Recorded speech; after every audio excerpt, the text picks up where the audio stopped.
Chapter 1, One Wishes and Small Talk. As I close a book that I was reading, I couldn't help but sigh. I want to desperately meet George.R. Martin or some author anyone would do and ask them WTF. How do they create a new world from just creativity of mind and nothing else? I don't much about how they write, or they take help from others. But writing one fanfic give me headaches, and after some time I can't continue my work. And they wrote 5-7 books and are not out of some ideas. Well, let me introduce myself. I am your everyday fiction reader, nothing out of ordinary, I believe, right? Well, just ignoring what I just said. I am 21 years old. Although I am enjoyer of fiction, I am not some antisocial person. I am just chilling and reading A Dance of Dragons, 5th novel of 7 epic fantasy series A Song of Ice and Fire. And every time I read one of its books and it always leave me amazed. Well, it's time to go to college and get on with everyday life. Boring life, but as they say, beggars can't be choosers, so I started to pack my lunch and prepared college bag. As I step out from sack that I call home, started to walk toward college, and on the side, I see many children led by their parents, and I couldn't hide sad look that overcame my face. I am an orphan. After 2 years of my birth, my parents died in car accident, although I don't let it affect my everyday life, but every time I see families enjoy themselves. Let's not think about that. As I was going, suddenly I feel bad, like my gut feeling told me something bad going's to happen. As I take turn enter empty alleyway, that feeling got intensified and I felt chest pain. I never felt pain like before. As I started to sweat heavily, and my heartbeat rate increased like crazy, and everything went black, suddenly I feel light, like my all burdens or shackles lifted or cast away. As I was left alone with my thoughts, I suddenly realized that I died from heart attack. WTF. I didn't even clear my web history. Well, at least as compensation for this transgression I want reincarnation with 3 wishes. As I was lost on my thoughts about wishes and world, I want to reincarnate into I've lost track of time. After a while, I felt as if I were losing my sanity to the void that enveloped me. I am temporarily blinded by an extremely bright light. And lo and behold, there he was in all white clothes. Snoop Dogg greeted me. I simply can't fathom why, of all possible figures, my savior would assume the appearance of Snoop Dogg. Trust me when I say that in those white clothes and with such an appearance, it's hard to take this entity seriously. Wow, so this is it. I'm about to reincarnate. I never imagined I'd meet an omnipotent being before this, I mused, as in my own world, Rob, Snoop Dogg, waited for me to descend from my high horse. Yeah, baby. It's the D0BigDog in the house, just chillin' and kickin' it before you make that next big move. Ready to embark on that new life journey? Rob asked after a while. Before we discuss my reincarnation, I just want to know, are you truly a cosmic version of Snoop Dogg, or are you a Rob adopting the appearance of that amazing guy? I inquired of Rob. Nah. As awesome as that guy is, I'm not him. I'm Rob, taking his appearance for your next adventure, Rob replied. Then let's get this show on the road. What's in this deal for me, and where am I heading? I asked, the excitement clear in my voice. Let's cut to the chase. I'm aware you wish to reincarnate in the Azoth world. I'll grant you 3 wishes, but tread carefully. The more powerful your wishes, the more I'll increase the world's difficulty. I don't want your life to be dull, as challenges and hardships are essential parts of life, Rob responded. As I listened to him speak, I began to feel excited, but the last line left me feeling somewhat disheartened. At least, he isn't wrong that challenges and hardships are essential parts of life. In my past, my parents left me a decent amount of money, so I didn't have to rely on part-time jobs and such, but even then, living life alone is hard in this cruel world. All my relatives have their businesses, and they didn't want another child to take care of just for some extra money that they could earn eventually. And I don't blame them, everyone has their own lives to look after. After the unexpected loss of my parents, my grandmother became my guardian. 16 years on, she departed this life peacefully in her sleep, and I am thankful that she was spared any illness or pain. Her kindness was too great for her to have deserved any suffering. I sincerely hope she finds happiness in her next life. Well, enough of monologues. I know exactly what I want because I've envisioned this scenario 1,000 times in my mind. As I organize my thoughts and reconsider my wish, I can't help but laugh. I'm going to live my second life fully and meaningfully, and nothing will stop me. I won't let this second chance go to waste. For my first wish, I desire exceptional talent in all weapons and every form of combat. Be it warfare, hand-to-hand combat and naval combat. I declared, not wanting the world's challenges to be too overwhelming to face alone. With such talent, I could train other faithful soldiers to enhance their abilities and become a formidable force in the medieval era. Your wish is granted, replied Rob. For my second wish, I desire the combined talent, knowledge, and most importantly, the magical powers of Dumbledore and Grindelwald, minus their memories, please exclude those. This will be the sole power I need for the Azoth world. To those questioning why not seek the power and knowledge of the 4 founders, who presumably possess greater power combined, I acknowledge they might be more powerful but not as knowledgeable due to the continual advancements in various magical fields, which are too significant to overlook. My third wish will compensate for any shortfall in power. Your wish is granted. However, be aware that your enemy will possess greater powers. That is all I will say, replied Rob. For my third wish, I desire the essence of the blank, for it is the only thing I'll ever covet in that realm. Possessing the combined might and wisdom of the two most talented and formidable wizards of their time, with the potential to exceed them, would suffice for me to ascend to the pinnacle of the Azoth world. There are unknown threats and dangers, but I don't want to become instantly overpowered, which is why I didn't wish for the experience of two wizards, as that would be too dull. And when the long night comes, I hope to have amassed enough power and manpower to defeat the Night King. Oh, intriguing. You are among the rare few who do not desire overwhelming power from the onset. I appreciate that. Your wish is granted. However, you will still possess more power than a typical human from that world, so adjustments will be necessary. The Night King, the archenemy of all life forms on that planet, will be powerful, but to what extent? That's for you to discover. The ancient lords and ladies of noble descent possess a certain immunity to your mental magic. For the moment, this is adequate but anticipate slight modifications over time. Rest assured, I shall not implement major changes that might disrupt the entire timeline. That responsibility lies with you, Rob responded. Now, last but not least, would you prefer to reincarnate or transmigrate, and to which timeline would you like to go? Asked Rob. If possible, I would choose to transmigrate into a dragon lord from Valyria who survived the doom. As for the timeline, I would prefer to be part of a dance of dragons, I responded. I could do that. But know this, the world will be slightly different from what you know because it's the real world, not the fiction book you've read, Rob responded. Slightly, oh, indeed. I'll keep that in mind. It seems it's done, I replied.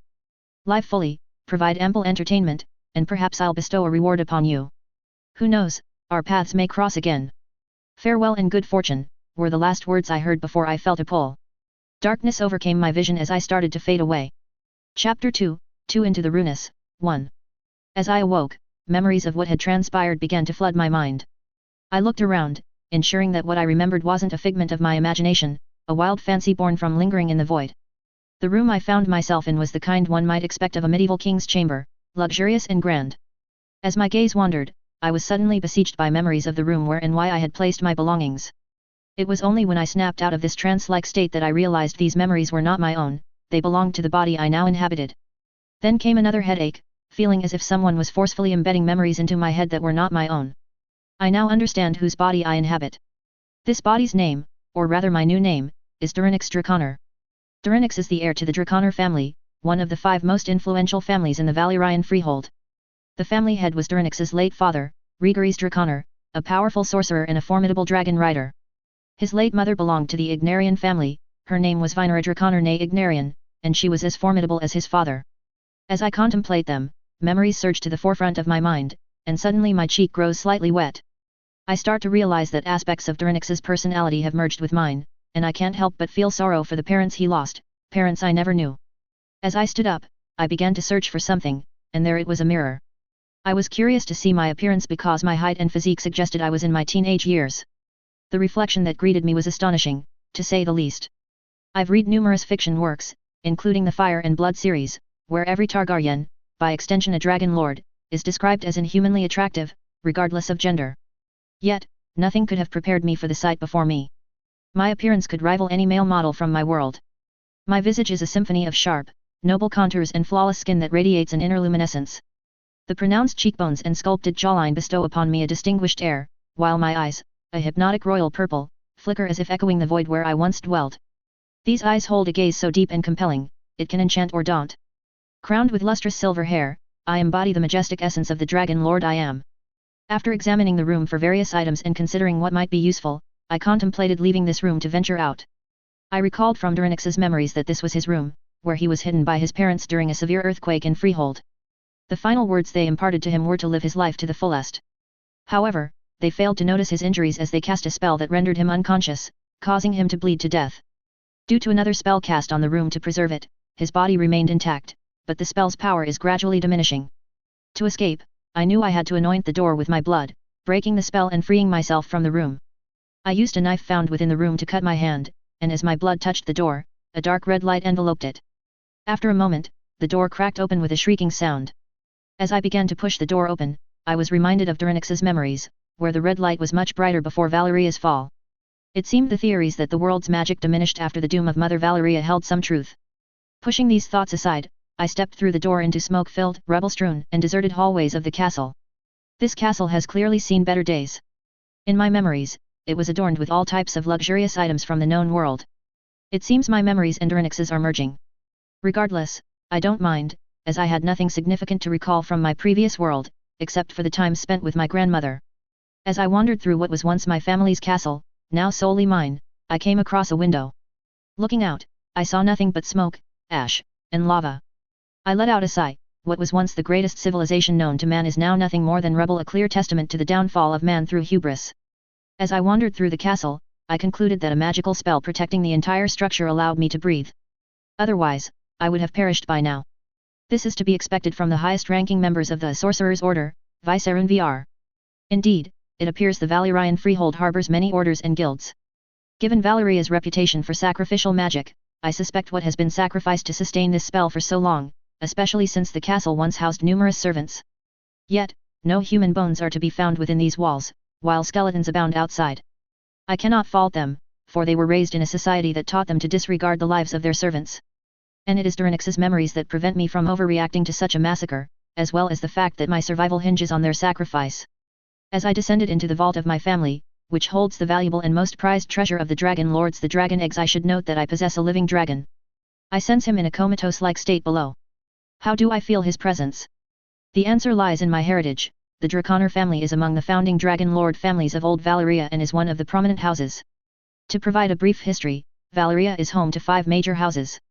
Although the Valyrian freehold does not adhere to the concept of houses, these 5 were the first to tame dragons and become dragon lords. The Valyrians, in recognition of their contributions to the freehold and their sacrifices in the Giscari Wars, refer to these families as the 5 major houses of Valyria. These families possess extensive knowledge in magic, dragon breeding, and dragon husbandry. Over time, with the aid of magic, they infused their greatest affinity into their bloodline, an ability that made these 5 houses renowned. The descendants of Draconer House have always possessed the strongest affinity for ferocious war dragons. While all dragon lords share a connection with dragons, none match the extent of my house. The Draconer House can tame any dragon, whether fierce or wild, they heed our every command. This is why the Draconer House is feared by many, as we can wield the greatest force in this world like no other. However, that is merely the surface. Indeed, the Draconer House are renowned tamers, but our abilities extend far beyond that. Each member of the Draconer House, upon bonding with their dragon, receives numerous gifts from their new companion. We inherit their magic-resistant hide, which provides us with a defense against low-level spells, enhanced vitality, and immunity to many illnesses and diseases. Essentially, once the bonding ritual is complete, we become slightly enhanced humans. With this increased vitality comes a longer lifespan. Members of the Draconer House live longer than typical dragon lords. The longest lifespan recorded in our house was that of my ancestor, Bazanar Draconer, who lived to be 130 years old and died of natural causes. The other 4 houses also possess great abilities, but those tales are for another time. My dragon had a previous rider, my uncle, who was once the High General, Zaldritz's Relios, of the Valyrian army. His dragon, Anarion, the Starfire, was battle-hardened. Unfortunately, he perished in an internal conflict among the major houses. He valiantly fought against 2 dragon riders from those houses and emerged victorious, though both he and Anarion were gravely injured. Anarion recovered from his wounds, but my uncle did not survive. 9 years later, Dranix, at the tender age of 6, tamed Anarion. Since then, our bond has only grown stronger, and I can still sense his presence in the back of my mind. As I approached my family's underground vault, I noticed that the corridor leading to it was littered with rubble from the earthquakes that had shaken Valyria. I began clearing the debris, which revealed a passageway to the other side. Upon entering, I was confronted with the sight of the vault door. I smeared blood from an already open cut on my palm onto the door. Recognizing my magic and blood, the door began to open, albeit more slowly than any I had opened before. With a heavy thud, it swung open, and torches ignited by themselves, illuminating the entire vault. Mountains of gold and silver stretched before me, a sight to make anyone envious. However, it was what lay beyond these mountains that captured my full attention. There, in all their splendor, lay the dragon eggs. At least 15 dragon eggs are present here. Another hatchery resides in the vault of my uncle's castle, but this collection alone is more than sufficient for me. As the sole survivor of my house, I lack additional riders for these future hatchlings. Approaching the hatchery, I sensed that only a minimal amount of magic had been bestowed upon them to prevent their petrification. Nevertheless, This poses no issue, for I am versed in the ritual to awaken them from stone, one of the many skills my parents imparted to me. I walk past the eggs to the alleyway that leads to the pit-like structure where dragons are treated for their injuries. This is because when a dragon is wounded, it presents an opportunity for enemies to quickly finish them off. This structure is designed for their safety, it leads directly to the dragon's den, and no man would enter here without facing at least 10 dragons. As I enter the structure after opening another spellcast door, there lay sight that can made anyone who see it overcame with terror and awe. Chapter 3, 3 Into the Ruins, 2. My gaze fell upon a magnificent entity sprawled in the cave. Anarian's sleek, powerful body was covered in metallic scales that shimmered in the light. His massive wings boasted intricate webbing and robust muscles. 2 large horns, shaped like those of a ram, adorned his head, surrounded by many smaller ones. His whip-like tail was capable of delivering potent strikes, serving as both a weapon and a tool for maneuvering. I understood why some in this world say, Targaryens are closer to gods than to men. Riding such a creature, one could not be a mere mortal. Standing beside his dormant form empowered me to defy the world. The fanfic authors truly, and I mean truly, undervalue this moment. To grasp what I'm feeling, imagine wielding nuclear power in the medieval era. I understand that the power of nuclear energy and dragons is vastly different, and no one could know the extent because dragons did not exist in my previous world. Even in this world, dragons can be slain by shooting an iron bolt through their eyes, and the Roynars managed to bring down 3 dragons with them to their graves.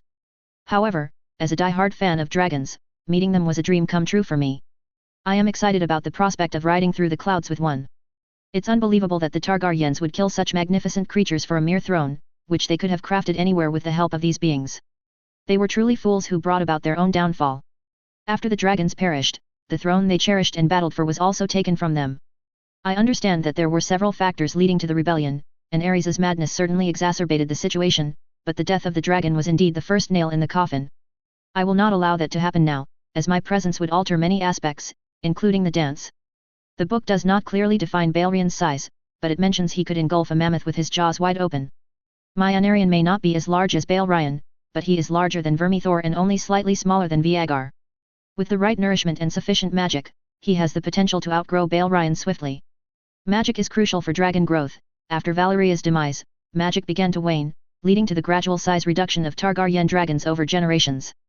This was not due to inbreeding, for if it were, the Valyrians would not have retained their beauty.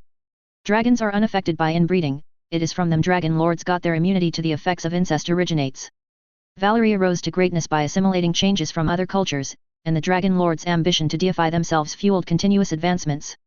Throughout their 5,000-year history, the Valyrian dragon lords learned that sharing their blood with others was a recipe for disaster. This led to the rise of 35 other houses. This is why, with the aid of dark magic, attempted to mitigate the effects of inbreeding. When these efforts failed, they turned to their dragons for answers.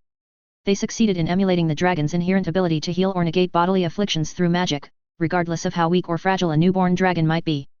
Through numerous sacrifices of humans and beasts, the dragon lords harnessed this power to address their own genetic side effects. However, this came at a cost. The infusion of dragon's blood brought with it a fiery temperament, anger issues, disdain for others, and an overwhelming pride in their lineage. As I survey the area for a way to break the spell, I notice some Valyrian glyphs on the side. My proficiency with these glyphs is limited, but I can decipher the words sleep, protection, nourishment. It seems these have provided him with magical sustenance until now. The question remains, how do I undo it? I delve into his memories, searching for a solution. Alas, Durinix lacks the necessary mastery over Valyrian glyphs to counteract this spell. However, I have a plan. Through my bond with Anarian and a bonding ritual, I could force him awake. This action, though, would enrage him, and I must proceed with caution. Anarian is not an ordinary dragon, he is one of the most formidable dragons in my family, a lineage famous for their fierce war dragons. Anarian wouldn't hesitate to attack me upon awakening from his extended slumber. It still astonishes me that he allowed my parents to put him to sleep. Even in their presence, he never dropped his guard, only tolerating their touch when I was near, and even then, he made his displeasure clear. He must have been aware of what was happening and consented to the spell being cast upon him. As I sliced my bloodied hand, knowing I needed more blood, I began to chant, Dracaris, Rashis Brar, Renis Vla with Macron S, Drus. This chant, meaning Dragon Fire, Eternal Soul, Kinship True, Awaken, calls upon the essence of Dragon Fire, underscores the eternal bond, and beckons the dragon to rise from its deep slumber. I made a slight alteration, but it was effective because intent is key. With my other hand, I peeled the skin from his teeth and tried to infuse as much blood as possible. In the days before Valyria's fall, blood on his snout would have been enough, but now, uncertain, I opted for caution. The effect was immediate, Anarian's eyes snapped open, and he ascended to his full stature. My jaw dropped in awe. Anarian unleashed a primal, guttural roar that, in the dome-like structure, resonated with immense power. That roar could have made anyone lose control, rupture their eardrums. If not for Dorinix's experience and his affection for his cherished companion, I might have reacted similarly. Instead, that roar brought tears of joy to my eyes. Following the roar, Anarian shook his head, seeking the source of his irritation to engulf them in his dragon fire. When his slit draconic eyes settled on me, they flashed with recognition, and he emitted a growl of joy. He lowered his snout to some distance from me and halted. As I approached him, stopping an arm's length away, I placed my hand on his snout and began to caress. He responded with a contented growl. Once sated with affection, he gently shook his head. I steadied myself and met his gaze, a gaze that always brimmed with immense warmth, love, and loyalty towards me. Vezof Megan, Anarian, I said, and with those words, he moved closer to reassure me of his presence. The foolish lizard always behaves as if he were my mother. Sometimes, he treats me as if I were his own hatchling. Anarian's eyes scanned the surroundings, and upon finding no one, he emitted a questioning growl. It's been long time Anarian. Nike vidris bra. Dris bra. Brar endigan dris dot. Upon hearing that, he jerked his head away and let out a pained roar. After some reassuring words, he finally calmed down. He wasn't fond of my parents, but still, they were the family of his two riders, and their dragons were his clutch mates. We descended into silence, and I began to view Dorinix's memories with his parents. Silence reigned for some time as we mourned our losses. It's only just us now. They are no more. All died on that fire. Dorinix cherished his parents deeply. Thus, whenever I think of them, my eyes inevitably begin to water. Accepting their absence took time. I could master a clemency to erase his emotions while preserving the knowledge of Valyria. However, that would mean erasing Dorinix Draconor's existence and rendering the sacrifices made for his life futile. He could never dominate my personality, at most, he might leave an influence, which is necessary since no modern person can easily adapt to medieval times. It is beneficial for both of us to retain his feelings and memories, as well as some of his personality traits, as my tribute to his parents for the life given to his body. Eventually, I advised Anarian to remain here, knowing his desire to venture out and see his homeland. Valyria was as much a mother to dragons as it was to the Valyrians. Ancient records suggest they inhabited this land well before us, making it deeply significant to Anarian. The unknown threats that may be hiding beyond this castle are a concern, and we must vacate the castle as the spell's strength is diminishing, and soon the protection will fade. As I began to leave the cave, Anarian settled down to rest. Upon re-entering the vault, I discovered something I had overlooked before, an abundance of Valyrian steel. There were swords, spears, pieces of armor, and jewelry all crafted from it. I needed to devise a way to carry all these items with me, as I couldn't just leave them behind. Who knows what might happen to them, and they serve no purpose just remaining here. As I began to leave through the passage I had created, I came across a room that was once my father's solar, or the family head's solar.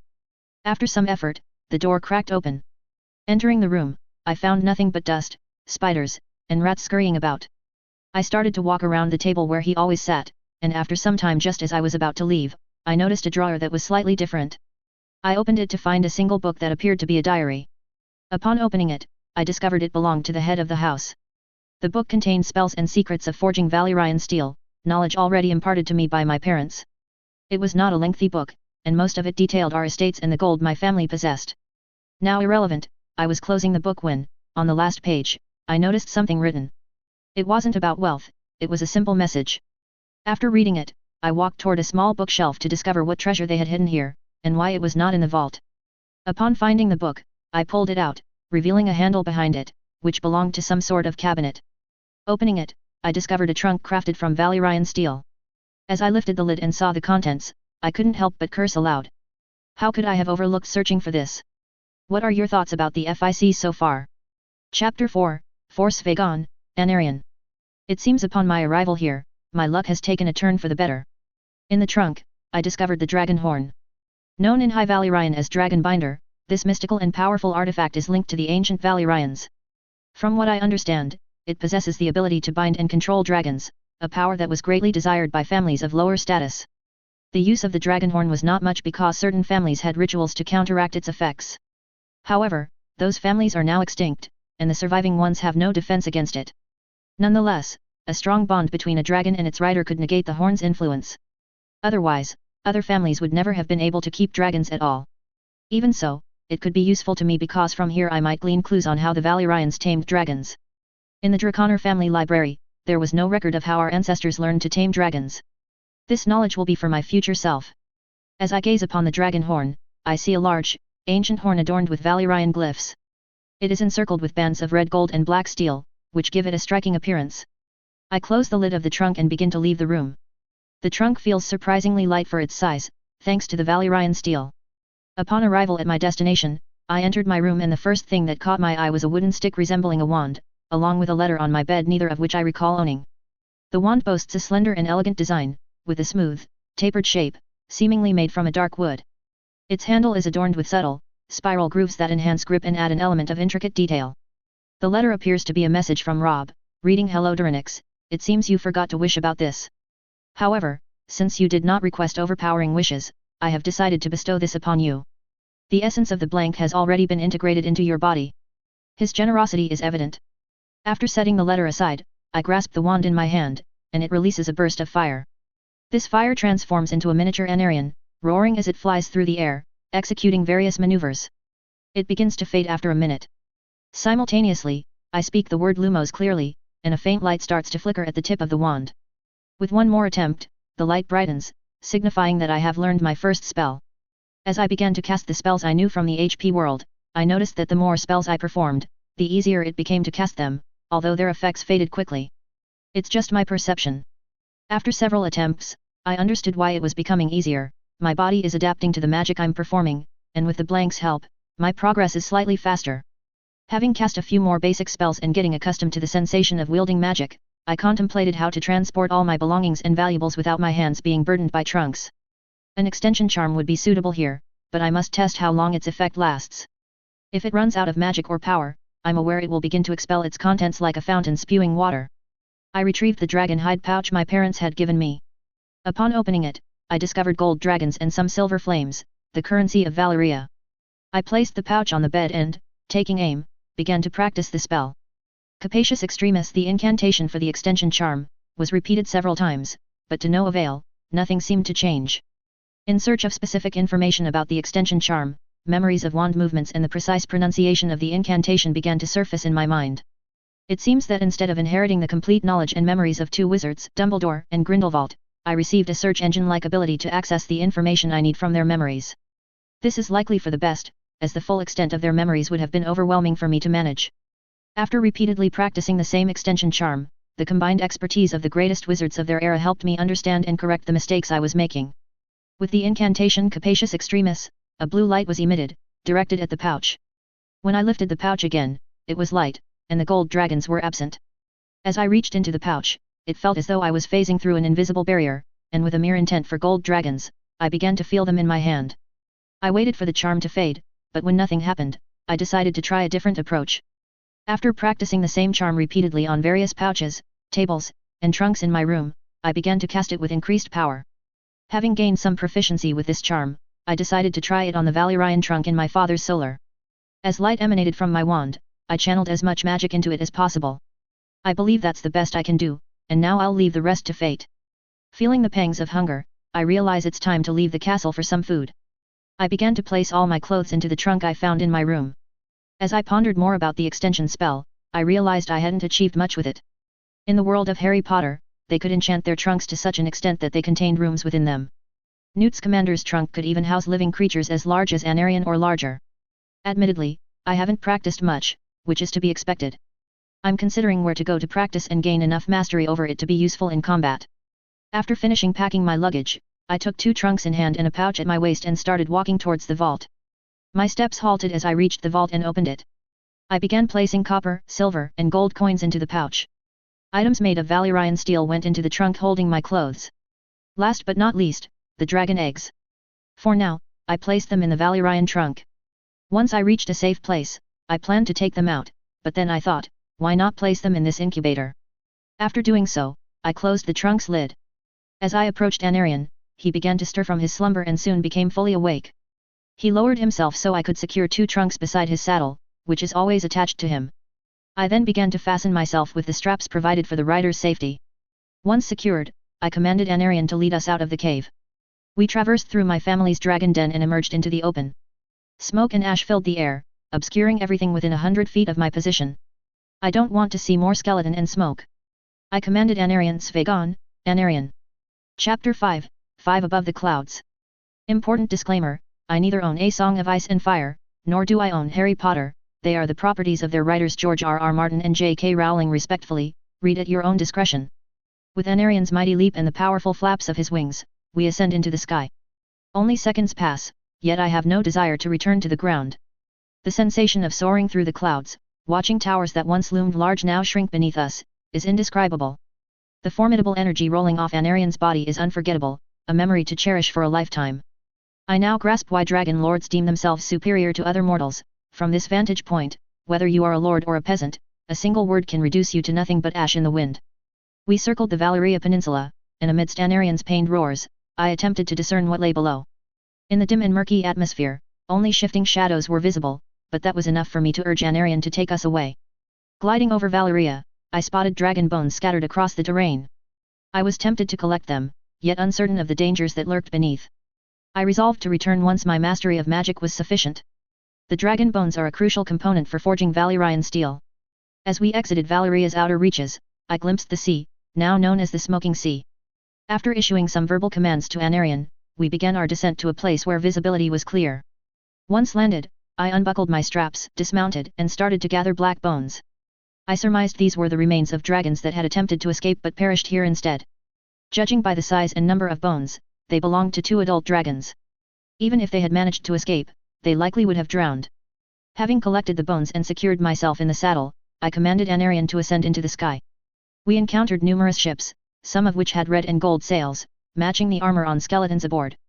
I surmised these were Lannister soldiers who had come to plunder Valyria.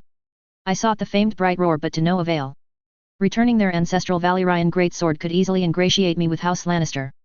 Alternatively, I could forge a new one to sell or gift, depending on the circumstances. They possess nothing of value to me, yet fostering good relations with other houses is beneficial, which is why I endeavored to locate that sword. As I steer Anarion towards Volantis, I am guided by Durnix's frequent visits, knowing well the direction to take. While enjoying the scenery and soothing my mind, I discern a difference in the air. It seems as though the air of Plentos is purer than that of Earth.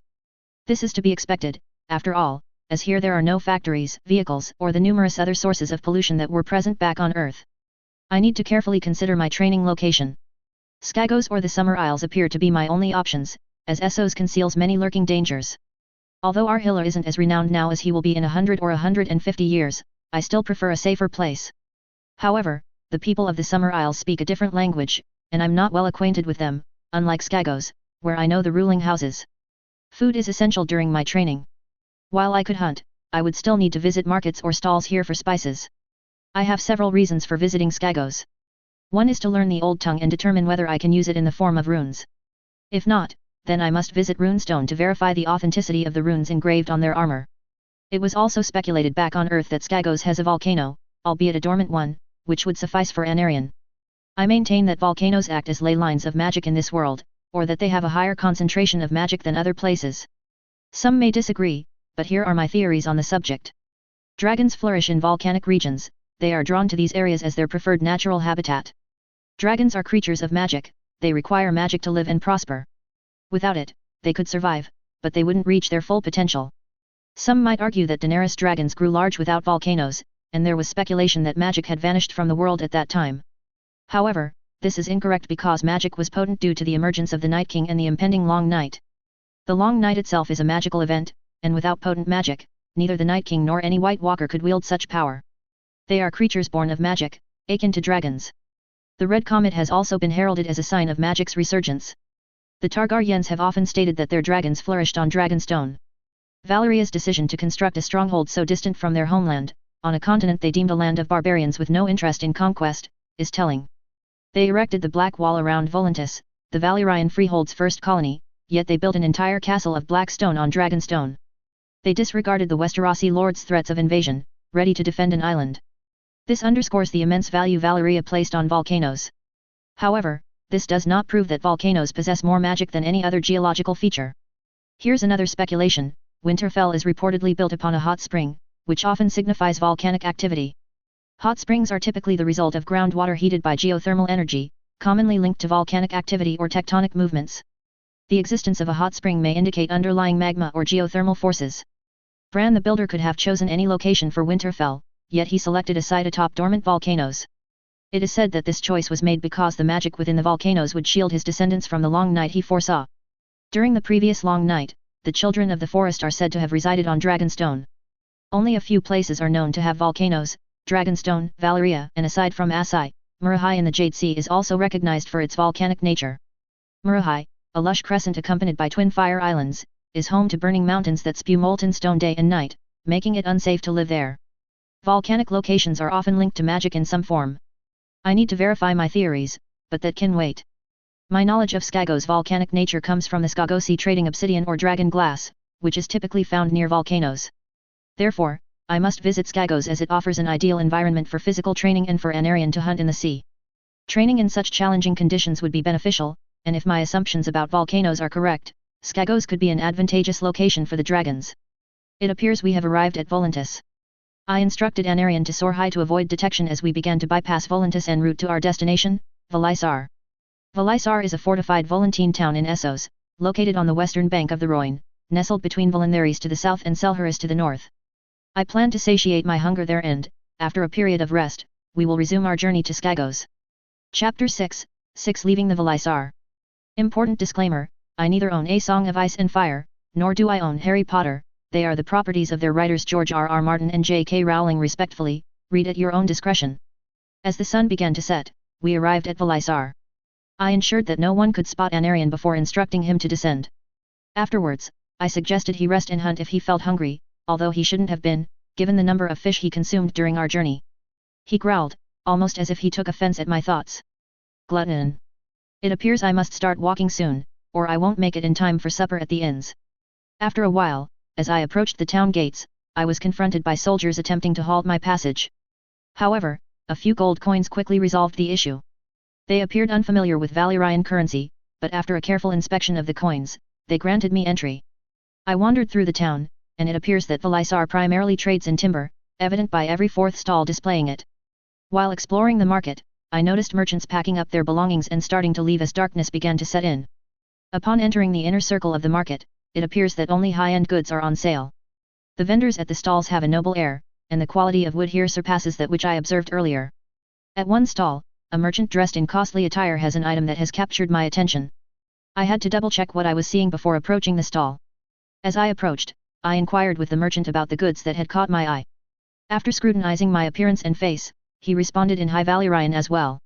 You certainly have an eye for expensive goods, my lord. This is a small box crafted from weirwood, found only in the far north of West Eros. It's a rare and costly wood, revered by the northerners who pray to it. It appears he is fluent in High Valyrian. I naturally speak High Valyrian because the previous owner of this body. Before conversing with the guards, whom I noticed spoke in Low Valyrian. It's not that I don't comprehend Low Valyrian, it's simply a diluted form of High Valyrian, but I'm not as fluent in it as I am in High Valyrian. Therefore, I prefer to speak in High Valyrian. Where did you find it, if you don't mind me asking, and what is the price? I inquired. As he handed me the box, I began to inspect it. It bore a faint trace of magic, which alone confirmed its authenticity. No, not at all. I've just come from Pentos, where I acquired it. It's a mere 40 gold coins, replied the merchant. For a mere 40 gold coins, he says, it could sustain families for years. However, I have no time to spare, as I plan to purchase spices from the market before the stalls close. I feel my body reaching its limit, I need food quickly. I pull out my pouch and hand him the gold coins. After inspecting and verifying their authenticity, he hands me the box with a contented smile. Have a good day, my lord, said the merchant, joy evident in his tone. With that, I began walking towards a stall that sells spices. I intend to put some into a pouch to see how long they last before going bad, to get an idea of when to purchase them again. After finishing my purchases, I walked towards the inn I had noticed earlier. Once inside and having ordered my meal, I began to overhear various conversations from the surrounding tables.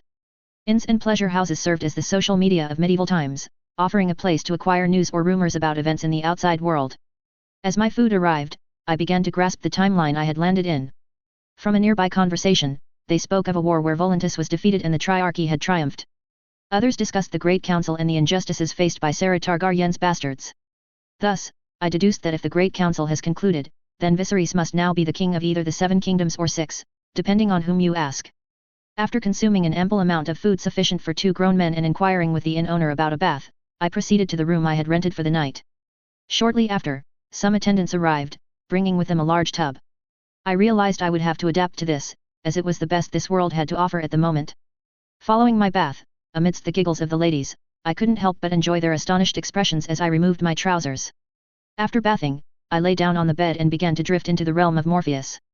Upon waking, I feel rejuvenated and prepared to tackle any challenge the world may present. Ah, a single night's sleep works wonders after a lengthy journey. When I requested another bath, they gazed at me as if I were an exotic creature. It seems that here, prioritizing hygiene earns you peculiar looks from others. After finishing my bath, checking my belongings, and settling my dues with the innkeeper, I tossed a few silver coins to the ladies. Then, I stepped out of the inn and began my walk toward the city gates. This time, I've decided not to walk. Finding horses near the city gate was easy, and after offering a bit more, they were willing to sell them. Horse riding is familiar to me, just as it was in my previous world. I enjoy it and have ridden a horse many times before. Once outside the city, I began riding my horse towards the place where I had parted ways with Anarion. After tying my horse to a nearby tree, I closed my eyes and began to focus on my bond with Anarion. A minute or two later, the wind picked up, and I opened my eyes. There he was, looking even more majestic in the sunlight. After landing and receiving some pets for his silence, he started to eye the horse I had brought with me. Minutes later, the horse was out of sight, and we ascended into the sky once again. I'm not as familiar with Essos as I am with Westeros. However, after inquiring last night about Braavos and the way there, I received sufficient information to determine my route. I could travel via the Stepstones, but it would be a lengthy journey, and I would need to pass through Dragonstone or the Crownlands. Therefore, I've decided to head towards Braavos, then through the Fingers of the Vale, and onwards to the north. I could head straight to White Harbor, but I don't want Anarion to become overly tired. Moreover, I'm unsure of the time it would take to travel to Braavos, then cross the sea and land in Westeros. That's why I've decided that the Fingers will be our next stop. I began my journey along the River Roine, knowing it would lead me to Braavos, and I was eager to lay eyes on Croyne. The wind caressed my face as Anarion hastened his stride. I contemplated regular flights high into the air for him, as the cold winds of the north and the thin atmosphere above could enhance his stamina and speed. Yet, that's a plan for another time. For now, I simply wish to savor the wind and the fresh air. Chapter 7. Important disclaimer, I neither own A Song of Ice and Fire, nor do I own Harry Potter, they are the properties of their writers George R.R. Martin and J.K. Rowling respectfully, read at your own discretion. As time progressed, my boredom grew, and the wind's impact lessened. Thus, I began to act within my capabilities. After tightening the straps, I drew my wand. Since obtaining it, I've been eager to attempt something unprecedented in the HP universe, to unleash a pure magical blast. No one has done this before, but I'm curious to see the outcome of such an experiment. The essence of the blank would enable me to learn any skill. Another essential element in this endeavor is the magic power, of which I have an abundant amount. Firing pure magical blasts could grant me greater control over the magic I currently possess. Perhaps with the essence and the combined skills of wizards, I might even learn to perform magic without a wand. I tried to sense the magic within my body but felt nothing. After some time without success, I switched tactics, I gripped my wand tightly and focused intently on releasing the magic. Nope, not a damn thing happened. After an hour or two not getting a success, I started to think, what is that I am doing wrong here? I started from basic. For performing magic one need is intent, wand movement, and incantation. I do not possess later two, but I thought I could bypass it with the help of essence. It seems to do that I need more time. After pondering over this dilemma, I concluded that there must be a solution to aid me in this predicament. Eventually, I stumbled upon a workaround, though I'm uncertain of its efficacy. Nonetheless, it's worth a shot since I have nothing to lose at this point. My approach is to harness imagination, for magic cannot be rationalized through logic, it either contradicts or alters the very fabric of reality, which in itself defies logic. Therefore, imagination, coupled with a strong intent, may just be the crucial elements I need to unleash a barrage of blasts. I began by visualizing a gun firing bullets, its inner workings, and the various mechanisms that propel the bullet outward. After thoroughly imagining this, I started to form a clear picture in my mind, with the strong intention of projecting my magic outward, similar to how a bullet is propelled. Although I didn't see results on my first attempt, I persisted because this was the only method I could conceive of, and as time gradually passed, I continued my practice. Occasionally, Anarion would glance back, noticing my intense concentration on something. He did his best to avoid performing any acrobatics that might disturb me. What a considerate dragon he is. Although I haven't yet succeeded in firing my magic blast, I know I'm improving at an astonishing rate. I used to feel magic in other things, but now, I can somewhat sense it coursing from my stomach to my hand and into the wand. This motivates me to work harder, as I now know I'm heading in the right direction. While I was attempting to perform a magic blast, Anarion suddenly dove down. His abrupt action caused me to lose my balance since I was completely focused on the task at hand, prompting me to readjust myself in the saddle. I endeavored to understand why he took such action, as he would not do so without reason. It seems we've arrived at Croyany. After instructing him to descend and circle the city, the architecture that comes into view, as much as can be discerned from its ruined state, bears some resemblance to Greek structures. However, I cannot be certain, having never visited Greece, though I have seen numerous images online. As I soared above the city, I could spot stone figures lurking in the shadows, made visible by the midday sun. Unlike Valyria, Croyany isn't shrouded in darkness, but a thick fog veils the city, preventing a clear view of the finer details. After a thorough examination of Croyany, we continued our journey towards Bravus. However, I pondered why the Roiner residing in Dorne never attempted to reclaim what remained of Croyany. Following the fall of Valyria and the dwindling number of dragons, they might have used magic to challenge the remaining Targaryen dragons and establish a new empire.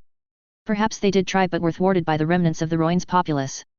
It is rumored that some people still dwell along the banks of the Roine. It's not my concern. As we continued our journey to Bravus, I resumed practicing my magic. Hours flew by, and as we approached Bravus, I realized we had little time left. The sun was setting, and we were only just nearing the city. I decided not to travel at night since we both required rest. Moreover, Anarion hadn't eaten anything this time. Although he could still proceed, rest was equally crucial. After instructing Anarion to fly low and scout for a place where we could rest for the night, we landed at the base of the mountains. I began collecting wood and asked Anarion to hunt for us. With a growl that sounded more like a snicker, he took to the skies. I ignored his laughter. I had no desire to hunt when I could use that time to practice and perfect my blast, especially since I felt a breakthrough was near.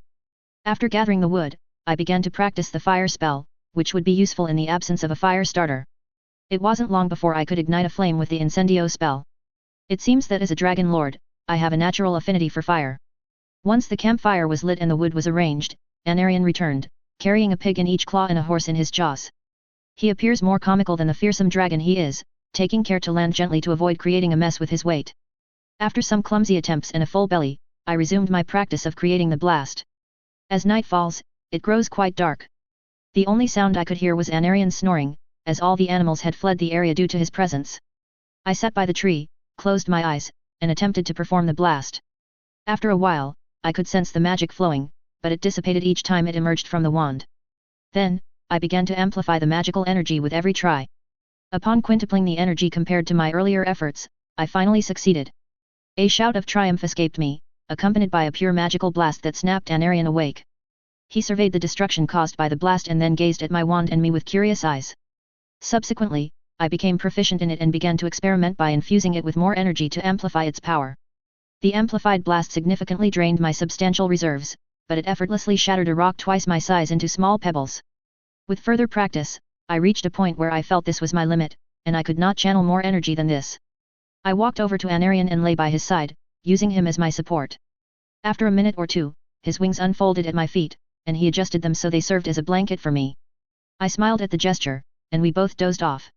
As the first rays of sunlight touched the horizon, Anarion awoke, and his stirring roused me from sleep.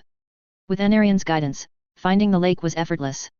Once he had deposited me nearby, he set off on his usual hunt.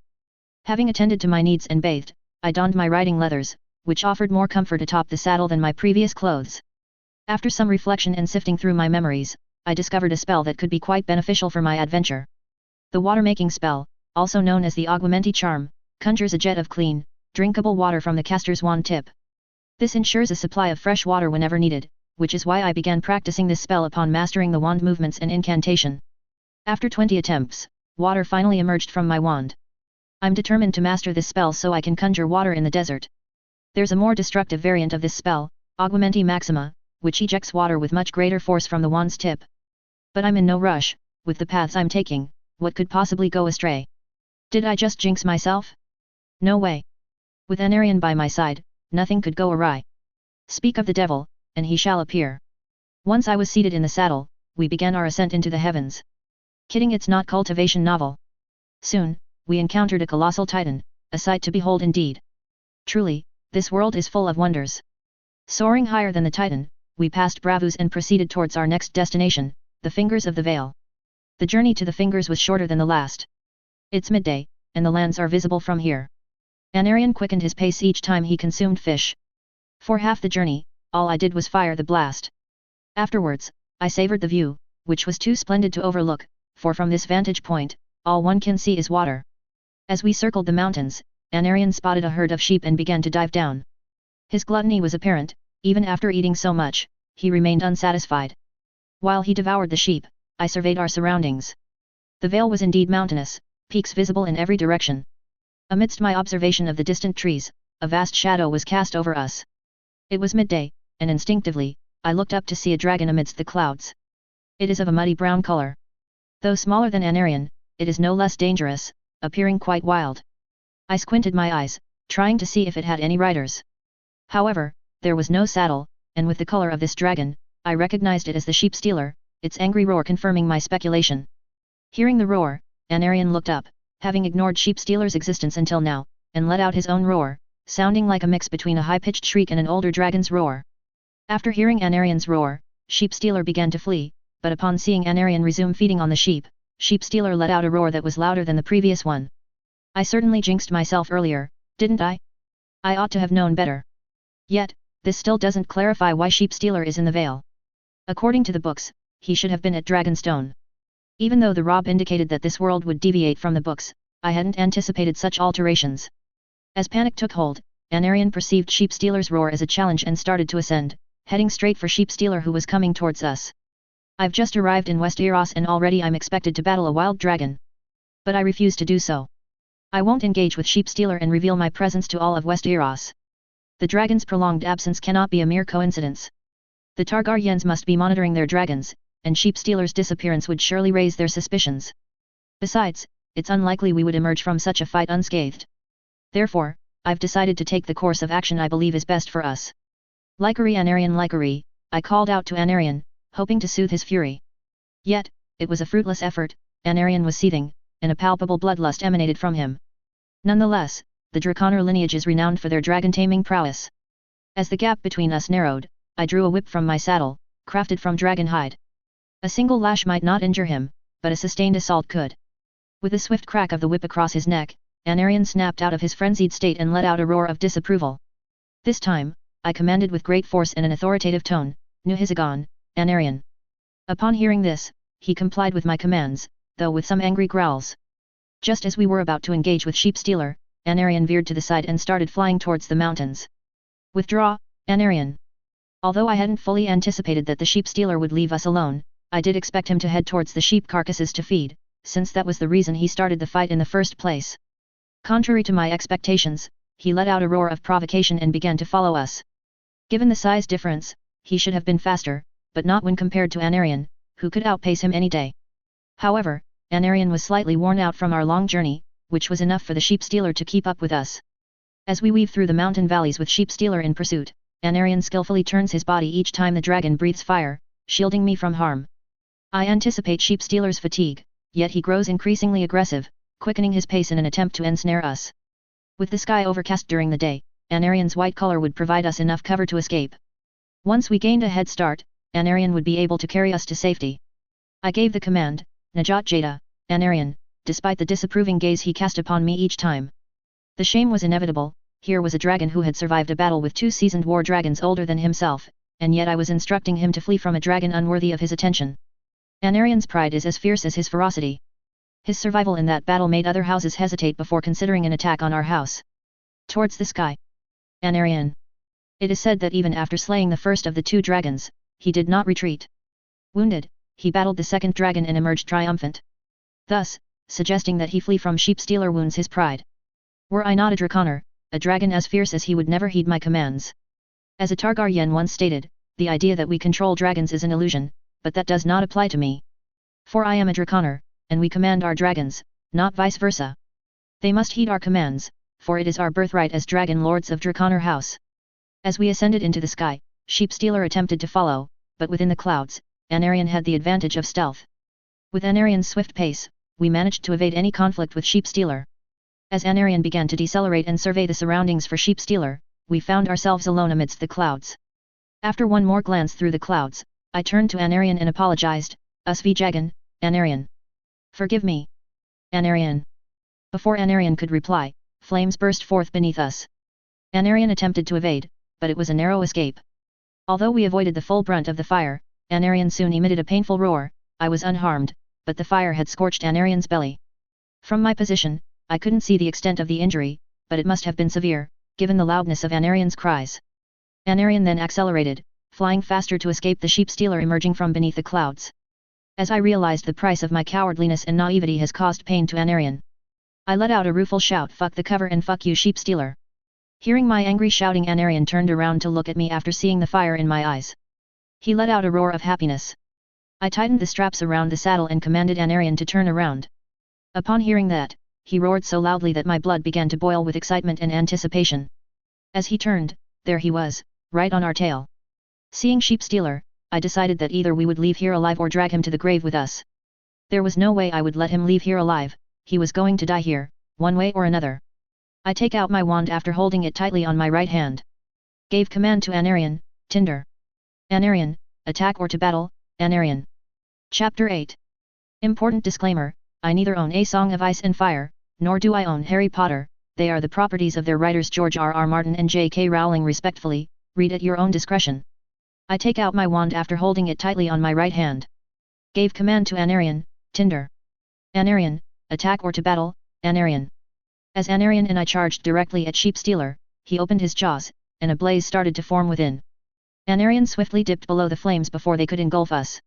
In the moment Sheep Stealer's fiery breath swooped down, I ordered Anarion to ascend, ensuring our safety atop Sheep Stealer's back. Without hesitation, I yelled, Dracarys. Anarion. In response, a white scorching flame laced with black specks burst forth. However, Sheep Stealer dodged, his agile body twisting in midair, just escaping the fiery blast. We immediately gave chase. As Sheep Stealer began his descent, Anarion unleashed another torrent of flames at him. Sheep Stealer barrel rolled, using his powerful wings to dissipate the heat, but the edges of his wings singed, and a roar of pain escaped his throat. The two dragons clashed mid-air, their massive bodies colliding with a bone-jarring force, and this clash rattled even my bones. Anarion's ram-shaped horns, sharp and formidable, caught Sheep Stealer in the side, drawing a spray of dark blood. The smaller dragon snarled, attempt to snap his powerful jaws towards Anarion's neck. But before he could do that, I gathered as much magic I could and fire the blast I practiced so much straight toward his snout.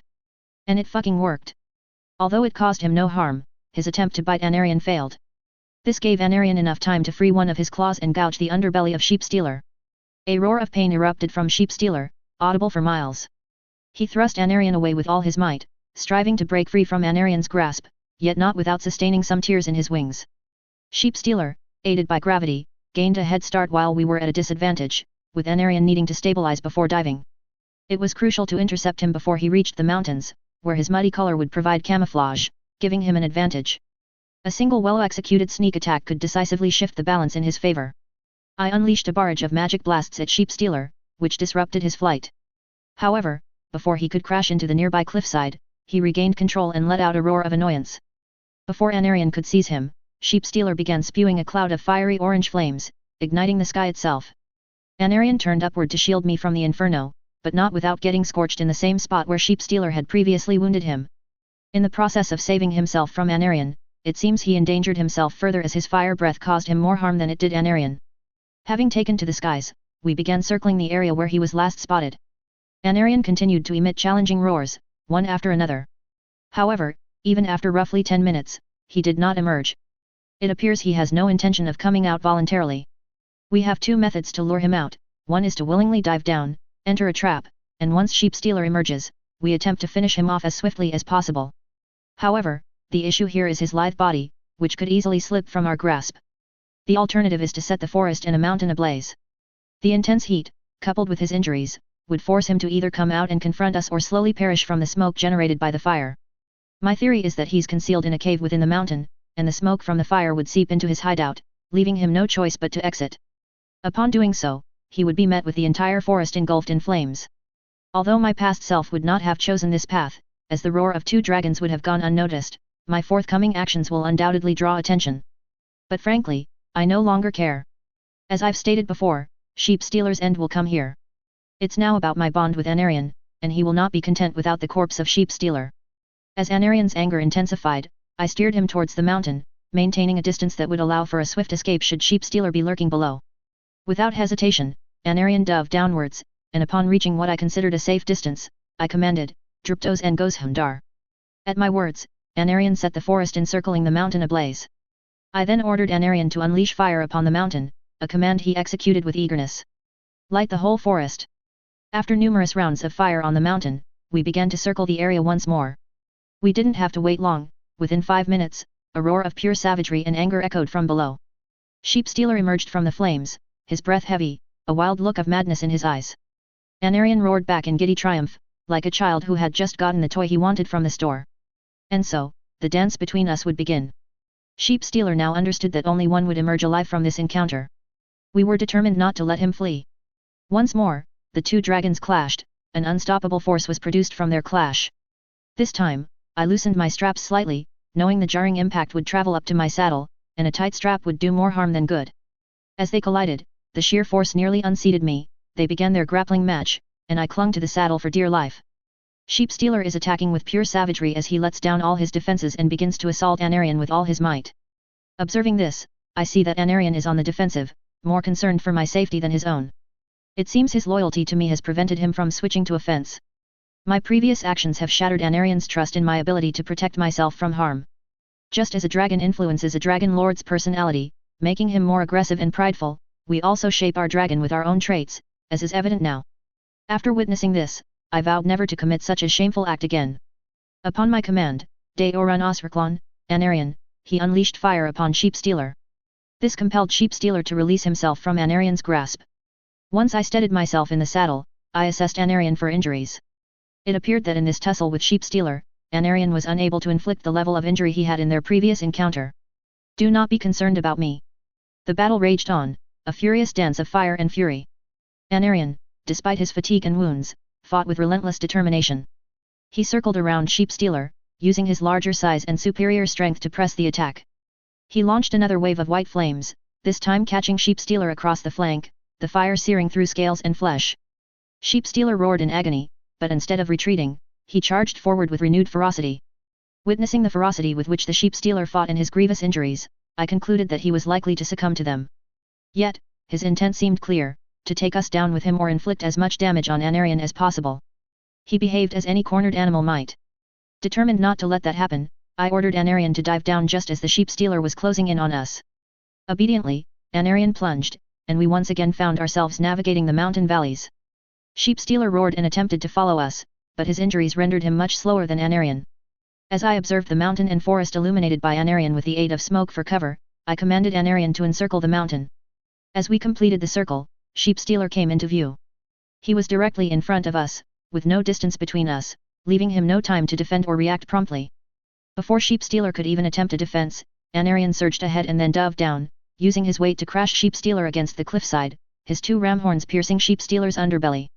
The impact reverberated through the mountains, and Sheep Stealer emitted a pained roar, his wild eyes briefly showing confusion.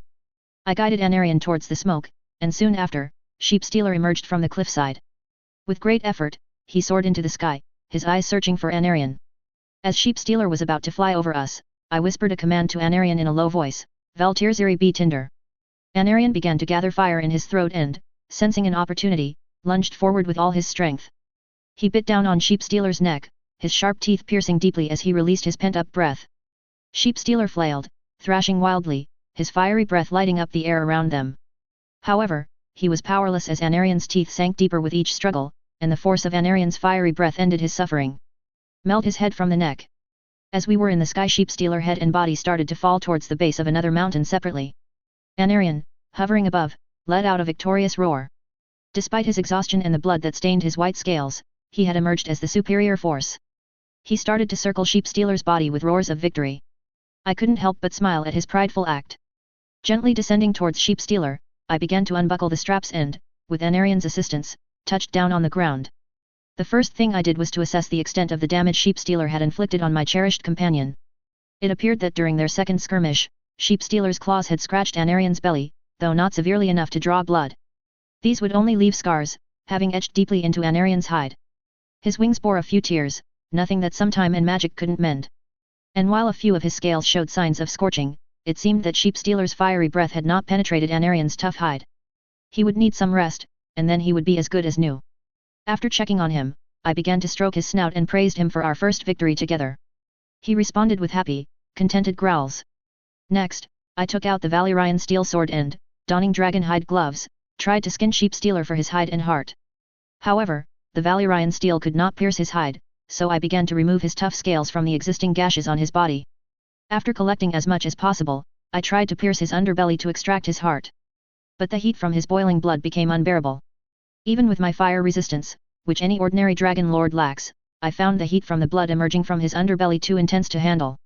So, I turned to the only one capable of withstanding such intense heat, and he gazed at me, trying to understand my actions and their purpose. After I carefully instructed him not to harm the inner organs or heart of Sheep Stealer, Anarian began to peel the skin from its underbelly. In the next moment, the innards spilled out, and blood sprayed like a fountain. Sheltered under Anarian's wing, I was unscathed, and for Anarian, this degree of heat was negligible. Following the meticulous extraction, I located the heart and flung it into the trunk. I'll decide later if it can be utilized for a ritual or another purpose. After instructing Anarian to incinerate the body of Sheep Stealer until only his bones remained, we collected the bones. Then, we set off and headed north, passing by knights clad in armors who were traveling some miles from the location we had just left. Chapter 9. Important disclaimer, I neither own A Song of Ice and Fire, nor do I own Harry Potter, they are the properties of their writers George R.R. Martin and J.K. Rowling respectfully, read at your own discretion. As Anarian and I made our way northward, the temperature began to fall after we passed the White Harbor. I hope it's not winter because if it is, my time on Skagos will be challenging. As we continued towards our next destination, I noticed Anarian's pace slowing. It seems the previous battle has taken its toll on him. I've decided to rest by the riverside near Ramsgate. The north is vast, and it's unlikely anyone will spot me here. The Targaryens wouldn't know of Sheep Stealer's demise since news travels slower here than on Earth. Even if someone witnessed the dragon battle, it would take at least a day to react as dusk approaches and night falls. If they sent Daemon to investigate, and he spent the entire night searching for Sheep Stealer's killer, little could be done. Anarian's health takes precedence over my cover. The Targaryens would realize a dragon had perished due to the extensive damage to the mountains from Sheep Stealer's impact and the crater left by its fallen body. In Westeros, few things can cause such devastation, and the scorch marks from Anarian's fire would only incriminate me further. Now, I'm less concerned about my cover than before because I understand that not everything can go according to plan. This isn't the book or show where characters I knew only through fiction have their own free will. Sheep Stealer in the books wasn't as bold, he was merely a thief who troubled the small folk by stealing their sheep. Yet, in his final moments here, he was more unrestrained than his literary counterpart. So now I've to just go with flow. After landing at the riverside, Anarian started to go for hunt and I did my own work, gathering the wood and making the campfire as it is cold out here and temperature will only drop in the night. After eating and dumping all the woods into the campfire as it would provide us with heat as much it could. After making myself as comfortable as much as I could here on my position, I started to sleep. After waking up early and completing my morning rituals, we set out for Carhold. From there, our journey would take us to Skagos. As we traveled, I pondered my next steps, knowing I wouldn't stay on Skagos for more than a year. In this time, mastering all the spells known to the two wizards in my memories was impossible. Nor did I wish to, for now, as this world only recognizes elemental and mind magic, or what one might call warg abilities. I aim to become proficient in all rituals and elemental magic.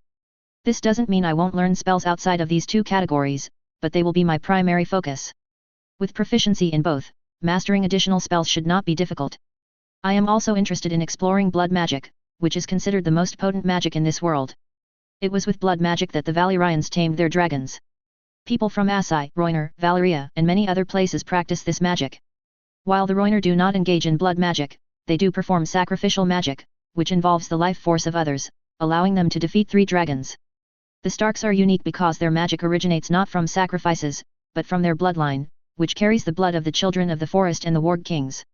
Their abilities hold immense potential, as a single warg can control numerous animals, depending on his mental strength. I plan to learn the Old Tongue and, using its runic system, perform the ritual to understand how it works.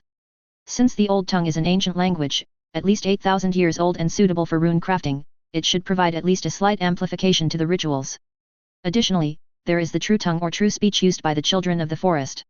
I am certain it can be instrumental for rituals as it is the language of the Earthsingers. I recall Leaf mentioning in the books that the children of the forest sang to the earth in this tongue for 10,000 years before the first men set foot in Westeros. Before learning those languages, I must master Valyrian glyphs, as this is the language understood by dragons. This fact alone makes it more powerful than any other language used for runes. Durinix knows all the glyphs but not how to cluster them for effective use. So, with the help of his memories and by borrowing clustering formulas from the HP world, I should somehow make it work. After practicing all that for a full day, I would concentrate on occlumency as it would assist me in effectively organizing my thoughts and memories. The current plan is provisional, and I will adapt it as necessary. My next consideration is how to engage with the three noble houses of Skagos, which will depend on their reaction to Anarion. Additionally, the Night's Watch sometimes visits for supplies or to ensure there are no issues on Skagos. I will address any problems if and when they arise, as I am currently unaware of any changes on Skagos. My intention is not to land directly on the island. After patrolling the area, I plan to head to nearby islands that I know exist.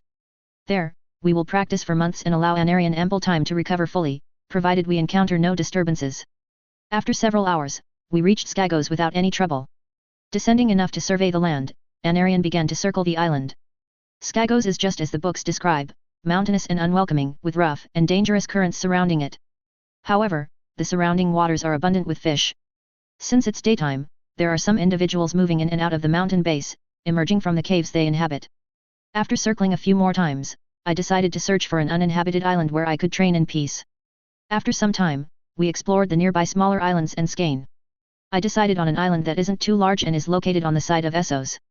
Skane is appealing due to its size, but it's also too close to the land beyond the wall, which brings the wildling issue, so I opted for this island instead. While I don't mind some sacrifices coming to me for their cooperation and contributing to the greater good by giving their lives for human advancement into magic, I don't possess such a cold heart to sacrifice people without a second thought just yet. However, I wouldn't hesitate to take cannibals for sacrifices, as that wouldn't weigh on my conscience. To me, they aren't humans. Setting aside the somber reflections, I also sought out the volcano rumored to be on this island. Indeed, I found it, situated several miles from what is known as House Ragnar's castle, though it's more a rock formation than a castle. As I suspected, it appears to have been dormant for 1,000 years, evidenced by the lack of activity, save for residual heat and a sulfuric odor reminiscent of the breath of Anarion, which bears a similar scent. After noticing the nostalgic look in Anarion's eyes, I considered sending him there. However, it is rumored on Earth that Skagos harbors wargs. While they pose no threat to dragons, their presence could enrage Anarion, causing him to incinerate anyone within reach. To prevent this, I had to hone my skills with runes and glean knowledge from wizards. With this expertise, I believe I can create wards that will deter people, allowing Anarion to rest peacefully in the volcanic caves and ensuring the safety of the eggs I plan to place there. Time has swiftly passed, and before I knew it, 2 months had gone by. This period was marked by significant progress in various fields. Starting with occlumency, I haven't made any remarkable strides, but I've managed to establish a basic defense or shield. This has granted me a greater control over my emotions than I had previously. I've also discovered that occlumency doesn't shield my mind while I'm asleep. If I dream and lose control of my emotions, the defenses falter, allowing someone skilled in mind magic to penetrate my thoughts. However, practicing occlumency before sleep can mitigate this vulnerability. Perhaps, once I've mastered occlumency and with assistance from the essence, I'll be able to explore my inner world and erect defenses that prevent intrusion, even during sleep. Following that, I have made some progress in my spell work, having learned and mastered several spells including Petrificus Totalis, Expelliarmus, Oxio, Stupefy, Protogo, Bombarda, Bombarda Maxima, and others. I've also honed the spells I previously knew. Additionally, I've begun learning basic transfiguration, inspired by Dumbledore's mastery and his inventive methods that could aid me in battles. This progress is limited as my time has been largely occupied with studying various runes. Runes capture all my focus, and although it's challenging without the aid of paper, it's not insurmountable. I extract dragon bones and, with meticulous effort, sharpen them to a pen-like point for practice on the ground. To ensure I don't forget the rune clusters I've created, I begin drawing runes in mud, allowing them to dry and form temporary rune cluster tablets. Consequently, I have an abundance of these tablets on the island. And staying near the beach also helped me because when I draw runes in the sand by the beach or a river bank, the patterns can be smoothed over and redrawn easily. In the past 2 months, I have dedicated myself to learning 2 runic languages, Valyrian glyphs and Elder Futhark. I have focused exclusively on these languages and have achieved mastery in both. Through the lore of 2 wizards, I discovered that Elder Futhark is one of the most potent and adaptable runic languages, particularly useful for rituals. Consequently, I concentrated my efforts on it and have made significant strides in both languages. I'm thrilled about the prospect of visiting the volcano. If my theory is correct and it possesses a higher concentration of magic, it would be advantageous for performing all the rituals I have learned. Hey guys, if you're enjoying the FIC and wish to read ahead or support me, you can do so on PTR on.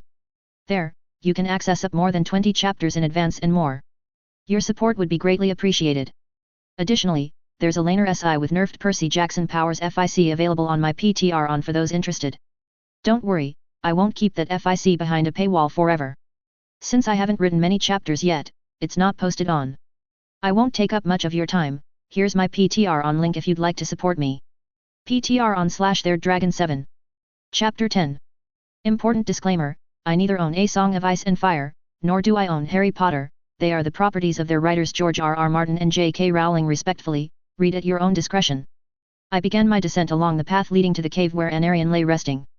Over the past 2 months, Anarion and I had embarked on numerous flights, allowing him to stretch his wings while I honed my dragon riding skills.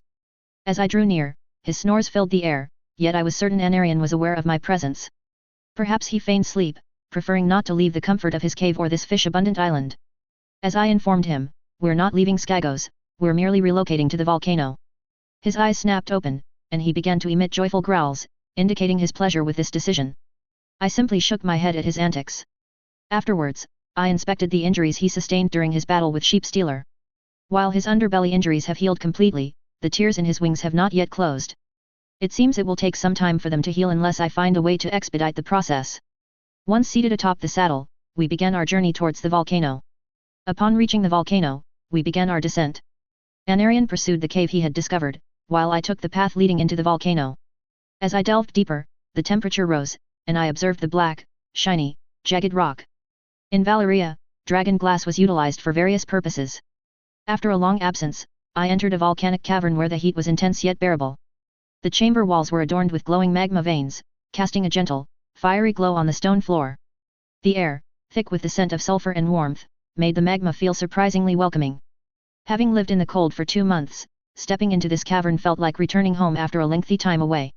As time passed, I began to adapt the cavern to my needs. Once that was done, I ventured into the volcano to familiarize myself with the place I would call home for 8 moons. During my exploration of the volcano, nothing caught my interest except for the lava I encountered. It was so profound that all I could perceive was the light and heat. Dragon glass was scattered everywhere, which was fortunate for me as I would need it for my rituals and various other purposes. Without wasting time, I draw my Valyrian sword and begin to strike at the magma veins. I need magma for the first ritual I am to perform. Having collected the magma into the stone bowl I crafted, reinforced with preserving, heat-resistant, and endurance-enhancing runes forming a rune cluster, I proceed to gather the other ingredients and tools required for the ritual. Having gathered all the necessary ingredients and tools, I began to verify each one to ensure nothing was missing. Arrayed before me were magma essence, a dragon glass dagger, and cinder dust. Magma essence is liquid magma drawn from a volcano, the dragon glass dagger's hilt is entwined with vine from an island, and cinder dust is finely ground ash from the volcano's core. These are all the components required for the ritual. The ritual I am about to undertake is designed to enhance the flow of magical energy within me, thus creating a more effective channel for my power and possibly unlocking latent abilities inherent in my Valyrian lineage. However, I harbor no expectations of awakening dormant powers, as this ritual is a basic one, executable with ingredients found in the wild. Despite this, with the essence of blank, my potential could become boundless, but to achieve this, I must realize my full potential, and an increased flow of magic would be of great assistance, allowing my magic to transfer seamlessly from my body to my wand. As I sit at the center of the chamber, the magma veins cast an eerie glow around me. I remove my upper garments, exposing my skin to the cavern's heat. With cinder dust, I begin to draw runes and glyphs along my arms, chest, and forehead, targeting areas where magical energy naturally flows. I carefully anoint the obsidian dagger with magma essence, making the blade hum with energy. Then, I make shallow cuts along the rune lines, allowing the essence to mingle with my blood. Throughout the process, I feel no pain. After completing the process of making cuts, I waited for the magma to seep into them. Now comes the crucial part, I must chant correctly as it will guide the flow of magic through the newly opened channels in my body. As the magma began to disappear, I started chanting in High Valyrian. Endinxas aldritzes, drv enajot. Erginlvavizos, hedralon tumptos. Enaran gevivsmai, perts vidros let. Isan yahor, lva perts nik rs. _ Ancient dragon, the fire lies still. Breathe through my veins, weave through my wool. Silent you slumber, but in me you rise. Bound by the flame, I claim what's mine. As the chant ended, warmth began to spread throughout my body, and the ancient magical energy emerged from the volcano, blending with mine. The runes glowed faintly, followed by pain as the potent mixed energy began to tear the channels wider, acclimating them to the new energy flow. Eventually, the energy was fully absorbed, causing the runes to emit a dim glow before they faded away. Lying on the warm stone floor, I regained my bearings from the pain. Once recovered, I assessed the ritual's outcome. I began to feel a deeper connection with my magical essence, the energy flowing within me more efficiently and in harmony. A quiet strength emerged, a sense of latent power ready to be unleashed. While the full effects were not instantly evident, I now harbored a fragment of the volcano's ancient, dormant magic. With one more potent ritual, I could awaken its full force. However, that must be postponed. Performing this ritual has left the volcano's potent magic in my magical channel, and initiating another ritual consecutively could have adverse effects. From Dumbledore's memories, I've witnessed the consequences of frequent rituals on one's body. I have no desire to become abominable, as each ritual draws on the surrounding magic for power. Every location has its dark past, and conducting a ritual in such a place draws upon magic tainted by that history, which in turn exacts a toll on your body and more so on your mind.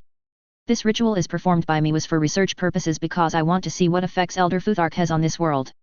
Although it works perfectly on this world, but its power is not greater than Valyrian glyphs. But I'm satisfied because it gives me more versatility than glyphs. After resting for the night, I began to practice magic. As the magic flowed through my channels, I felt a burning sensation.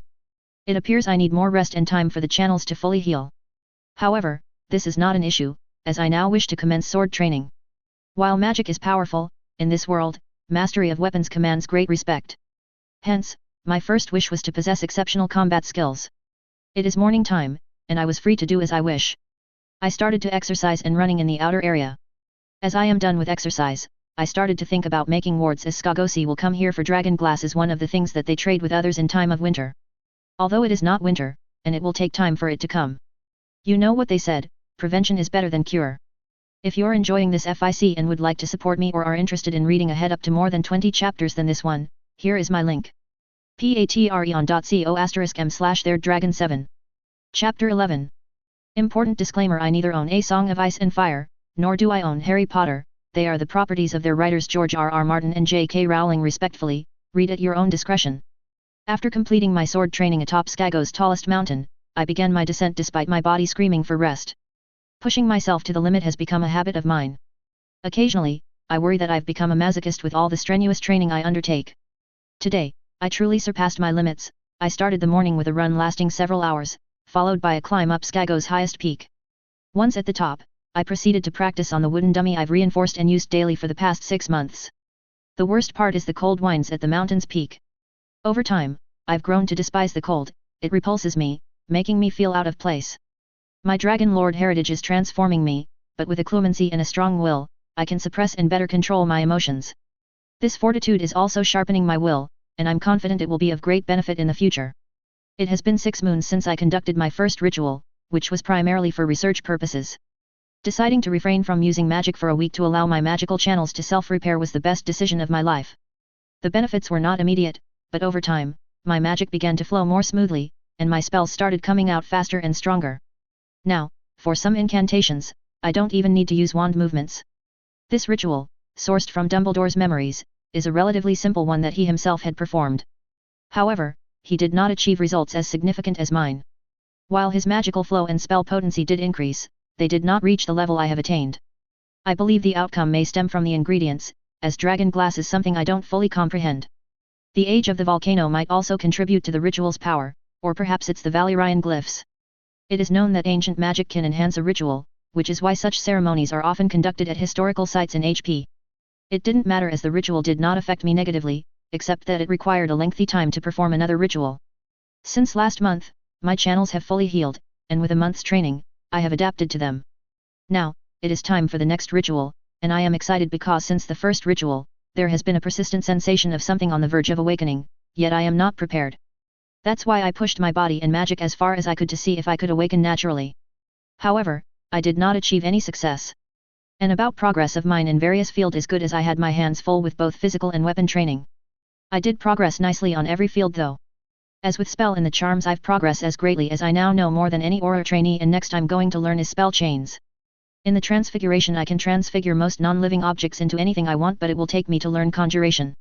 With dark arts and defense against it I've also progressed same as in charms. Now the next is apparition. In occlumency, My shields are as strong as Valyrian steel, and I have far surpassed Snape, who is reputed to have mastered occlumency to such an extent that he could shield his mind from the most skilled legilimens. It is still a work in progress, so I believe Snape may not have fully mastered it, or perhaps he was unable to. Now, I can create false memories or slightly alter them in my mind, so when a legilimens enters, they only find those memories instead of the real ones. There are 2 layers of shields in my mind, one that protects all my memories and another designed to lure and show them what they want to see. I even think that I could apply this to others if I learn legilimency and access their minds. I'm planning to learn legilimency, but it will require people to practice on. I've begun creating as many runes as possible to gain experience and craft numerous clusters. I aim to combine Valyrian glyphs with Elder Futhark for their versatility and power, respectively. Although I can create clusters of each separately and use them together, I haven't been able to create a mixed cluster. The combination of Elder Futhark's versatility and Valyrian glyphs' power would make for an ideal, potent, and durable cluster. It may take time, but I am confident in my ability to master this skill, as there has been no skill that I have not been able to learn and master. There are potions I haven't begun to craft due to a lack of tools and ingredients. However, I have started to assimilate knowledge about them from Dumbledore's memories, as he was a master alchemist, and also, he learned from the renowned Flamels. Now, with the cauldron, stirring stick, and any source of fire for heating, I have all the necessary tools for potion making. Upon entering the cavern, one could see a bed, furniture, and other necessities essential for daily life. Having attained proficiency in runes and transfiguration, I began crafting items needed for everyday use. I even created runes for water conjuration, purification, and inscribed them in the bathroom, washroom, and kitchen I fashioned within the cavern. Should someone from Skagos visit, they would likely be astounded by all the conveniences. However, they cannot penetrate the area because I have already established wards to repel them. Within this ward, I have inscribed various enchantments such as Muggle repelling, intention diverting, protection, presence alerting, and more to ensure safety. The first man possesses some magic in their blood, rendering the Muggle repelling ineffective on them. Yet, it has been working flawlessly so far, as no one has ventured into this part of the volcano. Currently, I am crafting runes that will prevent wargs from spying on the future home I intend to build. After bathing and drying off, I began preparations for the ritual I am set to perform today. I am also naming these rituals and recording them on the papers I now possess. I am grateful for the gift of transfiguration. The first ritual I conducted, which I have named Ritual of the Ember Veins, primarily influences the magic channels, serving as conduits for the flow of magic. The next ritual is termed Ritual of the Blood Flame Awakening. It is designed to strengthen my bond with Anarion and to rouse the latent powers within my blood. Given 5,000 years of history, with the continuous infusion of blood and magic from dragons, it's plausible that something dormant lies within our blood, and it is this dormant element that I seek to awaken with this ritual. This ritual is also a test, as the ability will only manifest if my ancestors approve of it. I have no doubt they will, for they would surely wish to witness the legacy within their blood. Being of pure lineage, without the taint of a half-breed or the absence of a dragon, there is no reason for their disapproval. They will be but an echo, a remnant of their former selves imprinted upon the world. I began to walk towards the cavern's corner, where I had placed one of the ingredients necessary for the ritual. Last night, I visited the nearby godswood and collected stones, leaves, and water. The weirwood box I bought from the merchant will serve as a catalyst for the ritual. It's said to enhance the ritual's power, though to what extent, I'm not certain. That's why I gathered as many stones and other items as possible. The dragon heart I possess will be used to awaken the power. I'm unsure of the fate of these 2 items post-ritual, as they are the only magical ingredients I have so far. This ritual, originating from the memories of Grindelwald, is dark in nature. However, altering the ingredients and runes may yield unknown results. In their realm, numerous magical ingredients sacrifices are required, and even then, if one is deemed unworthy by magic, nothing will be awakened. I have redirected the magic to my ancestors, as I believe that with my heritage, the magic of this world will not grant me anything. It is the magic of my ancestors and their deceased dragons, combined with the natural 4 forces, that will bestow the power. The dragon's heart will absorb this power and incinerate the blockages, thus activating the dormant abilities. This ritual will be painful, but as they say, no pain, no gain. Upon returning to the site of my initial ritual, the first step is to set the weirwood box on the ground. Subsequently, I form a circle with stones, leaves, and a bowl of water, and ignite a magical fire fueled by my blood in the bowl, which burns with utmost intensity as I infuse it with as much blood and magic as it can contain. Once the circle is complete, I proceed towards the trunk where I had thrown the dragon's heart, carrying the dragon hide pouch adorned with numerous engraved runes that I had crafted. Upon donning gloves, I extracted the heart, and blood immediately began to seep out. I managed to collect most of the blood before it could damage the glove and promptly deposited it into the weirwood box. The quantity of blood was minimal, but I gathered what I could, knowing it would be beneficial for the next ritual, especially if this dragon heart were to be incorporated. Subsequently, I positioned the family heir's knife adjacent to the box to establish a connection for the ancestors to manifest. I began my chant in Mother Tongue Gu. Zaldritz's Nogar, Per my Ngos Ixan. Hen Nutties Prm Persis, Zaldritz Nogrixis.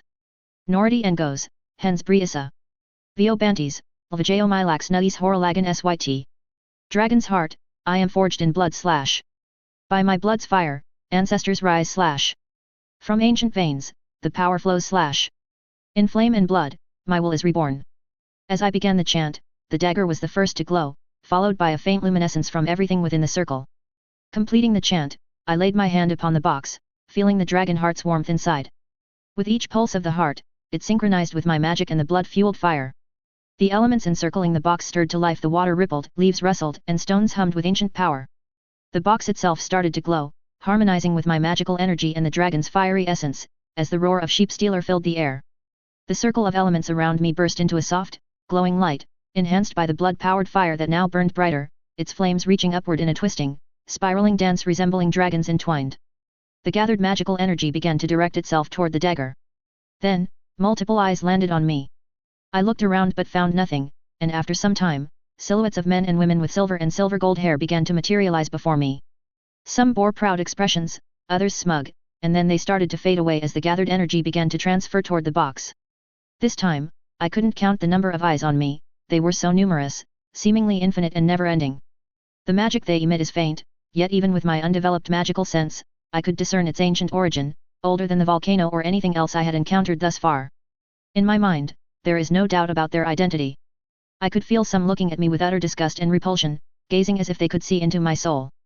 After their judgment, they disappeared. Then, that energy flowed into me, awakening a force that bolstered my vitality, strength, and connection with Anarion. I began to feel the power of my ancestors coursing through my veins, deepening my bond with Anarion.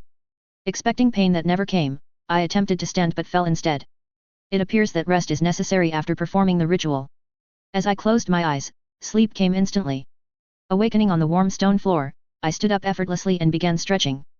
Once finished, I examined my body for any changes, finding none, I proceeded to meditate to sense any alterations in my magic. As I closed my eyes and delved into meditation, I immediately noticed a significant deepening of my bond with Anarion. Now, I could sense his location, the distance between us, and even his emotions. Content with this discovery, I turned my attention to my magic, checking for any irregularities. While I detected a slight increase in the potency of my magic and a growth in my reserves, there was nothing extraordinary. After channeling my magic through my body 4 to 5 times, I began searching for any sign that might reveal what I had gained from the ritual. My ancestors had approved of it, and so had the old gods, if such approval counts. Eventually, I discovered what I was seeking. It appeared as a blood-red flame, constantly flickering. The moment I touched it, I was jolted from my meditation. Almost immediately, a fiery force began to radiate from my heart throughout my body. A power surged within me, tsunami-like, and I felt as though I could shatter stone with my bare hands. I drew my wand and dashed out of the volcano, my speed at least tenfold what it had been the day before. I was certain I could go even faster. Once outside, I targeted a distant mountain and cried out, "Bombarda!" My mouth fell open as the Bombarda spell caused a massive explosion, creating a crater at the mountain's base and sending rocks flying. Even my Bombarda Maxima couldn't inflict such damage. Witnessing the destruction a single spell had wrought upon the mountain, I was about to celebrate when suddenly, the force began to drain from my body, the flickering flame waning, and a profound tiredness overcame me. If you're enjoying this FIC and would like to support me or are interested in reading ahead up to more than 20 chapters ahead of this one, here is my link. patreon.co/m/theirddragon7. There is also new FIC of Gamon Targaryen SI firstborn son of Daemon on my *on. I have only recently begun writing it. Chapter 12. Important disclaimer, I neither own A Song of Ice and Fire, nor do I own Harry Potter, they are the properties of their writers George R.R. Martin and J.K. Rowling respectfully, read at your own discretion. The time has come for me to depart from this place, but not without fully harnessing the power of this volcano. The prior ritual of the Blood Flame Awakening, has exacted its toll, yet I continue to reap some benefits even after the force's effects have dissipated. The rituals I am to perform will not be on myself this time, as my hands are already occupied with mastering the skills I possess. Donning my tunic and withdrawing my wand from within, I picture the cavern in my mind, and with a creak, I apparate into the cavern. Apparition is the spell I've practiced so frequently that I no longer need to perform the wand movement or incantation. Teleporting is an incredibly useful skill to have. In battle, you could apparate to the other side and surprise your opponents, but this is only advantageous if you've mastered apparition. Without mastery, it produces a sound both when you depart and when you arrive. Another drawback is that you can only teleport to locations you've previously visited. In the future, I plan to master the skill to such a degree that I'll be able to teleport to places I've only seen in pictures or can vividly imagine. It won't be long before I reach that level of mastery. In other areas, I've attained a level of proficiency comparable to an aura in Harry Potter. I can now perform conjurations and use various charms and spells for defense against the dark arts.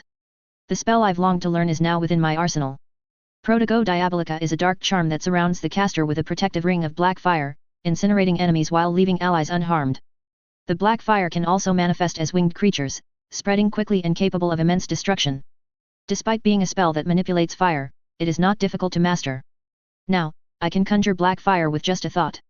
After mastering Protego Diabolica, I began studying the Fiend Fire Curse, prioritizing the counter curse due to its potential variability in this world. A month into practicing Fiend Fire, I have gained sufficient control to use it safely without fear of it becoming unruly. While its flames may serve a purpose in rituals, their dark essence makes me prefer using conjured fire or dragon fire instead. Next, I have perfectly mastered Occlumency, and I feel that soon I will be able to enter my inner world. As for Legilimency, I have ventured near town and begun reading surface thoughts without harming minds. I am making good progress at a pleasing rate, but I have not yet delved deeply into their minds, so my experience in this area is not as extensive as I would like. However, I believe it will come with time. Moving on to the rituals, these remain unnamed as I choose not to disclose them. The first ritual, to be performed just once, could make a Valyrian dragon lord so proud, were they alive, that they might gladly offer their daughters in marriage. Dragon lords were fond of breeding and nurturing new creatures. Contrary to common belief, dragons were not created by our ancestors through flesh crafting. Had that been the case, dragons wouldn't be the sole creatures the dragon lords possessed. The flesh pits of Gorgossos were the result of dragon lords' failed attempts to create new breeds or enhance their dragons. In fact, the Valyrians were not known for flesh crafting before the Giscari Wars, as this magic originated from them. After their conquest, the Valyrians learned this magic and began experimenting for their own purposes, but they never achieved any success. In every Valyrian dragon lord's castle, one could find gargoyles, paintings, and statues of various magical beasts. Valyrian dragon lords even competed among themselves to see who could possess the most exotic and superior specimens of animals. They invested substantial amounts of gold and slaves for animal husbandry. The slaves tasked with animal care enjoyed a higher status than many minor lords of freehold, as dragon lords always valued talent, and animal husbandry was highly coveted. The order of dragon keepers has always been held in high esteem by the dragon lords, who seldom deny their requests. This revered order was one of the sacred institutions in Valyria. Anyway, the first ritual I intend to perform is the creation of a phoenix. Indeed, after searching through the memories of two wizards for rituals that could heal animals and bestow upon them new abilities, I discovered that I could acquire any skill with the aid of essence. However, to do so, I must first understand the skill in question. Utilizing the knowledge and understanding of the two wizards' bloodlines, I learned these skills. Yet, mastering them and finding a way to incorporate them into my bloodline remains my own challenge. The Dumbledore family does not share a bond with their phoenix as a dragon lord does with dragons. Therefore, I had to master this ability as a skill and surpass their level. Upon reaching the cavern, I found the three captives lying unconscious on the floor. These individuals are intended as sacrifices for the ritual. They are the cannibals whom I captured yesterday at the volcano's edge. After probing their minds with legilimency, I discovered they have been practicing this for a long time. Afterward, I began to inspect the other ingredients required for the ritual. The weirwood box remained intact post-ritual, but sadly, the dragon heart did not survive. The dragon heat essence, contained in the vial I crafted, will endure until the ritual's completion. To create Valyrian steel shards, I must melt it down with dragon fire, only then can I shatter it to obtain the shards. I utilized cutlery from Valyria for this purpose. Finally, and most importantly, 3 dragon eggs are necessary. They must be sacrificed to create a phoenix. Upon reaching the site I had discovered within the volcano, deemed perfect for the ritual, I began arranging the ingredients and eggs into a triangle on the ground. I placed the weirwood box at the center and started positioning Valyrian steel shards and blood essence around it, then roused 3 cannibals to surround the shards in a triangular formation. After ensuring everything was correctly placed, I positioned dragon eggs around the box to form a protective barrier. You might wonder why I use 3 elements in this ritual. It's because 3 and 7 are potent magical numbers. Sacrificing 7 dragon eggs is not an option, and the weirwood box I possess could not contain the immense power and life force this ritual is set to unleash. With everything in place, it's time to chant. Nagri Persis, Gavives and Goes. Hanujagan ondoso, Brian Horalagan. Syzs brilve, Gevivsl de drj. Henos engos, Gev Horalan. Spirit of fire, ignite the flame. Rise from the earth, beloved reborn. Good ashes ours, reborn with strength. From death's embrace, rise anew. After stirring magic with chanting, I started to sacrifice cannibals by slitting open their throats with Valyrian knife. After their death, as a result of excessive bleeding, their magical energy and life force began to flow towards the weirwood box, fueling the ritual. As the ritual advanced, the dragon eggs started to glow with a fiery light, signaling the accumulation of life energy. The essence of the dragon's heart, enriched with the life force from the sacrifices, was then drizzled over the eggs. Magical energy and life force began to coalesce into the box from the surrounding environment and the ritual itself. The accumulated energy was so intense that it was visible to the naked eye. I then directed this energy to the center of the circle, where it fused with the essence-infused dragon eggs, resulting in a fiery explosion that forced me to step back. Once the dust from the explosion began to settle, and after dispersing it with a spell, I approached the eggs. But there was nothing left of them, nor the ingredients and sacrifices used in the ritual. The only thing visible on the floor was an ash pile that hadn't been blown away by my spell. As I approached, a small head emerged from the pile, resembling a delicate chick, barely larger than a human hand. Its feathers were a soft, glowing amber, shimmering faintly with embers flickering like a dying flame. The chick's eyes were large and bright, exuding a fiery intelligence. I bent down and picked it up in my hand. Despite its small size, the newborn phoenix was radiating warmth and vitality, its presence comforting yet otherworldly. It felt magical, much like when I first encountered Anarion. After the ritual was complete, he let out a roar as if welcoming someone. I began to contemplate a name for it, or rather her, as she seemed to prefer. As I pondered over her in my mind, I instantly understood her capabilities and what she might achieve in the near future. After considering her abilities, I knew the perfect name for her would be Vesifina. As I uttered Vesifina, she tilted her head back, her fiery eyes shining with a sense of acceptance and satisfaction, as if she approved of her new name. Then, from the depths of her glowing chest, a soft note emerged, a sound that resonated with the very core of the earth. The note was pure and clear, reminiscent of a crystal bell's chime, yet it held the warmth of 1,000 flames. As Vesifina's song filled the air, the melody grew, weaving a tune that was both hauntingly beautiful and evocative of a long-lost dream. After a while, she ceased singing, and I opened my eyes. Truly, magic is a blessing, and anyone who says otherwise is a fool of the highest order. What else but a blessing could create such a being? Her song is divine. There are no other words for it. One could listen for an entire day and still feel disappointed when it ends. I intend to listen to her as much as possible because her music also has a healing effect on me. Following her song, my bond with her grew stronger than ever. Afterward, I retrieved the ashes I had previously collected, along with some herbs and spices I have with me. She only eats that from my recollection. If she fancies something else, I would simply purchase it from the nearby harbor. Upon seeing the herbs and ashes, she emits a joyful trill and begins to nibble on them. While Vesifina was eating, I began to contemplate a suitable place for her growth and habitation. Currently small, she will require a safe haven after each rebirth to mature and thrive. In her present vulnerable state, she needs protection, but once fully grown, she will be self-sufficient. My thoughts were interrupted when I noticed the pile of ashes from which Vesifina had emerged. Realization dawned on me. I had entirely overlooked the fact that phoenix ash is a magical ingredient with numerous uses. After securing it in the jar, I throw the jar into the trunk. Now that I know where Vesifina will live and have time to grow, I plan to create a space for us with the aid of an extension charm and runes. If Newt could do it, so can I. I've begun searching for the tools needed to make the suitcase, as the trunk is too cumbersome to carry everywhere. It appears my stay here will be extended for a while. It will take some time for Vesifina to grow, protect herself, and utilize her healing powers. Vesifina may not possess fox teleportation abilities, but she has healing flames, a lesser version of her tears. The choice of healing powers over teleportation was not mine to make, it lies in the hands of the world and magic.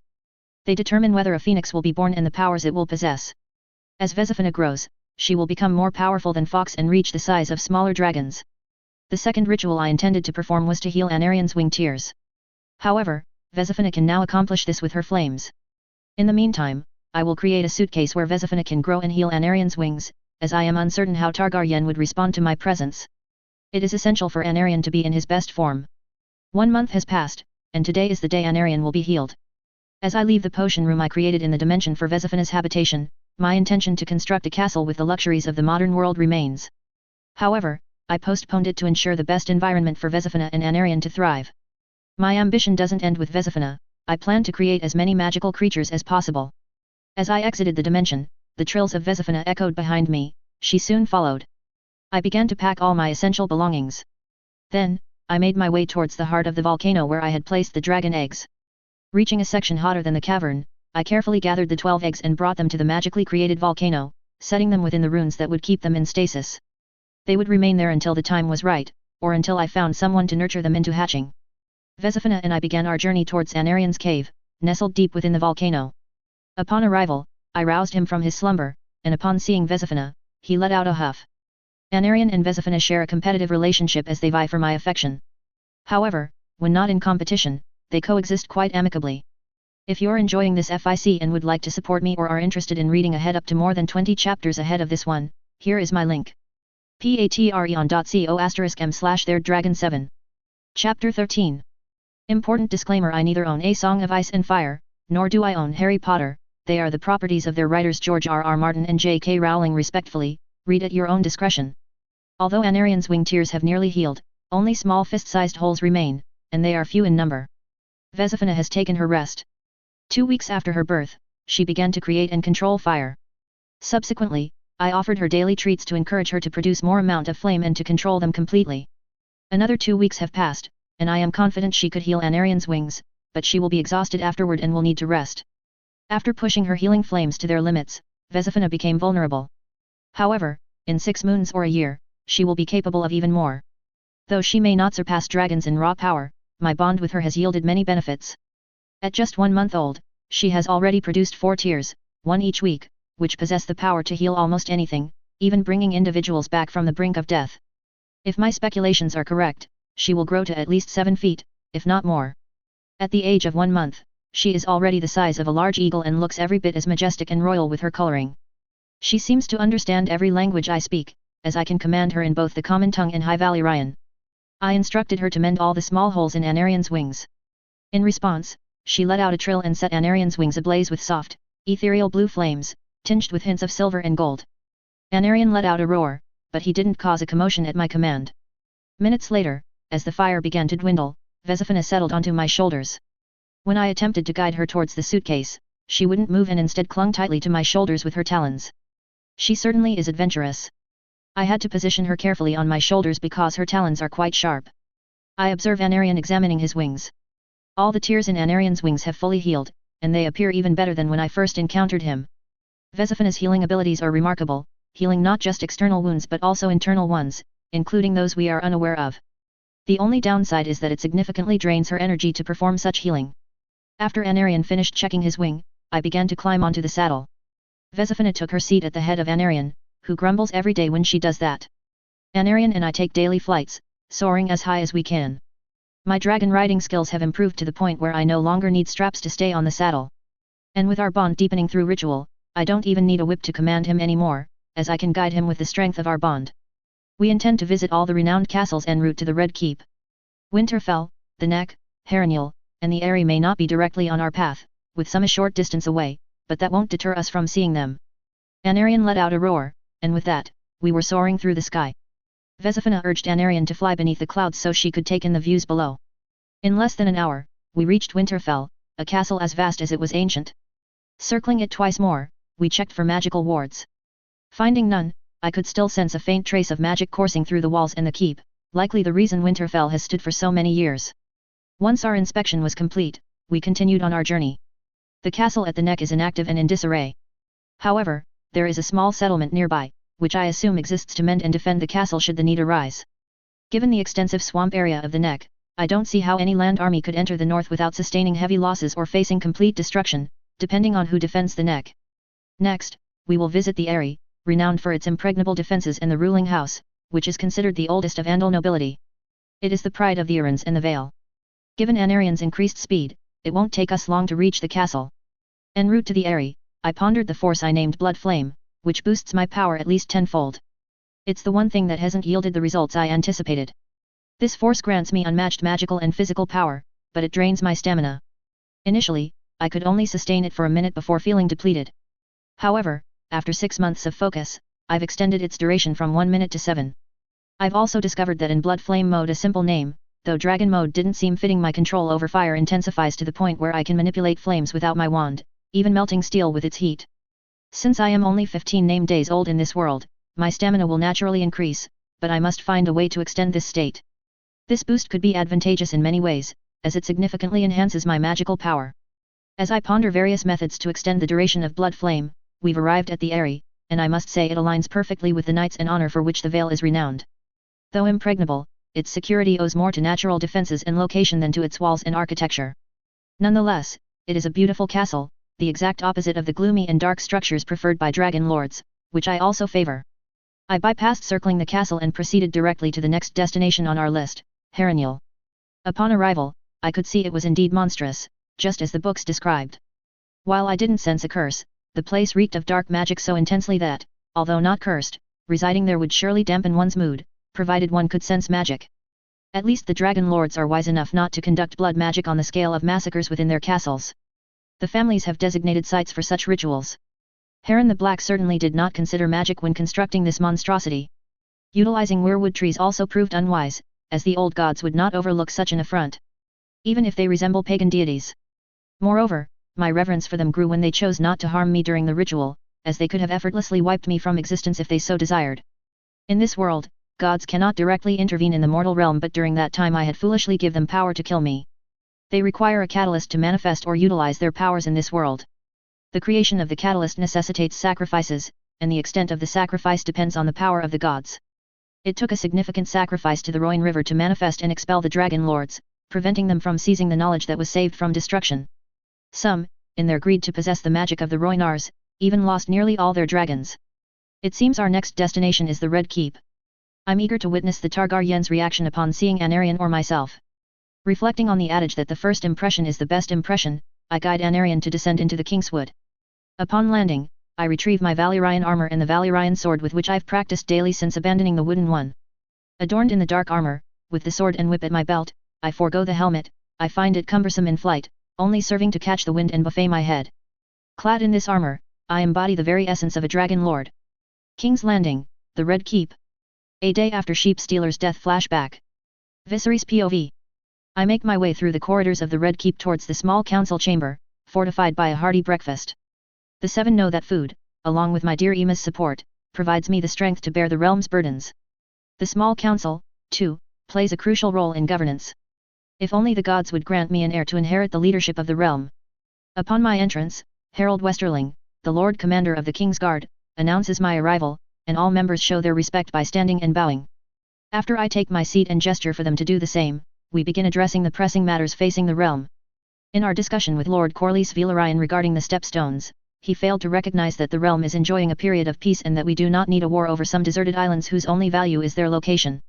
He has elevated his house to such heights that a few stolen ships should not cause him any distress. I am confident that the newly formed Triarchy will soon be embroiled in internal conflicts. If not, we can always send a representative from the Seven Kingdoms to negotiate with them. They would likely agree to spare Lord Corlys' ships out of fear of retaliation from the Seven Kingdoms. As Lord Otto Hightower and Lord Corlys began their dispute over the Stepstones, the council room door swung open. It appears our cupbearer has at last recalled her duties.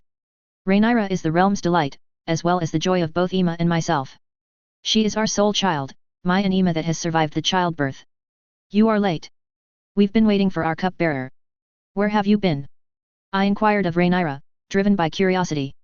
She bore no trace of dragon scent, and her presence keeps me company. When needed, the lords started their bickering. After serving wine and pacifying Lord Corlys and Otto, the council began discussing other matters. As the meeting drew to a close, Grand Maester Runciter stood up and began to speak. Your Grace, at the first ray of sunlight, a raven arrived from the Vale. It brings news that some small folk at the Fingers claim to have witnessed two dragons battling each other.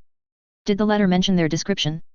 Because as far as I know, there is only one dragon outside of Dragonstone and the Dragon Pit, and that is Sheep Stealer. So, who is the other dragon?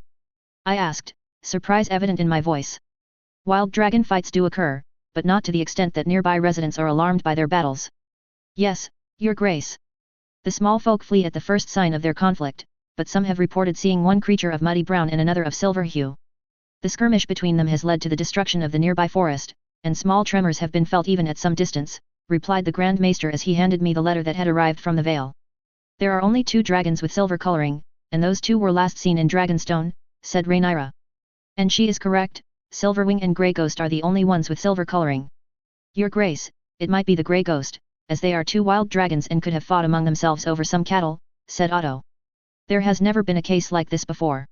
Even so, I will send Damon to investigate since the injured dragons might consume more than usual, posing a threat to the small folk of the Fingers. It was also to determine if either dragon was injured sufficiently to be chained and thus tamed, given their considerable size. I expressed my view. It would benefit House Targaryen greatly to increase the number of dragon riders in our ranks. Let me accompany Uncle Damon as well, 2 dragons could easily subdue the injured one, Rhaenyra said, her tone brimming with excitement and eagerness to venture out of the keep with her uncle. But Emma would have my head if I allowed it. No, your service is needed here in this council. Syrinx is too small for now. Caraxes and Damon can handle this, I said. At that, she stomped her feet in annoyance and left the council room, most likely to go to her mother and complain about me. King's Landing, the Red Keep. 105 AC. Viserys POV. How could be this possible? Last month we've received news from free cities that 3 dragons the size of Conquer's dragon is roaming the skies of Volantis. With the dragon rider atop them. Did another dragon lord family survive the doom? If so, then why have they been hiding until now? And most important, what is their intention toward House of Targaryen? Chapter 14. Important disclaimer: I neither own A Song of Ice and Fire, nor do I own Harry Potter. They are the properties of their writers George R.R. Martin and J.K. Rowling respectfully, read at your own discretion. King's Landing, the Red Keep. 105 AC. Viserys POV. These must be rumors. Otherwise, why would such a house remain shrouded in darkness for so long, harboring such a massive dragon? Lord Corley's spies claim it was larger than ships, capable of eclipsing the sun. Could it have slain Sheepstealer? Yet its coloring differs from that of Sheepstealer's known adversary. Perhaps there are more dragons unknown to us. Caution is imperative, as our family has few dragon riders. Of the 4, 2 are allied with another house. Although Rhaenys would not betray her kin, the remaining 2 dragons and their riders may be too insignificant should our enemies decide they no longer want another dragon lord house in this world. Should the situation deteriorate, I may have to tame another dragon, though I hope it won't come to that. I doubt any dragon could replace Balerion. As I enter the small council, all members are present, including Damon and Rhaenyra. Damon's face betrays his rage and annoyance. It appears he is displeased with another house wielding more power than ours. Have you received any further word from your spies, Lord Corlys? I inquired, taking my seat. This matter is of the utmost importance, as an unexpected attack from the other house could catch us unprepared. All eyes turned to Corlys. Yes, Your Grace. It appears my spies have been compromised, as there has been no word from them. However, merchants arriving from Volantis have corroborated the earlier rumors that this new Dragon Lord house possesses more than one dragon. Indeed, 2 additional dragons were sighted in the skies of Volantis, he replied in a somber tone, while all members appeared visibly disturbed by the news. It seems the situation will only deteriorate from here on out. What about their size? Did the merchant mention that? Are they the same size as the one that remains in Volantis? Damon inquired. If they are the same size as the one that has been in Volantis for some time, then why have they been hiding? No, they are not the same size, but they are not significantly smaller than the black ones either. They have a green and gold coloring, replied Lord Corlys. His initial statement brought a visible sense of relief to the council members, but his subsequent remark quickly dissipated it. What shall we do, brother? We were unaware of their intentions, and our house is unprepared for 3 dragons of the rumored size. And only the gods know how many more they possess, said Damon. If only we could ascertain the house to which these dragons belong and the intentions of their riders. Even Damon's ally in Pentos has no more information than we do. What would you have me do, Damon? I could dispatch a lord as an envoy or a missive to Volantis. However, our relations with Volantis have soured since the Conqueror burned their fleet. And now that they have a dragon rider, do you believe they would provide us with a truthful answer? I expressed this with a sigh. Things might have been different if the riders had landed in any other free city, but Volantis is formidable in its own right. It was during the Century of Blood that Volantis's true strength was unveiled. Do not fret too much about that, brother. If they plan to wage war against us, they would require the strength of all the free cities. Even with Volantis' power, they could not contend with the 7 kingdoms alone. Should they attempt to conquer the other free cities, we would form an alliance with Bravus and the rest to subdue them.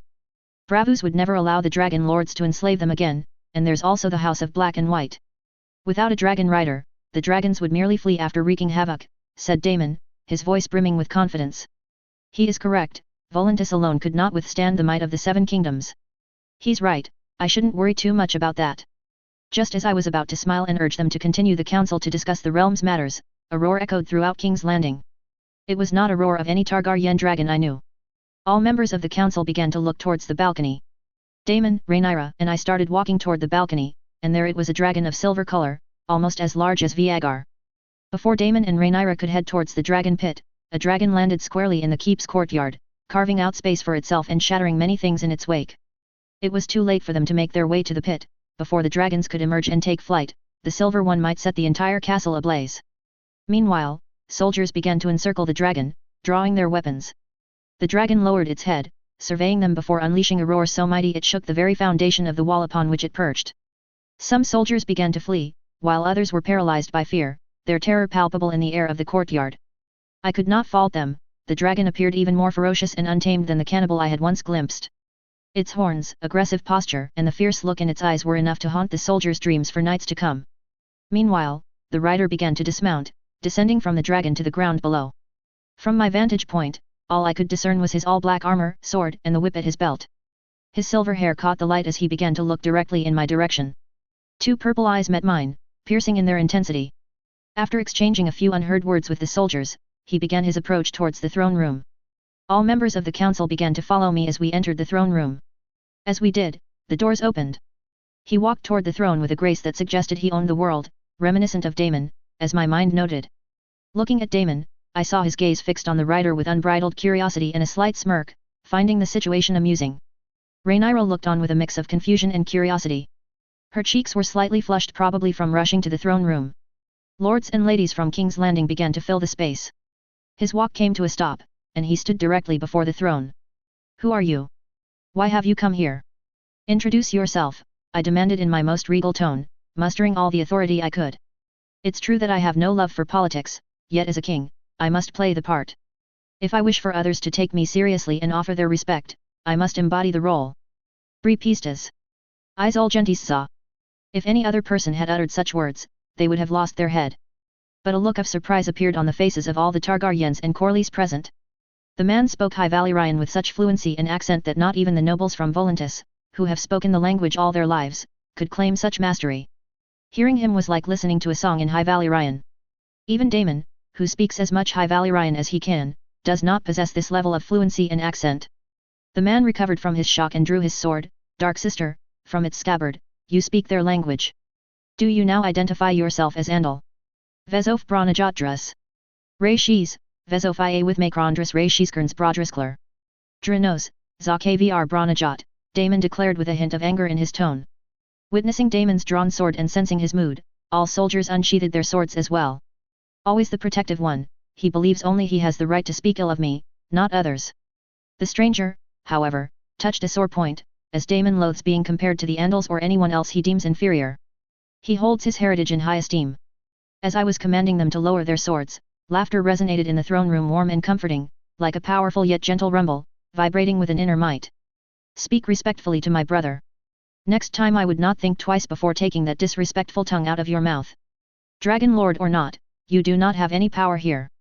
As Daemon grew angrier and began to advance towards him, he stumbled first upon the stone, followed by all those who had drawn their swords, which now seemed to gravitate towards the rider's feet. Magic! One might exclaim, for if this was not magic, then what could it be? The rider then gazed down at Daemon, who was looking up with fiery rage in his eyes, just as the sing-song voice started to resonate once more. Drisjada Zabrakarnon. R. Zakarns Tol Rendi. Ma with Macron Zs Bra Rashis Grot. Draconistris Z Rashis Jada, the rider declared, his tone dripping with amusement and mockery. Daemon began to thrash against the invisible bindings. I had to intervene before they went for each other's throats. "Although I like your fire, that doesn't mean I'll tolerate threats from you. Know your place before making threats to me. Dragons are not the only powers we dragon lords possess. Tum, Braza Rashis. Arza Rashis Ngkr. Vezofdras Rashis Rishisar. R. Braza Rashis Rashis." As I mentioned, after a few moments, Daemon ceased thrashing and, with a laugh from the rider, he released them all with a wave of his hand. As Daemon stood up, he began to move towards Dark Sister, picking it up from the ground.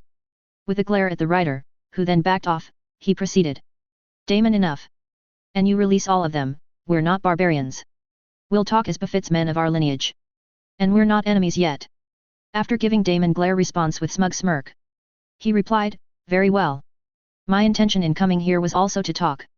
I am Durin Extraconor, rider of Anarion. I hail from Draconor House, which was one of the 5 major houses in Valyrian freehold. I woke up a year ago in the ruins of my motherland, and before you shout it is impossible. I have shown you proof that I possess magic, and with the help of it, my parents have protected me from the doom that has ravaged the Valyria. With pride resonating in his voice. Every Valyrian present is astonished. Because every Valyrian knows of the 5 major powerhouses of Old Valyria. Chapter 15. Important disclaimer: I neither own A Song of Ice and Fire, nor do I own Harry Potter. They are the properties of their writers George R.R. Martin and J.K. Rowling respectfully. Read at your own discretion. King's Landing. Durinix POV. I gaze upon their astonished faces with amusement in my eyes. At least they are aware of the 5 major houses of Valyria. It's understandable, as these houses were nearly as famous as Valyrian steel and the black stone of Valyria, having been the inventors and creators of such items. While it is not my house, the knowledge was bestowed upon my house in honor of the alliance formed between our houses thousands of years ago. However, the alliance barely lasted 50 years before the 2 houses were at odds once more. Recovering from their astonishment, Lord Corals responded respectfully, "It is our pleasure to meet a man of such distinguished lineage. However, you must forgive us for requesting some form of evidence to substantiate your claim in our minds. It is not that one would jest about such matters." He truly possessed a merchant's eloquence, as he requested proof of my heritage without causing offense. It is to be expected, as sailing across most of the known world would at least bestow exceptional communication skills, given the need to interact with various peoples. What should I display to them without disclosing too much? The dragon horn could work, but it might make them wary of me. While magic is scarce in this world, it doesn't automatically grant the right to claim a higher lineage. Even so, my story seems more fantastical than the long night. Because I'm telling them that I am over 200 years old and have survived the catastrophe that destroyed the greatest empire they've ever known, all without basic necessities. Their limited understanding of what magic can do certainly doesn't help my case either. I understand your skepticism regarding my claim. But what could I possibly present from Valyria that you would recognize? If my entire Valyrian armor is not sufficient, I said. It appears that in the heat of the moment, they failed to notice that my armor is made entirely of Valyrian steel. Oh, I am relishing this more than I had anticipated. The expressions on their faces have amused me immensely. After recovering from yet another astonishing revelation, they regained their composure and began to ponder what they would like to see from Valyria. I must say, a face graced with Valyrian beauty and a look of deep contemplation suits Rhaenyra well. I've seen memories where the most beautiful Valyrian women vie for Durinix's attention, hoping to align their houses with the Draconars through marriage. She may not surpass them in beauty, but she is still stunning. Observing memories from someone else's perspective differs vastly from witnessing events with your own eyes. Daemon still glares at me with some anger, though it lacks the fiery rage he exhibited before. It seems his passion for the Valyrian heritage of his family has tempered his anger towards me. Viserys is happy, it's evident in his eyes, though he restrains it from showing on his face. After all, the eyes, Chico, they never lie. I've longed to utter that line. Viserys maintains the composure befitting a king. Corlys's face betrays no emotion, and his gaze sizes me up, assessing how he might best leverage the situation to his advantage. I have come bearing a gift, which I intend to present after witnessing the fate of the last dragon lords of Valyria. During my travels, I've learned much about your king's desire to know more about Valyria. At its zenith, Valyria was renowned for many marvels, such as dragons, Valyrian steel, and black stone, which are more celebrated than others. However, there were numerous other wonders in Valyria that have yet to be replicated, even 200 years after its fall. Amidst my speech, I retrieve the shrunken suitcase and restore it to its original size. Reaching into the suitcase, I intend to extract the framed painting from my room in Valyria. It's a painting of Valyria, depicted from atop one of its towering volcanoes. My father had a passion for collecting artwork, cherishing each piece dearly. Thus, he transported the era's finest artist to the mountain summit on his dragon to capture the essence of Mother Valyria in a painting. While I doubt this is the sole existing portrayal of Valyria in paintings or tapestries, those who possess such art would likely cling to it tenaciously. All lords and ladies' eyes widened as I pulled out a painting, twice the size of the suitcase, from the aforementioned object. I handed the painting to a nearby king's guard to present it to Viserys. Viserys then instructed the king's guard to stand at a distance so he could view the entire painting. Immediately, the other Targaryens and Corlys, unable to contain their curiosity, gathered around Viserys. Upon seeing the painting, expressions of awe adorned their faces. After a moment of admiration, they returned to their previous positions. Viserys continued to gaze at the painting as a man would upon discovering water in a desert. "We have now no doubts regarding your claims, Lord Draconor, not that there were any to begin with. I would like to extend the hospitality of our keep to you. We can discuss Valyria further after you have rested, as traveling by dragon comes with its own set of challenges." As he spoke, the surrounding lords and ladies began to disperse, whispering amongst themselves. Once the last of them had left the room, Viserys instructed one of the king's guard to lead me to my quarters. I offered him a grateful nod, for that was all he would receive from me. I would not kneel, for he wielded no power over me, and I was not his subject. As the king's guard led me to the room, I was impressed by its grandeur, reserved for guests of high status such as the Lord Paramount of their region. The room was adorned with the finest luxuries the medieval era could offer. Upon entering, I inquired of a king's guard about the possibility of a bath. He assured me he would attend to it and departed in the direction from whence we came. I proceeded to inspect the room, and upon completion, I stood on the balcony which afforded a splendid view of the city. While I was taking in the view, some servants arrived and began to prepare my bath. After expressing my gratitude and informing the maids that I wouldn't require their assistance but would call upon them if needed, I settled into the bathtub to contemplate my next move. Observing Rhaenyra's age and Daemon's presence in King's Landing, I surmised that Aemma must still be alive and likely to give birth soon, her absence from the throne room possibly indicating as much. Saving Aemma would earn me the gratitude and favor of both Viserys and Rhaenyra, as they hold Aemma in great affection and would be indebted to anyone who could spare her from death. Aemma is depicted in the show and the books as a kind-hearted individual, sacrificing her life for Viserys to secure an heir, albeit without her consent. If I were to let her die, Rhaenyra would likely be named heir, assuming the timeline remains largely unchanged from what I know. Viserys, knowing even a fraction of my capabilities, would eagerly unite our lines. By accepting his proposal, I would ascend to the role of king consort, binding myself to the 7 kingdoms. It would be a cold day in hell before I tie myself to the 7 kingdoms and become merely a king consort, especially when I've been granted a second chance. This second chance in life comes with gifts that could make me the most powerful individual in the world over time. If I were to settle for merely being the king consort with all these gifts at my disposal, I would be deemed a fool in the annals of history. While I harbor no ambitions to conquer the entire world, I aspire to establish an empire that surpasses the Dawn Empire. As Corlys would say, what is this brief, mortal life if not the pursuit of legacy? I intend to lead a life that is far from brief, if it's within my control. My aim is to leave a legacy that endures as long as intelligent life exists on this planet. Anything less would not suffice. Therefore, binding myself to the Iron Throne is not on my do list. To achieve that, I would require an army and allies in this world. However, my purpose here isn't solely for toil, I intend to relish life and garner experiences from my forthcoming travels. My goal is to forge connections with the Targaryens, to explore if we could evolve beyond our current state, to share knowledge, and to observe its impact on the future.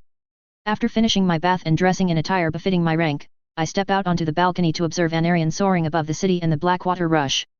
I watch him hunt, and once he's finished, he glides towards the Kingswood for rest. As the sun reaches its zenith, a knock at my door breaks the silence. Upon my permission, a maid enters and informs me that the midday meal is prepared and the Targaryens await my presence. She is here to escort me to them. Having secured the sword to my belt, I began to follow the maid. Let's see what Targaryens has to offer me. Chapter 16. Important disclaimer: I neither own A Song of Ice and Fire, nor do I own Harry Potter, they are the properties of their writers George R.R. Martin and J.K. Rowling respectfully, read at your own discretion. This chapter is for support you all have shown me here in Paraon. So, I just want to thank you guys for the support. Hope you enjoy the chapter. King's Landing. MCPOV. As the maid and I made our way to the dining room, we encountered numerous lords and ladies of the realm. Nearly all of them bowed and greeted me, indicating that news of my identity had spread, even though they do not understand High Valyrian. My introduction was not in High Valyrian, which explains their gestures. Aligning with a dragon lord, whether they hold land or not, is seen as a beneficial venture. Upon reaching a room guarded by the King's Guard, the maid who opened the door for me quickly departed. As I entered, the King's Guard glanced at my sword with caution but did not ask me to keep it out. They knew from the throne room that I could be dangerous even without my weapon, and now I am a guest, as their king had previously declared. I took a seat in an empty chair between Corlys and Viserys, and the first thing I did was to survey all those present in the room. All the Targaryens are here, including Aemma, whose belly bulge seems to confirm my earlier speculation. She appears to be a month or 2 away from giving birth, judging by the discomfort on her face while sitting in the chair.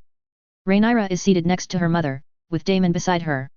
It looks like Corlys has sent a letter to Rhaenys, or perhaps she was scheduled to come to the capital today, as she is sitting there, looking at me as if I'm a puzzle for her to solve. At least I'm being observed by a beauty rather than some fellow. She and the Valyrians have their looks from the book rather than show, as she has black hair and blue eyes, while Corlys is a typical Valyrian. It's a pity, I would have loved to see a dark-skinned Laena Valyrian. Well, you win some, you lose some. Speaking of Laena, neither she nor her brother is present here. You may be unfamiliar with the new faces here. If I recall correctly, we've never formally introduced ourselves in court. Let's remedy that, shall we? I am Viserys Targaryen, king of the Seven Kingdoms. Beside me sits my beloved wife, Aemma Targaryen. To Aemma's right is our sole child, Rhaenyra Targaryen, realm's delight. Next to Rhaenyra, you already know Daemon, my brother. Beside you is Lord Corlys Velaryon, sees Nake. And with him, his wife and my cousin, Rhaenys Targaryen. Viserys' boisterous and jolly voice echoed through the room as he joyfully introduced everyone to me, not waiting for others' consent. Daemon's expression clearly showed his displeasure. Rhaenyra appeared slightly flushed when her father announced the title, while Aemma maintained a kind smile throughout. Lord Corlys nodded at me when our eyes met, and I returned the gesture. Rhaenys let out an exasperated sigh as Viserys introduced her with glee, yet a small smile was visible on her face. When our eyes met, she nodded at me, which I reciprocated. Following their introduction, it would have been impolite not to reciprocate, so I introduced myself to those who were unfamiliar with me. On the same day, I found myself making introductions again, opting for brevity this time. Once the introductions were complete, we began to eat. The meal had been served during our conversation, leading to a silent dining experience. The silence was shattered by Viserys, who began inquiring about Valyria. What was it like living there? He asked, curious about life under a sky teeming with dragons. I responded to his question with a polite smile. As I provided more answers, his fervor grew, and his questions became more frequent. Just as his interrogation was becoming bothersome and I was about to silence him, Aemma stepped in and scolded him for interrupting my meal. He ceased his babbling and returned to his meal with an embarrassed chuckle. After our meal ended, they led me to another side of the room. It looks like living room where all type of comfortable sitting is available. After comfortably sitting on the chair, wine is provided to me. And just as Viserys was about to open his mouth, Vesifina snooped in and landed on my shoulders. Seeing her, all their expressions became of awe. After giving her fruits from the table, she started to nibble on it. Although she eats ash and rare herbs, that doesn't mean she didn't eat any other things. But her preference is that. Where did you find it, Lord Draconor? The bird, I mean. I've never seen anything like it on my voyages, Corlys inquired, gazing at Vesifina. Of course, he hadn't seen it. This world harbors no phoenixes. And he has given me the perfect opportunity to boast about it. I created her with help from magic, I explained. Her name is Vesifina, a phoenix as mystical as dragons, with the power to control fire. As I ran my hand through her feathers, the onlookers gazed at Vesifina with renewed awe. When all eyes turned to her, Vesifina met their stares, then casually took an apple and began to eat it while perched on my lap, eliciting laughter from the crowd at her antics. Though she possesses many talents, her voice is what I cherish most. Would you all want to hear it?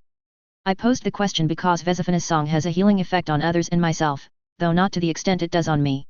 It could alleviate Aemma's discomfort, evident as she fidgets in her seat and grips Viserys' hand. While I don't fancy myself a hero, the least I can do for a woman is to lessen her pain with Vesifina's melodious voice. After receiving approval from everyone, I asked Vesifina to sing. She finished the apple she was eating, then perched on my shoulder and began her song. It lasted only a few minutes, but it was enough to entrance Targaryen and Velaryon. Their postures relaxed, smiles appeared on their faces, and even Daemon had a slight smile. They began to commend Vesifina, and upon learning of her preferences from me, the ladies tempted her with various foods. They summoned maids to fetch ash and herbs from the Maester's cellar. As her favored foods materialized before her, she approached them warily. Realizing they meant no harm, she permitted them to caress her feathers. Aemma was the most devoted, providing her with considerable comfort. It appears I have underestimated the healing power of her song, as Aemma's condition has significantly improved. Perhaps my dragon-like constitution is resistant to the effects of her song, even when intended to aid me.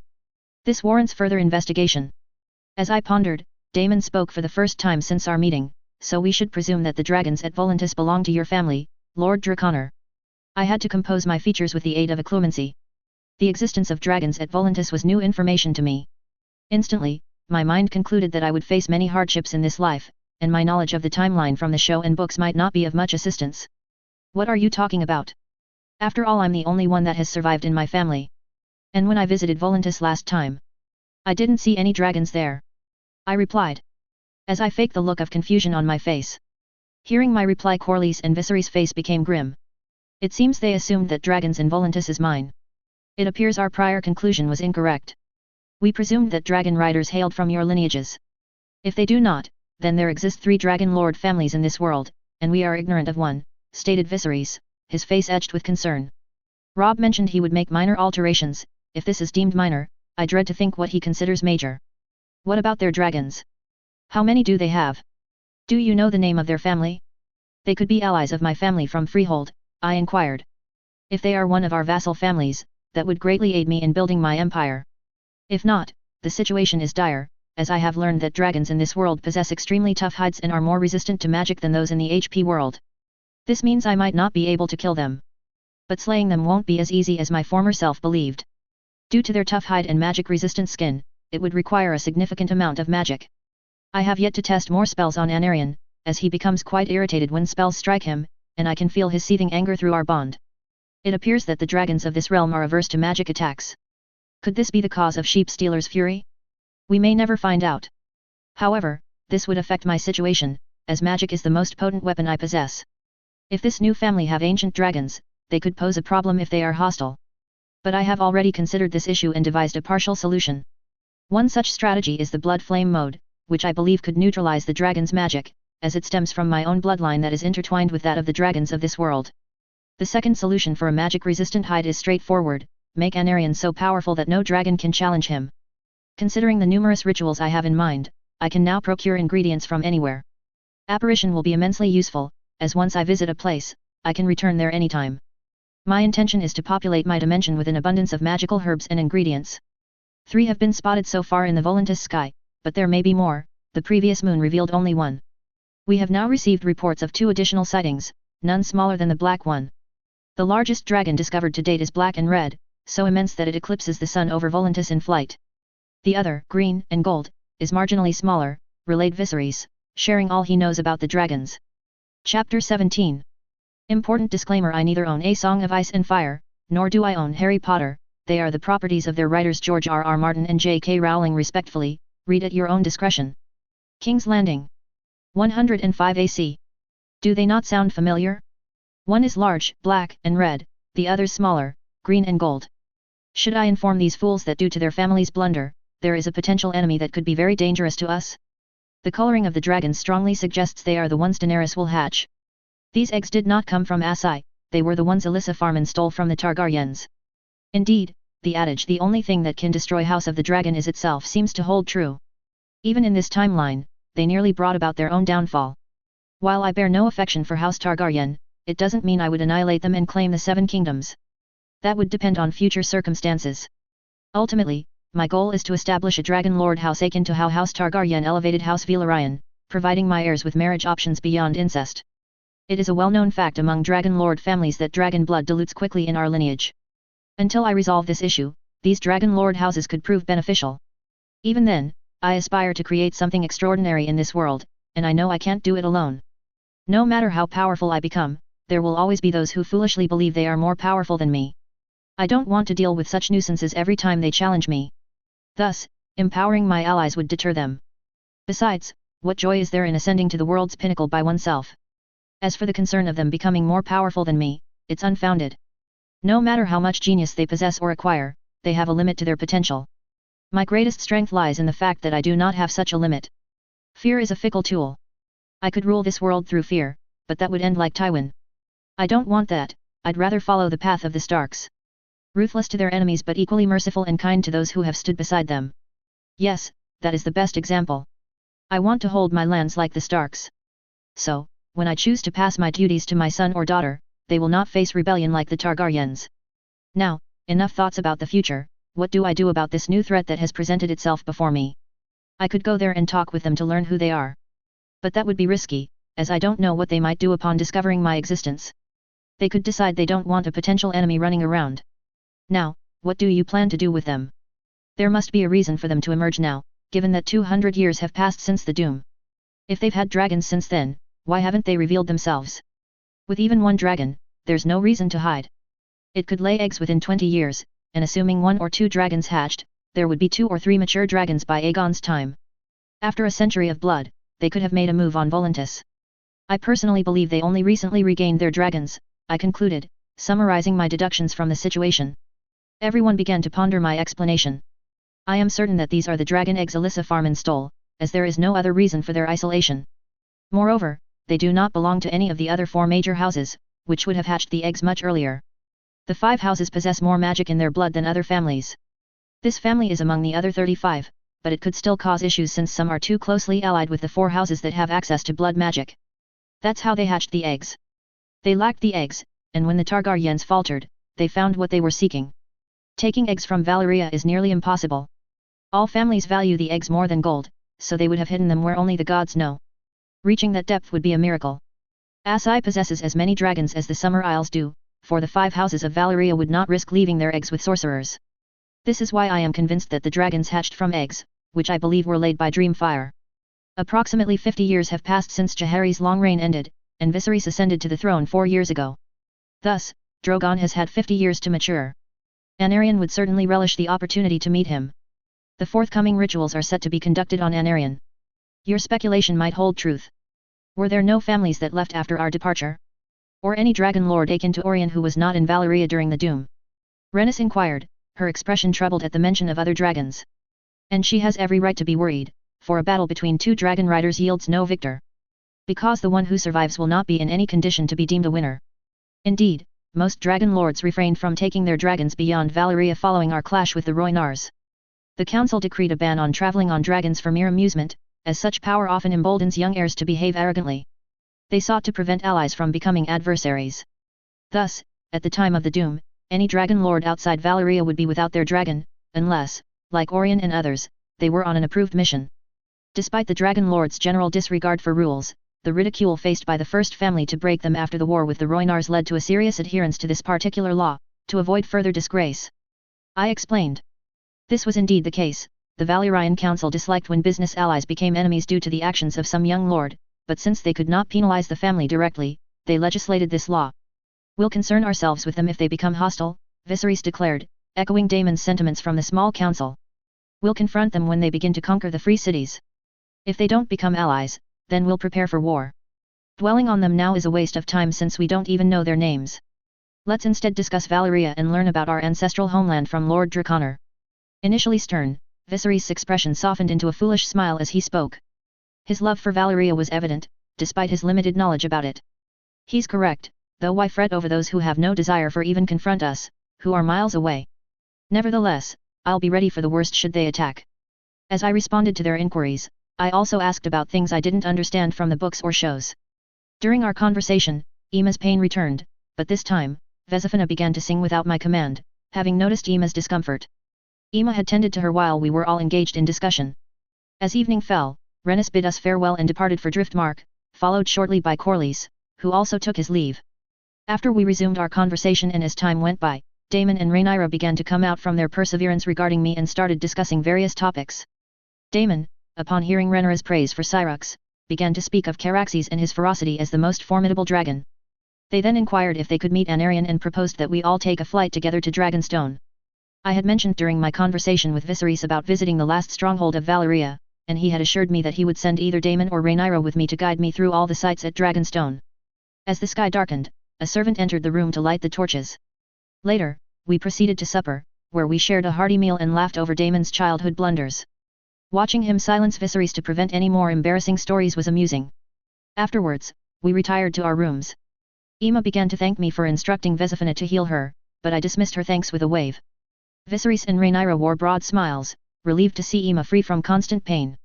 Viserys gave me a grateful nod, his eyes conveying a promise not to forget my assistance. After seeing that my goals are fulfilled, I started to walk toward my room with smile. I couldn't help but think this is now not the book or show that I previously enjoyed in my life. The people here are real and there are many different among their characters and in reality. Targaryens and Valyrians are nice to me, they are not like their future self where they would many difficulties and start to lineage. Corlys told me he could get any of the items I'll need with his extensive knowledge would help me greatly. Even Rhaenys is nice conversationalist to have when she doesn't think that you are not here for harming her kins. And about Daemon and Rhaenyra, Viserys is right. They're like dragon, ever restless and chaotic. When I started to know them, they talked about their mischief in the Red Keep. Chapter 18. Important disclaimer: I neither own A Song of Ice and Fire, nor do I own Harry Potter. They are the properties of their writers George R.R. Martin and J.K. Rowling respectfully, read at your own discretion. King's Landing. 105 AC. Upon reaching my room, I pushed open the heavy doors and entered. After bathing and retrieving the ward stone I always carry since leaving Skagos, I began to set wards around my room. This time, I kept it simple: intent sensing, anti-spying, an alert for harmful intentions, and a shield around the bed should any malice draw near.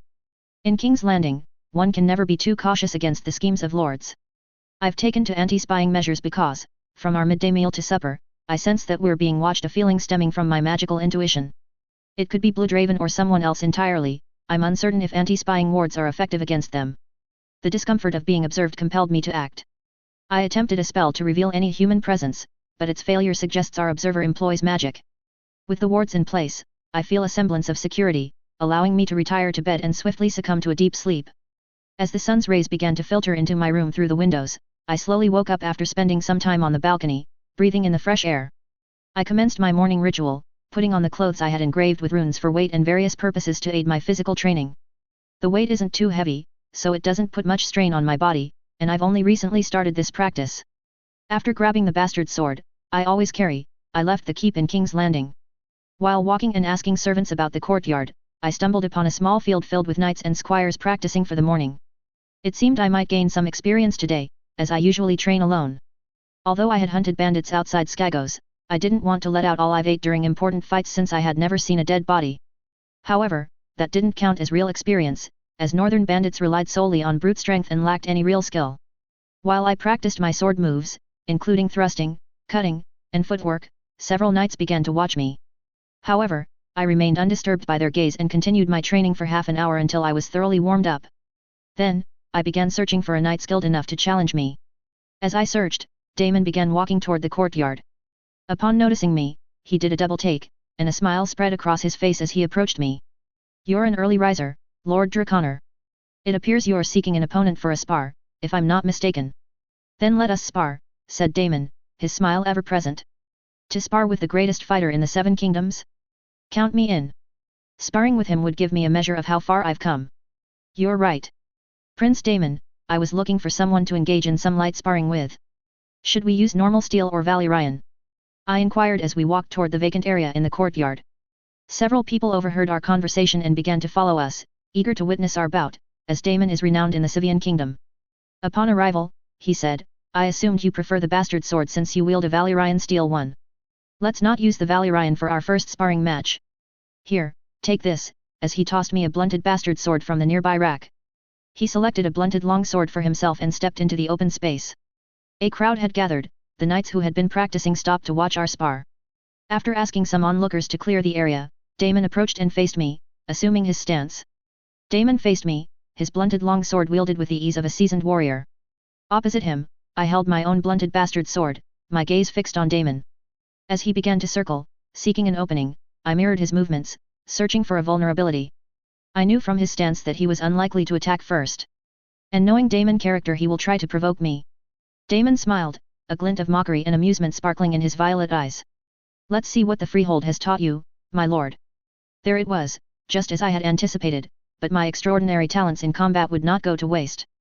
As I analyzed his stance, I found an opening that would prevent this fight from ending with a single move by him. Truly, he is a formidable opponent, especially since I don't have a single ounce of experience in sword fighting, but this past year has taught me a lot. The less said about Durinix's talent with the sword, the better. With a single calculated movement, I lunged forward, initiating a powerful overhead strike. The velocity of my assault was remarkable, quicker than Damon had predicted, yet the rogue prince was well versed in the art of unpredictability.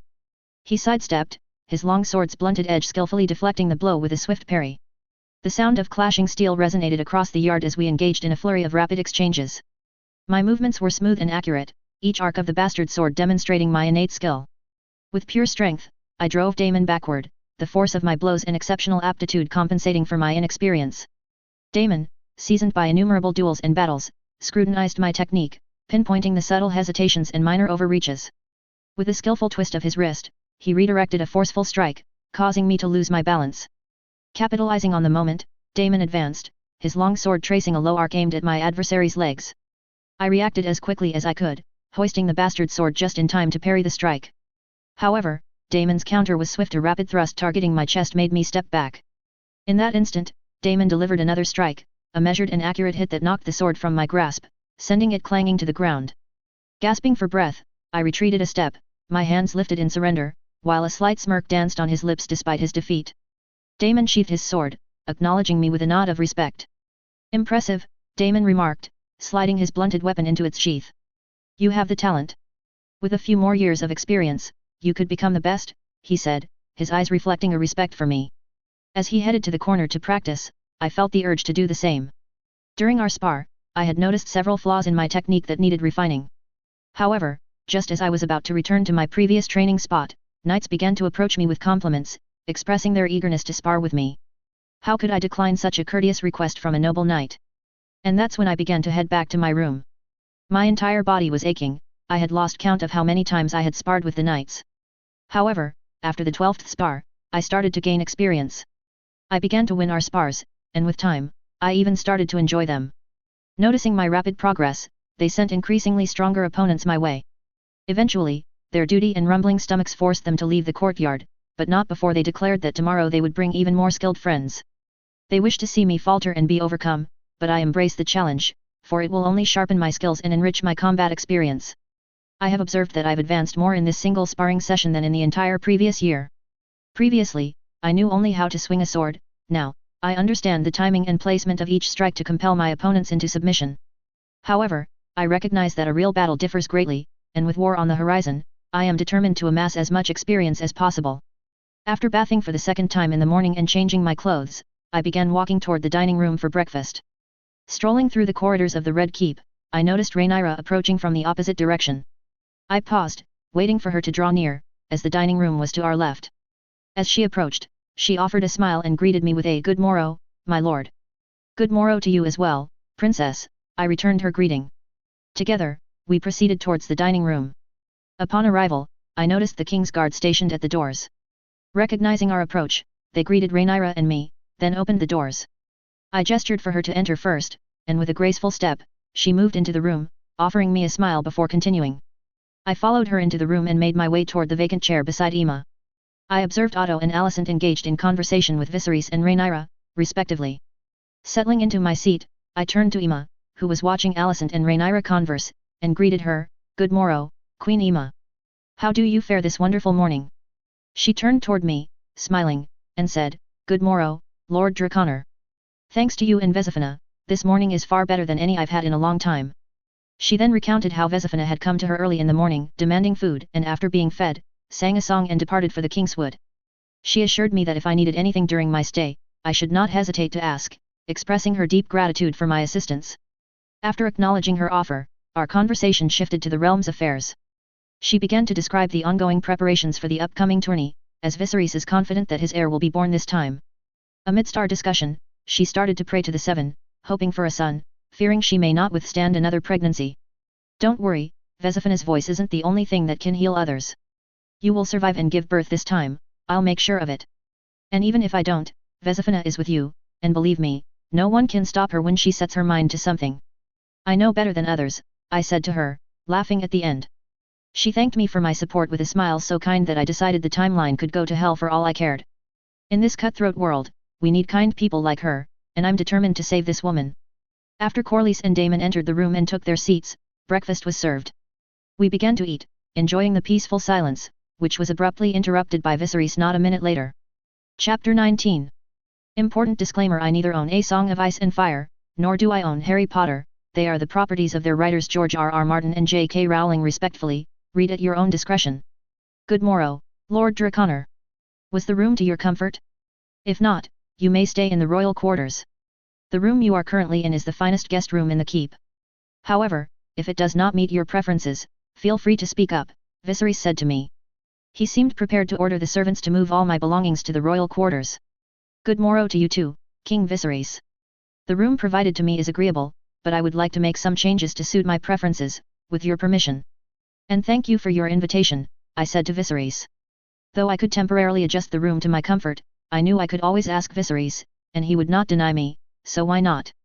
"There's no need to ask, Lord Draconor. In fact, take that room for yourself. You may stay here as long as you wish. You're an honored guest of House Targaryen. Now, what's this I hear about you and Daemon sparring in the courtyard early in the morning? Do tell us in detail," Viserys said, ending with a laugh. It seems news travels faster than light here. However, I noticed when Viserys mentioned I could stay as long as I wanted, Otto's face soured for a moment, but I didn't miss it. Although I've said I wouldn't judge people based on books and shows, Otto Hightower is an exception. Many factors and players are to blame for igniting the Dance of Dragons, but if his ambitions weren't so towering, none of it would have happened. The most irritating thing about him is his expression. As the second son of a lord, not even a lord paramount, he looks down on everyone, including Prince Daemon of the Blood Royal. It's unclear whether it's arrogance or he believes no one can outsmart him. He's even called dragons mere beasts multiple times. I'd like to see him stand before an Aryan and repeat that, then we'll see if they are just mere beasts. A mutual distaste for him is something Daemon and I can bond over. Do you even need to ask, brother? I always win. There is no one in the Seven Kingdoms who could beat me. Lord Draconor is too young to even pose a challenge, Daemon said with a laugh and amusement in his eyes. Well, it wouldn't take me years. I am confident it would take at most a year to completely surpass him. And that is saying something, considering I started defeating knights outside after many fights, as everyone began to laugh upon hearing his boast. Uncle, you were defeated in the tourney by Sir Criston Cole not long ago. Have you forgotten? Rhaenyra asked, giggling at Daemon. Daemon's laughter ceased, and a frown took its place as he glared at the Targaryens who were laughing at him. It will not happen again. I'll ensure it, Daemon said, as laughter echoed in the room. We resumed our breakfast in silence until Viserys introduced Otto and Alicent to me. I nodded in acknowledgement to Alicent and continued eating. Noticing my gesture, Daemon sent a smirk my way. After the nod, he too began to eat. Lord Draconor, I am aware of your desire to visit the last Valyrian stronghold. However, could you postpone your journey for a while? Aemma is due to give birth within a few moons, and I would appreciate your and Vesifina's assistance should complications arise, said Viserys. Witnessing the hopeful expressions on both his and Aemma's faces, I found myself unable to refuse. I assured Aemma that I would not let anything happen to her, which meant I had to remain here for some time. Do not fret. I promised Queen Aemma that Vesifina and I would ensure her safety, and I intend to honor that promise. I will depart for Dragonstone once Queen Aemma has safely given birth, I assured Viserys. Upon hearing this, Aemma expressed her gratitude through tears, while Viserys appeared both happy and thankful. There is no reason to postpone Lord Draconor's visit to Dragonstone, Your Grace. Grandmaster Runseter will do his utmost to ensure an heir to the Seven Kingdoms. With his abundant knowledge of medicine from the Citadel, he will assist the Queen to the best of his abilities. He is the best in his field, said Otto, with a proud look on his face as he mentioned the Citadel. Viserys gestured with his hand, indicating that the Grand Maester would appreciate additional assistance. Otto remained silent, aware that once Viserys had made up his mind, he would not be swayed. His stubbornness was well known. Uncle Darman and Lord Draconor, you both remember your promises, don't you? You told me we would fly together today, so you're not going to break your word, are you? Rhaenyra asked, her eyes pleading as she looked at Daemon and me. Before I had the chance to speak, Daemon declared he would keep his promise. Then, Rhaenyra glanced my way. Indeed, I had vowed to join them with Anarion for dragon riding. Thus, I was bound to honor my word. When are we going? I inquired. Her mood lifted visibly upon hearing this.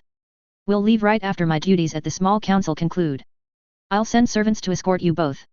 Together, we'll visit the dragon pit where I'll introduce you to my Cyrux. She's magnificent and will be delighted to meet you, declared Rhaenyra cheerfully, leading her father towards the chambers of the small council. Meanwhile, Viserys began to gather as much food as he could. After Viserys headed to the council room, Otto rose and began to depart, bowing to the queen. Alicent followed in her father's footsteps. Daemon left shortly after, mentioning he had work to attend to. Corlys, upon his departure, extended an invitation for me to visit Driftmark when I go to Dragonstone, noting that the two are not far apart. After Aemma and I were the only ones left in the room, I offered to help her to her room. She thanked me and mentioned that maids were waiting outside to assist her. With that, I proceeded to my own room. Upon entering my chambers and opening the heavy door, I cast a spell that would alert me if someone knocked or entered the room. Then, I began to go into the dimension where tranquility reigns.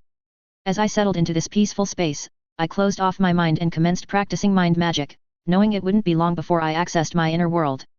First, I reinforced the shields and gained better control over my emotions. Then, I began to gradually channel my magic toward the mind as a daily exercise. After practicing for some time, I entered a trance-like state, so immersed that I couldn't hear any external voices or sounds. Eventually, it felt as though I had stepped onto the platform leading to the Hogwarts Express. Upon opening my eyes, the first sight that greets me is a range of volcanoes, spewing blood-red lava. On the opposite side, there's an expanse of trees stretching for miles, so dense that their canopy blocks out the light. As I stand there, the meaning of each landscape becomes clear to me. The volcanoes symbolize the memories of Durinix and the Dragon Lord heritage I hold dear. The verdant nature represents my past self, one that cherishes the simplicity of life. My love for nature stems from the days spent with my grandmother in our village, amidst our own lands. Occasionally, I would visit and assist the tenants. However, pursuing a degree from a prestigious university was equally important, necessitating my move to the city for my studies. I began my journey towards the volcanoes to search for my memories. After some time, I found them, but they were incomplete. Among them was a towering volcano, larger than the rest, which contained the memories of Durinix and Grindelwald. I then continued towards another area in pursuit of my remaining memories. As I walked, I contemplated ways to alter my mindscape and shield it from external influences. Upon discovering a large tree and approaching it, I uncovered all my other memories, including my own and Dumbledore's. Now, I needed to transform this entire area and create defenses to safeguard my memories. Without hesitation, I used my imagination to transform things. Succeeding, I immediately began to blend two landscapes with my imagination, spacing out volcanoes and threading dense forests between them. Next, I constructed a castle akin to my own in Valyria. Following that, I summoned magical creatures in the mindscape to guard the castle's perimeter. My ideas were not limited to these alone. Time passed unnoticed as I erected additional defenses like knights and dragons, along with numerous traps to ensure that any intruder into my mindscape would face dire consequences. In this realm, no other being possesses a level of mind magic comparable to mine. Should the need arise, my occlumency shields and mindscape beasts would suffice to repel them. I began to construct a computer within my mindscape, organizing my memories into folders. This way, if someone were to enter, those from the medieval era would be clueless about its nature. And when they pondered how to retrieve my memories from it, I wouldn't remain passive if someone intruded into my mind. After exiting my mindscape, I moved towards a corner of my dimension where I had created this space. Experimenting with some spells, I couldn't suppress a smile. It was clear that organizing my mindscape had improved my magical control. It wasn't as significant as the boost I received from my first ritual, which greatly enhanced my magical abilities, but I could now handle magic more easily than before. I can now cast nearly half of my spells without using my wand. While practicing to cast spells as quickly and wandlessly as possible, the enchantments I had placed on my room alerted me to someone knocking at my door. Stepping out of my dimension, I opened the door to find a guard, one of many I had seen stationed around the keep. I asked him, "What is it?"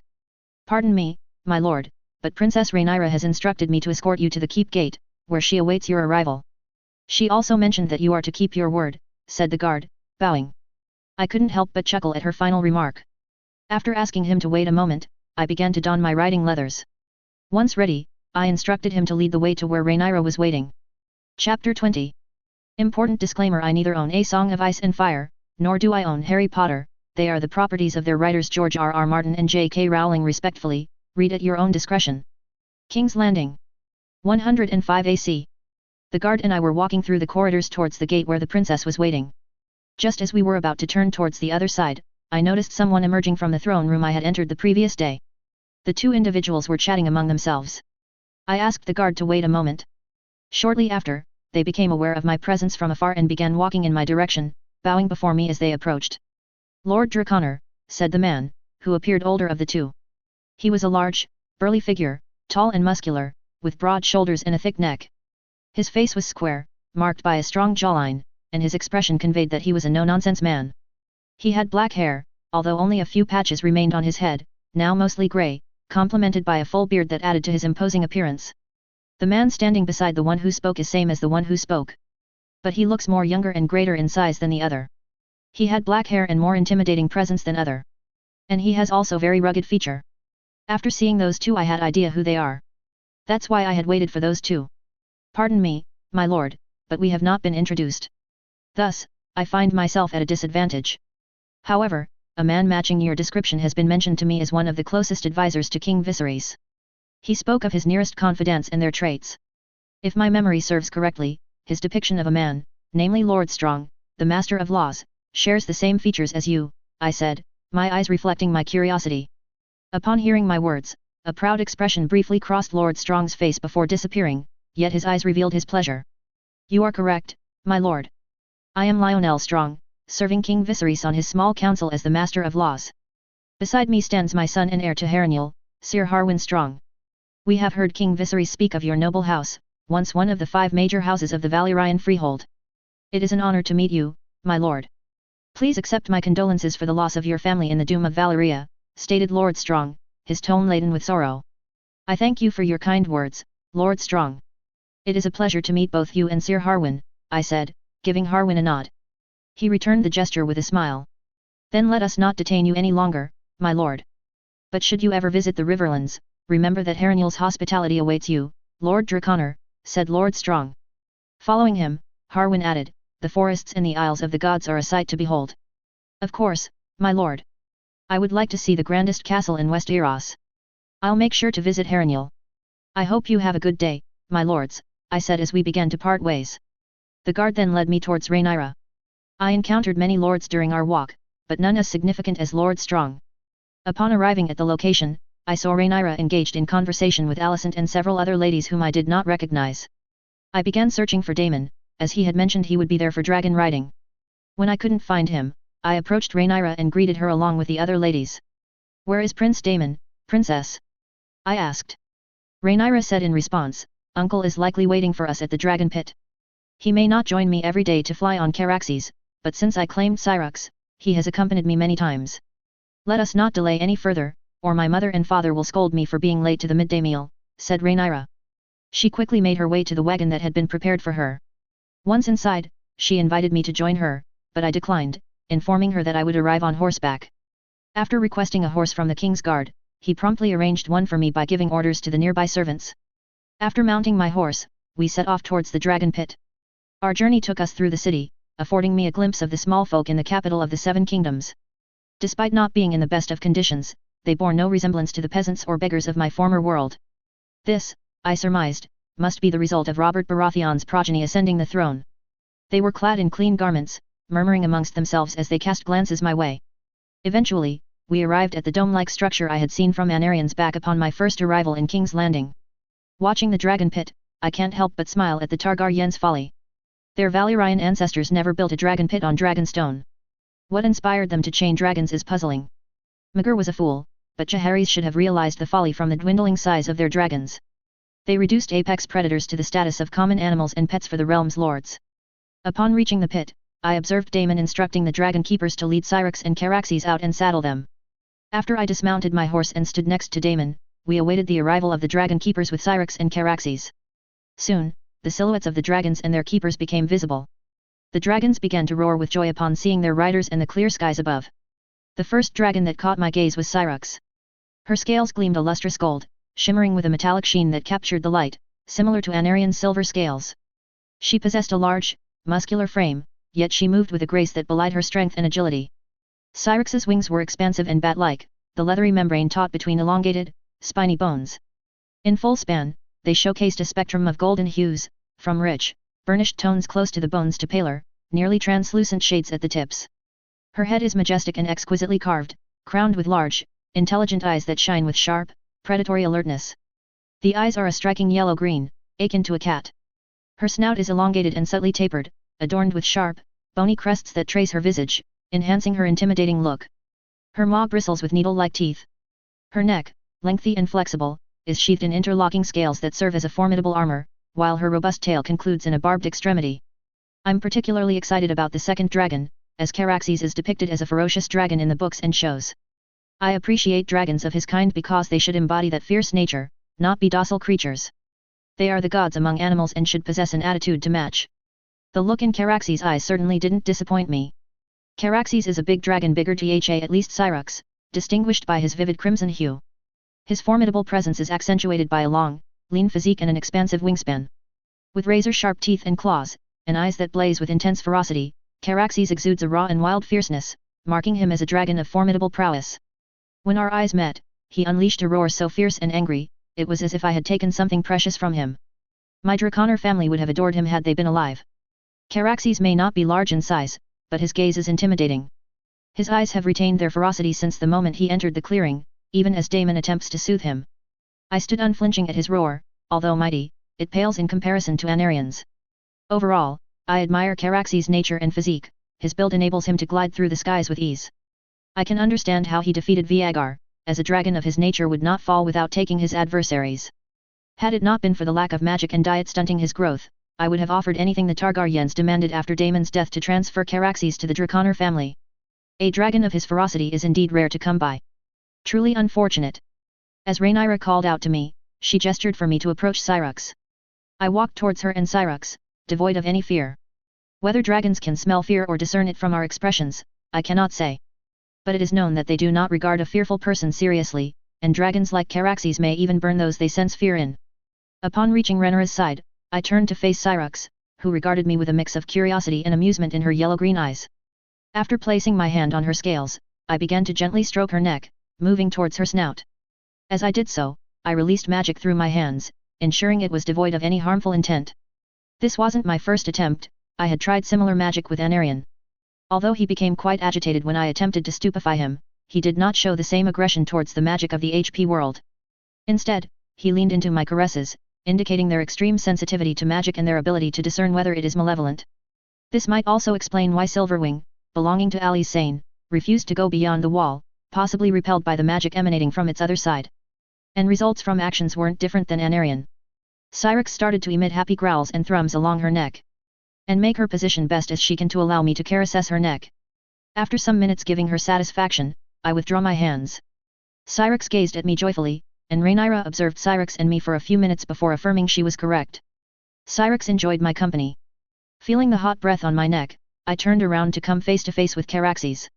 He gazed at both me and Syrinx, seemingly aware of my recent interaction with her and desiring the same affection. As I stood motionless, I noticed a growing rage in his eyes. Daemon watched us, instructing the dragon keepers not to interfere.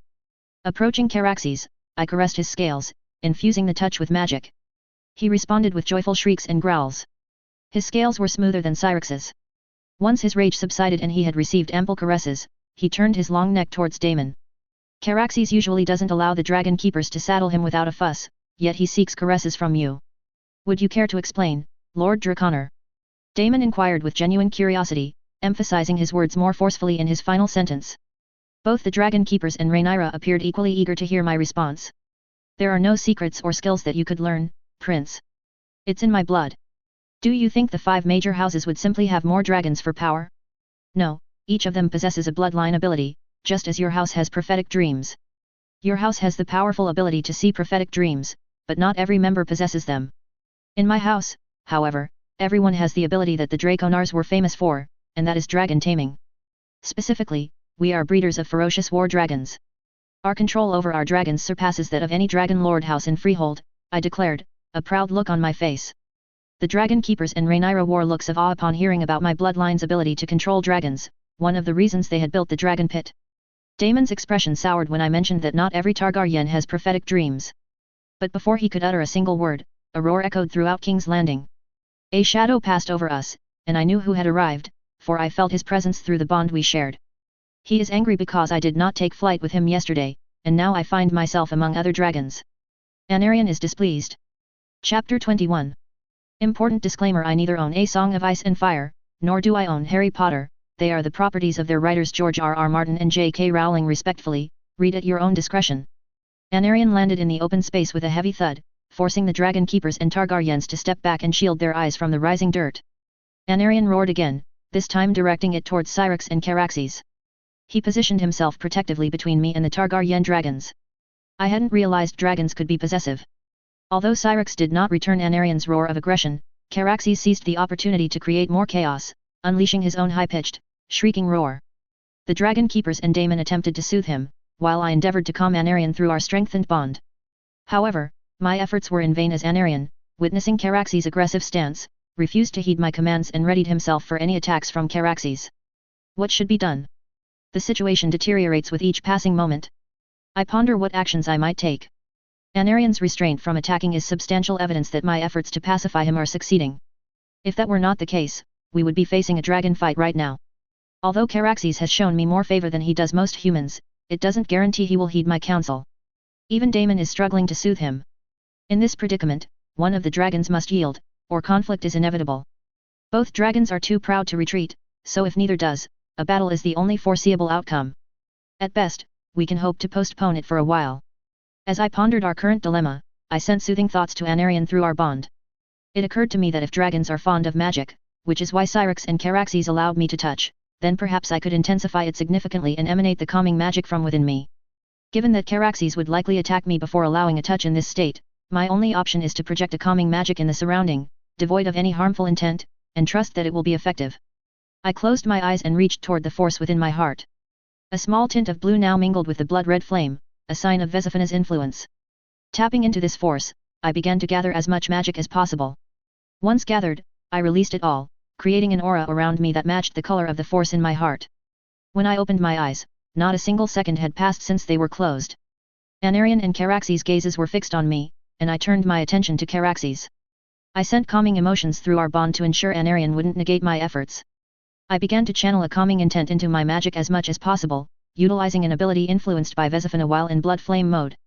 Likeri, I called out to Caraxes, my voice calm yet loud. The sound that emerged surprised me, it was a diluted echo of Vesifina's voice. Caraxes maintained his stance initially, but as seconds passed, the aggression in his eyes began to fade. Encouraged, I took slow, deliberate steps toward him. He growled a warning, but I persisted. When I came within arm's reach, Caraxes met my gaze with a perilous look. I stood before him, unleashing such potent magic with a calming intent that dragon keepers, guards, and Targaryens remained still.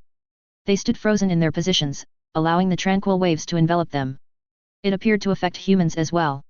Moments later, Caraxes' snout approached me. Seizing the opportunity presented, I placed my hand on his snout and allowed half of the accumulated magic to flow from my palm. In the vast expanse of the dragon pit, only Caraxes' low, contented shrieks and growls could be heard. After a minute had passed, I removed my hand from Caraxes' snout and ceased the flow of magic. Caraxes relaxed his aggressive stance.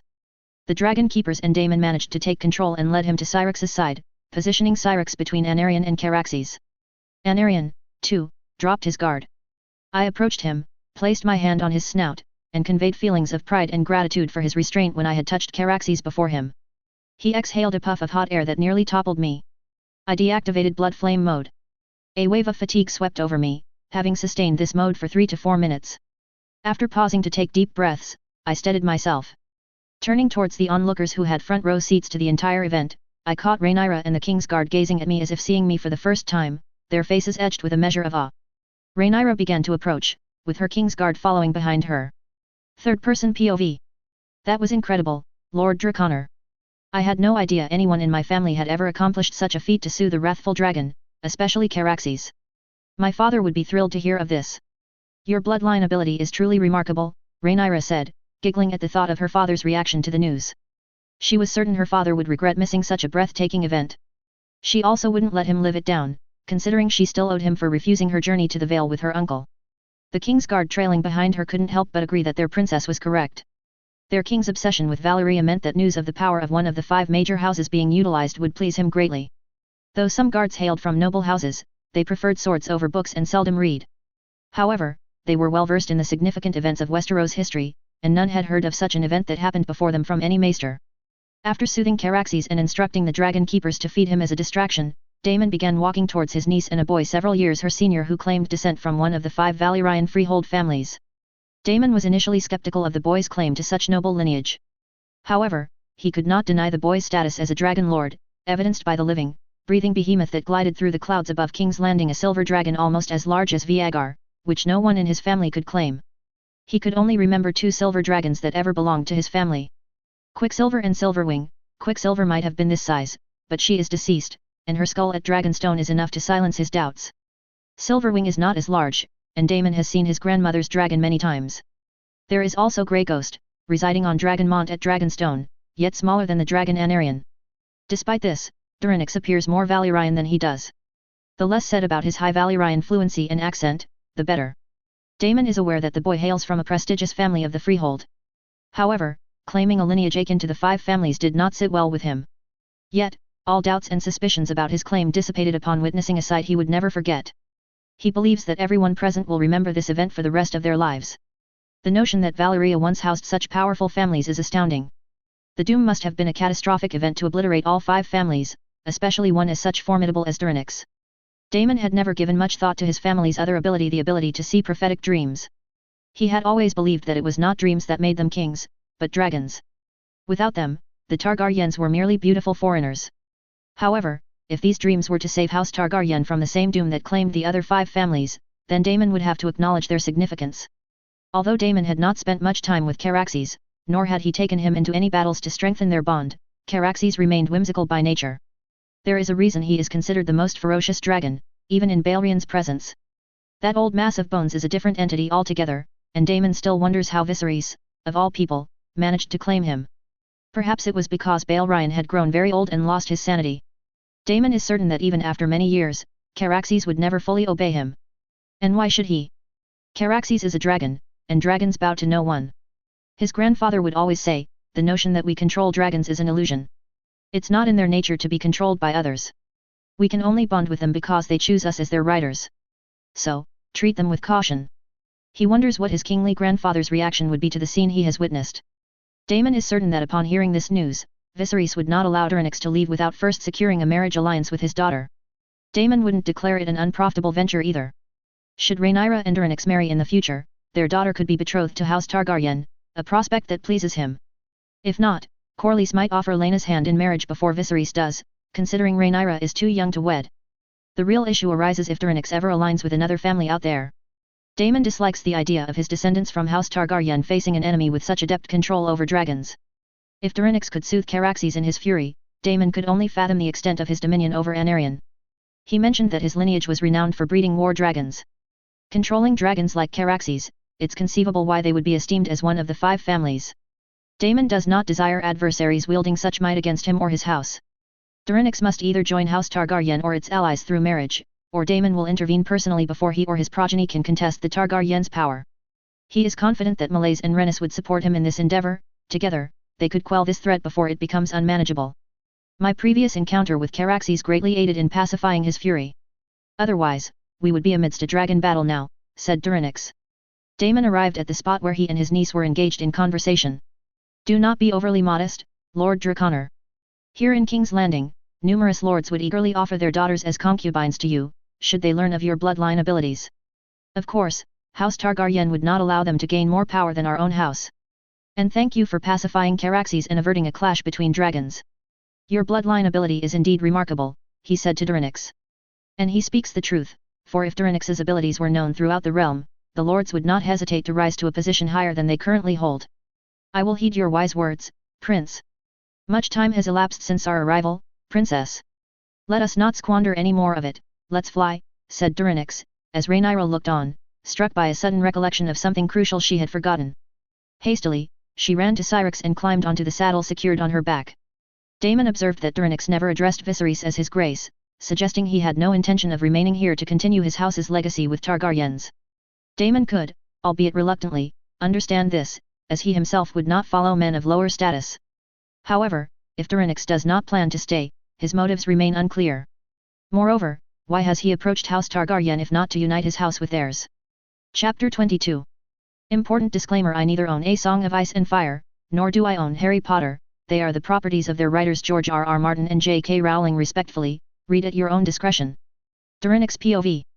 Daemon and Rhaenyra made their way to their respective dragons, while I approached Anarion. He graciously lowered his wing, allowing me to clamber onto his back. Maneuvering carefully, I secured myself onto the saddle that rested upon him. I observed that the Targaryens do not use dragon hide for their saddles, instead, they opt for the hides of other beasts and ordinary steel. It appears not everyone enjoys the same privileges as I do. Once the 3 of us were settled in our respective dragon saddles, Rhaenyra was the first to take to the skies with Syrinx, using the simple command Sovs. They soared upwards. Daemon and Caraxes began their ascent shortly after, trailing just behind her. I cautioned Anarion against causing trouble in the air. Understanding the warning, Anarion nodded his massive head and launched into the sky without waiting for my command. Third-person POV. The sun soared high in the clear blue sky, showering King's Landing with its warm light as 3 dragons sliced through the air, their wings beating in a powerful rhythm. Below, the city teemed with activity, with many pausing on the streets to gaze at the spectacle overhead. Syrinx, resplendent in gold, soared with a grace that masked her rider's lack of experience. Rhaenyra, her heart aflutter with both nerves and excitement, steered her dragon with a whip and commands in High Valyrian. Having only recently bonded with Syrinx on her 7th name day, the sensation of flight was still a fresh exhilaration for her. The young princess sensed the potent muscles working beneath her, the sheer force of the dragon's might, yet she was aware that their connection was still tender, a bond that required time to deepen and fully form. To her right, Daemon Targaryen mounted Caraxes, the blood Wyrm, whose crimson scales shone like a beacon against the bright sky. Daemon, seasoned in flight, had soared the skies often, yet even he relied on his whip to restrain Caraxes. The dragon's fiery spirit mirrored his rider's, and although they held a bond of mutual respect, Caraxes retained a wildness that demanded mastery. But it was the 3rd rider who truly commanded the sky. Tyranix, the newly anointed Valyrian dragon lord, mounted Anarion with the poise and assurance of a seasoned sky conqueror. Anarion, grander than both Syrinx and Caraxes, boasted scales of a radiant silver that reflected the noon sun with a dazzling shimmer. The use of a whip was unnecessary, as were shouted commands. Dorinix and Anarion were in perfect harmony, their thoughts and movements synchronized. With a deft shift of his body, Dorinix coaxed Anarion into a steep dive, the dragon's immense form slicing through the air at an astonishing velocity. They descended rapidly towards the Blackwater Rush, the river's surface glistening in the midday sun, only to ascend sharply at the final instant, grazing the canopy of the Kingswood and then climbing back into the vastness of the sky. The maneuver was executed perfectly, a tribute to the training Dorinix had undergone in the Valyrian freehold before its fall, which he had honed during his time on Skagos. Rhaenyra and Daemon observed with amazement as Dorinix and Anarion executed a sequence of acrobatic maneuvers, spiraling and diving through the sky with a swiftness and nimbleness that defied their massive stature. Anarion outpaced the other dragons, his colossal wings driving him ahead with relentless momentum. He maneuvered with a grace that had Syrax and Caraxes laboring to match, their riders spurring them forward with cries and the snap of whips.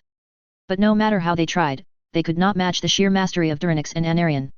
The sky above King's Landing belonged to them, a vast playground where dragon and rider danced together, their movements a blur of silver and shadow against the bright midday light. As the sun reached its zenith, casting short, stark shadows over the city and the vast expanse of Kingswood, the three dragons finally slowed, hovering above the Blackwater Rush. Rhaenyra's heart was still racing from the thrill of the flight, as she tried very hard to keep up with Anarion and Dorinix, the midday heat mingling with the exhilaration in her veins. Daemon, ever the proud warrior, nodded in respect to Dorinix, acknowledging the superior skill that had just been displayed. He had known that Dorinix's control over his dragon and his training in flight from the Valyrian freehold would not make them victorious in the sky. Yet even then, he couldn't have imagined the gap would be so vast. He had never seen any dragon rider in his family command their dragons with such mastery as Dorinix did. Dorinix dismounted with the ease of someone who had done so countless times, his hand resting on Anarion's massive neck. "We have much to learn," Daemon remarked, his voice tinged with admiration. "If you could teach us the techniques to better control our dragons, House Targaryen would be in your debt, Lord Draconor." Daemon was eager to gain greater mastery over his dragon. If it meant seeking guidance from the young man before him, he was willing to do so. Dragons are the unique power that sets them apart and elevates them above every other lord in the realm. He could scarcely fathom the consequences for his house should they lose dominion over their dragons. Even with the dragons present, many lords do not conceal their ambitions, which would only grow if the dragons were to abandon House Targaryen. In such a case, only the Valyrian gods could aid them, as the seven who are one would not. Dorinix offered a faint smile. "I would not deny a fellow dragon lord who wishes to strengthen their bond with their dragons. After all, it is the dragons that define us. I am willing to assist House Targaryen in this endeavor. King Viserys and I will discuss the terms of what I shall receive for my aid." Daemon and Rhaenyra nodded upon hearing that. Rhaenyra was eager to strengthen her bond with Syrax, while Daemon desired nothing more, for there was no one else in the world like Caraxes who understood his temper. If their shared bond could grow stronger, he would assist Viserys in granting whatever favor Lord Draconor might request of House Targaryen. "Princess Rhaenyra, Prince Daemon, Lord Draconor, forgive the interruption," said the King's Guard, glancing at each of them.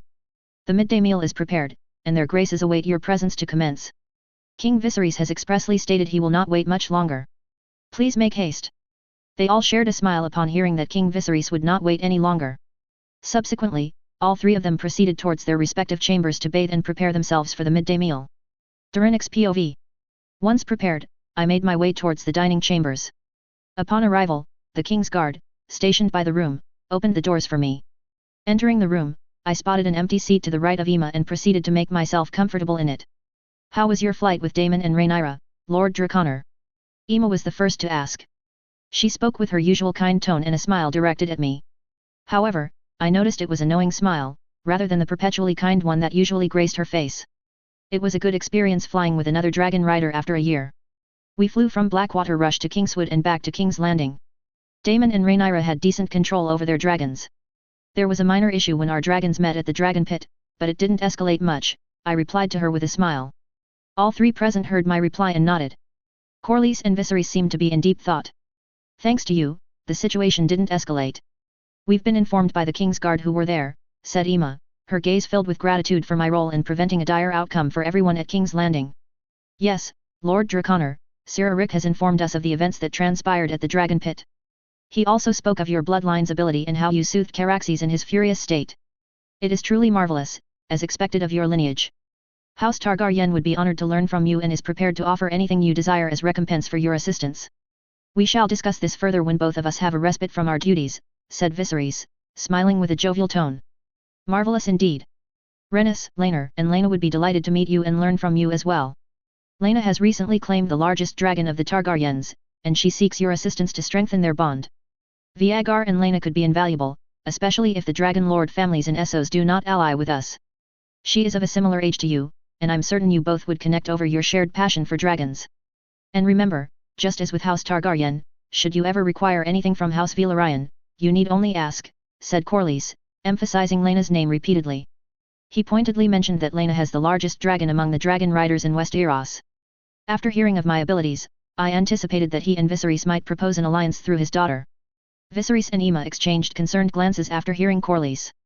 They seemed to have anticipated this from Corlys, but knowing did not make it any easier. If I ever marry Laena meant that House Valyrian would receive many things from me that would not be available to them. Moreover, House Valyrian would also have more dragons and their riders. If the relationship between the two houses soured, the outcome would not favor House Targaryen, as many lords still believed Rhaenys had a stronger claim to the throne than Viserys, some of whom are paramount lords of their regions. As I mentioned before at the Dragon Pit, I would not refuse any dragon rider wishing to strengthen their bond with their dragons. I would also be delighted to meet your daughter Lady Laena you speak so highly of. What is the current situation in the Stepstones, Lord Corlys? I inquired.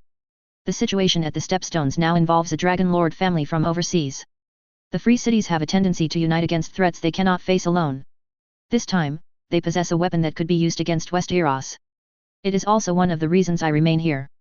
After dealing with House Targaryen, the family in Volantis, with their massive dragons and only the gods know how many will likely turn their attention towards me. It has improved slightly since a few moons ago.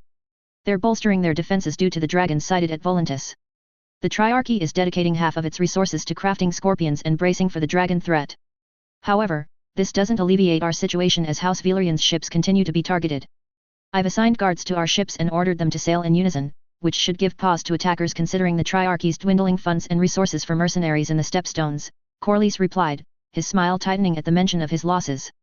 Viserys chose to overlook Corlys' unilateral actions. After their conversation shifted to mundane matters of the realm, Daemon and Rhaenyra made their entrance into the dining room. With their arrival, the servants began to serve the meal. Chapter 23. Important disclaimer: I neither own A Song of Ice and Fire, nor do I own Harry Potter. They are the properties of their writers George R.R. Martin and J.K. Rowling respectfully, read at your own discretion. Our meal was served, and then we all began to eat. If I recall correctly, it was around this time that Laena was betrothed to the son of the current Sea Lord in Braavos.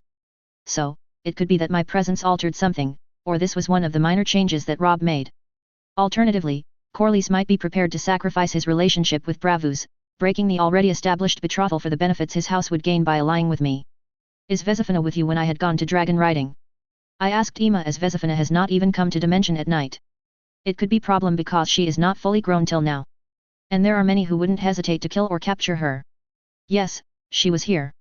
But just as I was about to come here for a meal, she began flying towards the Kingswood. I tried to call her back, even mentioned your name, but she didn't return.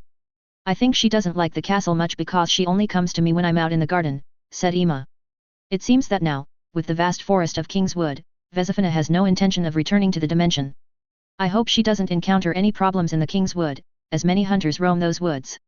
I understand you've told us that you created her. However, I wish to know if birds like her existed in Valyria, as there are no gargoyles or similar artwork in Dragonstone.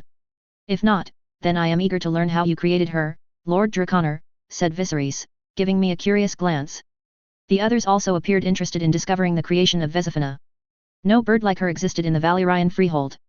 As I've mentioned before, I created her with magic. If you're curious about how, the answer lies in runes and various magical ingredients, such as dragon eggs and weirwood. Valyrian glyphs, used in Valyria for many purposes like the Old Tongue, were said to be first man runes, I explained, omitting the fact that human sacrifices were also part of the ritual. Their interest piqued when I brought up Valyrian glyphs, and Viserys nearly interrupted me, eager to learn. As if I would divulge all my knowledge. True, I have assisted them in many ways thus far, but there are certain things I will not teach them. What? The rune armor that my bronze bitch wears and parades in is actually magical. I've been thinking they are delusional to don bronze when steel is the superior choice. Does this mean the first men wielded magic, Lord Draconor? I had assumed their tales of wargs and such were mere stories. Yet, considering the runes on their armor, it aligns with the name of House Royce's castle, Runestone. Could it be that my bronze bitch is clad in armor enchanted with the runes of the first men? Daemon exclaimed with loud laugh, but his expression one of revelation as he spoke of Runestone. This is why I bring up runes, House Royce is renowned for them, and through Daemon, I seek to learn the runes of the first men from a house celebrated for its mastery. If this means I must teach a few others these same runes, so be it. Why would I teach them about runes when I could learn the same from elsewhere? Since my arrival, I've been studying the magic of this world. I've concluded that the magic here is the wild opposite of the HP world's more tame magic. This world's magic is also much more potent, likely because it is ancient. The Starks alone boast an 8,000 year history, and the Children of the Forest, COTF, predate them by 10,000 years. Magic that has such a lengthy history and is seldom wielded by many tends to be untamed and powerful. Hence, the dragons and Vesifina here are mightier than their HP world equivalents. That's why I am eager to teach and disseminate magic. As the number of magic users grows, magic will gradually become accustomed to human use. To build an empire surpassing the Dawn Empire, I would need numerous magical families as my vassals. Moreover, they could not surpass me in magic, as I will never cease my quest to understand it fully. Do not address Lady Royce in such a manner, Daemon. She deserves your respect as your lady wife. And you were the only one ignorant of her enchanted armor. House Royce's history is so extensive that even Valyria pales in comparison. They are of noble first men descent, but when the Arryns conquered their lands, they gradually forsook the old gods they once worshipped. Emma scolded Daemon fiercely.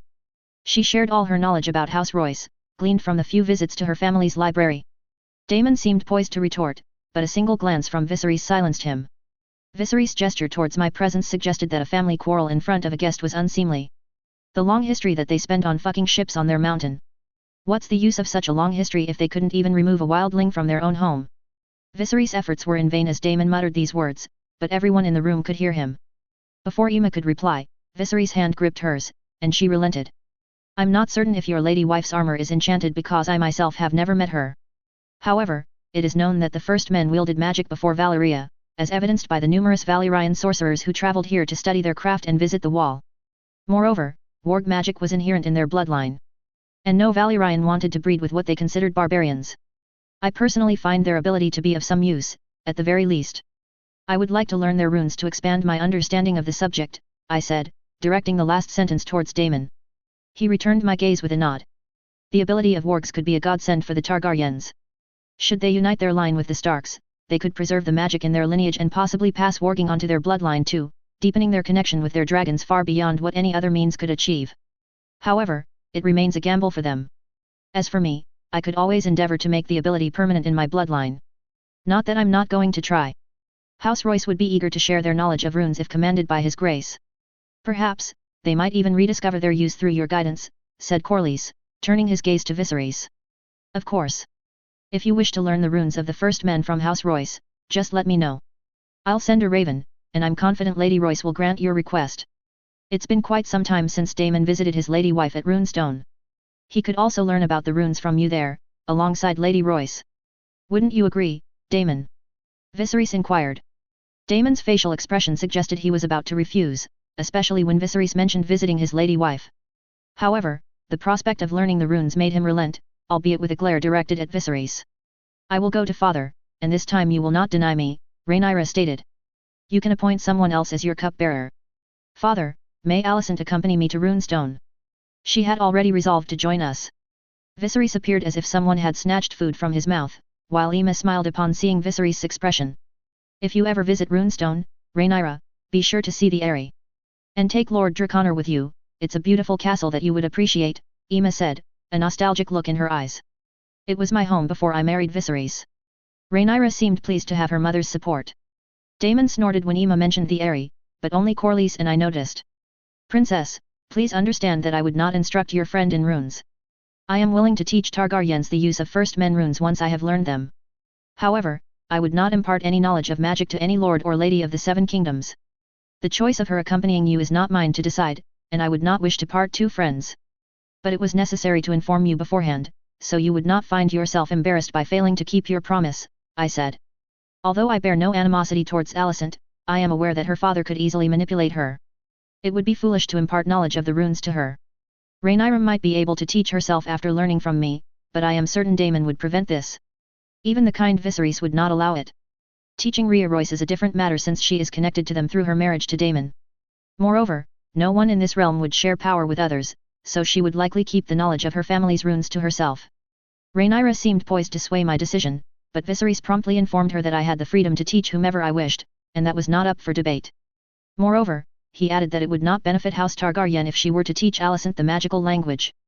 Turning to Daemon for support, she found none. Realizing she was without allies, she then turned her attention back to the food on her plate. Speaking of the Vale, I recently visited those mountains to learn about a fight between two dragons that occurred there. I spoke with the peasants who witnessed the dragons. And from their descriptions, one of the dragons closely resembles your dragon, Lord Draconor. Are you the one who killed Sheep Stealer? Daemon inquired, gazing into my eyes. Simultaneously, every gaze in the room turned towards me, filled with curiosity. Chapter 24. Important disclaimer: I neither own A Song of Ice and Fire, nor do I own Harry Potter. They are the properties of their writers George R.R. Martin and J.K. Rowling respectfully, read at your own discretion. King's Landing. 105 AC. Yes, Anarion and I were the ones who killed the wild dragon, I stated, my tone devoid of emotion. Some raised their eyebrows in my direction, while others waited for me to finish, eager to judge the reasons behind my actions. Initially, I had no desire to kill him because I didn't want to draw attention to myself. At that time, I was trying to come to terms with the reality I found myself in. However, when Anarion was feeding on sheep at the place where we had fought, a wild one attacked unexpectedly. I urged Anarion to leave and avoid conflict with it. But it pursued us and began to provoke Anarion. After it wounded Anarion with its dragon fire, I no longer restrained Anarion, and that led to its demise, I recounted, anger lacing my voice not at the sheep stealer, but at myself for the cowardice I displayed then. So, your dragon has experience in combat with another dragon, even if it was just once. That could be advantageous if the Volantis family were to assault us with their dragons. The Targaryens have Viagar and many other dragons experienced in battle, but none have faced another dragon. Balerion had, but he has been dead for some time, said Daemon, glancing at Corlys to remind him that Viagar is a Targaryen dragon. Corlys, however, offered no response to Daemon and simply ignored him. Although that was the first fight Anarion and I had after our bond, Anarion had a rider before me, my uncle. He was a high general in the Valyrian army and took Anarion into many battles. Anarion has faced many dragons before and has triumphed in all those encounters. So, while I gained experience, it was not new for Anarion to kill another dragon, I said, looking at Daemon. I would not allow anyone to underestimate Anarion's prowess. Then it is better for us, isn't it? Daemon said with a begrudging voice, his gaze fixed on Viserys. Viserys looked troubled upon hearing that Anarion had many counts of dragon killing. However, he was relieved to learn that they have a dragon experienced in numerous battles against its kind in their side. I would love to hear about their dragon fight at Valyria, said Rhaenyra, her eyes alight with the prospect of hearing tales of dragon battles in Valyria. I smiled at her enthusiasm, which seemed to lift the wariness that had gripped the atmosphere following the tales of Anarion's prowess. Then let's also give our dragons experience in battling their own kind. Brother, allow Rhaenys and me to confront the cannibal. Lord Draconor and his dragon will stand by should the situation deteriorate, Daemon proposed, a gleeful expression on his face. It's uncertain whether his happiness stems from the solution he devised or the prospect of engaging another dragon with Caraxes. Have you lost your mind? And why are you dragging Rhaenys into this insanity? I will not allow her to partake in this deadly charade you're intent on pursuing, Corlys declared, anger etched on his face, looking as though he was ready to throttle Daemon to snap him out of his delirious ravings. Mind your tongue, Corlys. I am not my brother, who would forgive your audacity towards me. There is no Rhaenys here to save you from my wrath as she did at the Great Council, Daemon said with a dangerous look in his eyes. Upon hearing this, Corlys stood up, anger radiating from him. It seems Daemon has struck a nerve.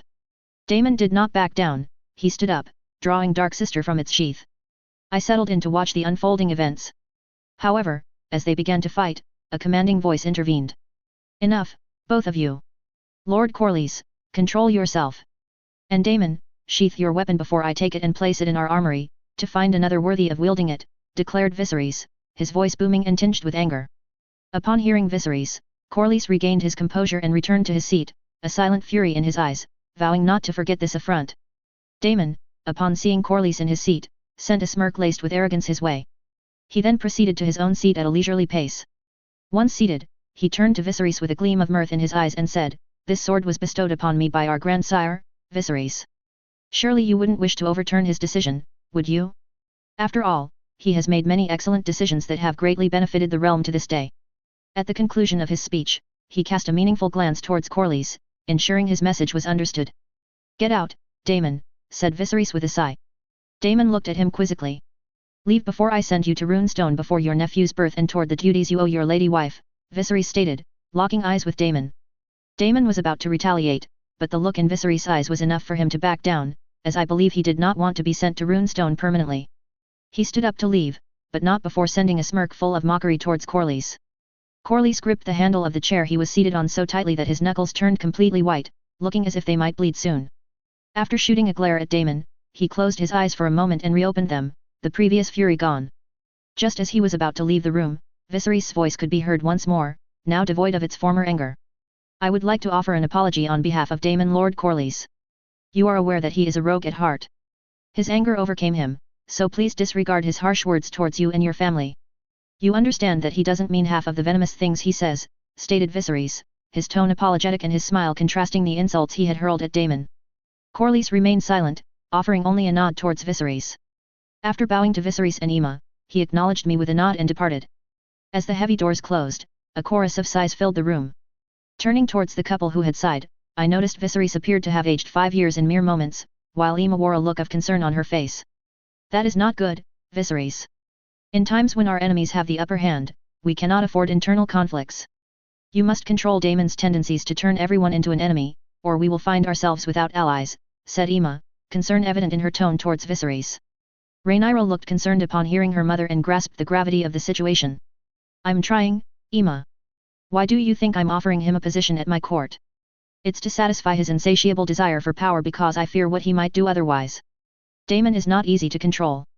You can only steer him in a different direction and hope for the best. I cannot exile him either, as our enemies out there would love to tear us apart one by one, said Viserys as he massaged his temples, pondering how to curb Daemon's tendencies. Why not let him do what he wants, King Viserys? I can understand your fears as there is not many dragon riders in your family now. But Prince Daemon is right Anarian and I would be able to handle the situation if it got out of hand. And with the cannibal's death your family will benefit, that I promised. As there is many rituals that I could perform with dragon parts that would increase your family bond with your dragons. I said to Viserys. And I would benefit too with all of this, as I would take my own part on cannibal remains. Though I'm not fond of all this talk about killing, Lord Draconor is correct, Viserys, it could be advantageous for us in many ways. The cannibal has consumed many hatchlings to date, and less discussion about egg theft is preferable. Therefore, eliminating the cannibal would be beneficial and harmless. Moreover, if you're concerned about Lord Corlys' wrath, let them also gain from Lord Draconor's rituals, especially if Meleys and Rhaenys join the battle. Now, we needn't worry about spreading dragon blood since everyone in the realm is aware of Laenor's inclinations, said Aemma, a hint of amusement in her gaze. Viserys sat up straight and turned towards Rhaenyra when Aemma mentioned Laenor's preferences. I have no doubts about your abilities, Lord Draconor. However, cannibal is a cunning one. There have been numerous attempts by my uncle and my father to slay him, even with many dragon riders in House Targaryen. And Caraxes is not large enough to contend alone with cannibal.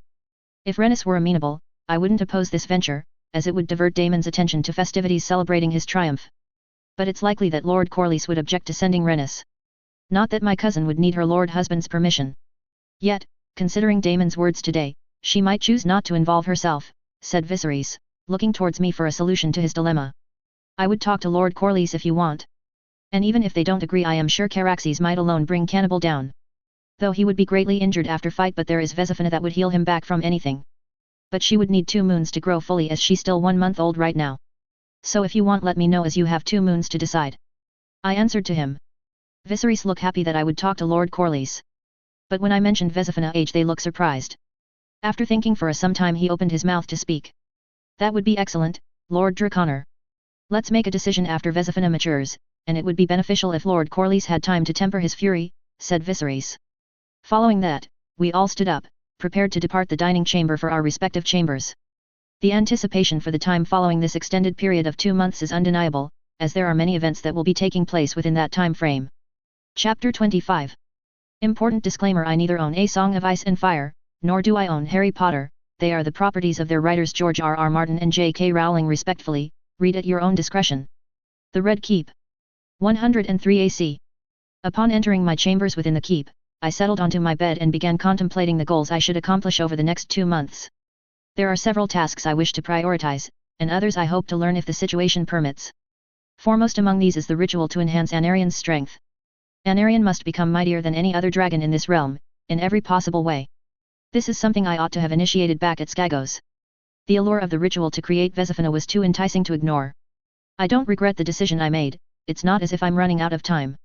Anarian is already strong, but prioritizing his strength to make him the strongest would have been wise, as he could solve nearly all my problems in this world. However, I was unaware that most of my magic would be ineffective against dragons. At least this experience has taught me something. Now, I understand the importance of honing the most potent power in my arsenal before focusing on anything else. Now, I can obtain almost all the ingredients I need from here or with the aid of apparition. This includes old Valyria. Yes, I can now travel there with the many charms I have mastered. Navigating Valyria's atmosphere won't be difficult for me, and I can leave whenever I choose. However, there isn't much to salvage from there that I couldn't obtain or create here. Still, I am curious to experiment and see if the dragon glass from Valyria possesses any different properties than the dragon glass from dormant volcanoes that I currently use. I need the dragon bones, but there won't be any dragon blood in Valyria. Dragon eggs might be useful for rituals, but not for much else, as hatching dragons without riders is a recipe for disaster.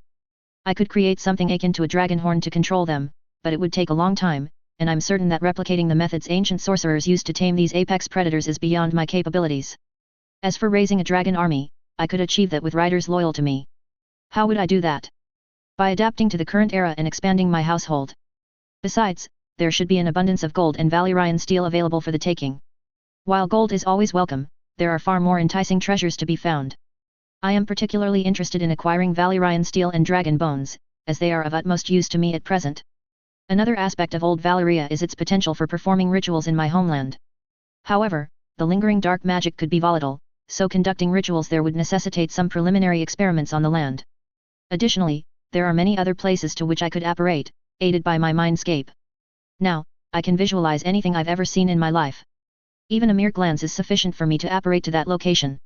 With a thorough grasp of space magic, I could reach any destination by merely viewing an image of it.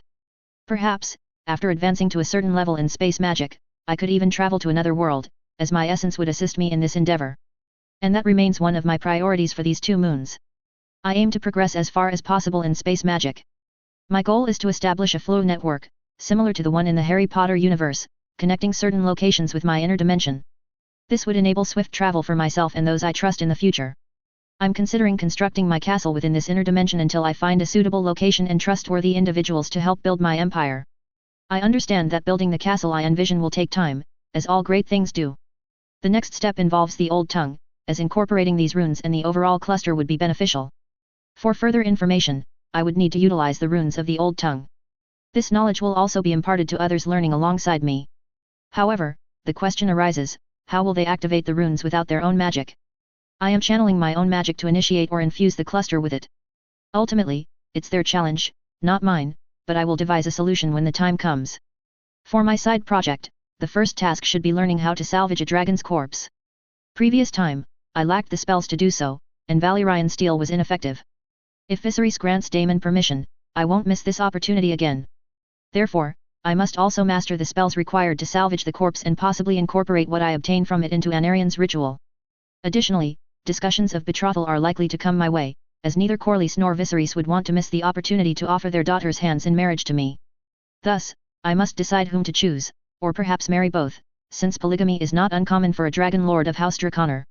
My uncle, for instance, had 3 wives and was seeking a 4th, rationalizing his actions by claiming he was ensuring the continuation of House Draconor with more dragon riders. Unlike my father, who had only 1 wife, my grandfather had multiple wives. Ultimately, it all depends on the girls in question. I will not marry them if they do not consent to their father's demands.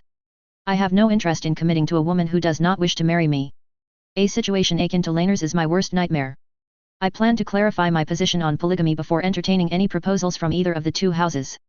My own house has only 1 dragon rider, and I intend to change that as soon as possible. Ever since I heard about the dragons from Viserys, who mentioned they were roaming the skies of Volantis, I've been intrigued. I flew past it not long ago, so the image of the black walls is fresh in my mind. An invisibility charm could be useful to conceal my presence there. While my magic is ineffective against dragons, it does influence humans, so a Confundu's charm or 2 could grant me unobstructed access wherever I desire. I'm curious to see the size of the dragons I might face in the future, should things take a turn for the worse. After taking my cloak and wand, I informed the servants outside that I would be unavailable for a while. Should anyone come to see me, they were to be told that I would be available at supper time. I began to conjure the image of Volantis in my mind. Once it was clear, I focused intently on the black wall and apparat there. With a sharp crack, I found myself inside Volantis, right outside the black wall. There was only one person who saw me appear out of thin air. I cast the Obliviate charm to erase his memory of my appearance and added a Confuse charm as a safety measure. As I emerged from the alley where I had operated, I left a confused man in my wake. It seemed I had come to the outer side of the black wall, where a temple was emitting a constant stream of black smoke, as if something was burning inside. To find the dragons, I would have to venture into the black wall or wait for them to take flight to ascertain their size. Under an invisible charm, I began to traverse the path leading to the black wall. Once inside, I searched for any large silhouette that might indicate the presence of a dragon of great size. However, I found nothing. It was as if no dragon resided within the black wall of Volantis. I should have been able to spot them from within the wall, as there is no designated place like a dragon pit for dragons here. They ought to be out in the open for all to see.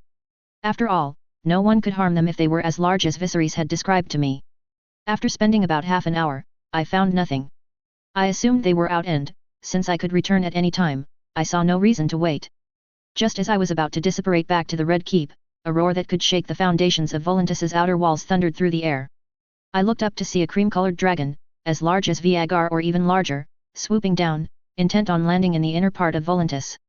Moments after landing, the cream-colored dragon took to the sky again.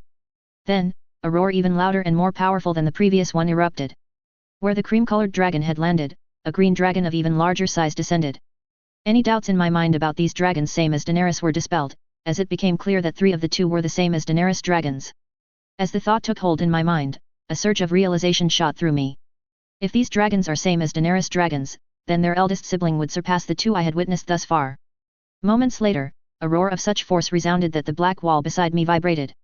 The sun was obscured as a vast shadow engulfed all of Volantis.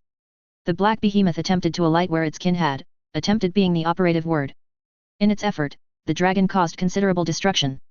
Now I understood why there were no workers on the demolished section within Volantis. Chapter 26. Important disclaimer: I neither own A Song of Ice and Fire, nor do I own Harry Potter. They are the properties of their writers George R.R. Martin and J.K. Rowling respectfully. Read at your own discretion. Volantis, the first daughter of old Valyria. The 3 dragons soared into the Volantis sky with a grace that defied their massive stature. It made me wonder how they could have nurtured such colossal dragons without the world catching wind of their existence. Moreover, they seemed not to have reached a century in age, as they appeared youthful and vigorous, judging by their robust flight and the power in their wings. I could ensure Anarion surpasses the green and cream-colored ones, but for the black one, there are no words other than monstrosity to describe it. It seems the world has its favorites when it comes to dragons. Even in the books or shows, Drogon grew faster and stronger than any dragon ever seen before. I could make Anarion stronger and even larger than him, but it would depend on time. Without it, I would need many sacrifices. And I'm talking about human sacrifices, as animals' blood doesn't have much needed magic to do something extraordinary. I'm convinced that the hatching of these dragons' eggs involved blood magic, otherwise, their immense size would be inexplicable. Indeed, as previously mentioned, within the dragon race, some are significantly stronger than others, similar to how some humans are more talented than their peers. However, just as an ordinary human can outdo a naturally talented individual through sheer hard work, dragons too can surpass their inherently gifted kin with the aid of sufficient magic, particularly blood magic. In this instance, their chances are doubled, as the dragons are not only innately powerful but also possess the crucial blood magic necessary for their formidable growth. Thanks to the Valyrian gods, Anarion is uniquely gifted, yet his hatching did not involve blood magic. You might wonder why a family renowned for breeding war dragons wouldn't use blood magic to enhance their already formidable creatures. The reason is simple: shortcuts come with a price. My rituals are no exception, though their cost is too negligible for me to concern myself with. However, blood magic lacks this advantage, as it is typically performed under duress. Blood magic, when conducted willingly, could surpass most other magics in power and offer unparalleled benefits. Few possess the selflessness to sacrifice for the benefit of their family or loved ones. When blood magic is used in the hatching of a dragon egg, it renders the dragons even more violent, bloodthirsty, and untamed than they naturally are. The more violent and bloodthirsty the dragons become, the harder they are to control. There have been instances where dragons have devoured their bonded riders. This particular case is extraordinary, as the dragon bond operates on a level of magic that eludes even my extensive understanding. Very few Valyrian dragon riders have attempted to study the nature of their bond with their trusted companions, adhering to the adage of not looking a gift horse in the mouth. However, when dragons consume their bonded rider, they revert to their true wild nature. These wild dragons are far more untamed than those here, as they begin to prey on their own kind following the loss of their riders. Consequently, it becomes a priority for the family to which the dragon belonged to take it down, as a wild dragon could provoke a war between families, a risk they cannot afford if they are not top of the hierarchy in Old Valyria. To defeat such a true wild dragon requires more than one dragon, as they are as wild as they are cunning. These dragons have begun to evolve in ways distinct from each other. Valyria has yet to discover a common link between them and how they specifically evolve after consuming their riders. Families whose dragons have gone rogue often withhold information, as they become the subject of ridicule following their dragon's antics. Every family knows the consequences of hatching dragons using blood magic, and if a family still engages in it, they likely consider themselves above those with greater mastery over their dragons. The Valyrian dragon lords ensure they remember the price of their inflated arrogance. The cannibal might be a true wild dragon that has eluded the family to which he once belonged before devouring his rider. Alternatively, he could be as ordinary as any cannibal. One can never be certain until witnessing their combat, for it is then that their sly and untamed nature becomes apparent. And indeed, the time for such revelation is imminent, for after 2 moons, his fate whether at the hands of Caraxes or Anarion will be sealed, contingent upon his true identity. Upon witnessing the size of these dragons, I doubt the dragon lords, whoever they may be, would negotiate with the Targaryens. And why should they, when the Targaryens are not their equals in strength? Dragons of such magnitude could easily overpower most of the Targaryen dragons without any difficulty. Only a few Targaryen dragons could present a challenge to them, and some don't even have riders to lead them into battle. It seems if the situation escalates, I might have to resort to using the dragon horn to take control of all untamed Targaryen dragons to balance the odds for us to engage in combat. However, it all hinges on the number of dragons of such size present in their family. My vision, enhanced by the rituals, has allowed me to observe the dragon riders. They have not soared high from the ground. From my vantage point, I have spotted 2 males and 1 female. I may be mistaken about the 2 being male, as some Valyrian females prefer short hairs on their head. Nonetheless, whether the dragon riders are male or female, they are equally devastating with their dragons. I must find a way to render the cost of blood magic, which fuels the dragon's growth, inconsequential. Blood magic seems to be the only viable option in my predicament. It appears I must adjust my moral boundaries to suit the situation. However, I am not fearful of this change, for I am the most disciplined man in the world with my mindscape, capable of resisting the greed that follows the use of darker blood magics. Anarion must get as many advantages as possible to combat the black monstrosity. Since no dragon rider has been able to face the black dragon more than once, it is also beneficial for Anarion, as dragons can only improve by battling their own kind. I needed to test my blood flame mode magic to see if it could inflict more damage, which would be valuable in aiding Anarion during the fight. Having seen what I needed in Volantis, I decided to return to the Red Keep to warn Viserys about the impending threat to his house. I would need allies in this dance to defeat the dragons.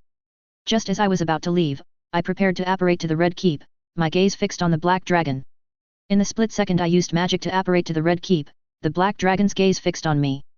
I wasn't mistaken in believing that blood magic was used to hatch its egg, as I saw the same wild ferocity in its eyes as Caraxes, but even more intense than the dragon of Daemon. Had I lingered in Volantis for even a second longer, it would have come for me, as I clearly saw the desire to reduce me to ashes in its reptilian stare. But before he could even take turn I was gone with crack to the Red Keep. The Red Keep. 103 AC. I apparat into my chambers within the keep. I discarded the clock I had been using and concealed my wand in the holster crafted from sheep stealer's hide. I inquired of the servants outside whether anyone had been seeking me. However, the response was negative, as not much time had elapsed since I departed the keep for Volantis. I inquired about Viserys' whereabouts and was informed that the king would typically be in his study chambers at this time. I requested to be escorted there. As we navigated through numerous corridors, I recognized many familiar faces engaged in their daily tasks.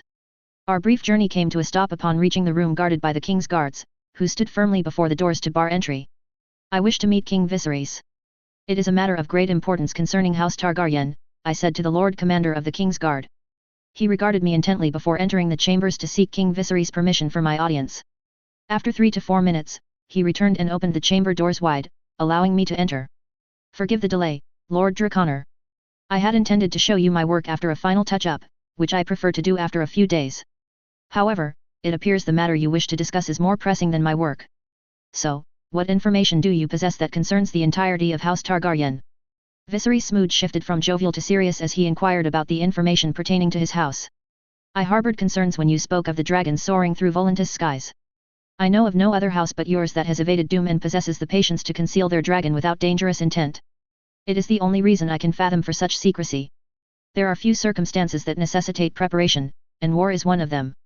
Thus, I employed my magic to discern if I could glimpse their dragons, to gauge their size, so we might ready ourselves for the conflict they seek. I paused, allowing my words to permeate Viserys' thoughts. So, tell me, what did you see? Viserys inquired, desperation and hope gleaming in his eyes. He harbored a hope that the situation wasn't dire and was desperate to learn all he could about his alleged enemies. I doubt they would parley with your house, as every dragon lord family is as prideful as the creatures they ride, and their dragons are larger and more powerful than those of your house. Considering the number of dragon riders in your house, I think they would refuse to parley.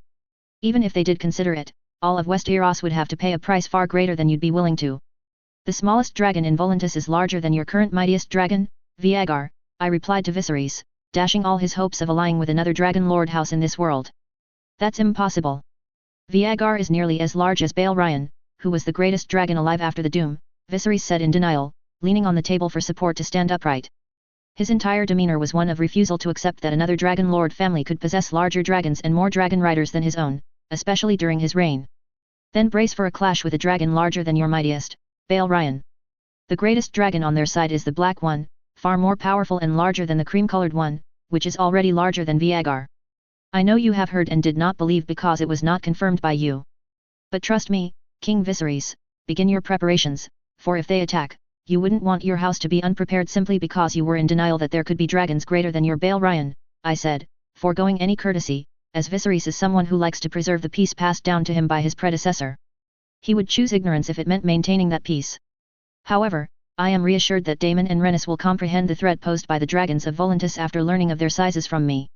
I turned to leave as I had done what I had come to do. Just as I was to get out of the chambers. Did you use Valyrian glass candle to see the dragons of Volantis, Lord Draconor? If so, then I would like to request that you would bring that with you on this supper. I would not ask the knowledge of how to use it, but my family and I like to see the dragons. Not that I trust you, but seeing the threat with our own eyes would speed the process of preparation if nothing else. Viserys said with sigh of defeat. It seems as he has accepted that there would be high probability that war is going to happen. And then his word hit me like dragon wood. Valyrian glass candle, I had completely forgotten about this damn thing. And the feeling that I got from the first time I came to the Red Keep. The other family at Volantis is using Valyrian glass candle to spy on me. Fuck this, I ignored Viserys and started to walk toward my chambers as this was the only place that I has warded from anti-spy wards. Chapter 27. Important disclaimer: I neither own A Song of Ice and Fire, nor do I own Harry Potter. They are the properties of their writers George R.R. Martin and J.K. Rowling respectfully, read at your own discretion. The Red Keep. 105 AC. As I stepped into my chambers, I pondered how I could have neglected the Valyrian glass candle. The answer came to me swiftly. I knew from my world that no living soul possessed the knowledge to wield the candle. Those who did, such as the people of Asai, would not concern themselves with me until I unveiled something monumental, which I had yet to do. My foreknowledge of this world, coupled with my origins in the modern world, has presented me with numerous challenges alongside the advantages of possessing knowledge others lack. I began to contemplate my next move since the family residing in Volantis is aware of some of the powers I disclosed to the Targaryens. It's not much, but it's still significant. If they were observing me during Caraxes' fury, they might also learn of my bloodline ability. However, I didn't sense any spying from my magical sense at that time. On the bright side, I now realize that I can detect if someone is spying on me through magical means, as my magical senses have significantly sharpened since my dragon bond deepened with Anarion more than ever before. I can be at ease knowing that the anti-spying wards are effective with the candle.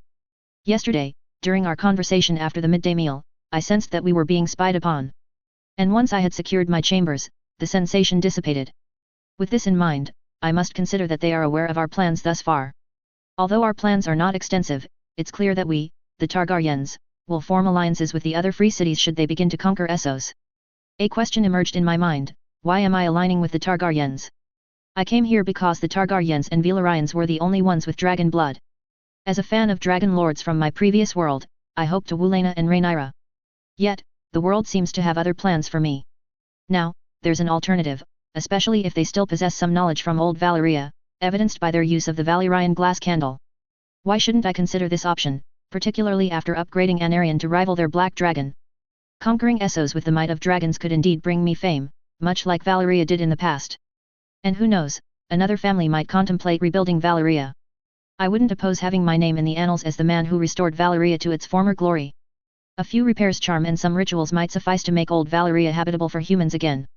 However, I don't wish to dwell there. I have no desire to rebuild where a great empire once stood.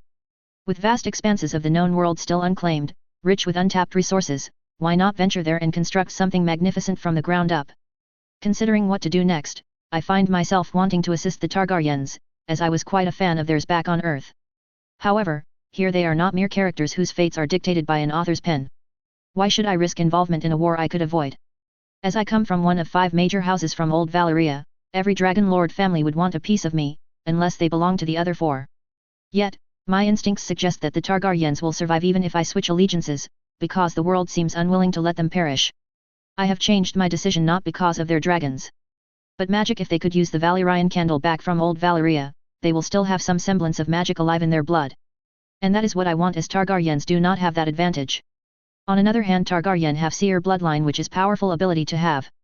And with that mixing with my Grindelwald, my bloodline could have much more than prophetic dream or glimpse of near future. But there is link that is holding me on side of Targaryens, that is my word to Emma.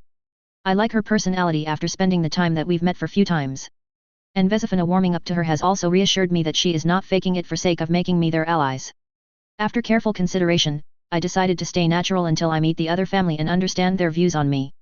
I couldn't leave the Red Keep protected from their surveillance. If I created wards around the keep, they might attack upon realizing I possess significant power. So far, they have only witnessed the creation of Vesifina from me. However, I will maintain my wards in my rooms to let them underestimate my capabilities. I need to focus on rituals that will strengthen Anarion enough to rival the Black One, as weakness in the eyes of the other family is not an option I want. I ventured into my dimension to retrieve the Pensieve, which would allow the Targaryens to view my memories of the dragons of Volantis. Having mastered runes, I crafted it for its versatile uses. I commanded servants to invite the Targaryens to my chambers, as no other location was secure for revealing the Pensieve. With the Pensieve retrieved, I awaited their arrival in my chambers. Viserys and Rhaenyra arrived shortly. Once they were seated, we began discussing the dragons I had seen at Volantis and awaited Daemon's arrival. Corlys would have departed for Driftmark, having been scheduled to leave following the small council meeting. About 15 minutes later, the doors to my chambers were opened by the King's guards stationed outside. "What is this, brother? First, you tell me to get out, and then, within hours, you call for me," said Daemon, amusement twinkling in his eyes. I couldn't help but smile at his remark. Viserys' sigh echoed through the room, too drained even to scold Daemon. Volantis. At the same time. Unknown POV. As I made my way to my brother's chambers in the mansion gifted to us by the Tigers of Volantis, I reflected on our actions. Employing dragons to intimidate and manipulate the elephants proved fruitful. The Tigers, having been out of power for over a century, are now resurgent and will not allow the elephants to suppress them again. It suits the interests of our house to keep the Tigers in power. The elephants, who despise war and prefer to amass wealth, would never align with them if they were to become Triarchs of Volantis. Indeed, their greed knows no bounds. As I opened the door to my brother's chamber, I saw him engrossed in the book handed down through our family. Our sister sat beside, gazing out the window at the sky where our dragons were soaring. I took my seat next to her and watched as my little brother closed his book and approached us, taking a seat opposite me. "How has your progress been up until now, Karinan?" I asked my brother, who looked at me with defeat in his eyes, and that was enough for me to know the answer to my question. "I couldn't accomplish that, brother. I've attempted various methods, repeatedly consulted books, and followed their guidance, yet success eludes me. I'm certain something is missing, but I can't identify what it is." "I apologize for my failure," Karinan expressed, his tone laden with self-disappointment. Albiela gazed at Karinan, her eyes filled with sympathy. "Don't overwork yourself, brother. You've accomplished so much, don't be disheartened by this one setback. With enough time, I'm certain you could even dream walk with a Valyrian glass candle," I said, aiming to bolster his spirits rather than let one failure dishearten him. He looked at me and nodded, resolute in his determination not to rest until he achieved his goal. "How did the meeting with the Triarchy go, Remor?" Albiela asked, her gaze fixed on me. A frown creased my brow as the memories of the encounter with those haughty fools surfaced. They have undoubtedly forgotten the threat of the Dragon Lord, likely due to the failings of the cowardly House Targaryen. We must act as they do in Volantis, or let them clash with the Targaryens and deplete their forces against each other. Once they have both exhausted themselves, we will attack them both at the same time, I told them. "We will consult with our cousins and then decide which action to take," said Albiela, turning to face my brother and me. "Have you discovered anything about the Dragon Lord who approached House Targaryen?" Karinan. I inquired of my brother. "No more than what we already know, brother. He hasn't disclosed anything further to the Targaryens." "Not that I can blame him for that," my brother replied, ending with a laugh. "See if you can discover more about him.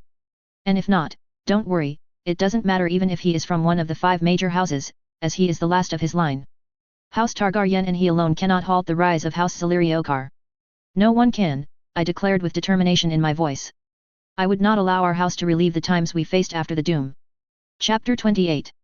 Important disclaimer: I neither own A Song of Ice and Fire, nor do I own Harry Potter. They are the properties of their writers George R.R. Martin and J.K. Rowling respectfully. Read at your own discretion. The Red Keep. 103 AC. As Damon settled into his seat, my eyes drifted towards the Pensieve, and the three presences in the chamber followed my gaze. I would appreciate it if you had summoned Princess Rhaenys here. I prefer not to move my Pensieve again if possible, I addressed Viserys, meeting his gaze. He seemed to be deep in thought, but after a brief moment, his expression solidified with determination. Do not worry, Damon and I would manage to convince our cousin about the size of dragons after seeing them for ourselves. And you need not retrieve the Pensieve again, I'll handle it, said Viserys with a grave expression.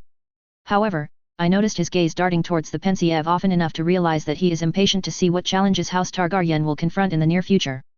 I didn't want to waste my time either, so I stood up and walked toward Pensieve. However, I had to inform them about calling Princess Rhaenys because I will be quite busy soon and would prefer not to be disturbed by those who wish to know what they're facing. The memory of me witnessing the dragons is already in the Pensieve, as I do not wish to use my wand in front of the Targaryens, which I haven't done so far. I tapped the Pensieve on the enlargement rune and channeled some of my magic to expand it so that 3 heads could fit inside. Just immerse your head in the liquid, and you will witness what I have. Don't be alarmed, nothing will happen to you.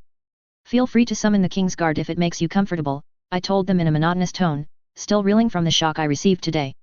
It will take time for me to recover, as I had never anticipated that any other dragons could pose a threat to me after encountering Anarion, nor did I expect anyone to wield magic against me. Without my magical sensing, they could have learned many rituals from me had I performed them unguarded in King's Landing. And trust me, the thought about my own knowledge being used against me is not something I would ever want to experience. There is no need. You have our trust, Viserys declared as he rose with his brother and daughter.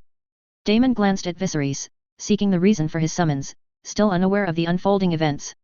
Once Viserys explained the urgent call, Damon's eagerness became apparent, his anticipation for the conflict and turmoil that lay ahead a prospect Daemon Targaryen relished.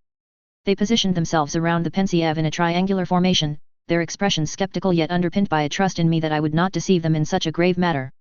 They dipped their heads into the Pensieve, and I stood by the table, waiting for them to emerge. It was a brief memory, containing only the scene I had witnessed. They didn't keep me waiting long, they all surfaced with pallid faces, as if they had just faced their worst nightmares within the Pensieve. I couldn't fault them, alone, they stood little chance against the dragon lords of Volantis. Even Viserys, who could tame Vermithor, would find the dragons on the other side of the world too formidable to handle. As Vermithor even with his all-fury isn't even size of Viagar, who is smaller than smallest of dragons in Volantis. Laenor and Rhaenyra's dragons are too small for warfare, leaving them with only Meleys, Caraxes, Viagar, and possibly Vermithor, if Viserys can claim him. While they have the advantage in numbers and could win if faced with enemies one by one, a knowledge of dragon rearing something the Targaryens possess reveals that these larger dragons would likely have produced a clutch of eggs. The primary concern is that they are unaware of the size and the number of offspring these dragons may have. I had to consider changing the team because Targaryen has the advantage with only these 3 dragons. Regardless of their size, they have a slim chance of surviving without significant damage, making them vulnerable to the vultures of war if Targaryen wins. But not so much if opposing family has more than these 3 dragons. Viserys and Daemon exchanged glances, engaging in a silent conversation that needed no words. Finally, Viserys sighed, a gesture of defeat, appearing to surrender to the whims of fate. Yet, the 3 Targaryens shared an understanding that the impending confrontation required not just courage but unity. They knew they must rally the last of their dragon riders to confront a force far greater than any they had faced before. The resolve etched on their faces said it all. Thank you, Lord Draconor. It appears you have granted another favor to House Targaryen. If this continues, I fear House Targaryen will be deeply indebted to you. After we survive the impending conflict, I will endeavor to repay the kindness you've shown my house. You have my word, said Viserys, his tone imbued with gratitude for the favors I had rendered to his house. Despite the guilt gnawing at me for previous thoughts, I managed to control my emotions and nodded in acknowledgement of his thanks. It seems you must take me to Dragonstone, Daemon. We will be traveling on Caraxes. Rhaenyra, I want you to go to Grand Maester Runsider and tell him to send a word to Rhaenys that she is to come to King's Landing and bring Laena and Laenor with her, especially Laena. Daemon, we will encounter Corlys on our way to Dragonstone, and I expect you to be on your best behavior. If possible, apologize for your harsh words to him and his family. I hope I do not need to explain why, Viserys commanded Daemon and Rhaenyra with a strength in his tone that seemed uncharacteristic. Daemon appeared reluctant after being told to apologize to Corlys, but he did not outright refuse, indicating he understands the precarious position of his house. Rhaenyra, still overwhelmed by the size of the dragons, nodded absently upon receiving her father's command. As they prepared to embark on their respective tasks, the thought of warning them about the Dragon Lords spying through Valyrian glass candle crossed my mind.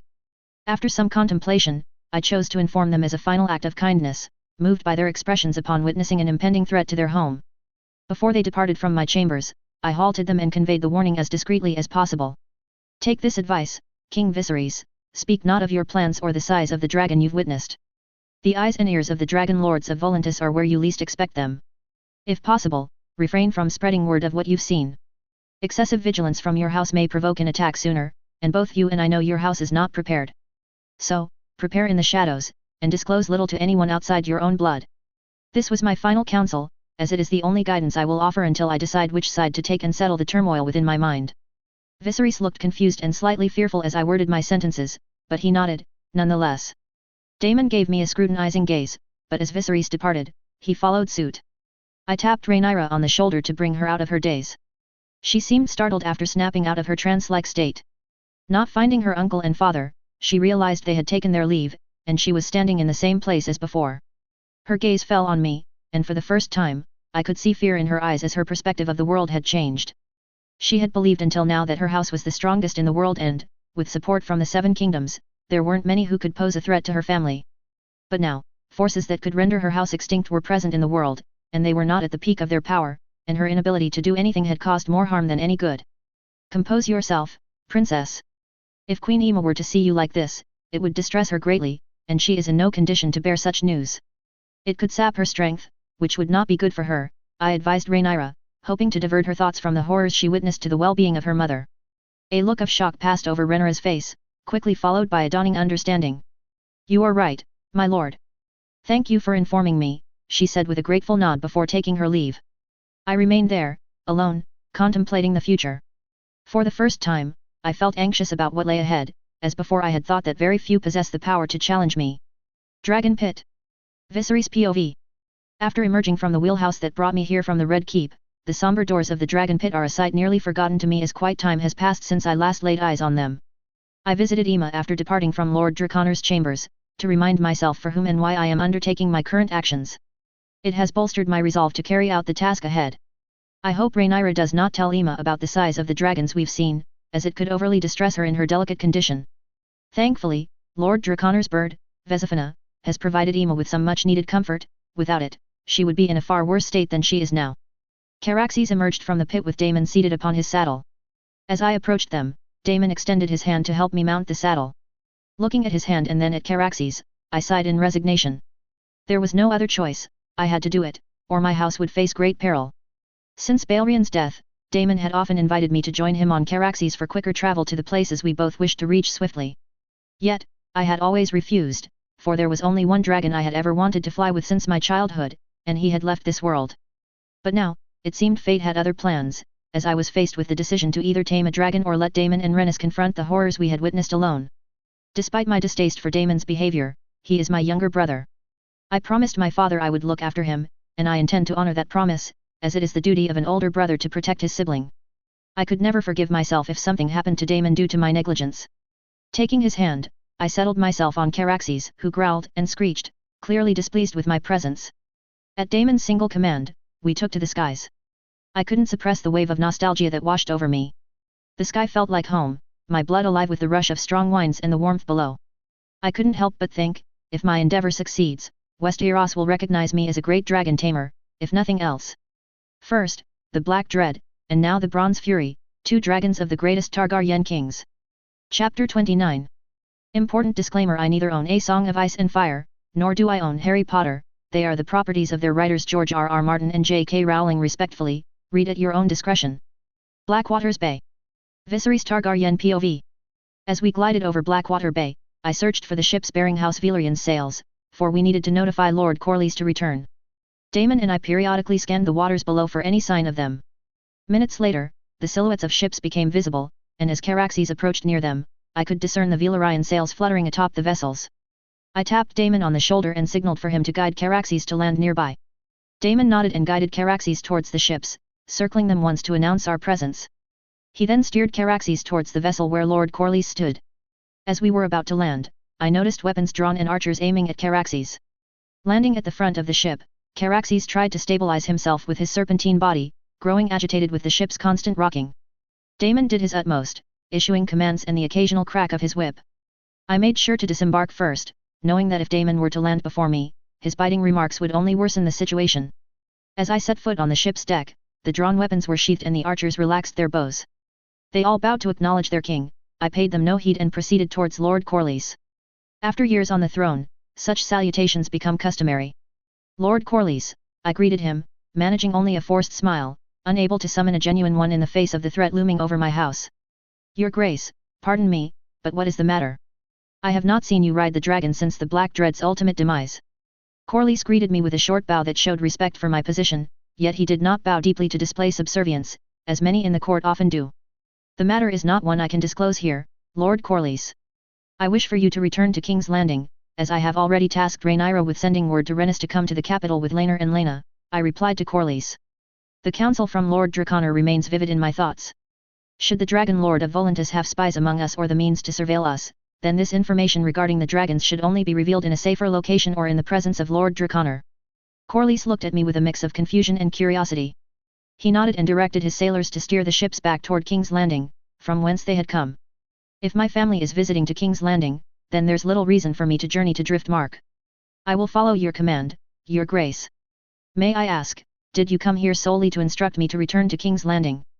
Corlys inquired, his tone laced with curiosity as he watched Daemon and Caraxes take flight, preventing the ship from sinking under Caraxes' weight. No, although asking you to return was one of the tasks we aimed to accomplish on our journey, it is not our final destination. Daemon and I are bound for his seat at Dragonstone. And as for why? You will learn of that after we return to King's Landing, I replied to his inquiry without revealing much. Corlys nodded, and after a brief conversation, I signaled to Daemon that it was time to land on the ship, as my discussion with Corlys was complete. Caraxes landed, causing the entire ship to rock violently. Just as I was about to crash face first onto the deck, Corlys seized my hand, pulling me up and steadying us both by gripping the ship's side. I nodded my thanks to him and turned my attention to the Blood Wyrm, who was struggling to stabilize himself without harming the ship, while Daemon incessantly barked orders at him. I hurried towards them, aware that Caraxes' patience was wearing thin, and it is not good for us if he became angry, as that would result in burning of the ships. Assisted by Daemon, I mounted the saddle and bid a brief farewell to Lord Corlys. Caraxes ascended into the sky with a high-pitched, joyful shriek. We continued our journey towards Dragonstone, and I began to relish the ride, knowing it would be some time before we reached our destination. After a while, the roars of various dragons filled the skies. Caraxes responded with his own high-pitched roar, which seemed more like a greeting than anything else.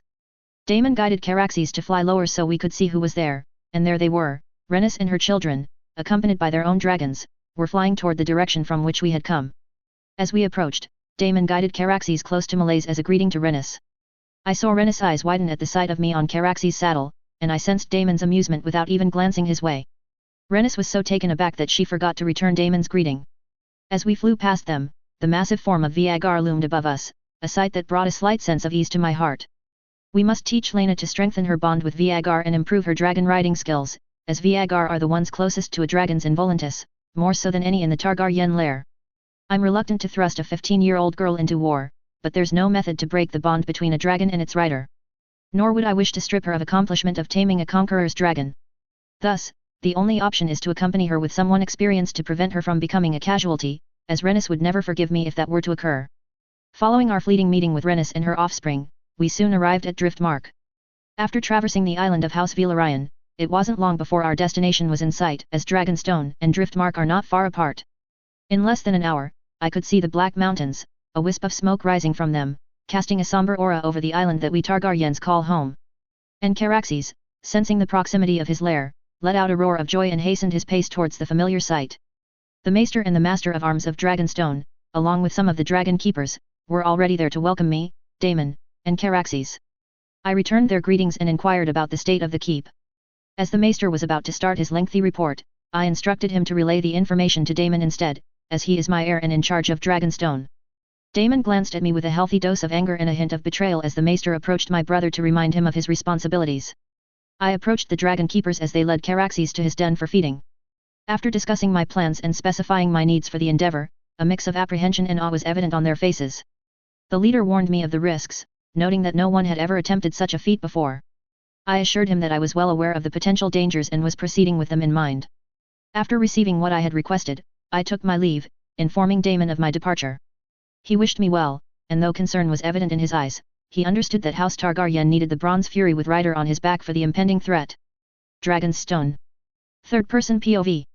The wind lashed at Viserys as he ascended towards the dragon's den, each stride laden with the gravity of impending events. The ascent proved strenuous, his physique isn't what it was after continuous feasting, yet it was not the physical exertion that perturbed him, it was the imminent confrontation with Vermithor, the Bronze Fury.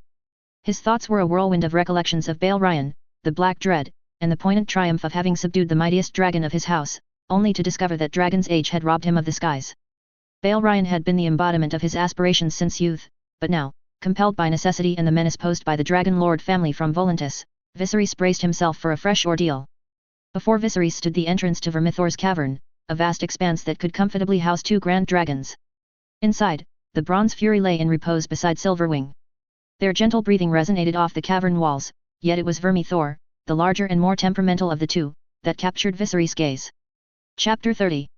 Important disclaimer: I neither own A Song of Ice and Fire, nor do I own Harry Potter. They are the properties of their writers George R.R. Martin and J.K. Rowling respectfully, read at your own discretion. Dragon's Stone. Third-person POV. Vermithor stirred, his golden reptilian eyes gleaming like molten fire in the darkness. As Viserys drew near, the dragon raised its head, emitting a low growl that echoed through the cavern. Wisps of smoke seeped from Vermithor's nostrils, and his wings gave a slight twitch, sending a clear warning to Viserys, leave or be incinerated. Viserys swallowed hard, his fingers brushing the handle of the whip strapped to his belt. He hadn't wanted to use it, but the knowledge that Vermithor had remained unridden for so long gnawed at him. The whip was more a symbol of control than a weapon. Dragons were too mighty to feel true pain from such a tool, but they responded to its crack like a command, a reminder of their bond with men. Viserys unfurled the whip while advancing, his heart racing.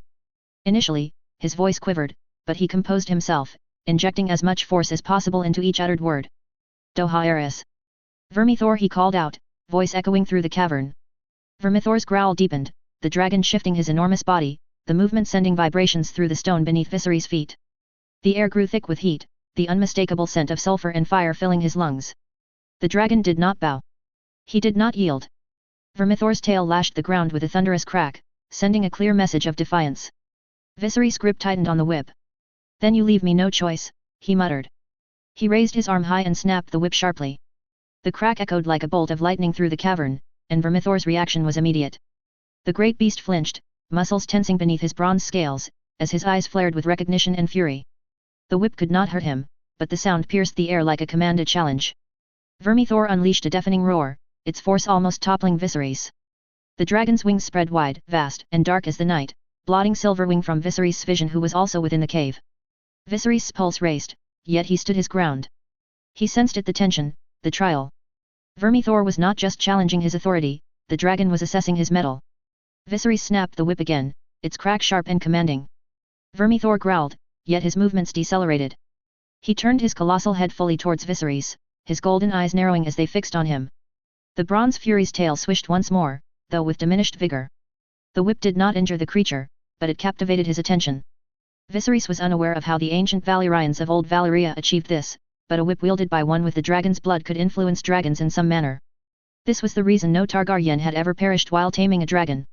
I once tamed Balerion, Viserys said, his voice rising above the growl of the dragon. I was just a boy when the Black Dread was ancient and formidable, yet I succeeded. You are formidable in your own right, but pale in comparison to him. Viserys is uncertain whether he is speaking to Vermithor or to himself in an effort to reclaim the strength he has lost. The fire that once blazed within him as Balerion's rider was extinguished following his dragon's demise. Yet, witnessing Vermithor's defiance, Viserys senses the spark within him rekindling. Another crack of the whip. Vermithor's wings shook with the movement, but slowly, begrudgingly, the dragon seemed to calm.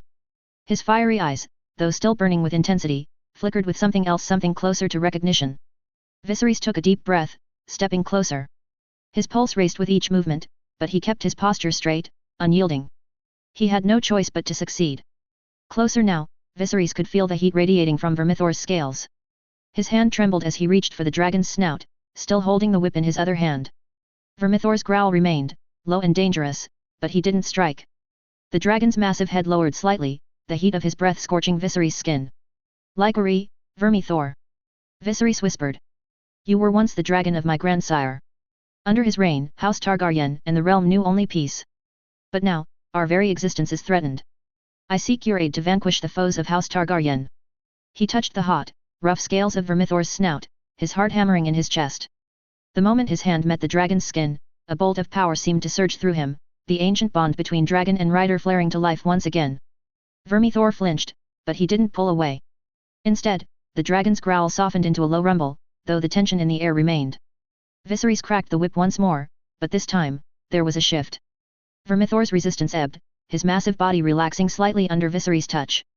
The Bronze Fury's eyes were still fierce, but they no longer burned with outright defiance. Viserys moved to the side, slowly, deliberately, his hand sliding along Vermithor's neck as he made his way to the saddle. With another sharp crack of the whip, he reached for the leather straps, climbing with the experience of someone who had ridden the greatest of dragons before. His muscles burned, but he ignored the strain, focusing entirely on the moment. Vermithor's wings twitched, his body tense beneath Viserys as he mounted. The moment Viserys settled into the saddle, the dragon reared back with a furious roar, his wings unfurling to their full span. Viserys felt the rush of wind, the raw power of Vermithor beneath him, but he held firm, his hands gripping the reins. Vermithor looked back at Silverwing, and the dragon of late good queen looked back, and after some time the stare between them broke and Vermithor started to make his way of lair they have built for themselves. Vermithor roared again, his tail whipping through the air, and for a brief moment, Viserys felt as though the dragon would buck him off. But then one final crack of the whip. The sound echoed like thunder, and Vermithor stilled. And then, with a single, mighty leap, Vermithor launched into the sky. Viserys gasped as the force of the ascent nearly tore him from the saddle, but he held fast, the reins tight in his hands. The wind screamed around them as Vermithor's massive wings beat the air, sending them soaring higher and higher. The ground below became a blur, and the skies opened up before them. Viserys' heart pounded with exhilaration. They were airborne. He had done it. The dragon roared again, this time not in defiance but in triumph. Vermithor soared with renewed ferocity, slicing through the skies above Dragonstone as a formidable force. Viserys finally experienced the power he had dreamt of with Balerion, the power he thought would accompany the conquest of his house's mightiest and grandest dragon, yet it had eluded him after just one flight with Balerion. Though not on par with Balerion, Vermithor radiated a fierce, mighty aura of his own. Vermithor accepted him reluctantly, but that was enough. As it would take time for their bond to become strengthened. As they soared over the sea, Vermithor gave a final, earth-shaking roar, and Viserys knew that the Bronze Fury had recognized him at last. Not just as a family of his previous rider but as a Targaryen, as the blood of old still flowed within him, as a dragon lord worthy of commanding the skies once more. The scene unfolding below is entirely different. All the dragon's keepers are looking towards the sky with awe and reverence. Viserys has achieved what was thought to be impossible. Taming the Black Dread was an accomplishment in itself, but to try again and succeed in taming Vermithor, known for his temperamental nature, is extraordinary. They are aware that the realm didn't give much thought to Viserys taming Balerion, attributing it to Balerion's old age leading to his acceptance of Viserys. However, they know better, the Black Dread was a whimsical beast, not known for accepting just any rider who attempted to tame him. If he accepted Viserys as his rider, then there must be something the realm has not seen in their current king that Balerion has recognized. Daemon gazes at the sky with an emotionless expression. Yet, anyone who has known him for a long time can see the pride in his eyes, immense pride, at that. There was a reason he was prepared to go to war with Valyrian when they raised an army at the Great Council. He understood what his brother was capable of, he alone grasped why Balerion would accept his brother as his rider. No one in his family knew this but him. However, before Viserys could reveal that side of himself to the world, Balerion died, and the constant loss of his children had weakened his brother. Daemon hopes that this ordeal will bring forth that side of his brother, the side that Daemon Targaryen was proud to call his older brother. Upon reaching the cave to which Caraxes had been led, he observed the charred earth and the bones of sheep that Caraxes had devoured. Caraxes himself was gazing skyward where the Bronze Fury circled, issuing roar after roar as if to declare to the world that he had a new rider. Daemon placed his head against Caraxes' snout, attempting to discern his dragon's emotions. Astonishingly, he sensed confusion, curiosity and a degree of shock towards Viserys and Vermithor. The revelation sent Daemon into fits of laughter, echoing down to the dragon's keeper below. They looked up, curious about what had amused their prince so greatly. Meanwhile, Daemon reveled in a joy he hadn't experienced in quite some time. "Ah, are you curious, Caraxes? How does that bag of mass and flesh that you have brought here claim your furious kin?" Daemon asked his mount. He could see in Caraxes' eyes that he understood him and wanted to know why. Because some of the firstborn son of Balon Targaryen, the Spring Prince, and Alyssa Targaryen, the self-styled Red Maiden, still resides in the one now called King Viserys. The loss of Black Dread has changed my brother. Let's hope the bronze fury can fill the void left by Valyria. Daemon mounted his dragon, and with a few powerful wing beats, Caraxes took to the sky. They quickly reached where Vermithor and his rider were performing aerial acrobatics. Daemon, never one to avoid a challenge, guided Caraxes through many intricate maneuvers.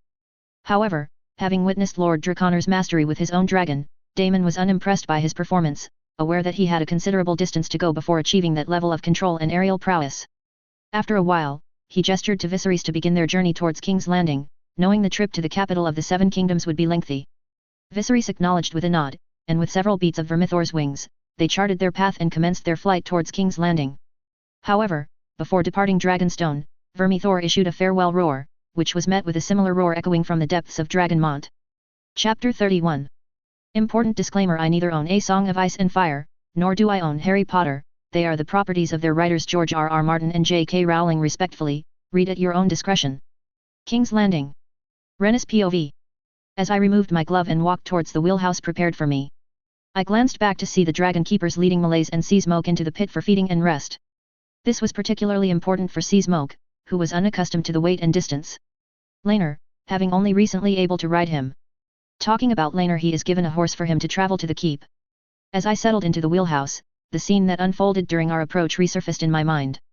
The sight of Viserys astride another dragon was something I thought I would never witness again after his solitary ride on Valyria in the past. Viserys held Valyria in as high regard as he now does Aemma, which speaks volumes. And their course was set for Dragonstone. What could they possibly need from there? The questions incessantly swirling in my mind. Upon reaching the Red Keep, I inquired with some servants about Laena's whereabouts since she had to land outside the city. Viagar has become too large for the pit. Landing Viagar within the city would cause damage to the surroundings, necessitating her landing outside. They informed me that she has not yet arrived. Send me a message once she arrives and settles in her chambers. Ensure there is no delay in relaying the news of her arrival to me, I instructed them explicitly as I walked towards the chambers that had been mine since birth in this keep. I had settled into my chambers when a servant arrived and informed me that Laena had arrived. She was escorted to her chambers to bathe and freshen up. I nodded and expressed my gratitude for the service. As I gazed out the window at the setting sun, I lost track of time until strong arms enveloped me in an embrace from behind. As I leaned into the embrace, the familiar scent enveloped me. Were you returning scheduled to return to Driftmark at this time, or on your way to Driftmark? I inquired, as I had attempted to spot his ships during our journey to here. However, my gaze was drawn to Laenor and Laena, capturing most of my attention, and thus, I failed to locate them.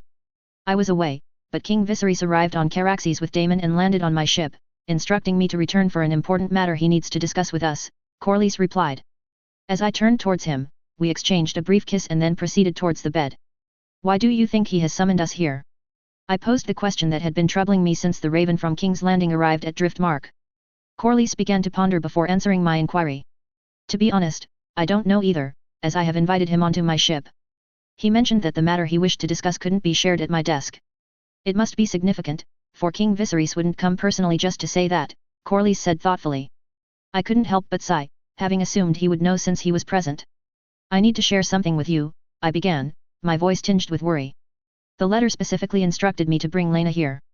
This directive from Viserys is troubling, and I can't help but wonder why he would make such a specific request, I explained, revealing the source of my unease. I did tell you, didn't I? When I departed from the capital, there were no rumors or concerns to speak of, so stop fretting over nothing.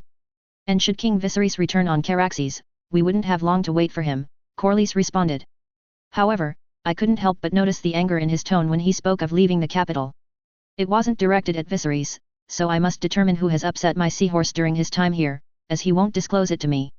Afterward, we discussed the events that occurred during the day we were apart. However, one question lingered in my mind: why had Viserys gone to Dragonstone? He wouldn't travel there without a reason. There are few things on Dragonstone that Viserys couldn't find here, except perhaps dragons and our family records. Viserys would not require dragons, as no one in our family has bonded with two dragons. It's puzzling why he would want to give dragon eggs to Lord Draconor, considering a sorcerer of his stature could easily acquire them from Valyria using magic and dragons. Moreover, if he truly is who he claims to be, he would have no need for dragon eggs, given that his family's collection would surpass ours. She was consumed by a nagging sense of unease. As she pondered over what she might be overlooking, the reason for Viserys' visit to their stronghold in Westeros before Aegon's conquest, a distant roar shattered the calm, a low and rumbling sound that the sea winds carried. Her heart missed a beat. It wasn't Syrax, nor Dreamfire. This was something deeper, more elemental. She narrowed her eyes towards the horizon, and there etched against the canvas of the sky two vast shadows emerged. Dragons. The first was undeniably Caraxes, with his elongated, snake-like form and crimson wings cutting through the clouds on his approach to the Red Keep. Yet, it was the dragon accompanying him that caused Renna's breath to catch. Bronze and immense, dwarfing even Caraxes, Vermithor the Bronze Fury. The mere sight of him compels the small folk of King's Landing to emerge and see who now rides the Conciliator's dragon. Vermithor had not been ridden since the days of King Jaehaerys, and his reputation as one of the mightiest dragons in Westeros was legendary. Renna's heart pounded in her chest as the two dragons drew closer, the ground beneath the Red Keep vibrating as their great wings beat the air. As she and Corlys made their way toward the courtyard for a clearer view of Vermithor's arrival at the capital, they noticed many guards and courtiers already heading to the same destination. Fortunately, the crowd parted, allowing them to pass. Upon arriving at the courtyard, we position ourselves in the front row of a crowd that is gazing at Vermithor soaring through the sky. Corlys, she exclaimed, her eyes wide with astonishment. How can this be? Vermithor would not abandon his lair alongside Silverwing without a new rider, assuming someone even could manage to tame him. Dragons do not forsake their lairs without a rider's command. Corlys shared her state of awe as he gazed at Vermithor with eyes wide open. I believe we both understand the implications, though it has never been done before. Let's not jump to conclusions and instead, see what unfolds as they are approaching us. The dragons circled the Red Keep once before descending, and she could feel the power in the air, the raw, untamed force that Vermithor and Caraxes commanded. Caraxes landed first, his blood-red scales catching the light as Daemon dismounted, as confident as ever, his expression unreadable. But it was Vermithor, his enormous bulk landing with a thunderous impact, that truly drew the eyes of the assembled guards and courtiers. The great beast's bronze scales gleamed as his massive wings folded back, and there, atop him, was Viserys. She felt a shock run through her. Viserys, her cousin, the king, had not claimed another dragon since Balrion's death. His connection to the Black Dread had been too strong, too cherished. And yet, here he was, atop one of the oldest and most feared dragons alive. The sight of him, his silver hair whipping in the wind as he sat tall in the saddle, was striking. There was a fire in his eyes, a presence about him that had not been there in years. As Viserys dismounted from Vermithor, the great beast released a low, guttural growl that reverberated through the courtyard. The Bronze Fury shifted restlessly, but there was no mistaking the bond between dragon and rider. Daemon strode over to his brother with a smirk, but it was Viserys who spoke first, his voice carrying over the hushed silence. Rhaenys, he called out, his face lit by a smile upon seeing her. She also walked toward them, her heart racing. Viserys, you Vermithor. Viserys nodded, glancing up at the massive dragon beside him. I have claimed him. The realization struck her fully. Vermithor, bronze-scaled, powerful, and ancient, was now Viserys' mount. And as she looked between the two dragons, Caraxes and Vermithor, standing side by side, the sheer power they represented was undeniable. But the most surprising thing is that Viserys, who had once tamed Balryon, also succeed in taming another dragon. Granted, Balryon is dead, but in attempting it Viserys could have lose his life. She took a breath, steadying herself. Why now? She asked, her voice barely above a whisper. You never sought another after Balryon. Viserys' gaze hardened, though his smile remained. It is for that I've called your family here. I would like to talk about Into the Keep. He said quietly, his eyes flicking to Daemon. You are also to come there. But send someone to fetch Lord Draconor there. As we would need his presence there. The weight of his words hung in the air. She understood. This was not simply matter as Corlys has thought. She was right, there is something big happened and that concern all of us. She would like to know that as soon as she can. Durinix POV. As I entered the chamber to which the servant had summoned me, I found the Targaryens and Valyrians already awaiting my arrival. I greeted most of them with a nod and congratulated Viserys on his success on taming another dragon before taking my seat at the table. I noticed the absence of both Aemma and Rhaenyra. It appears Rhaenyra is accompanying Aemma, offering reassurance, otherwise, Aemma would undoubtedly be here, questioning Viserys about his recent actions, especially when she is about to give birth to his son. Now that Lord Draconor is here, I must ask what compelled you to tame Vermithor. I know you well, cousin, and you were adamant about not riding any dragon after Balrion's death. I suspect you have information about the Dragon Lord of Volantis that we do not, which has influenced your decision. So, Viserys, spill the beans, as it worries me greatly, especially since my children are also at risk, Rhaenys said, her voice filled with urgency and concern as I settled into my seat. Viserys gave me a questioning look, and I instantly understood why. I checked for any magical surveillance and, finding none, I nodded at him to indicate it was safe to speak. Moments later, Viserys shared what he had witnessed in my Pensieve and the counsel I had offered.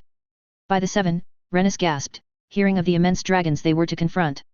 Her eyes involuntarily flicked to Lena, grasping the reason her presence was specifically requested in the letter.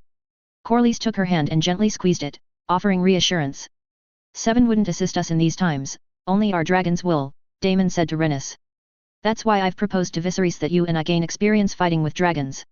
Caraxes and Malays should also learn to combat their own kind, as after Vermithor and Lord Draconor's dragon Anarion, they are the only ones who will fight in the forefront. He didn't mention Viagar, knowing Lena was still too young for Rhaenys and Viserys to send into war against dragons. And the dragon we're going to hunt is the cannibal. Our house would profit from his demise, as the number of hatchlings he's killed is countless. The less said about the eggs he's stolen, the better. Rhaenys heard Daemon and a contemplative look crossed her face, suggesting she was considering his words. Lena appeared offended when Daemon didn't include Viagar among the dragons preparing for battle. Laenor and Corlys regarded Rhaenys with concern, knowing that fighting the cannibal, even with Caraxes' aid, would still be a perilous endeavor. Even with our combined dragons, there's still a chance that cannibal could emerge victorious or escape. The only thing we know about him is that he was larger than Vermithor when last seen, which was when our fathers were hunting him, and he successfully evaded them. So, how do you propose we kill him if we can't even coax him into battle? Rhaenys asked Daemon, her eyes filled with curiosity to see if he had considered that. Chapter 32. Important disclaimer: I neither own A Song of Ice and Fire, nor do I own Harry Potter. They are the properties of their writers George R.R. Martin and J.K. Rowling respectfully, read at your own discretion. Durinix POV. 103 AC. I do not take you for a coward, cousin, said Daemon, his tone mocking and his laughter trailing off. Rhaenys' purple eyes blazed with fury as she rose to her feet, Valyrians mirroring her action, both looking incensed by Daemon's remark. However, Daemon raised his hand in surrender. I jest. There's no need for such uproar. As for your question, Lord Draconor will be on standby when we confront the cannibal, and regarding the strategy to draw him out, I ponder the same. Yet, I recall how Sheepstealer, a naturally timid dragon, fought against Anarion, who is nearly the size of Viagar. For such a battle to occur, Lord Draconor must provoke him to the point where he won't flee at the sight of Anarion. Thus, the answer to your last question is also Lord Draconor, Daemon explained, his gaze fixed on me. Indeed, I had not pegged Daemon as the analytical type. It's straightforward, just take some eggs and leave them out in the open, and the cannibal will come running out of its den. That's what happened with Sheepstealer. Anarion ate his meal right before its eyes. If it doesn't work, I'll see what I can do, but I make no promises, I explained to them. Revealing that my magic doesn't affect dragons, but rather angers them, would be like serving my weakness to them on a silver platter. They all looked skeptical about the idea of placing the eggs out in the open to lure the cannibal. But sacrificing the eggs would be a fool's errand, as they will be much needed after the war, said Rhaenys, looking at Viserys. Yes, they would be. However, if you two could distract him before he reaches the eggs, that would be beneficial. I will station some dragon keepers there for the safety of the dragon eggs, and once cannibal emerges from its lair, they will secure the eggs and make a run for their safety, Viserys proposed, as he sought a solution for protecting the eggs. I don't like these. Those eggs are the future of our house, said Rhaenys, frowning. If Caraxes, Malays and we will be not our best on the battlefield, there would be no future for hatching those dragon eggs, Daemon said angrily, as the situation took its toll on him. The constant issues Rhaenys raised were wearing on him. Brother, I could handle it alone. I only have Lord Draconor on standby if the situation gets out of hand. Should you desire, we can delay the hunt until after the birth of your child. This will afford sufficient time to strengthen your bond with Vermithor and to further develop your writing skills enough so that you can join me. I don't believe even the cannibal would be a match for Caraxes and Vermithor together. Viserys' face wore a frown when Daemon commented on his writing skills not being sufficient in front of everyone. However, he neither denied nor replied to Daemon. Instead, he began to contemplate Daemon's proposal. It's unclear what motivated Viserys to support Daemon now, as he was previously against hunting the cannibal when we discussed it. Well, more magical ingredients are nice for me, isn't it? Rhaenys appeared conflicted about whether to participate in Viserys and Daemon's scheme. Her expression suggested reluctance, yet as her gaze shifted to her children, a fierce determination to shield them from the world's dangers was evident. When she looked at Corlys, he seemed to grasp her impending decision. Eventually, he gave her a nod of approval. I'll join you in this. Not for any other reasons, but for my children. Do you hear me, Viserys? Malays and I will fight in this war with all our might. But spare my children from what is to come. She spoke after summoning all her strength, yet there was a tremor of fear in her tone. She knew that with the largest dragon under her daughter's command, she would inevitably be drawn into this, whether she liked it or not. Viserys regarded her with a look of uncertainty and concern. I don't know what the future holds, so I can't give you my word. However, I promise you that I will not send your children unless we have exhausted all other options. And Laenor's dragon won't even be old enough for him to ride into battle, Viserys reassured Rhaenys. Although he did not agree to keep Rhaenys' children out of the war, it was enough to somewhat calm her fears about them being at the forefront of the conflict. Daemon, still seething from earlier, nonetheless had a trace of satisfaction on his face. It seems he holds Rhaenys and her dragon riding skills in high esteem. I wouldn't know, as I have never flown with her before. So when shall we act? We can't delay, as the cannibal may prey on the newly hatched hatchlings. The dragon keepers have informed me that multiple eggs have hatched this time. Among them is a magnificent dragon with golden scales and pink wings, which we must shield from the vile cannibal. Daemon attempted to deceive everyone into believing he was concerned for the hatchlings. However, upon witnessing their reactions, he dropped the pretense and sang the final words in a melodious tone. You and Rhaenys will be fighting the cannibal after 2 moons, Viserys said with certainty. Why? Because Lord Draconor has assured me that his bird, Vesifina, will have grown sufficiently by then to heal dragons. We must wait, for if one of your dragons were to sustain heavy damage and too many injuries during the fight, we would be helpless. Currently, we have no means to treat dragons. Rhaenys seemed somewhat relieved to hear that Vesifina could heal dragons. Daemon looks disappointed, yet he understands that the delay is necessary. Vesifina will have her hands full after 2 moons, it seems. I don't believe that this particular wild dragon of Targaryen will go down easily. And how do I know this? Call it a gut feeling. I've started to trust my gut, as it hasn't been too wrong until now. So if my intuition proves correct this time, I will have to involve myself in the fight, or Caraxes and Malays will emerge victorious but with heavy injuries. Let's see what happens then. I agree. Over these 2 moons, we should ride our dragon as much as possible. It would be beneficial to understand our dragons beyond our current knowledge, said Rhaenys, glancing at Daemon. Daemon nodded in agreement with her suggestion. And I must concede that the Targaryens' bond with their dragons is weaker than that of the lowest of the dragon lords in old Valyria. I had presumed that books and reality had vast differences, as GRRM couldn't possibly know everything. However, there are specific rituals that each dragon lord family performs after taming dragons. These rituals use magic from the dragons themselves to strengthen the bond with their riders, ensuring better control. I had assumed that the Targaryens conducted these rituals in secret due to the magical involvement. Yet, observing their connection with the dragons led me to believe they were unaware of these practices until I informed them. It seems that their ability to bond with dragons is solely due to their practice of constant inbreeding. Some of them appear to have a stronger bond than others. It seems better for me to offer a simple ritual known to every dragon lord family in the freehold, as this would suffice to request the one thing I desire from House Targaryen. Not that I couldn't take it by force, but if it can be obtained peacefully, why choose the path of violence? Besides, bestowing the ritual upon the Targaryens would not grant them instant power. The discussion turned to the realm's lords who might rebel upon learning of the threat that is coming from Volantis. The focus was on the Iron Islands and Dorne, as the other lord paramounts were unlikely to rebel, and the minor lords were not considered significant threats. Although the current lord of the Iron Islands is not raiding the 7 kingdoms, he lacks the intelligence and virtue of his predecessor, Lord Goran Greyjoy. Dorne would not miss an opportunity to cause trouble, yet Corlys noted they would not align with the dragon lords of Volantis. However, there remains a possibility that they might ally with the free city of Volantis due to their favorable relations. After discussing the houses that require close monitoring during the upcoming conflict, the conversation shifted to more mundane matters. I suddenly remembered that I would need additional ingredients to perform the ritual on Anarion. Conveniently, the man sitting before me could procure them. Lord Corlys, I require certain items from various places. I believe you could acquire them for me. Naturally, I am prepared to pay whatever the cost, as some of the items I seek are quite rare, I said to him directly, knowing that subtlety or flattery would be futile with a merchant like Corlys. The attention of everyone in the room shifted towards me. Even Laenor and Laena, who had been conversing among themselves and looking quite bored after their parents began discussing the lords and the realm, took notice. Corlys turned to me and said, "Of course, I will use all my resources to secure what you desire, Lord Draconor." After he spoke, his gaze drifted towards Laena, and as he looked back at me, I immediately knew what was coming. "Lord Draconor, I have wanted to discuss something with you for some time. I wish to propose a marriage alliance between our houses. I am aware that my house is not a dragon lord house like yours or the Targaryens.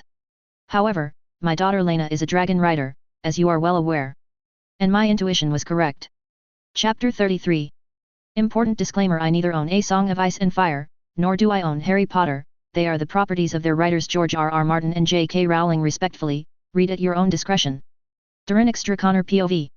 I was correct in my assumption. Whenever we conversed after the midday meal, no matter how brief, Corlys invariably mentioned Laena.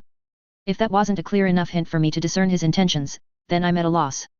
Yet, Each time I attempted to steer the conversation elsewhere, Corlys understood my desire and, though reluctant, he obliged. I understand his urgency to forge an alliance with me, given the unspoken rivalry between House Targaryen and House Valyrian, each vying to marry a woman from their ranks to me, naturally, to reap the maximum benefits from the alliance. I'm swiftly adapting to this world as well. I understand that in a place where people don't elect their leaders, one must forge connections with the more powerful using whatever resources are available. Often, the only asset less powerful families can offer in alliances with more powerful ones is the women of their family. This doesn't imply they are trading their daughters for power, but from their perspective, it's clear why they would do this. Often, the powerful are perceived as more noble and just, possessing abundant resources and protection in this world. Being powerful means that internal betrayal, rather than external threats, is the primary concern. Thus, their daughters can lead lives even more prosperous than their own, securing connections and respect from another powerful house to them in doing so. However, there are exceptions. Not all powerful individuals are noble and just, and not every lord values his daughter's opinion on matrimonial matches. At this moment, all I can do is seek Laena's opinion and ensure that my future children learn to respect women's opinions, provided I live long enough to have them. Recently, I've been contemplating an alliance with a family in Volantis. However, after the Targaryens departed, I retreated into my mindscape to quell the storm of emotions and think clearly. During this introspection, I realized my fear stemmed from the discovery that my magic is ineffective against dragons, and the sheer size of the Volantine dragon lords overwhelmed me. This fear of being vulnerable led me to consider an alliance as a means of self-preservation. Acknowledging this, I've concluded that I must gain greater mastery over my thoughts. I would not have considered a peaceful approach if it were an option, but now, I am indifferent to the size of their dragons or the number they possess. If they confront me, I am prepared to fight, as I know several methods to defeat dragons, despite most magic being ineffective against them. My purpose here is to form an alliance with the Targaryens and to marry into the Dragon Lords. Additionally, the potent magical blood and abilities present in Westerosi bloodlines will benefit my descendants, which is one of my reasons for coming here. Moreover, I am a great admirer of House Targaryen and many of its members from my previous world, although I would defend myself if threatened. Just as I was contemplating, another thought occurred to me: if I were to eliminate all the Targaryens and marry their daughters or women from their house, wouldn't I be emulating the ancient Starks? This is how the Starks incorporated as much magical blood into their lineage as possible, isn't it? And upon further reflection, why would they do this? Could it be because they foresaw the long night and sought to make themselves as powerful and magically potent as possible? I would appreciate an answer to that. I've strayed a bit from the situation at hand. Ultimately, I chose to align with the Targaryens and Valyrians. There were numerous reasons for this decision, which I had just considered. With the significant powers at my disposal that could change the world, fear of others is unnecessary. I intend to create magical contracts that will bind my house and Valyrians, ensuring that betrayal and subversion are not concerns post-contract. The knowledge gained from the two wizards about the contracts is sufficient to understand that I, too, will be bound by them. However, there may still be an escape for me, as my essence is capable of more than I currently comprehend. However, there is one factor that could either tie me to the two Dragon Lords' house here or compel me to establish my empire sooner at the location I desire. That factor is whether Laena and House Valyrian would consent to the polygamous traditions of my house.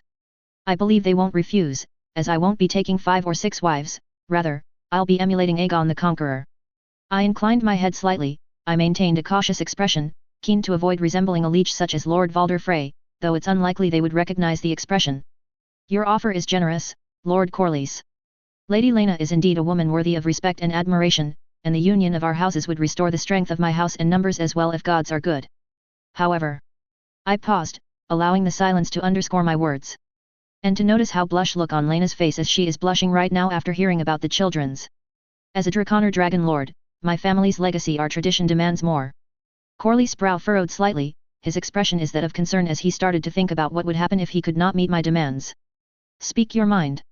In Old Valyria, I continued, a Dragon Lord of my house was expected to marry more than once.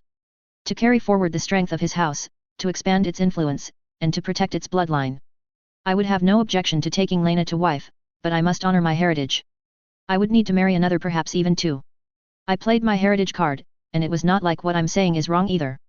However, framing it this way might help others understand my motives, which, in essence, are also about safeguarding my lineage. If you know what I mean. Everyone knows that he is just using an excuse of his house less numbers for marrying multiple women. I'm sure he would rue the day he made the decision of marrying more than one woman. I would make him. Evil laughter could be heard from Arthur's room. The air in the room grew thicker as my gaze shifted to Laena, gauging her reaction before continuing. If Lena and your house are amenable to this arrangement, I will gladly accept the alliance between our families. In return, I will see House Valyrian rise higher than it ever has before, with dragons and ships ruling the skies and seas alike. Just as I mentioned that Valyrian would be ruling seas and skies alike, I could see Daemon's and Viserys' expressions change drastically. However, within a few seconds, they returned to their previous joyful state upon hearing that I would be marrying multiple women. I suppose Daemon also desires to have his house allied with mine. Corlys' lips pressed together in a tight line, the weight of the proposal clear on his features. He looks like he has no objection to this, but he is father who will not sacrifice his daughter for more power. So, he glanced at Lena, who stood proud and defiant, previous blush nowhere to be seen, her eyes burning with the fire. What say you, daughter?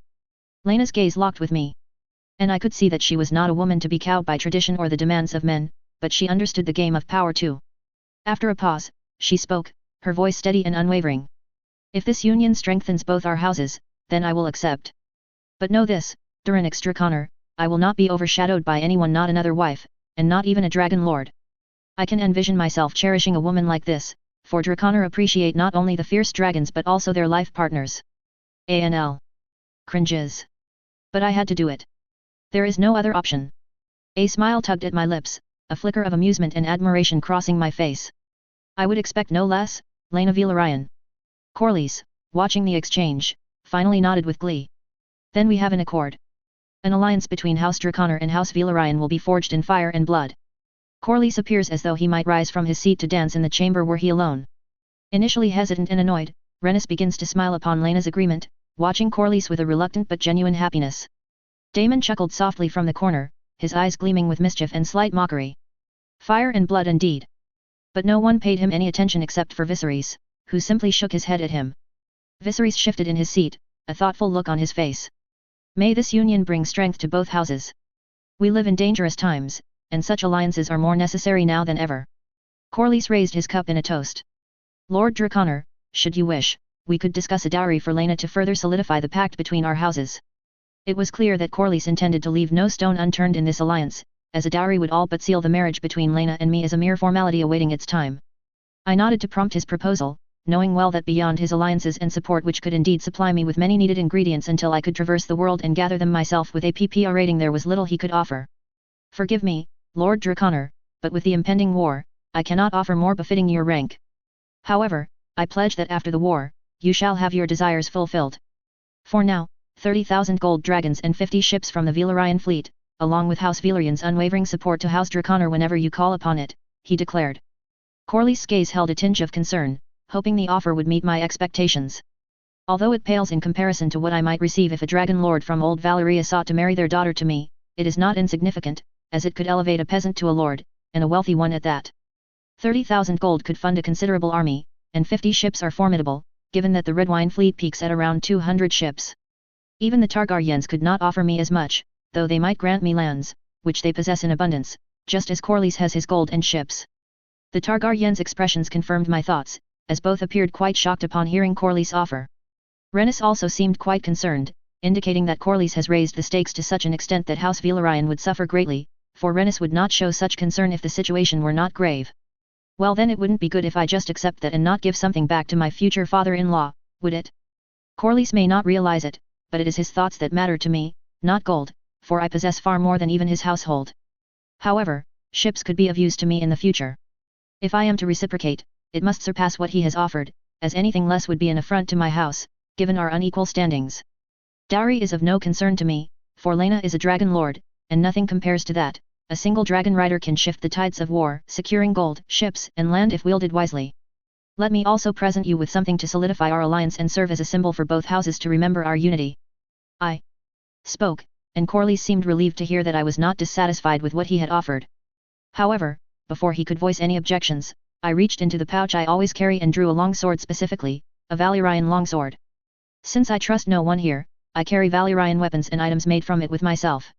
As I revealed the sword, its rippled pattern evident, Corlys closed his mouth, halting any protest, for no one could refuse such an offer. And to my knowledge, House Valyrian does not possess any Valyrian steel weapons. Holding the sword, I presented it to Corlys. Here you go, Lord Corlys. Consider this as gift from House Draconor. Corlys grasped the sword with the tenderness of a father cradling his child.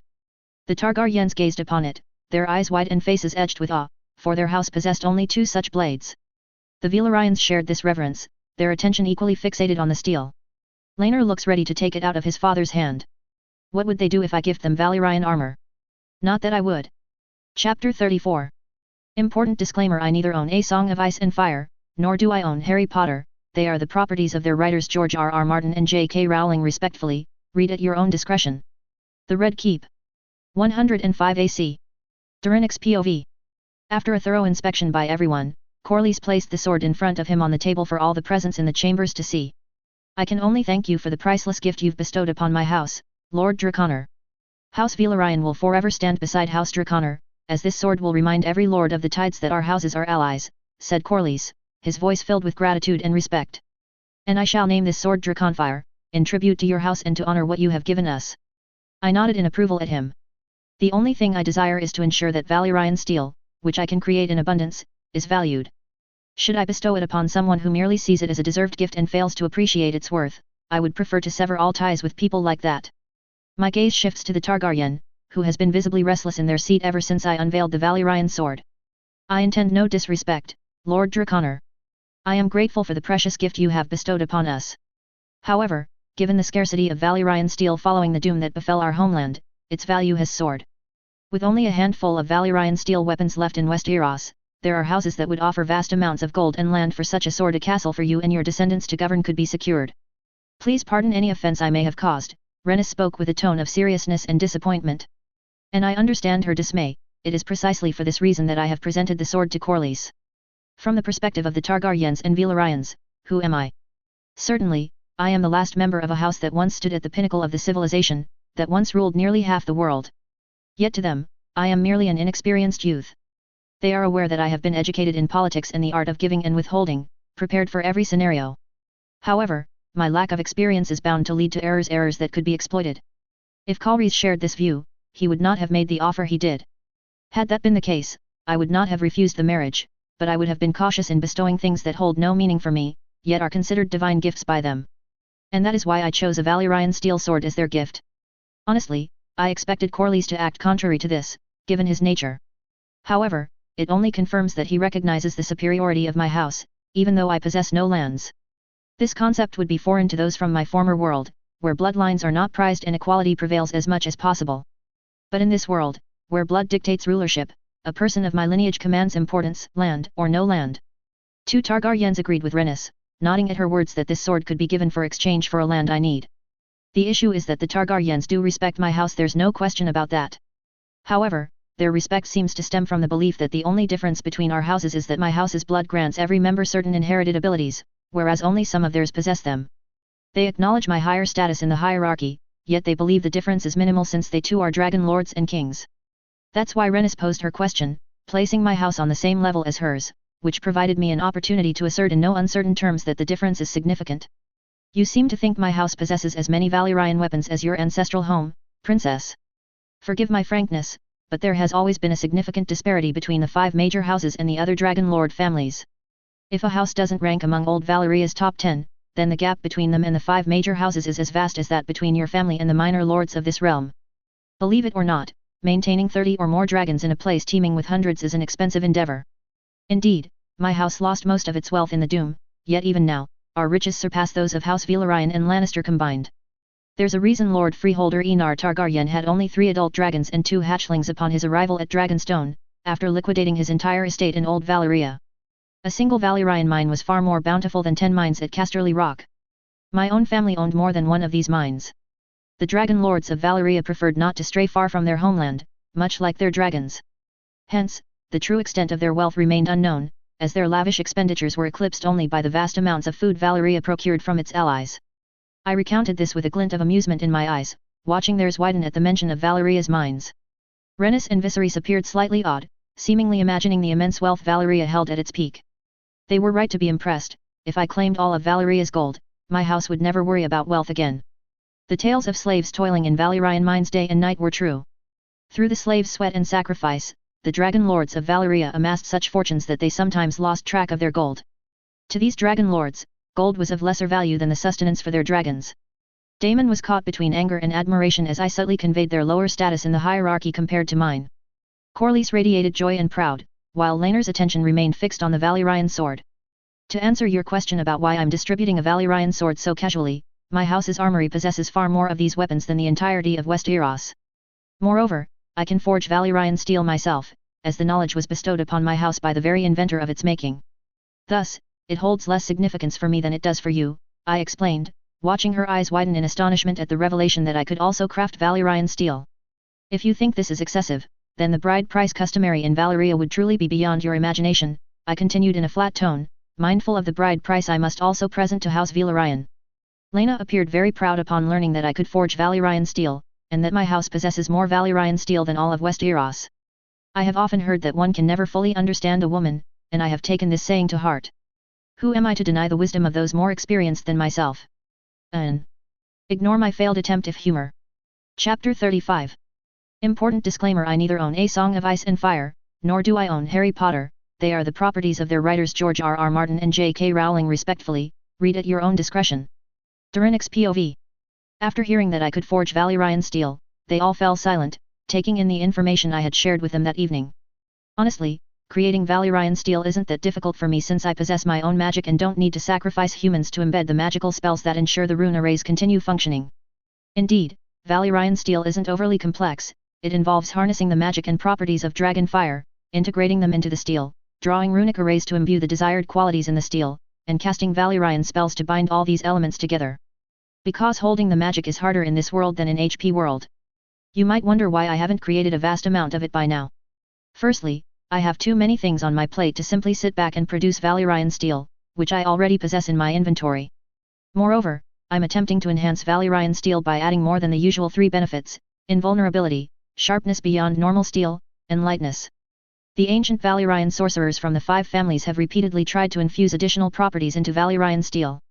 However, despite their numerous attempts and even sacrifices, success has eluded them. Normal steel cannot contain such immense power, even when tempered with dragon fire and endowed with greater magical properties than before. The solution may seem straightforward: choose stronger steel to forge Valyrian steel. However, if it were that simple, I would have accomplished it by now. My initial thought was to use Valyrian steel in the process to create a metal with even greater properties. Yet, the runic arrays inscribed on the Valyrian steel, which bestow its unique properties, vanish when exposed to dragon fire. This experiment led me to conclude that dragon fire possesses a sort of cleansing effect.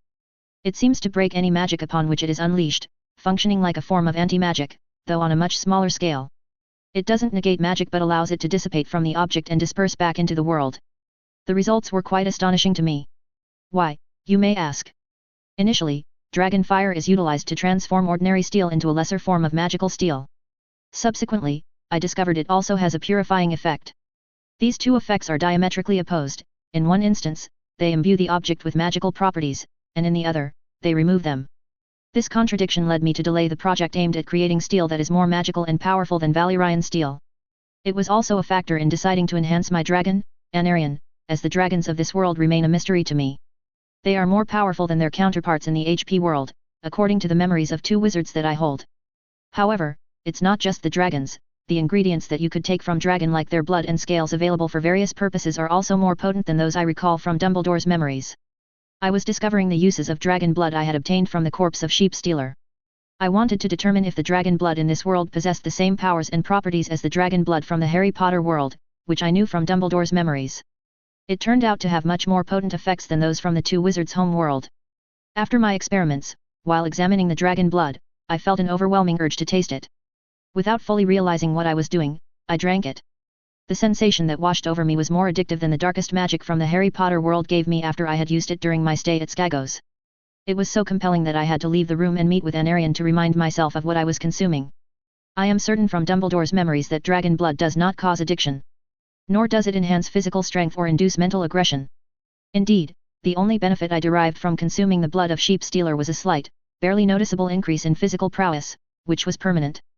Initially, I mistook this for strength, but after conducting several tests, I discovered it was actually longevity that had increased, with the enhanced strength being merely a side effect. The increased longevity and aggressiveness may just be coincidental, but my family was notably characterized by these traits. The intense craving to consume blood points in a direction I'd rather not contemplate. Despite the potential advantages it offers, I refused to partake again. All dragon lords, myself included, carry a measure of dragon blood in our veins. To consume the blood of a creature that shares this connection would be akin to cannibalism, a line I am not willing to cross. Moreover, the resulting aggressiveness could have enduring effects on my psyche, beyond remedy, so I must decline the consumption of dragon blood. Additionally, I discovered another aspect through this process. Consuming dragon blood seems to increase vitality and aggressiveness in me. Similarly, when a dragon consumes another dragon or their rider, they gain increased vitality, cunningness, and a higher intellect, traits that we humans possess more than any other creature in both this world and my former one. Moreover, they develop an addiction, as cannibalistic dragons show a preference for their own kind's flesh over any other meat. Humans gain the aggressiveness for which dragons are notorious, while dragons acquire the cunningness for which we are renowned. Is this merely coincidental, or is it my first step towards understanding how ancient Valyrian sorcerers bound such a formidable magical predator to their will? I am documenting all this for my future descendants or anyone who wishes to continue this research should I be unable to complete it. Were there only 2 families that knew how to forge Valyrian steel back in old Valyria? Viserys asked with fascination and curiosity. I shook my head in response to his question, as the knowledge was possessed by all 5 houses. No, all 5 major houses knew how to forge Valyrian steel, I replied to Viserys. Considering everything I've learned about our motherland from you, Lord Draconer, it seems that the 5 major houses were the rulers of old Valyria in all but name, Viserys remarked, having heard my answer. My response was nothing but laughter at his statement. You're not the first to think that, King Viserys. But old Valyria was never just land for the 5 major houses. I vividly recall my father taking me on his dragon for the first time. Standing atop a volcanic mountain, he said, "Son, you may not grasp all of what I'm about to tell you. But remember, the land below is not merely where we live and reign. This land is our mother, deserving of even greater respect and love than your birth mother. Valyria, our mother, has only ever given to us, providing what we needed and more for over 5,000 years. So, treat her with the same respect, love, and care as you would your own mother. If necessary, do not hesitate to give your life if it means aiding Mother Valyria in any way or form." As I grew older, he explained that this was a tradition passed down in our family, told to every member to understand the significance of Mother Valyria to us. Thus, I believe the 5 families fought among themselves to assert their dominance over the others, not to rule Mother Valyria. After I spoke, a look of respect washed over Viserys' face, mirrored in the eyes of others in the room. Some servants approached Viserys to inform him that supper was prepared and Aemma, along with Rhaenyra, awaited their presence. We are honored to receive the insights of House Draconer regarding Mother Valyria. We thank you, Lord Draconer, for considering us worthy to learn of the traditions preserved within your house. I simply nodded at him. It's all in the past now. Our mother Valyria is gone, and her children were the ones responsible for it. Let's proceed to the dining chambers, Lord Draconer. It's time for supper, and Aemma awaits us there. We should also inform her about the alliance between your house and House Valyrian. I believe she will be pleased to hear it. With that, we all stood up and made our way to the dining chambers of the Red Keep. Chapter 36. Important disclaimer: I neither own A Song of Ice and Fire, nor do I own Harry Potter. They are the properties of their writers George R.R. Martin and J.K. Rowling respectfully, read at your own discretion. Durinix POV. After enjoying supper with everyone, I am heading to my chambers to rest, as today was a hectic day. However, before retiring, I need to list the items I desire and send it to Corlys, who has offered to dispatch a raven to Driftmark tonight. They will endeavor to procure my requests as swiftly as possible. The supper itself was rather uneventful. Aemma spent the entire time seeking answers from Viserys about his claim to Vermithor.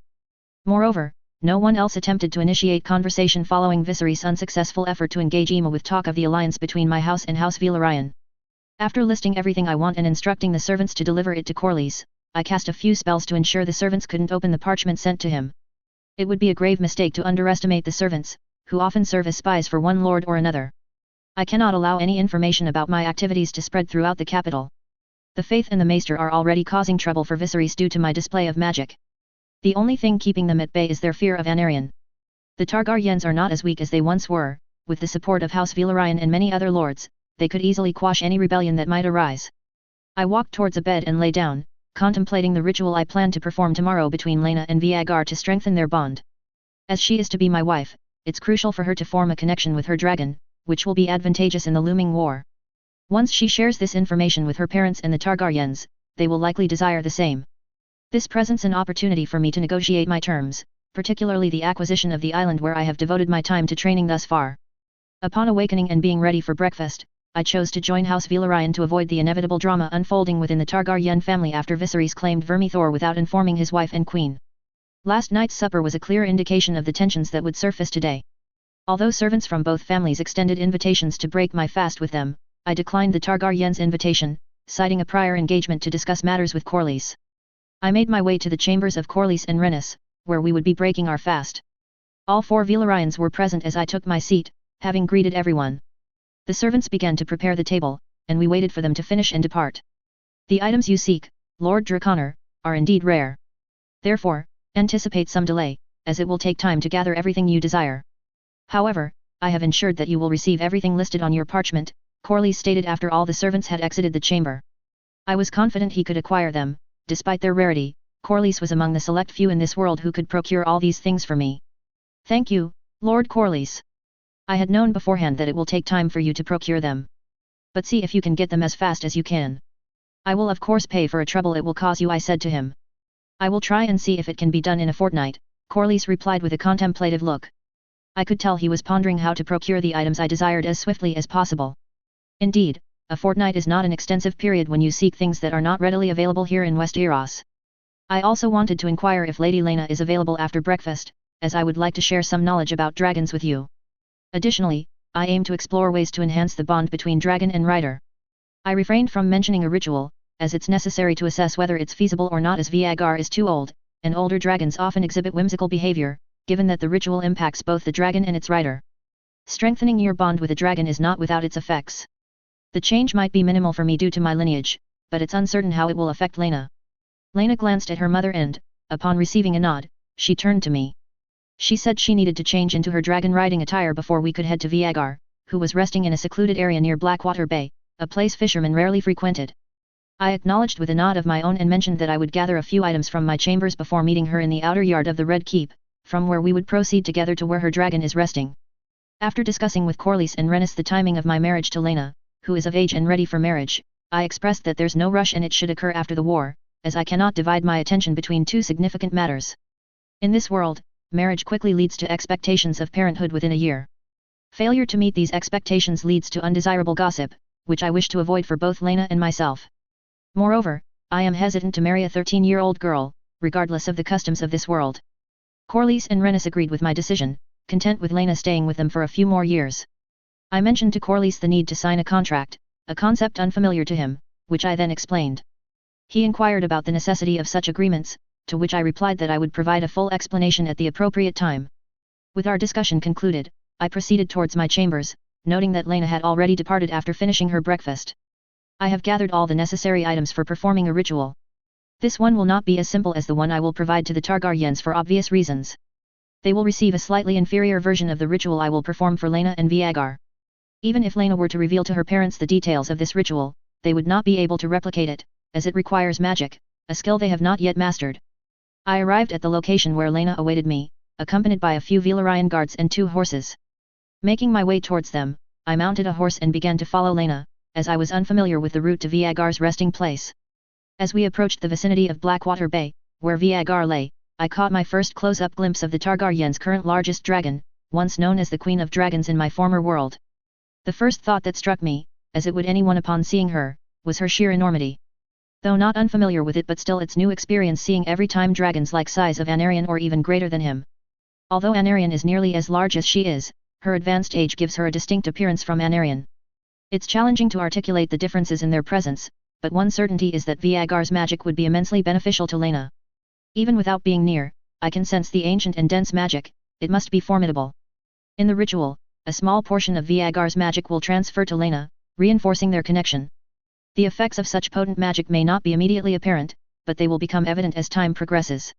Where is your dragon, Lord Draconor? I haven't seen him anywhere. I tried to find a new dragon when I arrived here yesterday, but even with Vhagar and me making several circles around King's Landing, I haven't found him, Laena inquired while stroking Vhagar's scales. The ancient dragon emitted long, laborious growls, a sign that age had finally caught up with her. Vhagar's gaze met mine, and I could discern a glimmer of the intelligence that typically lay concealed behind the nature of every dragon's reptilian eyes. However, that intelligence is too far hidden behind cloudiness and, if I'm not mistaken, a hint of hope. My familiarity with dragons stems from the many books my former self read about their behaviors. That's why I possess extensive knowledge about dragons, having observed Anarion during our time in Skagos. I've noted all his moods and reactions to various situations. I discovered that the information from the books the previous Duranics read in Old Valyria about dragon behavior is mostly accurate. The ancient dragon lords at least endeavored to understand what made their mounts likes or not and how they behave in different situations. This is the reason I recognize the hope shining in the old lady's eyes. Dragons that have aged and carried more than 2 riders often lose their sense of purpose. The relationship between us and dragons is not as one-sided as many believe. While they may offer more than we can, they also have needs that we fulfill. A rider provides them with a purpose that a dragon in this world otherwise lacks. Unlike the dragons of Middle-earth, they do not hoard gold or claim territories. If they did, I would not be alive, for the Valyrians lived among dragons for many years before mastering them. Thus, when dragons outlive their riders or serve multiple riders, they may lose the purpose bestowed upon them, leading to a dangerous cloudiness of mind. Once they rediscover their purpose, they pursue it with unmatched zeal. And with old age comes great power, making such dragons a formidable challenge to subdue. The ritual will not pose a problem, as it will strengthen the bond between Lena and Vyagar, providing Vyagar with the purpose or goal she currently lacks. Anarion is a free spirit, Lady Lena. Please, call me Duranics when we are alone, as we are now betrothed. I am not fond of excessive formality either, so feel free to address me by my name. If you wish, I can summon Anarion here once we have completed the purpose of your visit, I told her, casting a nonverbal, wandless muggle-repelling charm in midst of our conversation as I don't need anyone to see what we will be doing. You may also call me Lena, Lo. Duranics. And yes, let's proceed, but what exactly will you teach me about dragons? I mean, which specific topic? Lena inquired, her voice tinged with excitement. Observing Lena's eagerness, Vyagar let out a huff and laid her massive head down with a plop on the land. Although I promised to teach you about dragons, that will come later, I said, noticing her excitement fade into disappointment and confusion. We will perform a ritual to strengthen your bond with Vyagar, deeper than it currently is, which is necessary for me to teach you the knowledge once held by the dragon lords of Old Valyria. And was it stars that I'm seeing in her eyes? I think it only happens in anime. Chapter 37.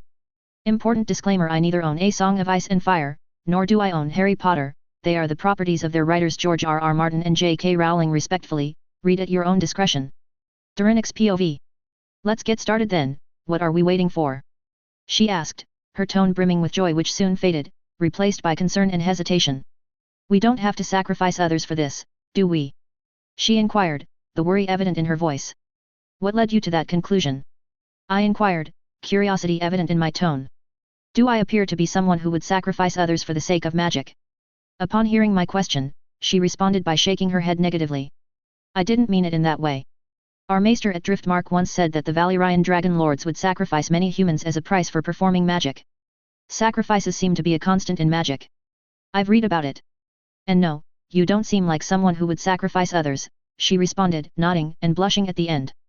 It seems women in this world mature quickly. I'd rather not speculate on her current thoughts, given the blush on her face. Valyrian dragon lords? Do you mean the Valyrian and Targaryen dragon lords of Westeros? Identify them as Westerosi dragon lords? I asked her. And to answer your earlier question, no, we will not be sacrificing another person, or anyone for that matter, for this ritual. I couldn't help but be amused by how she was ensnaring herself in a trap with every word she spoke.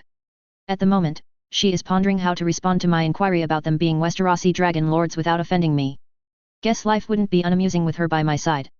We don't identify ourselves as such, nor do we practice magic. So, we don't need to perform sacrifices for performing magic. She replied, watching me closely to see if she had offended me in any way. When I assured her, I was only teasing and wasn't serious, she sighed in relief, though her attempt at looking angry was rather feeble. In fact, her expression only made her look more adorable than upset. Unable to help myself, I burst into laughter, and after a few moments, I heard her giggle too. Well then, shall we begin? Remember, you might feel some pain, perhaps even a great deal. I wouldn't know, as I've never undergone it myself. However, it is certain that your bond with Vyagar will be strengthened, but there's more to it than that. You will change because you are bonding with a dragon nearly 200 years old. As your bond with Vyagar grows stronger and deeper, you may notice changes in your personality and behavior, as will Vyagar. There might also be additional changes as the magic of your dragon spreads throughout your body, which isn't accustomed to it, but don't worry, it will benefit you in the long run. So, knowing all this, would you still choose to undergo this ritual? If not, I could offer a less intense version of the ritual that would be performed on your house and the Targaryens, I asked her. I said all this because I want to see whether she will choose pain for gain or opt for the normal route. And if you ask my opinion on what she will choose? I don't know much about her beyond her book character, but from what little I know of her now, she would choose the more painful path, not for the gain, but because it would strengthen her bond with Viagar far more profoundly. I do not fear pain. If it strengthens my bond with Viagar, I am prepared to endure any amount of it. Let's proceed, Durinix, she said, her eyes meeting mine with unwavering resolve and determination. I was correct, wasn't I? The care and affection she has bestowed upon Viagar since our arrival here is evident. I suppose there is one similarity between her and her literary counterpart: they both cherish Viagar deeply. I've gathered the few items needed for this ritual, which is not much from my end. This ritual merely cements an already existing bond, with the dragon's consent, so it doesn't require more than the 3 ingredients I have taken from my chambers. I've brought a circular structure I whimsically crafted on Skagos, an abundance of crushed dragon glass collected during my time there because one can never be too prepared, and lastly, weirwood leaves, which I've meticulously checked over 100 times. My prior experience with them wasn't negative, but one can never be too cautious with such matters. After completing the preparations, I briefed Lena on her role and the steps she would need to take. I spent some time detailing the process before beginning to encircle her with dragon glass. The ritual's success would depend largely on her actions, not mine. My role was limited to explaining her tasks, forming a circle with crushed dragon glass, positioning the weirwood leaves in the cardinal directions, and one additional task. This involved setting up a circular structure designed to withstand Viagar's fiery breath, drawing magic from the atmosphere to ignite a flame that would enhance Viagar's inherent magic, aiding Lena in the ritual. Once I placed the structure within the circle, leaving ample room for Lena and Viagar's snout, I stepped back, having fulfilled my part. Now, everything rested on Lena, who attentively reviewed my work and repeated the incantation I had taught her, ensuring she wouldn't forget and could perform it fluently, as precision is crucial in such rituals. Lena summoned Viagar, who had been observing me as I worked on the circle. Viagar turned her gaze towards Lena, her eyes shifting between Lena and the circle several times. After Lena's second call, the venerable Viagar rose from her rest, and her snout entered the circle I had drawn. Although the circle was not perfect, it was sufficient, as a significant portion of Viagar's snout was within it to make the magic work. The ritual commenced as Lena commanded Viagar to unleash fire upon the circular structure with the iconic High Valyrian command Dracaris. Viagar obeyed, and bronze flames laced with green burst forth.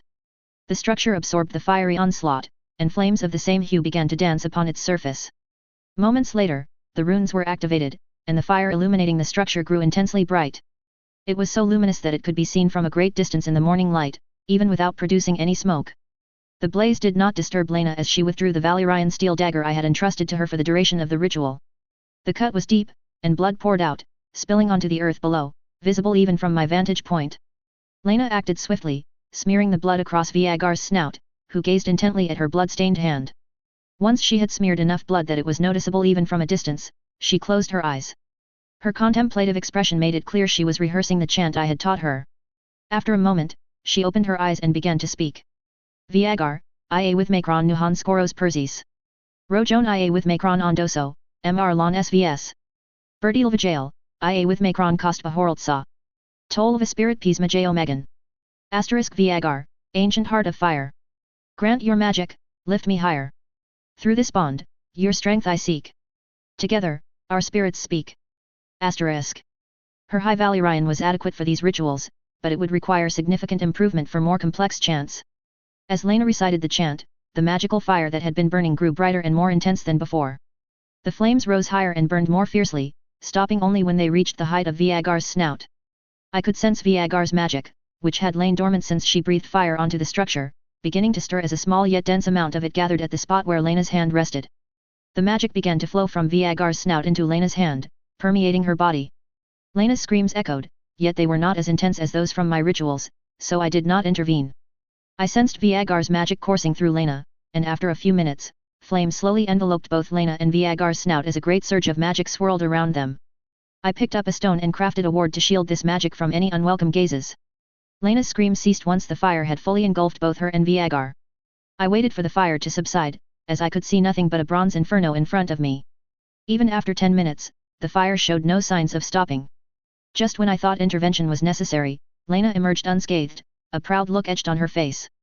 Before I could step forward, a roar so mighty erupted that I literally felt the vibrations under my feet. Viagar appeared, his snout smeared with Lena's blood, yet his eyes were clear, reflecting the ferocity and intelligence one would expect from a dragon of 200 years. Upon witnessing the scene, I couldn't help but voice the thoughts that sprang to mind: fire and blood. Indeed. If you're enjoying this FIC and would like to support me or are interested in reading ahead up to more than 20 chapters ahead of this one, here is my link. patreon.co/m/theirdragon7. Chapter 38. Important disclaimer: I neither own A Song of Ice and Fire, nor do I own Harry Potter. They are the properties of their writers George R.R. Martin and J.K. Rowling respectfully, read at your own discretion. 38 Rituals Benefits. Durinix POV. Lena began walking towards me and, upon reaching arm's length, she said, "Thank you. Now I can feel the connection between me and Viagar." As soon as she finished speaking, she started to collapse. I caught her before she hit the ground. Once I ensured she was comfortable, I turned my attention to Viagar to check her condition. To my relief, she was as healthy as a horse and seemed more spirited than ever before. "Do you need me to escort you to your chambers?" I inquired. She immediately shook her head, indicating no. "Given your current condition, it's not advisable for you to walk or even ride a horse to the Red Keep, let alone make it to your chambers unassisted," I explained. She appeared on the verge of losing consciousness at any moment, and I had no desire to account for her state to everyone at the Red Keep, should they not already be on their way here. The unusual liveliness in Viagar's roar was bound to cause a stir, and rumors of my being seen with Lena would likely have reached the court by now. "They may arrive here soon if we do not make it back to the keep promptly." "I want to take a ride on Viagar," Lena said, avoiding my gaze. I looked at her as if she is foolish. "Don't put all the blame on me. Viagar wants it too." The dragon in question turned to Lena, then to me, and snorted, clearly sharing her thoughts on the matter. Lena gave Viagar a look of betrayal. "I'm sure Mother won't allow me to ride Viagar for a while if I return to the Red Keep like this. That's why I want to ride Viagar today. I could stand up in no time, I just need a little rest." Her expression turned pleading yet reassuring. Why was it hard to believe her about Rennis forbidding Viagar's rides for some time? I glanced at Viagar. Despite her earlier snort, her posture suggested she too was eager to soar the skies with Lena. "I need to understand if you feel any different now compared to before the ritual. If anything feels off or uncomfortable, it's important that you tell me immediately," I urged her. "This is crucial because if something has gone awry, identifying it sooner allows for a quicker resolution. Moreover, I'm curious about the changes that have occurred post-ritual. The Targaryens haven't performed this ritual in a century, and it's likely to manifest some effects that aren't typically observed. Since these rituals are conducted every generation, some effects may have diminished over time due to their consistent repetition. I feel more alive than ever before, as if my senses have been heightened. I can see, hear, and feel energy in ways I never have. There's a faint presence in Viagar that I can now detect, and a similar, albeit weaker, sensation in you, but only when you're holding me. There are other minor changes, but they pale in comparison to the profound connection I feel with Viagar. Before the ritual, it was a fleeting sensation. My mother said all dragon riders experience this when they first connect with their dragon. Now, it's a constant presence, affirming my bond with Viagar. She seems to understand me better, responding to my commands and sensing my emotions or thoughts, I'm not sure which. She shared these revelations with excitement, and then, she looked at me with gratitude. I anticipated heightened senses and increased strength, but the extent of her magical sensing, albeit slight, took me by surprise. Its versatility and utility are such that I didn't need to explain. The fact that a Targaryen could actually feel their connection during the bonding was also new to me. So, she could feel the connection but not the bond itself with Viagar. It seems she may require more than one ritual to reach the level of dragon bonding I achieved upon my arrival in this world. This was not unexpected, as Draconers have a much deeper connection to their dragons than any dragon house. Even with the aid of the enhanced ritual from Old Valyria, Lena wasn't able to feel the bond that was felt by all Draconars even before they perform ritual that was slightly better than all Dragon Lord family performed in Old Valyria but not good as the one Lena performed. This demonstrates how far ahead my house is in terms of inheritance abilities. Dragons may not discern our thoughts, but they can sense our emotions more acutely as our bond with them deepens. Thus, Viagar will comprehend your feelings far better than previously. Although I would not stop you from taking to the skies with Viagar but for your safety in the skies, I shall accompany you on your flight atop Viagar. And no, I will not accept no for an answer, I declared emphatically. I am resolved to ensure her safe return to her chambers, regardless of the cost to myself. The roar, as mighty as that of Viagar, echoed from the direction of King's Landing. If the roar wasn't enough, the shadow with curved horns like a ram was a clear indication of who had arrived. I couldn't help but reconsider what I had recently said to Lena, that dragons do not discern our thoughts. Anarion made his entrance at the moment I least expected him. I had assumed he was out hunting and would return later. Had he been nearby, he would have appeared sooner. Anarion swooped down and landed right behind me, forcing me to cast Protego to shield myself and Lena from the sand stirred up by his landing. When I looked at Anarion, I saw an unmistakable accusation in his gaze. I transformed a nearby trivial object into a comfortable bed for Lena to rest upon.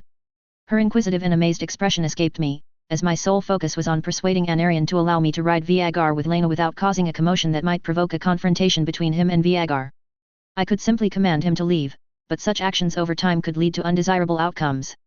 Anarion is more than just my mount or a formidable weapon, he is the only family I have in this world.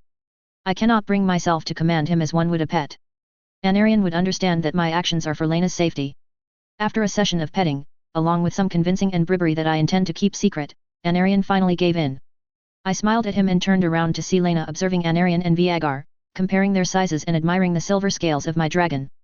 As I approached her, she attempted to stand. I positioned myself to catch her in case she fell, but despite a slight wobble, she stood up straight and began to approach Viagar slowly. Lena began to mount Viagar, her determination evident despite the tremors in her body from the ritual's after effects. She clutched the reins firmly, her movements slowed by a familiar fatigue. As I reached for the ropes to join her atop Viagar, the dragon's snout swiveled towards me. She regarded me intently, and in the next instant, Anarion's threatening growl filled the air. Viagar's gaze shifted from me to Anarion, but Lena's soothing words redirected the dragon's attention. With Viagar's snout now turned away, Lena gestured for me to ascend and take my place behind her. Viagar stirred beneath us, her vast form tensing in eager anticipation of flight. Yet, there was a distinct sensation I had previously felt from her, a gentle, understated thrill that was not new. Any Targaryen present would have observed that the ancient dragon had outgrown the need for a whip, no longer requiring the stern commands of her rider to act.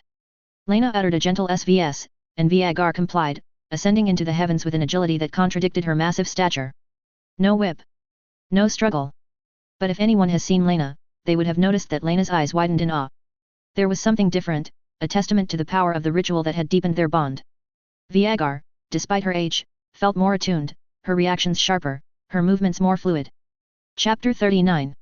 Important disclaimer: I neither own A Song of Ice and Fire, nor do I own Harry Potter, they are the properties of their writers George R.R. Martin and J.K. Rowling respectfully, read at your own discretion. Third-person POV.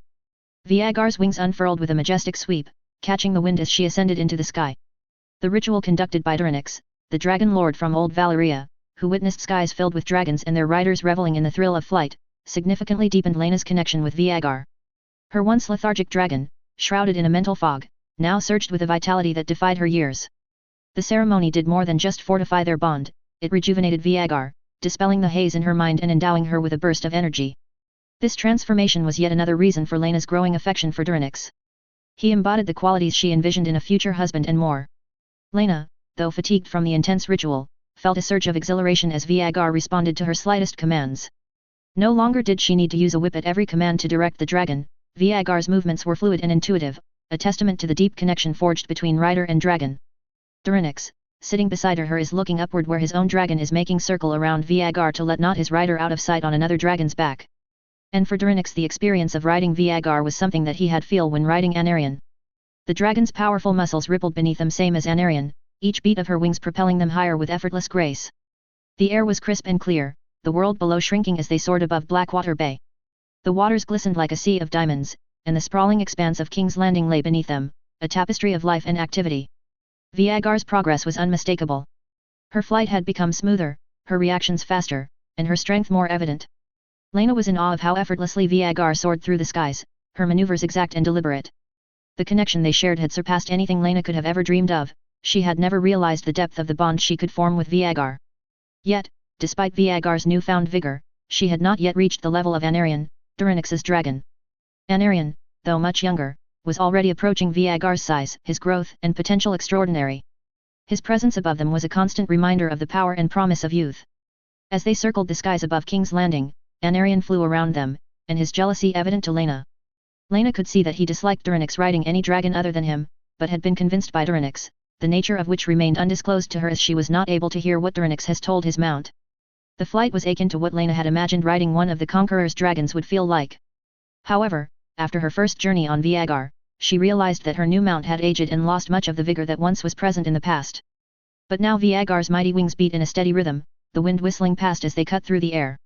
And Lena, despite her fatigue, felt a sense of peace and exhilaration. The sky was their domain, a vast expanse of freedom and possibility. The recent betrothal of Durinix and Lena added another layer of connection. As they flew, the bond between Lena and Viagar grew even stronger. The dragon's eyes, once clouded, now shone with clarity and intelligence. Viagar's movements were a dance of power and precision, each turn and dive executed with perfect grace. The experience was exhilarating for both Lena and Viagar, a testament to the power of the ritual and the deep connection between rider and dragon. The skies above King's Landing bore witness to the majestic flight of Viagar and Anarion, a display of power that was not seen after the death of Balryan. The city below, with its bustling streets and towering spires, seemed a world away as both predators soared above. The bond between Lena and Viagar, strengthened by the ritual, was being enjoyed by both as they made many circles around the Blackwater Bay. After a while, as Lena showed no signs of coaxing Viagar to land, Durinix alerted her to her fatigued state. Following their conversation, Lena prompted Viagar to descend near the gates of King's Landing, allowing them to procure a horse to the Red Keep. Durinix POV. Upon reaching the Red Keep and ensuring Lena was safely in her chambers, I proceeded to my own quarters to bathe and change into attire suitable for swordsmanship training. Mastery of the sword is a crucial skill for reputation in these times. Nobles here and in Essos may not respect a wizard, but a knight or a man adept with a sword garners esteem. Moreover, I must utilize my first wish. Although it's not solely focused on weaponry, as I would also swiftly learn warfare tactics due to the looming conflict. I believe I would gain more from being in the midst of battle than from training here, yet it is essential to understand how to wield a sword or other war weapons, as swords are not always the optimal choice in warfare. After returning from an exhausting swordsmanship training session with the Gold Clocks, in where I tried to find Daemon or any member of the King's Guard for a sparring match in the courtyard, but finding none, I settled for a bout with the Gold Clock. While defeats are inevitable when facing the realm's finest, the lessons learned from such spars are invaluable. Having bathed to cleanse myself of sweat, dust, and mud, I plan to practice the space magic I've been studying lately.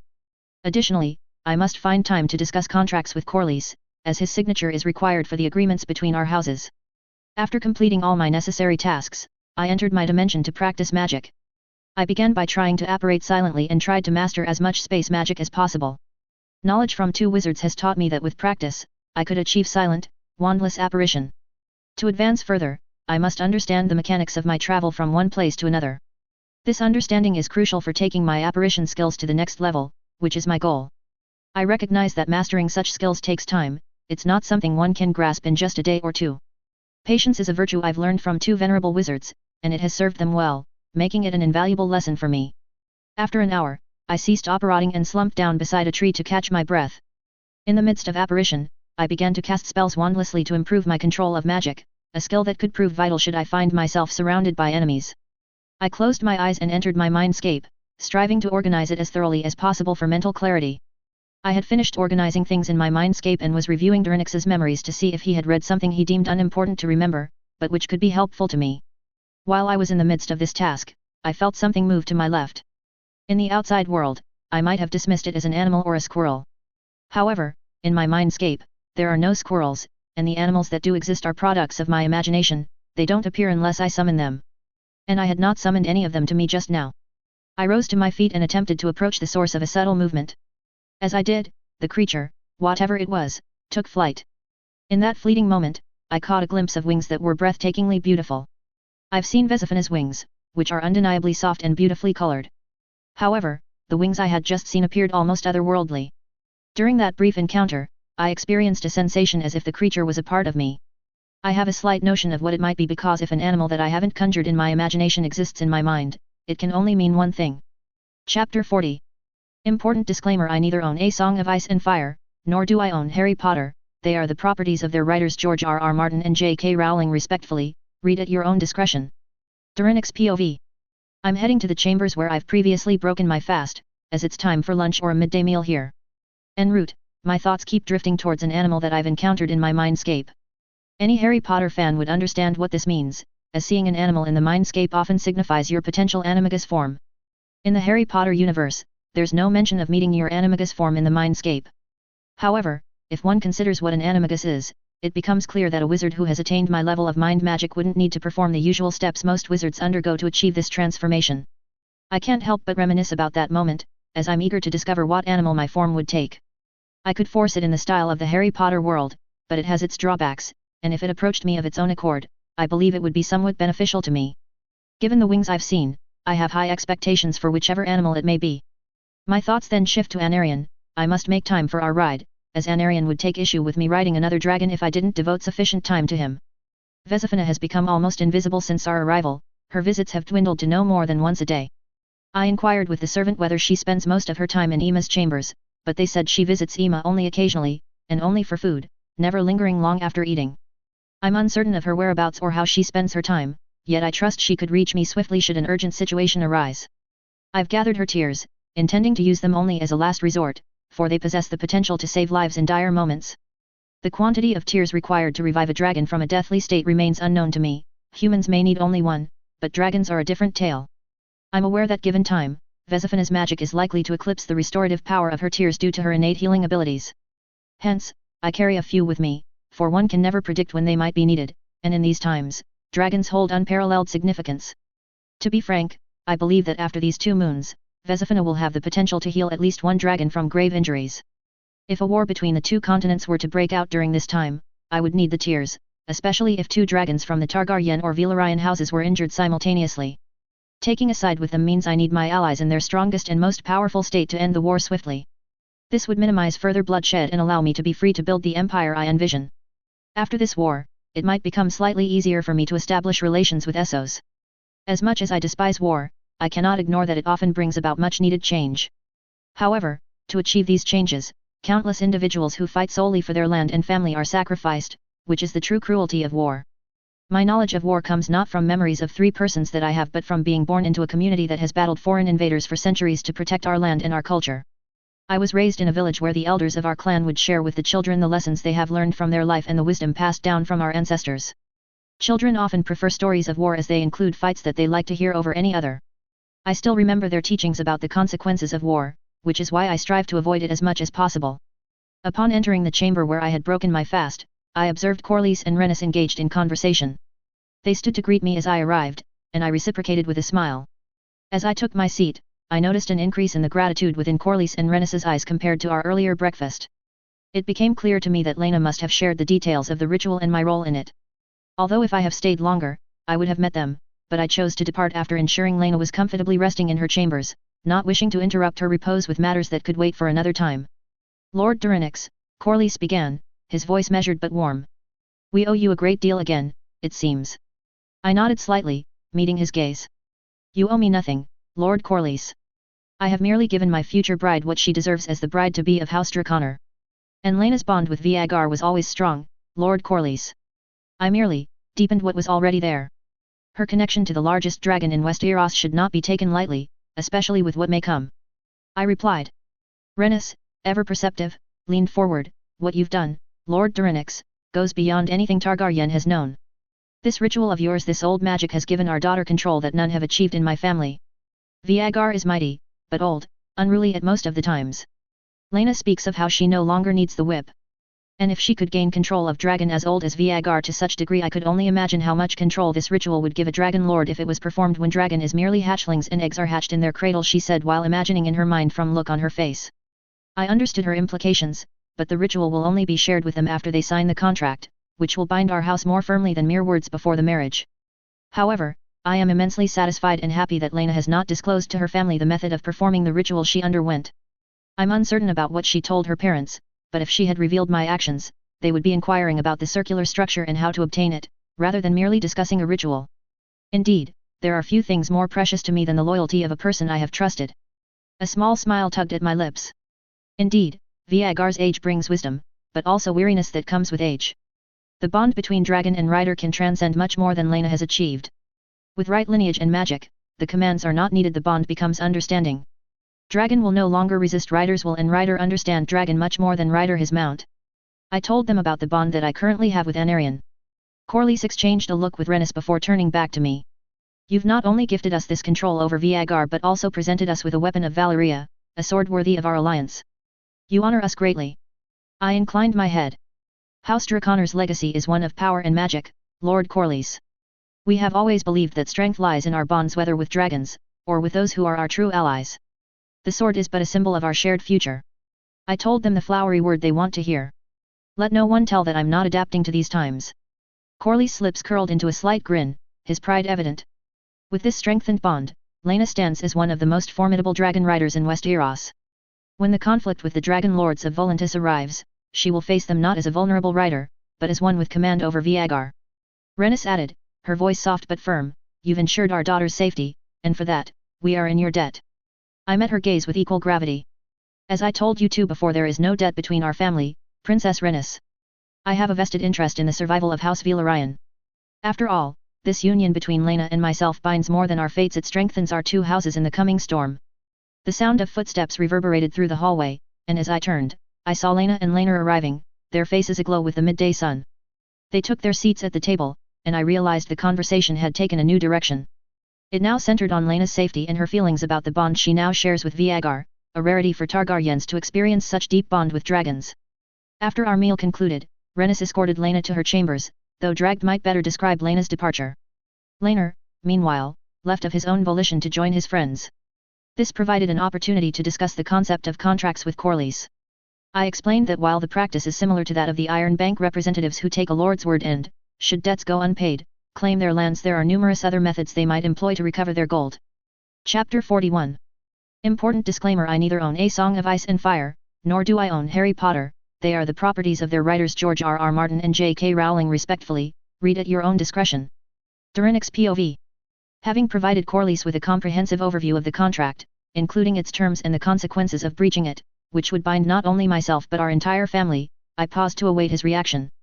It was evident that he was carefully considering the information presented to him, weighing it thoughtfully. Although the contracts you've mentioned could be utilized in many ways to solve current problems, binding our families in such a manner might seem more like a business transaction than an alliance, Lord Draconor, Corlys posed after much deliberation. I anticipated he would have this concern. Indeed, from his perspective, it may appear inappropriate, as we are forming an alliance through marriage, thereby merging our houses in a way that transcends a simple alliance built on words, friendship, and trade.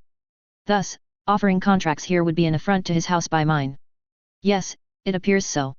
However, I'm not suggesting you sign a contract merely as part of our alliance. I'm proposing a contract because it represents a long-term commitment, binding our houses together beyond my marriage to Laena. It would establish Valyrian and Draconor as permanent allies, rather than an alliance that could be forgotten in 1,000 years, or even less.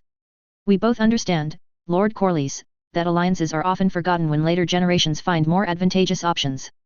This contract would provide my house with future assurance, while yours would continue to profit as it has since our alliance began, I explained, downplaying the benefits to my house to persuade him to sign the contract. If Corlys were to sign, House Draconor would secure powerful naval allies for millennia, and, should Valyrian remain loyal, an aerial ally as well. The only benefit I seek, aside from Laena's hand, is this assurance, as there is little else I desire from their house. If possible, I would have used charms to persuade him to sign a contract, but several factors prevent me from doing so. Firstly, I would need a wand to cast a spell powerful enough to influence him, as it would have to be significantly stronger than my wandless spells. The balance is crucial, whether it's the world or Rob causing this. As I grow more powerful, the protective shields around the Lords of the Realm's minds also strengthen. For magical humans like the Valyrians and the First Men, who possess most powerful shields I've seen so far, I need a wand to amplify my spells so I could place suggestions in their mind. Although Andal Lords do not have such fortified minds, but even then there is few Andal houses that has recent magical lineage. Uledin there are many houses there is that could be swayed to serve my purposes. However, these houses are either too distant or lack sufficient influence to be worth the effort. The second challenge is that if the magic binding us in the contract detects any influence of mind magic on Corlys' mind, then the contract will not be formed, and I could encounter difficulties from the world's magic. The contract must be signed entirely willingly, or by physically coercing the other parties, rather than using magic. For Corlys, there isn't much to lose in this situation since his house stands to profit more from this venture. All I require from them is loyalty. Their role is that whenever House Draconor faces conflict with anything or anyone, House Valyrian must support them. By doing so, they will receive the protection of my house and the benefits that come with allying with a magical house such as mine. Very well, House Valyrian will sign this contract with House Draconor. But what are the terms of our contract? You have mentioned rules or oaths that my house would be bound to. I need to read them before making my final decision, said Corlys with a sigh. I conjured a parchment with all the terms I had considered, written on it with my conjuration magic. I haven't made contracts yet because it need careful work of runes on the parchment, but I wanted Corlys to understand what he would be agreeing to, which is why I informed him of the contract's contents. Corlys took the parchment from my hand, his face a mixture of fascination, awe, and curiosity. The terms written on the parchment were as follows. 1. Alliance of blood. The marriage of Laena Valyrian and the head of House Draconor binds both houses in blood, creating an unbreakable familial bond. Any harm or betrayal of one house by the other will result in severe magical consequences for the offending party. 2. Protection and aid. House Draconor will pledge military and magical support to House Valyrian in times of war or external threats, utilizing their dragons and magic. However, this support will be provided at Draconor's discretion, allowing them to choose when and how they intervene. That will only apply when House Valyrian is up against any other allied house of Draconors. House Valyrian would also need to provide aid when House Draconor is in conflict. 3. Exclusive trade. House Valyrian, as the wealthiest house in Westeros, will provide exclusive access to ships, trade routes, and naval resources to House Draconor. In return, Draconor will grant Valyrian access to magical resources and knowledge, but only what Draconor deems appropriate. 4. Inheritance of dragons. Any dragons hatched or bred by House Draconor will remain under the control of their bloodline. However, in the case of an exceptional bond formed between a Valyrian member and a dragon, House Draconor will allow that Valyrian to claim the dragon. This term subtly favors House Draconor by maintaining ultimate control over dragonkind. 5. Leadership and council. In any joint decision-making or military campaigns, House Draconor will hold the deciding vote, acting as a senior council to House Valyrian, granting Draconor more influence in strategic matters. 6. Secrecy of the contract. The terms of this magical contract are to remain secret, known only to the heads of both houses. Any breach of this secrecy by either party will result in the dissolution of the alliance, with magical penalties to the party responsible. After reading all the terms, Crowley seemed somewhat relieved and deep in thought, making me wait a few minutes before he turned to me. The expression on his face was that of an experienced merchant, poised to maximize the benefits from the situation he found himself in. I braced myself to hear his thoughts. Although the terms are reasonable, don't you think there is too much subservience from House Valyrian to your house, Lord Draconor? Asked Corlys, his voice deliberate and his eyes judgmental. Do you truly believe that, Lord Corlys? Let me be candid with you.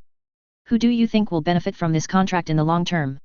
Indeed, House Valyrian might contribute significantly at the outset, but another house could offer me the same. I believe you know which house I refer to.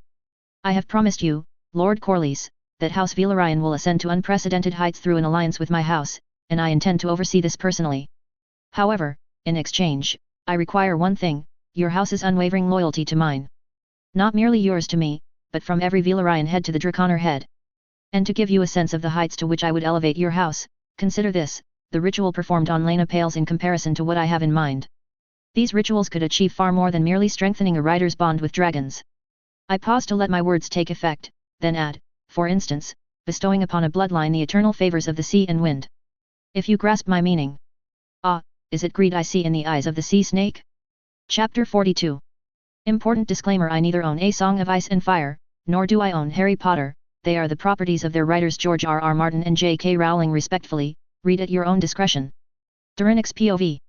You certainly know how to persuade someone, Lord Draconor. It will surely serve you far better than any sword, said Crowlys, his face edged with seriousness and approval. I was prepared to sign the contract even before your proposal of that ritual, but now, I can pat myself on the back for choosing to ally with you. However, there is one thing I would like to read before signing the contract: the penalties that the offending house would face should they break the terms of the agreement.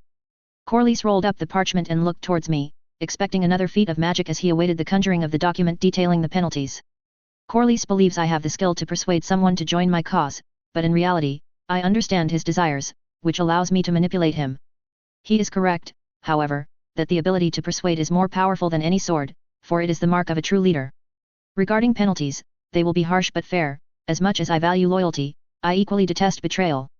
That is why I have imposed strict penalties on House Valyrian should they breach the terms of the contract.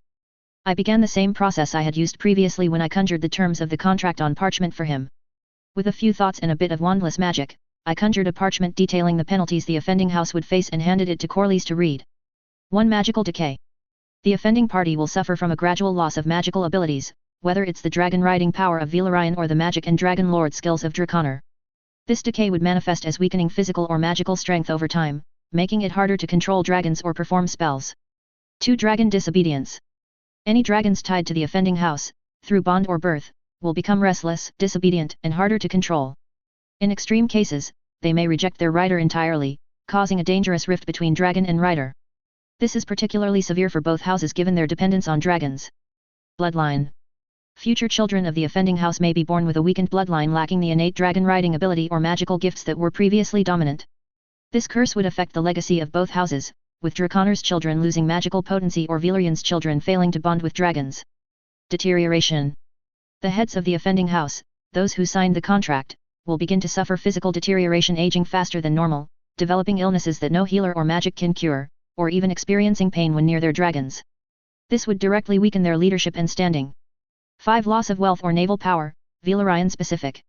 If House Valyrian breaches the contract, their trade fleets will mysteriously begin to falter. Ships will be lost at sea, storms will target their naval routes, and profits will dwindle. This penalty directly impacts Valyrian's main source of power, its wealth and control of the seas. And banishment. For the most severe breaches, the offending party will be magically exiled from their lands, as the contract marks them as traitors to the bond. Their status will deteriorate, and they will be shunned by their own family members and allies, forced into hiding or banishment. Corley's expression began to shift from its previous state, gradually turning grimmer as he read through the severe penalties that the offending house would incur should they violate the terms of the contract. I personally believe this is excessive, Lord Draconor, Corley stated gravely. Should House Valyrian or your own house breach these terms, we would be reduced to beggars in all but name. Our venerable house's long history could be erased by a single misstep, whether intentional or accidental. However, I trust that you have contemplated all of this before proposing these terms to me. Please elucidate how these penalties would function without devastating our house, Corlys implored, his anger apparent after perusing the penalties. I suppose it's to be expected, as he is correct, if these penalties were applied to the offending house, it would be reduced to nothing in due time, and recovery would be too difficult for any house, mine included, without the aid of magical knowledge how to avoid magical impact of breaching magical contract. As Corlys mentioned, I have discovered a way to prevent this. The penalties will be imposed on the house gradually over time, not instantaneously. Instead of moons, it will take years for the penalties to slowly and progressively dismantle the house that has breached the contract. The head of the house that has violated the terms will be aware that they are facing penalties. However, they will be powerless to act, as the magic will prevent them. After I detailed the penalties to Corlys, he responded, even so, there would be no escape if a house inadvertently violated the contract. What you've explained implies that it would merely be torment for the house head, because to know that an old house is falling due to an unintentional mistake, if that isn't torture, then I don't know what is. To address your question, simply approach the other house and formally mend the breach to renew the alliance. And before you question the possibility of rejection, it won't occur, as I will include a term mandating that the other house must reconcile with any house that has breached the terms after mutual reconciliation. I trust this resolves all your concerns, Lord Corlys, I responded. He pondered for a moment before nodding, prompting me to sigh, realizing I should have imparted this information to him gradually rather than all at once. Poor Corlys seems caught between a rock and a hard place. He's reluctant to sever his alliance with my house, and understandably so, as the penalties are not to be taken lightly. After observing Corlys' hesitation and contemplation, I decided to inform him that drafting a contract would take some time. This would allow him to thoroughly consider everything and provide me with a decision. Honestly, even if he declined, it wouldn't concern me. I would simply withhold the benefits his house would have received upon signing a contract with mine. I could choose any soldier in the upcoming war or during my travels with enough loyalty to me, and after giving them skills potent enough with help of magic to challenge venerable houses like House Valyrian. It would naturally take time for them to amass the wealth, power, and connections that houses like Valyrian and Redwine have cultivated over the years, but I could expedite the process by sharing modern methods and magical rituals. They would likely not hesitate to sign a contract, regardless of the terms I might include.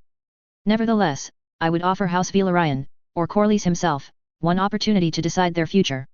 Do not worry too much, Lord Corlys, I reassured him. As I spoke, he turned to me, emerging from his reverie.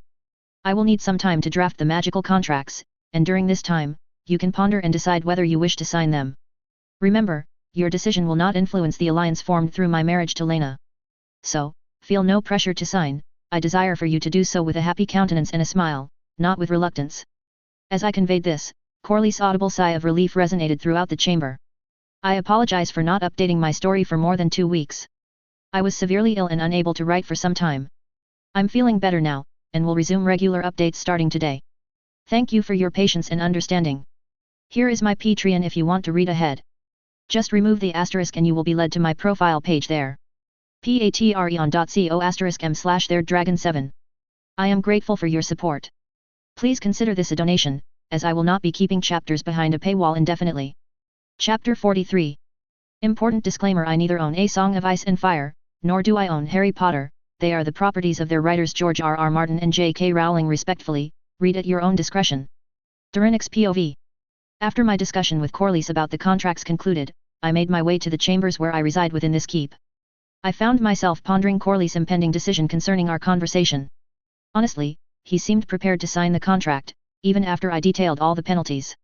Despite the hesitation in his eyes, there was a sense of resignation, coupled with the hope that ultimately, his decision to sign would prove advantageous for his house in the future. My focus shifted from the contract to what I would do for the rest of the day. With little pressing business at hand, I decided to dedicate some time to dragon riding with Anarion. In preparation for the upcoming ritual to enhance Anarion, I planned out my schedule for the next fortnight. Once the ritual was complete, some significant changes would occur. Anarion, my dragon, would no longer remain by my side. I intended to send him to Skagos, where he could grow far from prying eyes. The ritual would take place on the island itself, where I would ward the area, ensuring complete privacy. These precautions were necessary, for the transformation Anarion would undergo in the 2 months following the ritual would be nothing short of extraordinary. His growth would be beyond natural, and it was essential to keep it hidden from unwanted attention. A thought occurred to me as I considered sending Anarion to Skagos: many threats that lurk unseen might only do so because of Anarion's presence. And they would reveal themselves after his absence. However, with a fortnight's practice of space magic and the wards I've placed to protect my chambers, I have little to fear. There may be not many who could best me in direct combat, but there are many methods exist to kill a person without a confrontation. The phoenix tears I always carry are an additional safeguard. With the tears and my magic, few threats can reach me here. Should an unexpected event like the Dragon Lords of Volantis arise, I would first assess the threat. If it's within my power to neutralize without revealing my full capabilities, I would do so. Otherwise, I would at least master silent apparition during the fortnight. I began my journey towards Anarion's resting place, intent on taking a flight accompanied solely by Anarion. A persistent thought swirls in my mind, stemming from my recent encounter with the animal within. The desire to become an animagus is strong. Who wouldn't want to achieve such a marvelous feat of magic? It's an extraordinary experience that I'm fortunate enough to consider. However, I'm hesitant to shift my focus from space magic, and it's the only thing preventing me from delving into my mindscape and dedicating myself to extensive meditation to meet my animal form. Ultimately, I chose to pursue the path I had decided on, as it allows me to focus on becoming an animagus after a fortnight. A skill more aligned with space magic may be more beneficial to me in the near future than the animagus transformation, especially since I already have a dragon ally. Therefore, my fortnightly schedule is set: wake up, fly with Anarion, practice swordsmanship, have a midday meal, and then dedicate as much time as possible to magical training. Of course, I anticipate deviations from this schedule, as many events are likely to disrupt it. The first deviation will be negotiating a deal with the Targaryens for a ritual that will strengthen their bond with dragons. I eagerly await this event and know it will happen soon. The Red Keep. Fortnight after. Durinix POV. Time seems to fly faster when you're immersed in work, at least, that's the case for me. A fortnight has elapsed since I discussed the contract with Corlys, and I've adhered to my schedule as closely as possible. Numerous events have transpired over these 2 weeks, as is often the case with the passage of time. However, I can assert with confidence that this period has been productive. I've made progress not only in my physical fitness and magical abilities but also in my combat skills. There hasn't been a single day in these 2 weeks when I haven't sharpened my swordsmanship. Moreover, I've perfected the art of silent apparition, enabling me to teleport silently, which enhances my novice stealth skills. And to why I have ranked my skill novice in place of non-existent: because the very least, I can cloak myself with an invisibility spell, which is quite a useful skill to have for stealth. I am on my way back to my chambers after a sparring session in the courtyard with none other than the King's Guards. In less than a moon, I've honed my skills to the point where I can best any of the gold cloaks of the City Watch. Having defeated them, I inquired about the King's Guard's training schedule to further refine my swordsmanship. I approached a member of the King's Guard and requested a sparring match. The King's Guard are privy to my presence, apart from the Dragon Lords of Westeros, as they are constantly in the company of the royal family, with whom I am currently a guest. Although sparring with the King's Guard is a recent addition, I have attained a level of skill said to be among the best in the Seven Kingdoms in such short amount of time is an achievement of which I am immensely proud. In the realm of magic, my most notable accomplishment is the silent apparition, beyond which my discoveries during training are relatively minor. Most importantly, today is the day I receive what I've requested Corlys to bring from overseas, coinciding with the ritual to enhance the power of my dragon. After my first encounter, there has been no subsequent sighting of my animal form. While I haven't actively sought it out, I have frequently entered my mindscape during meditation, especially when mentally exhausted from attempting to comprehend space magic. Over the past fortnight, I've visited my mindscape daily following training, yet my animal form remains elusive, even after an hour of meditation aimed at alleviating accumulated fatigue. Additionally, the ritual that I've conducted, which significantly strengthened the bond between Laena and Viagar, it had reached the Targaryens shortly after Laena performed the ritual. However, that flashback is a tale for another time. Today, upon my return from my flight with Anarion, I was met by servants from Corlys. They relayed a message from Corlys himself, informing me that the items I had requested had arrived at the docks of King's Landing. Knowing it would not be long before they were delivered to my chambers, I chose to spend the interim in the courtyard, rather than wait idly for the ingredients to be brought to me. Upon reaching my chambers, I was informed by the guard that is now stationed outside of my chambers that the servants of House Valyrian had departed, leaving behind the items they brought. Having previously granted them entry permission, my guard and wards that is stationed in my chambers did not intervene. Without delay, I opened the metal doors to my chambers myself, before the guard could do it for me. Inside, I found numerous trunks and wooden boxes scattered across the floor. Utilizing my magical senses, I detected an aura of magic emanating from them, confirming that Corlys had indeed brought everything I had requested. Here is my Patreon if you want to read ahead. Just remove the asterisk and you will be led to my profile page there. patreon.co/m/theirdragon7. I am grateful for your support. Please consider this a donation, as I will not be keeping chapters behind a paywall indefinitely. Chapter 44. Important disclaimer: I neither own A Song of Ice and Fire, nor do I own Harry Potter. They are the properties of their writers George R.R. Martin and J.K. Rowling respectfully, read at your own discretion. Durinix POV. I shut the door behind me, having instructed the guard to prevent any servants from entering the chambers for a while. I began to inspect the trunks and wooden boxes, puzzled by their abundance, as I was certain I hadn't requested so many items. Indeed, I had only asked Corlys for 3 things. Selecting 2 boxes that seemed to radiate magic from the rest, I positioned them near my bedside table and proceeded to open the trunks scattered across my chamber floor, one after another. The trunks contain rare silk, spices and herbs, precious jewels, ancient scrolls, and much more. While I appreciate the effort and expense invested in these gifts, many of them are superfluous to me as I have no use for them. One can only wear so many jewels, and as for the silk, I possess far superior quality. However, some items may be of use to me, such as the spices and herbs. Although available in any market, the quality of these is exceptional, and at this time, such spices and herbs are a rare commodity that not everyone can afford. Additionally, there are scrolls providing a detailed account of the wars that occurred during the Century of Blood. These are not mere brief mentions of conflicts among the free cities as found in the Azoth books, but rather comprehensive descriptions. Among the trunks on the ground, one of the 3 items I had requested from Corlys was indeed present. Initially, I thought Corlys hadn't managed to acquire it for me, but I was mistaken. The box was emitting a faint magic, which is why I hadn't noticed it earlier like the other 2 boxes. I placed all 3 boxes on my bed and made myself comfortable, ready to examine the items I had requested from Corlys. My gaze settled on the already open box, inside of which were bones of a charcoal grey color, shaped like the dragon bones in my collection. These are not dragon bones, I have plenty of those and would not ask Corlys to fetch them from Essos. Instead, these are wyvern bones from Sothorios. They emit only faint magic because they are ancient, and hunting wyverns, which can grow as large as dragons without help from dragons, is difficult. In fact, these bones might even originate from old Valyria.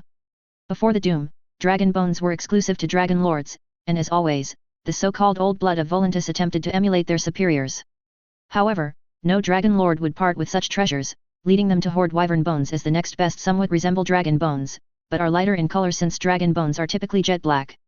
Moreover, wyvern bones are scarce on the market, as not many houses venture to Sothorios to hunt these creatures. But if I recall correctly from Durinix's memories, only one house undertook such ventures. The house was named Zaliriokar, and with the recollection of this name, I also retrieved additional information from the memories of Durinix. Zaliriokar had a deep-seated rivalry with the Targaryens. Both houses vied for superiority in dragons, wealth, and lands. Their rivalry, though not as bloody as that of the 5 houses, was still well known among all dragon lord houses in Old Valyria. House Zaliriokar was also renowned for their beautiful female members that look even beautiful than typical Valyrian dragon lords, which is why Durinix delved into their history, having been smitten with a daughter of Lord Freeholder Zaliriokar. It seems there are still aspects of the former owner of this body that I am unaware of. However, this may not be of great importance, as House Zaliriokar would have perished along with the other dragon lord houses in Old Valyria, save for the 2 that remain. I have shifted my focus to wyvern bones, as they hold more significance than the history of Zaliriokar. I opt for them even though they lack the magical enrichment and power of dragon bones, because wyvern bones are associated with strength. This doesn't mean I will never use dragon bones, but they tend to enhance magical rather than physical attributes. Therefore, I must source wyvern bones for rituals that require physical strength. The magical properties of the wyvern bones are as follows: the bones of wyverns are incredibly dense, known for their resilience and durability. When ground into a powder, wyvern bones retain their strength and can be used in rituals that demand physical fortitude. Wyverns are also like dragons, are associated with primal power and the untamed wilderness. Their bones carry remnants of their life force, which can be transferred into other creatures. When used on a dragon, this would strengthen its skeleton and muscles, enabling Anarion to bear his new, larger form with ease. Wyvern bones are also attuned to flight. By incorporating them into a ritual, Anarion's wingspan and flying capabilities could be enhanced, allowing him to fly faster and with more agility, even after his body becomes significantly larger. These bones serve a great purpose in the ritual just as this other two. After examining the wyvern bones up close for a few minutes, I placed them inside the box that I took them and closed the lid of the wooden box containing them. Setting this box aside, I take the second of the 3 boxes that contain the items I requested. Upon opening it, I find thick wool used as padding. Removing the wool, I discover a dragon glass flask filled with a dark red liquid resembling blood. I sense magic emanating from it, not as potent as ingredients sourced from dragons, but in this world, very few things retain magical properties after being harvested from magical creatures, dragons being the exception.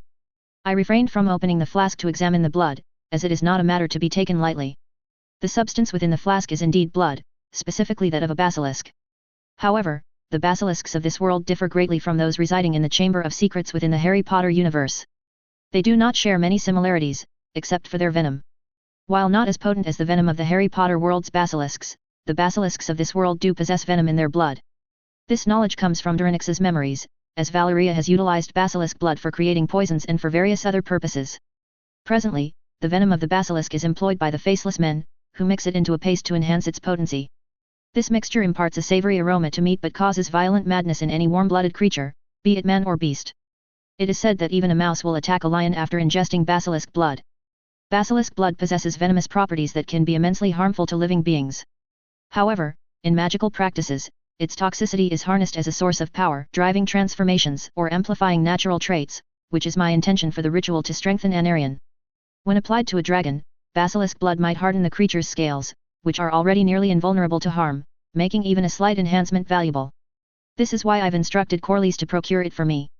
Additionally, it could aid the dragon in withstanding the stress of swift physical growth. The enhancements I've mentioned are certain outcomes of using basilisk venom, but there's also a possibility that Anarion could develop venomous capabilities in his claws or bite, rendering him a more fearsome combatant. Should that occur, I doubt any dragon could best Anarion, for if Anarion's claws and bites were to produce venom, then that venom would be as formidable as the dragon himself. If my theory holds, such venom, administered in the right dosage, could slay a fully grown dragon. However, this remains conjecture, and it's far more likely that Anarion would not develop venomous abilities. These are the potential advantages of incorporating basilisk venom into the ritual. I secured the flask just as it arrived in the wooden box and cast several spells as a precaution, ensuring it poses no threat to me should it begin to leak. I opened the last box that contains the last of the 3 ingredients that I would be using in the ritual to enhance Anarion. Here is my Patreon if you want to read ahead. Just remove the asterisk and you will be led to my profile page there. patreon.com/theirdragon7. I am grateful for your support. Please consider this a donation, as I will not be keeping chapters behind a paywall indefinitely. Chapter 45.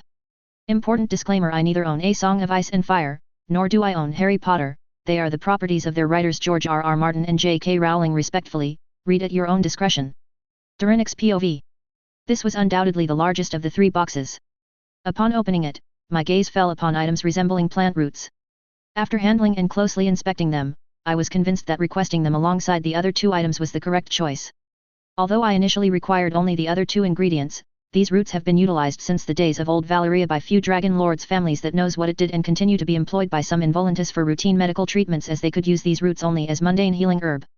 The roots are a deep red color, almost resembling blood, which is fitting since they are known as bloodstem roots, derived from the plant's name, bloodstem. These roots are found near the Roine River and in the disputed lands. This is why Corlys was able to acquire them early. Had the disputed lands still been under Volantene control, neither I nor Corlys would have been able to obtain them so soon. I say early and not never because Corlys possesses a reputation held by only a select few in this world. Additionally, wealth must be factored into the equation, as regardless of the considerable wealth the old blood of Volantis may hold, they would likely sever these bloodstem ties if offered an adequate sum. Regardless of the world or its currency, there will always be items that can be bought at a price, and if one is willing to pay, anything can be acquired. There is exception to this, although they are few and far among the many. These roots are to be used in the ritual, providing an aspect of vitality. While these roots may not compare to the magical plants found in the HP world, their unique and useful quality in this ritual is their reaction to dragon fire. Unlike other plants that vanish or turn to grey powder when exposed to dragon fire, these roots seem to enhance vitality when used after keeping them in the presence of dragon fire. This process was not widely known, it was Lord Bellaries who discovered it. As our vassal, they were honor-bound to disclose it to us, and that's how my family came to know this process. The Volantis Old Blood are unaware of this. I find the name Old Blood they've chosen for themselves rather amusing. They lack a 1000-year record of their lineage, yet they claim the title Old Blood. They may have borrowed the name from Old Valyria, but they should have opted for something else, as I will never miss an opportunity to mock them when it will present itself in near future. I will thoroughly remind them their position as who they were and what lineage they possessed. Ultimately, they are simply the progeny of the freeholders who possessed modest estates in Old Valyria. The second sons of these freeholders, owning nothing, strive to carve out their own existence, often choosing the first daughter of Mother Valyria as their place to do so. I chose to add the roots last in the list that I had given to Corlys because they are just one of many ingredients that can be used for vitality and healing in this ritual. One of the finest products I plan to use, even beyond these roots, is the tears of Vesifina, which are excellent for healing, vitality, and are imbued with magic. If Vesifina has reached maturity, I would only need her flames and knowledge on how to infuse Fina's healing powers of her flames into the ritual. Additionally, the ash I collected after Vesifina's birth could also be beneficial. As the saying goes, the more the merrier, which is why I have sourced these bloodstem roots from Essos. As I've mentioned before, I aim to conduct this ritual with the finest ingredients available from anywhere in the world. Despite the urgency, I believe the ingredients I have gathered are the best that can be found globally for this ritual. I returned the roots to the box and, once finished, I retrieved my pouch, which is already enchanted with an extension charm. I placed each of the 3 boxes into the pouch, as I plan to use them later today after having my midday meal with the Valyrians. I've dispatched Anarion to Skagos following Corlys' message that the ingredients have arrived. Anarion should arrive at the northern island by the time I'm prepared to apparate to the Skagos after eating here. Subsequently, he will remain on Skagos, and I will return here via apparition before supper time. This interval should suffice to complete the ritual and allow me a final ride with Anarion, as we will be apart for at least a moon and a half. Convincing Anarion to stay away for this period required considerable effort and persuasive words on my part. I rise and begin to freshen up, feeling slightly weary from the sparring sessions in the courtyard. Hunger pangs remind me that it's time for my midday meal. A few minutes later, I'm ready to head to the chambers where our meal awaits. As I open the door, I see the guard still stationed there. We exchange a few words about my destination, and I suggest he take a break for his meal since he hasn't eaten anything while guarding my door. I have reactivated the ward to prevent anyone from entering my chambers without notifying me of their presence, allowing me to decide whether to let the ward perform its intended function. The ward will ensure that no one, regardless of who they might be, leaves alive. This is the most favorable outcome, as the alternative is far worse. After some time, all of us from House Valyrian present in the Red Keep are seated in the chamber, enjoying the wine that Corlys has brought from Essos after our meal. Lena is sitting beside me on the couch, while her parents occupy the couch opposite us. Laner, with his fruit juice, seems lost in thought, his facial expressions shift from joy to disdain, finally settling into sadness. Over the past fortnight, although I haven't shared every meal with the Valyrians, the time spent with them has allowed me to know them personally, beyond the characters I had previously read about. I've spent the most time with Lena, as she enjoys riding Viagar, and I've also increased my time with Anarion for obvious reasons. Our shared interest in dragons and magic helped us bond quickly. She now feels safe around me, not as if she's interacting with a stranger. I hadn't noticed before, but due to her upbringing, she, like all children here, is taught to conceal any nervousness around strangers. Although I've taught her many things, I've excluded magic, but since we've spent most of our time in the sky, she has become more proficient in dragon riding than anything else I've taught her. And that other thing is teaching her to how to write High Valyrian like me and not like how Targaryens speak. Targaryens doesn't speak any different High Valyrian, but them learning common tongue first has made their High Valyrian accent far from any Valyrian would speak High Valyrian. While we were all enjoying wine, except for Laner, there was a knock at the chamber door. Upon Corlys' permission, a servant of House Valyrian entered and made his way to Corlys, handing him a rolled parchment. Corlys waited for the servant to depart before opening the parchment to read it, and once finished, he looked towards me. The Starks are only a week away from reaching the Red Keep, Corlys stated, eyeing me intently to gauge my reaction. I managed to keep my face expressionless, yet inwardly, I was elated. The Starks' impending arrival was a result of my fulfilling the terms of the deal between House Targaryen and my own. Now, it was their turn to uphold their end of the bargain, which is why the Starks have been summoned here from the north. Chapter 46. Important disclaimer: I neither own A Song of Ice and Fire, nor do I own Harry Potter. They are the properties of their writers George R.R. Martin and J.K. Rowling respectfully, read at your own discretion. Durinix POV. I have provided the Targaryens with a ritual to bond more deeply with their dragons than they currently do, but this ritual was not identical to Lena's. There were some changes. The end result was that some achieved control almost comparable to Lena's, though not quite at her level. The ones who reached this were Rhaenys and Daemon, which I had anticipated. Why? Because their profound love for their mounts made it unlikely, they would not receive additional benefits. Since the ritual depends more on the dragon's consent than anything else, Viserys gained the least benefit from performing ritual. Before performing the ritual, I demanded Skagos in exchange. Viserys consented enthusiastically, believing I would govern Skagos under Targaryen dominion. However, I clarified that I don't want Skagos as part of the Seven Kingdoms or the North, as I had no desire to rule under or alongside the Targaryens. Upon revealing my intention for Skagos' independence from the Seven Kingdoms to Viserys, he requested a day to consider my proposal. The following day, he agreed in principle but expressed the need to consult with Lord Stark before ceding Skagos, since Jaehaerys had already given a new gift from the north to the Nice Watch. He acknowledged that repeating the action of his predecessor could potentially create a rift between House Targaryen and House Stark. I suggested that he could return a new gift to the north, setting a condition that whichever house ruled the land would have to provide whatever resources the Night's Watch requires. This way, no one would be offended because, even with thousands manning the wall, they still wouldn't fully utilize the land, which could be a godsend to the rest of the north. Regarding Skagos' separation from the north, I believe the few northern lords accompanying Lord Stark will express their displeasure, but ultimately, they are indifferent towards the islands since the Skagosi lords rarely interact with them. However, this time may be different, and I will only know once Lord Stark arrives. Nevertheless, I am resolved to claim Skagos, regardless of which house I must persuade or manipulate. I still cannot comprehend why you would ask for those deserted islands for yourself, Corlys asked with a sigh, looking towards me for an answer, as I had not provided any explanation for my decision to claim Skagos. Not that I owe him an explanation, but I have spent a considerable amount of time with Corlys these past 2 weeks. I am familiar with some aspects of this world, but not with its politics and many customs that are renowned worldwide. And who better to teach me than a man who has traveled almost the entire known world himself? So, after all I have done for House Valyrian, Corlys did not even inquire what I desired and agreed before I could make my request. I wished to learn from him. Thus, whenever he had free time from his duties, I would visit him, and we would discuss his voyages and the various customs he had encountered around the known world. I personally think you will only find trouble there. You could have asked for the stepstones or any fertile and resourceful land, and King Viserys would not have denied you, considering his house's need for the ritual you have already provided them. This time, I truly believe you have made the wrong decision, Lord Draconor. Corlys stated, exasperation evident in his voice. Rhaenys looked as if she agreed with what Corlys had said, and curiosity sparkled in her eyes, wondering if I would respond to Corlys this time about why I desired that island.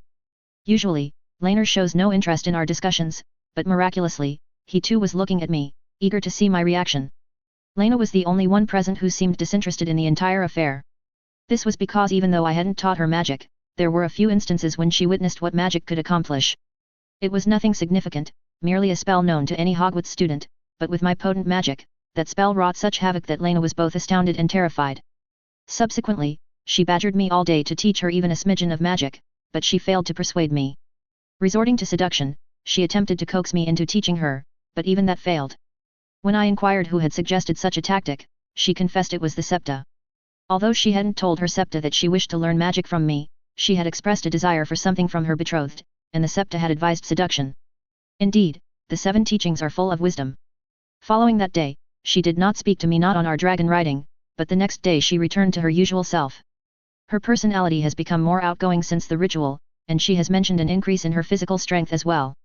However, there has been no improvement in her magical sensing abilities, even after she tried my suggestion to meditate to enhance them. I chose to enlighten Corlys on why I prefer Skagos over any other land from the Targaryens, hoping it would be enough to cease his incessant queries whenever the topic of my deal with the Targaryens arose. There are numerous reasons for selecting those deserted islands. Primarily, dragons favor habitats near volcanoes, and such locations are scarce in our world. Regarding the troubles you've mentioned, it seems you've forgotten what I offered you during our deal. If you believe I could present that to you without concern, and still think I couldn't solve the troubles of Skagos, then you should reconsider the extent of my powers, which I'm confident of. Lord Corlys, I've repeatedly informed you and the Targaryens that you are unaware of magic's true potential. Your wife's family is privileged to ride magical creatures, elevating them above mere men and closer to gods. I can harness that force without any repercussions. My reluctance to display my powers doesn't mean they are insignificant. However, you won't have to wait much longer, as the impending war I will be sure to demonstrate my capabilities, I declared, gazing directly into his eyes. Laena clasped her hands with mine, her expression laden with concern. Well, that should suffice. It appears I need to consider carefully before engaging in casual conversation rather than formal with lords in the 7 kingdoms. Here, when you converse informally with them, people tend to overstep boundaries. I'm not an introvert, but I prefer to keep certain matters private and only share with those I trust completely, which is why I haven't disclosed what catches my interest in Skagos.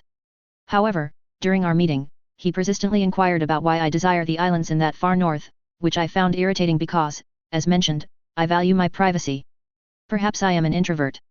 Nevertheless, I must alter this trait, as it is not conducive to this world where engaging with others and leading them is the path to becoming a significant figure. I merely thought you were erring, Lord Draconor. As allies, it's my duty to prevent decisions that might lead to regret. Trust that my intentions for your house and yourself are sincere. Yet, I shouldn't question your foresight or invade your privacy by inquiring about your interest in Skagos. Please, accept my apology for that. And thank you for indulging my curiosity regarding Skagos.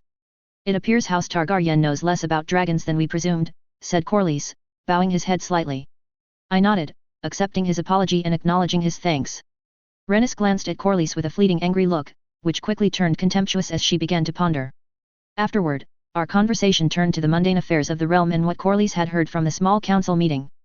The awkwardness that arose from discussing Skagos lingered, prompting me to depart. I needed to reach Skagos to complete the ritual early, which would then allow me some private time as there is only an Aryan that would be present there and I trust him more than anyone in this world. I'm not enticing you all or anything like that, but it is my utmost duty to tell you guys that the fight between the cannibal and Caraxes and Malays has been posted on, if you know what I mean. Chapter 47. Important disclaimer: I neither own A Song of Ice and Fire, nor do I own Harry Potter. They are the properties of their writers George R.R. Martin and J.K. Rowling respectfully, read at your own discretion. Durinix POV. I exited the chambers of Corlys and Rhaenys and began my journey towards my own quarters. Within a few minutes, I had arrived and noticed the guard was still present. Acknowledging that he had eaten, I nodded and entered my chambers. I made my way to the balcony for some fresh air and to check the sun's position, determining whether I needed to hasten my journey to Skagos. Observing the sun, I concluded that there was still time before I needed to depart for Skagos, as it lies on the opposite side of the continent, and an Aryan would require some time to get there. After breathing in some fresh air, I began gathering the necessary ingredients for an Aryan's ritual. The first items I secured were the 3 that arrived today. Following that, I added a quantity of phoenix ash collected after Vesifina's birth, Valyrian steel, and, as always, dragon glass. Despite its abundant source in Skagos, it's prudent to bring it along. Lastly, I took a measure of sheep stealer's blood, as dragon's blood is the finest ingredient for nearly all purposes in this world, and this ritual is no exception. Having double-checked and triple-checked everything, I stowed them in a separate pouch for easy access. I prepared to apparate to Skagos, and without even the faintest whisper, I arrived at the cave within Skagos's volcano where I had spent over a year. I sought an Aryan's presence on the island but could not sense him. Thus, I proceeded to the cave nestled deep within the volcano to inspect the site of the upcoming ritual and perform a few cleansing spells, as the site would surely require preparation. Reaching the dark cave where an Aryan and I had dwelled for the past year, I transfigured some stone into a torch and cast a spell to illuminate the cavern, allowing me to see the area I would be working on. The cave is huge and vast as its vastness is necessary, for an Aryan would not fit otherwise. Numerous webs and various objects became visible in the light of the magical fire I had kindled. Having done with enchanting my clothes with spells to keep them clean from dirt and dust that would be rising, I began casting one spell after another to tidy the entire area. Minutes passed, and I was almost finished cleaning the cave. Once that was done, I conjured furniture to hold the ingredients I would be using. Just as I was about to sit on a chair I had created, a roar of happiness echoed from outside, accompanied by the shaking of the volcano, and not even few minutes and I could see the silver scales shimmering in the cave's dimly lit, magically sustained fire. I approached an Aryan, placing my hand gently on his snout and pressing my forehead against his to share the warmth that he constantly emits and to fell our bond. The cave was silent for some time except for the occasional clatter of stones dislodged by an Aryan's tail. After a moment of petting and sincere words, we parted ways, and I moved to the side to allow an Aryan entry. Once he was settled, I began organizing the area for the ritual. The first item I prepared was the dragon glass powder, which is highly effective with dragon and volcanic fire magic. I started the ritual by forming circles with the powder. I began crafting a triple-layered circle around an Aryan, as the number 3 holds great power, and I have no shortage of dragon glass to worry about its scarcity. An Aryan lay resting, having traveled a vast distance to arrive here. I believe any other dragon would scarcely remain conscious after such a journey in so brief a time. Thus, I chose not to disturb him and continued with my task. Time has elapsed since I commenced the circle around an Aryan. Given his size, this was to be expected, and though I could expedite the process of making a circle of dragon glass powder around an Aryan using my magic, rituals are akin to a trade with the magic of the world. It hinges on how much you are willing to sacrifice to obtain the desired outcome. Hence, I minimize the use of magic in rituals as much as possible. After completing the circle around Anarion, I took 4 large shards of dragon glass from the table I had created to place at various points around the perimeter. I positioned each shard in the cardinal directions, as this alignment aids the ritual by harnessing the island's natural magic and volcanic energy. Subsequently, I ground wyvern bones into a fine powder to craft runes on all 3 circles that I have made around Anarion. With the bone powder lacing around Valyrian steel dagger, I inscribed 7 runes on each circle, symbolizing growth, strength, endurance, fire, rebirth, blood, and life. These runes were etched to endow the ritual with the desired effects, in return for my sacrifice. Having confirmed my intentions for the ritual, I proceeded towards Anarion with all the necessary ingredients to inscribe runes on him, ensuring that the ritual's magical power and energy would be directed solely to him. I retrieved a bowl capable of containing the potent magic of the blood I carried with me, which is dragons and basilisks. Once placed upon the ground, I began to extract the dragon and basilisk blood. I first poured the dragon's blood, followed by the basilisks after a short interval, watching as the 2 bloods swirled together in the bowl for dominance against each other. When the swirling ceased with clear winner as dragon blood, I sliced my palm, allowing my blood to mingle with that of the 2 mystical creatures already present in the bowl. After I began inscribing the same runes on the silver scales of Anarion that I had drawn on the ground, I proceeded with caution, knowing that even minor errors could drastically alter the ritual. Once I finished etching the runes on Anarion's scales, I meticulously checked for any mistakes. After several reviews, I took out the bloodstem roots. Although I could have extracted bloodstem roots essence and combined it with all mixed blood, I opted for a raw approach. Placing my hand on Anarion's body and clarifying my intention, I affixed the roots onto his scales with a sticking charm. This method was beneficial as it directly imparted the vitality and healing properties necessary for the ritual. I began moving towards the edge of the circle, knowing that my presence within it could lead to unintended consequences I wished to avoid. I also needed to scatter phoenix ash over the runes on the ground to initiate the ritual, which I could only do from outside the circle. Reaching the spot where I had inscribed the runes with a Valyrian steel dagger, I started to sprinkle the ash onto each rune. Once this was done, I could sense the ritual magic was primed to act. All that remained was to direct it, or summon it forth however one chooses to describe it by reciting the chant, for that is the way to call forth magic. Thus, I prepared myself and began to recite in High Valyrian. Nogar Glason, Dravozi. Zaldritzes Gevives, Hen Perzi Spi. Tol Permio, Gaviprma with Macron. Mash Jazi, Dritmar Beams Eyes. Blood of the heart, from darkness arise. The dragon awakens, through fire reborn. Boundless spirit, ignite in life. Bloodline ignites, flames rise without end. Chapter 48. Important disclaimer: I neither own A Song of Ice and Fire, nor do I own Harry Potter. They are the properties of their writers George R.R. Martin and J.K. Rowling respectfully, read at your own discretion. Durinix POV. As I completed the chant, the energies prepared for use were unleashed and began to flow towards Anarion's rune-edged chest. Gradually, the runes vanished one after another, and the amassed energy I sensed surged into Anarion's form. He had risen on his hind legs from his resting stance as the ritual commenced, but as the energy filled him, he collapsed onto the ground, and the sound of bones cracking echoed throughout the caves. I am certain it could even be heard outside the cave where we were. The sound of bones cracking is also accompanied by Anarion's painful growls. Just as in Lena's case, I was unable to intervene despite hearing Anarion's growls. Minutes passed, and the bone-cracking sessions persisted, with Anarion's scales occasionally shifting outward as if something stirred within him. Though the entire scene appeared somewhat grotesque, my attention was solely on Anarion's agonized growling rather than the spectacle unfolding before me. A few minutes later, the bone-cracking sounds ceased, and with them, Anarion's painful growls. Just as I began to think I had made a mistake because I realized that Anarion hadn't received the vitality or energy necessary to fuel his growth during the ritual. Without it, the ritual could do more harm than good.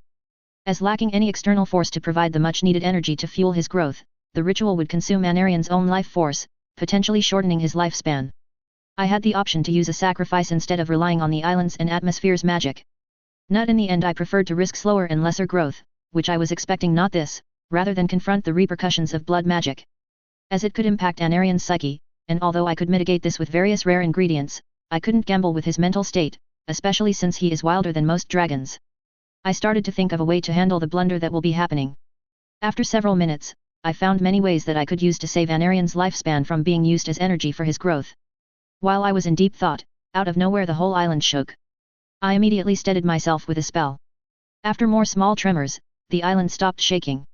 I looked toward Anarion to see what condition he was in. For the first time since I've come here in this world, I got the privilege to see weak and helpless expression on Anarion's face. I was torn between laughing at Anarion or going to console him. When he saw me looking at him, his eyes met mine. I couldn't help but laugh when he glared at me. As I was about to approach Anarian with Phoenix Tears to heal him and infuse the ritual with just enough energy to buy a day to devise a solution to our predicament, all the torches I had enchanted with magical fire began to blaze more intensely.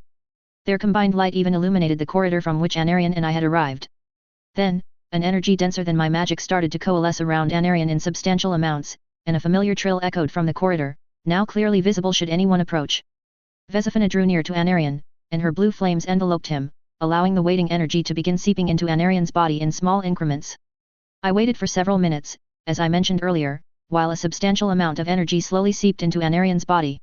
As the last drop of energy was absorbed, Vesifina ceased her magic and flew to Anarian's snout, where she settled down and fell asleep.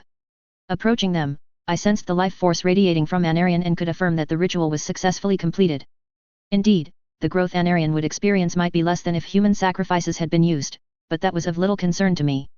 What mattered was that my two companions were in a vulnerable state and required all the help they could get. I poured a few Phoenix Tears on Anarian's maw, careful not to use too many due to the immense life force he was emanating, adding more could lead to unpredictable outcomes. I stroked Vesifina and urged Anarian to rest, as he was in no condition to carry me through the skies. He responded with a defiant growl and glared at Vesifina, who perched atop his head. I reassured him with a smile, promising that we would soar the skies once he had rested. He answered with a low growl and shut his eyes. Gently, I touched his snout and made my way towards the cave I had fashioned for myself within this volcano. Although many wards protecting the volcano are present, I would not be content with them regarding Anarian's safety. I plan to ward the entire island with numerous wards to ensure that no one can find or approach the island without my consent and that of the natives of Skagos. On my way to my cave chambers, I noticed that the lava level has risen from what it was when I performed the ritual on Anarian. It seems I could activate this volcano without performing any specific ritual. I would simply need to harness the island's magic, which would inherently force the volcano to become active to producing the magic that has been utilized. I turned my attention to the ward stone, which holds the wards I've crafted as an experiment to prevent Skagosi from meddling in my work. It includes anti-spying measures, though at the time, I was unaware of the candles. I implemented it due to the wargs who might use their magic to spy on me. However, I've recently learned that dragons can counteract or repel anyone using Valyrian candles to spy on them or their riders. As for how I acquired this knowledge, it was during a fortnight's wait for ingredients, after a dragon ride with Lena and Viagar. Flashback. I alighted on the beach's sand from Anarian's back and instantly cast Protego around myself as Viagar landed beside me with a thud. After Anarian shook off the sand, I lowered my shield and turned to Lena, who was dismounting. In her eyes, I saw a hint of sadness and a yearning for the sky, which made me sigh. We had been flying since breakfast, and it was already time for our midday meal. I had even postponed my swordsmanship training for her, hoping she would be content, but it seemed she could spend the entire day in the air and still feel a touch of dissatisfaction after dismounting Viagar. I relied on comfort spells and numerous enchantments to ease my ride on Anarian's saddle, which was often uncomfortable. It was hard to believe that she, without such aids, could fly for so long and still feel sorrow upon descent. It appears her love for the sky and dragon riding knows no bounds. I made my way toward the Valyrian guards, who were waiting with horses for us to ride to the Red Keep. Lena joined me as I was making my way to the horses. I said, "You're still not satisfied even after spending so much time in the sky." Before she could say anything, I asked her, "It seems that you love dragon riding and flying so much. Should I be worried that you would leave me if I ever told you not to fly with Viagar?" I asked with a mischievous smile on my face. "You would do no such thing." Lena had barely begun to speak when I, with my magical senses, detected the dragon lords of Volantis spying on us. I recognized the sensation from my first midday meal with the Targaryens. My face remained calm, but inside, I seethed with rage at their intrusion during a private moment with my betrothed. Before I could devise a countermeasure, Anarian, sensing my anger, unleashed a roar, and his magic surged forth. The spying magic resisted momentarily but was no match for Anarian's power and was violently repelled. The Valyrian candle, an imperfect tool for magic, coupled with Anarian's raw dragon magic, suggested we would be free from surveillance for some time. The ferocity of Anarian's counterattack likely caused a significant mental backlash to the intruder, given the destructive and formidable nature of dragon magic. Chapter 49. Important disclaimer: I neither own A Song of Ice and Fire, nor do I own Harry Potter. They are the properties of their writers George R.R. Martin and J.K. Rowling respectfully, read at your own discretion. Durinix POV. 105 AC. That's how I discovered an alternative method to prevent them from spying on us. Typically, dragons don't deter spies who is using dragon glass candle because they are indifferent to surveillance. However, Anarian reacted because my irritation, not due to his own dislike of being spied upon. This implies that the Valyrian dragon lords either trained their dragons specifically for this task, or they had a method to thwart espionage through Valyrian glass candles. I believe the latter is more probable, but unfortunately Durinix was unaware of any means to prevent someone using a dragon glass candle from spying. Consequently, I'm enchanting this entire island. If a Volantis Dragon Lord ever attempts to spy on Skagos, unlikely as they would not consider using the candles to observe these distant, frozen islands, they would find nothing. I first lowered the ward with my magic and picked up the dragon glass ward stone, which I was using for the first time. It has not disappointed me at all. The myriad ways dragon glass can be utilized in this world continue to amaze me. However, with so much to handle, I cannot afford to sit back and study dragon glass at the moment, but I am determined to discover why it is so adaptable. I have now begun to etch onto it, using my wand and magic to prevent breaking the glass.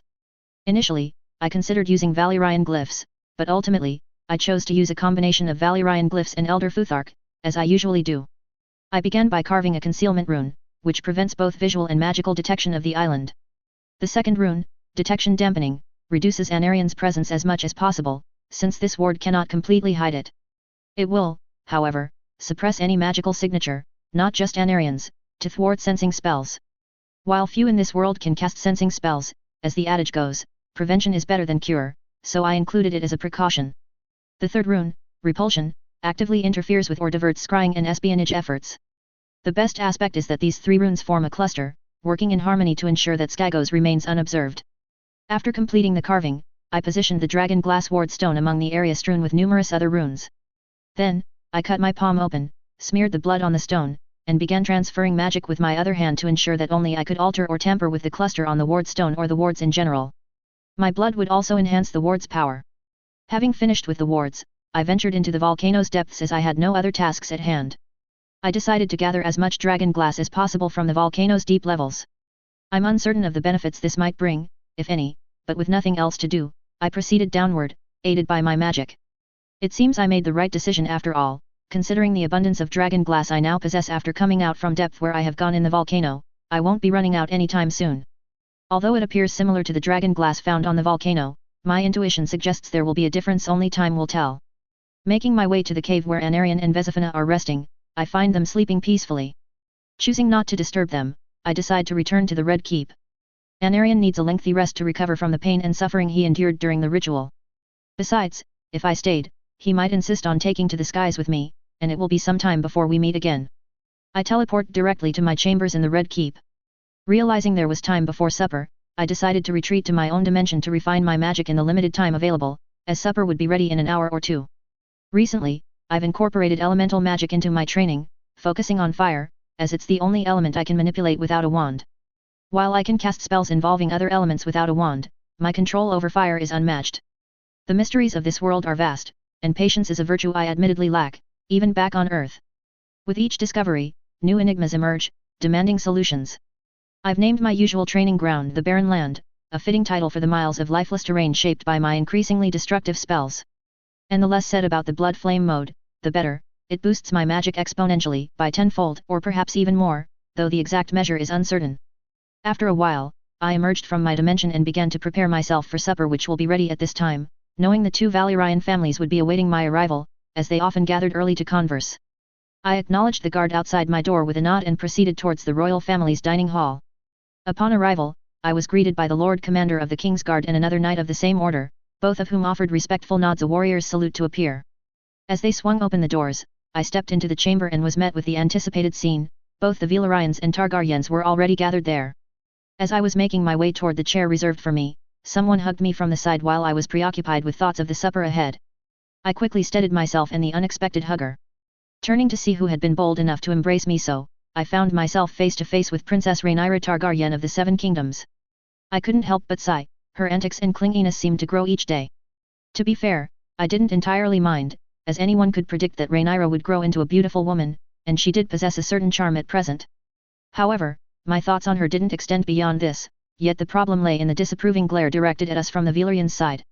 Laena disapproved of Rhaenyra's attachment to me and had cautioned me against encouraging her, but it wasn't her place to dictate my actions. Nevertheless, there were times when Rhaenyra's behavior could be somewhat irksome, and this was one such occasion. "How has your day been so far, Durinix? And yes, Syrax has really missed you. You should join us for a flight sometime. She and I haven't thanked you enough for what you've done for us," said Rhaenyra, her tone brimming with happiness and gratitude.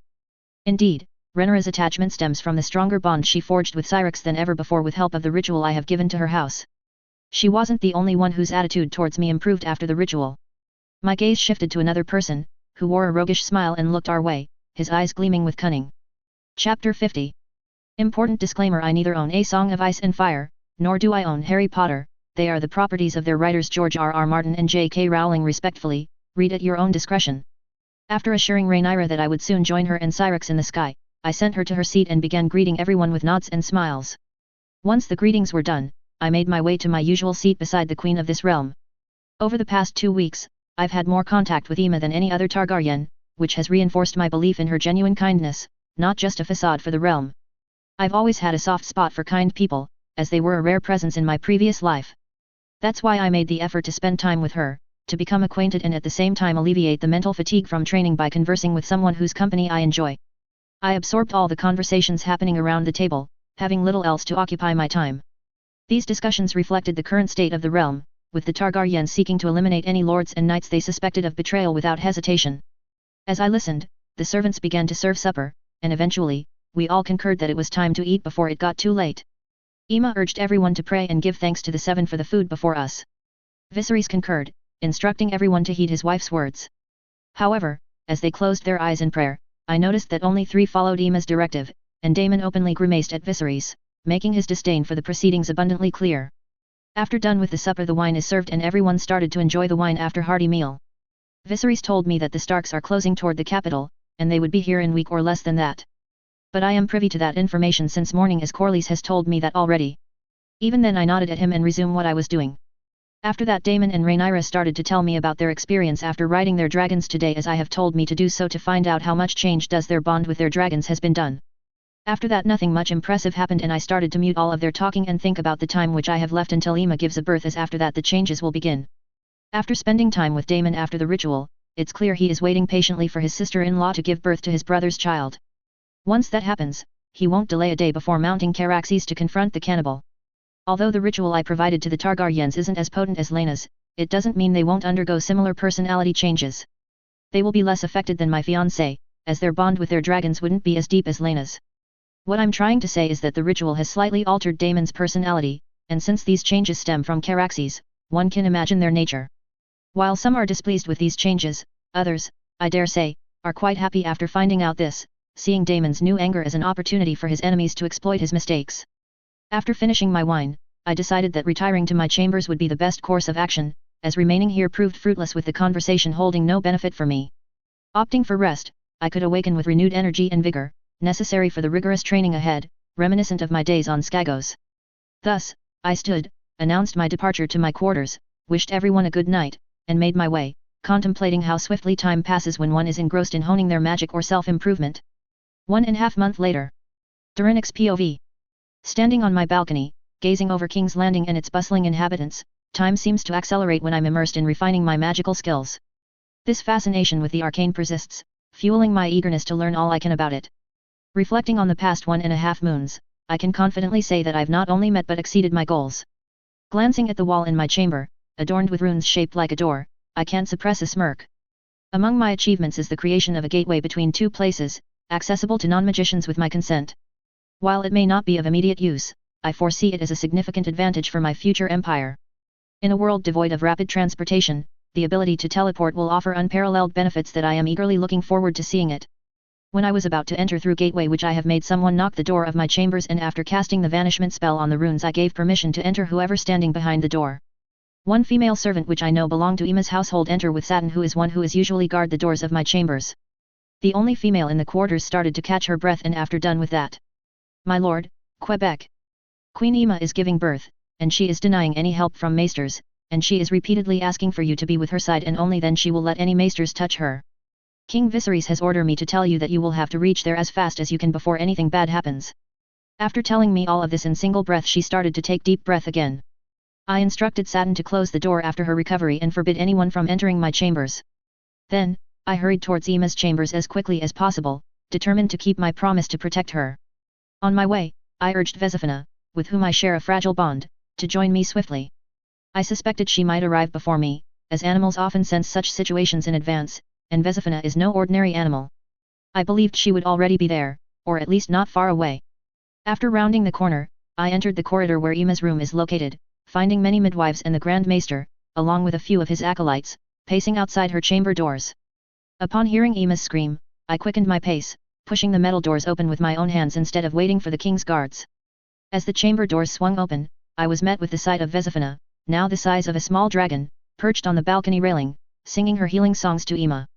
Viserys was by his wife's side, holding her hand. She was in pain, yet it was evident that Vesifina's song was alleviating her suffering, which could have been fatal. Without hesitation, I moved to the opposite side of the bed, where the midwives were tirelessly working to comfort their queen. When Emma opened her eyes previously shut tight from pain, she looked at me and managed a smile, and in her gaze, I saw nothing but relief and hope. Chapter 51. Important disclaimer: I neither own A Song of Ice and Fire, nor do I own Harry Potter. They are the properties of their writers George R. R. Martin and J.K. Rowling respectfully. Read at your own discretion. Durinix POV. After whispering some comforting words into Emma's ear, I began to cast diagnostic spells on her without a wand. The results were as I had seen in a series from my past life. The child's head was positioned in the opposite direction, not ready to come out. This unexpected outcome, coupled with the intermittent, acute pain Emma was experiencing, indicated that the child cannot come out even though it was time. Immediately after that, Emma's cries filled the room, raw with pain and endurance. However, Vesifina wasted no time and began to sing, which somewhat eased Emma's pain. I glance at Viserys, whose gaze has not left me since I cast the diagnostic spell on Emma. Seated on the opposite side of the bed, his complexion is ashen, hands quivering as he watches his beloved wife suffer through the excruciating pains of childbirth once more. The look in his eyes betrays a faltering faith, and as our eyes meet, the hope and trust etched on his face reveal his awareness of the grave situation, and his belief that only my magic can rescue her. Emma, I whispered, I understand the intensity of your pain and the child's struggle. Trust in my ability to alleviate it, for I have pledged to protect both you and the child. When I instruct you to push, do so with belief in your strength, and together, we will succeed in getting you and the child out of this situation. Emma, gasping for breath, managed to nod, her eyes meeting mine with a spark of hope and trust, surpassing that of Viserys. It was a delicate trust, yet it was earned through my recent demonstrations of expertise in magic and compassion in recent weeks. I knelt beside her, drawing cooling herbs from a pouch, and these herbs are made of blood stem roots, slightly infused with blood magic to boost their effectiveness. These had been in my possession since my return from Skagos, where I performed a ritual on Anarion and had some blood stem roots remaining. I placed a hand on Emma's belly, sensing the tension under my fingers, the struggle of both mother and child. Whispering the spell, Evgardio Kringen calm the strife, I coaxed her body to soften the contractions for a moment, allowing her a much-needed respite. This spell, crafted by me specifically for this moment, proved to be effective. As Emma's breathing became steady, I reached into the pouch once more, retrieving a shimmering dragon glass powder, which I had prepared for such moments. Placing it above her womb, I channeled its energy to calm and fortify, aiding the life inside. I'm not sure which method was the most effective, but Emma now seemed more relaxed. At this point, I would require the assistance of midwives, as my expertise does not extend to childbirth. All I could do was position the child correctly and allow the midwives to proceed with their work. Should complications arise, I have brought Phoenix Tears, and Vesifina is present as well. Keep breathing, I whispered, my voice steady, like a soothing chant. Your strength is akin to that of dragons, and now I will channel an energy into you, you will be able to feel that. So that's why I'm telling you, do not resist. Emma, can you hear me? Do not resist the energy. Yes, it will be painful, but once the child is correctly positioned, this will all be over swiftly. With steady hands, I directed warmth into her core, aligning my magic with the child within, coaxing it to turn. Yet, the effort was immense. This was no typical birth, nor was the child ordinary. The magical energy within the child and Emma was palpable, surpassing any I had encountered with the Targaryens or Valyrians. Whether this magic stemmed from the circumstances or the child's uniqueness was unclear. Thus, I began to channel my magic as I would with dragons, gently and without malice. Despite little success, I contemplated resorting to an alternative spell I had devised for such an event. I removed my hand from Emma's belly and cast another spell, Anapneo Exorio Clear the Path. It was a subtle act, but my intention was to alleviate the pressure on her womb, aiding Emma's body in guiding the child. I cannot claim to have invented this spell from scratch as I did with Evgardio Kringen, for I merely adapted the existing spell Anapneo to meet my needs. Anapneo is a healing spell and charm that clears the target's airway by making whatever they are choking on disappear. The spell I used on Emma was designed to clear the path, allowing the child some movement in this situation. Although the spell partially worked, the task remained incomplete as the head was not correctly aligned. I replaced my hand to its previous position and resumed guiding the magic to complete the spell's unfinished work. Minutes passed, and Emma's screams became unbearable, prompting me to glance at Vesifina and nod. Vesifina's blue flames then enveloped Emma, silencing her screams instantly. The first thing Emma did was look down to check if the child had been born. Realizing the situation, she began to curse me for not acting sooner. I'm sure the maesters outside must have been utterly bewildered, hearing for the first time the laughter of a birthing woman coupled with her sweet vows of vengeance on someone other than her spouse. I took a gulp and continued my work, as Emma's plans for revenge were something I never expected such a kind woman to conceive. Women can be frightening in these types of situations. Viserys emerged from the shock he had succumbed to upon witnessing Emma's body ablaze with blue fire. His eyes were as wide as saucers, a sight so memorable I must ensure to preserve it for future viewing in the Pensieve. The midwives, being members of Emma's household, do not pose much of an issue, however, I would have preferred to keep Vesifina's abilities secret. Since she often travels openly, it could be perilous if knowledge of her abilities were to spread. Lords and commoners of Westeros would undoubtedly covet the healing bird for themselves, or it could provoke schemes from the maesters who disdain their potential replacement. After Vesifina's healing flames, process went smooth and in some minutes the child is in right direction for the child to come out. So, I stood up from there and made space for midwives to do their work. I have done all I can on my part. Now it's all up to you to deliver the child safely, I said to the midwives before making my way toward Viserys to assure him that Emma was out of danger. After placing my hand on his shoulder and offering a few words, Viserys' expression softened, and he began to encourage Emma alongside the midwives. I waited for the child's arrival, knowing my work here was not yet finished. In time, Emma safely delivered the child, as Vesifina continued her use of healing flames, leaving Emma with only the task of pushing the child out. The process involved no loud screaming. The midwives cut the umbilical cord and gently stimulated the child to ensure it was alive, as there was no crying upon its emergence from the womb. Although the child's cry was weak, as if his lungs were not fully developed, Emma, upon hearing it, commanded the midwives to bring her son to her. Once the child was in his mother's arms, Emma began to gently rub him and check his condition, hoping to prevent the fate that befell her previous stillborn child. As Emma and Viserys wept together, I stepped forward and drew a phoenix tear from my pouch. I could command Vesifina to heal the child and conserve the tear, yet I am uncertain of the effects such potent magic might have on a newborn. The magic I sensed from Emma and his son vanished as soon as the child was born, and the infant's magical reserves are akin to those expected from a squib lineage. Hence, I chose a phoenix tear, whose value to me has diminished after witnessing the healing flames. Vesifina's restorative powers are surpassing my expectations. I knelt beside the bed where the realm's two sovereigns wept, and gently administered the phoenix tear into the wailing child's mouth. The effects were not immediate, but after a minute and a few hiccups, the child's wailing grew louder and began to sound like that of a healthy child. I also observed that the tears had not only improved the child's lungs but his entire physique seemed better than at birth. He appeared much healthier. The loud wailing caught the attention of his parents, who ceased their tears. With grateful nods and smiles brimming with joy, a reward for all my efforts, they began to dote on the newly born heir to the Iron Throne. Chapter 52. Important disclaimer: I neither own A Song of Ice and Fire, nor do I own Harry Potter. They are the properties of their writers George R.R. Martin and J.K. Rowling respectfully. Read at your own discretion. Durinix POV. I have just left the chambers where Emma has given birth, to allow Emma and Viserys some much-needed time with their son. I glanced at the maester and his acolytes, who were offering me sweet smiles. However, I knew their smiles were feigned, as they have not ceased their attempts to infiltrate my chambers in the Red Keep. This is despite the fact that many of their spies have contracted diseases and conditions previously unknown in this world. I had suspected that it was the Faith sending these people to assassinate me in my sleep, but after sparing one of them, I used legilimency on him. This revealed the identity of the person who sent him, and following the trail, I discovered that the maesters were behind it all. I began making my way toward my chambers, for it is time to journey to my own island. The moment to reunite with Anarion has arrived. I had greatly underestimated how much I would miss our daily flights through the skies. I thought time would fly, and I'd be so engrossed in training that I wouldn't notice the separation, and soon we'd be together again. Watching the Targaryens and Valyrians ride their mounts each day only intensified my longing. Though I've ridden Viagar with Laena a few times, it pales in comparison to steering my own dragon, Anarion, wherever I wish. Additionally, there is another reason I need to visit Skagos, to create a gateway between it and my dimension.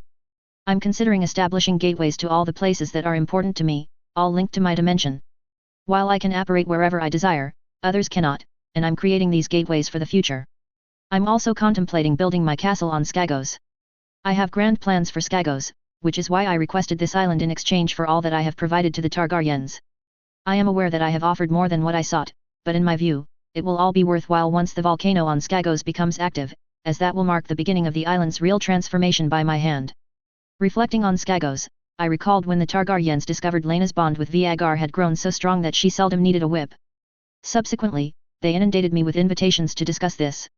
After I declined their offers, Viserys unexpectedly sent Aemma instead of an irate Daemon demanding to know why I had ignored his brother's summons.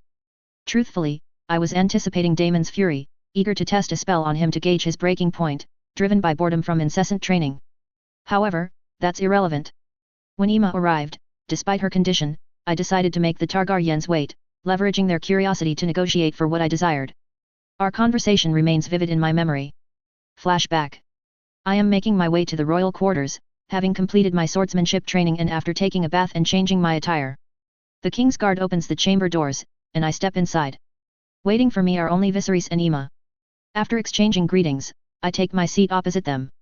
Viserys regards me with an impassive expression, while Aemma's radiant smile signals her pleasure that I have heeded her request and joined them for a conversation. Lord Draconor, it has been a few days since I last saw you. I hope you have not experienced any discomfort in my keep. That would be impossible, as the Valyrians are now attentively seeing to all your needs, as they have done in the past for the Targaryens, said Viserys with a pointed tone.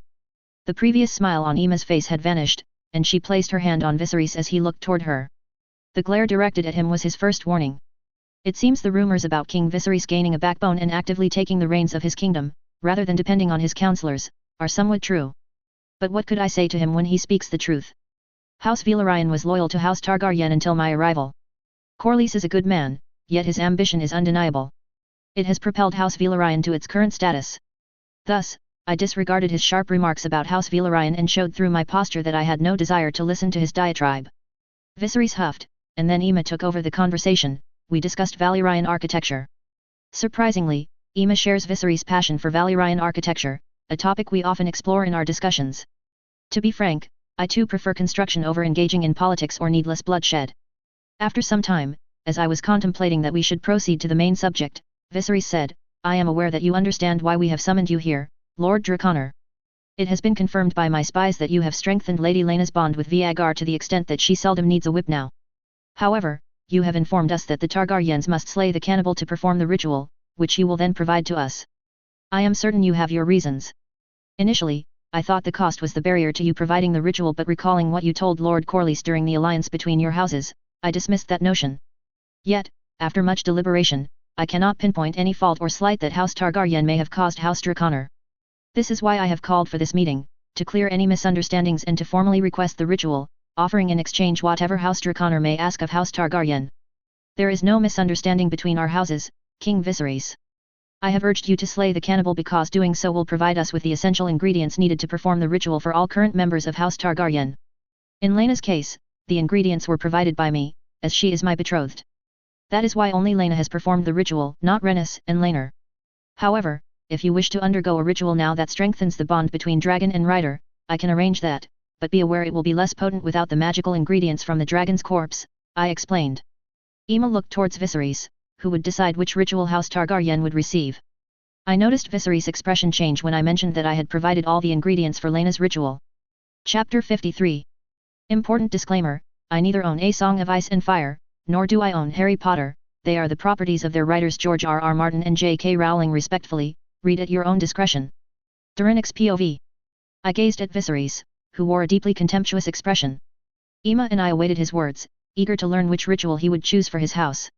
In my view, he would opt for the more beneficial ritual, as anyone in their right mind would. He merely needs to wait a maximum of 2 months until Aemma's delivery, after which all Targaryens could partake in the advantageous ritual over the lesser option.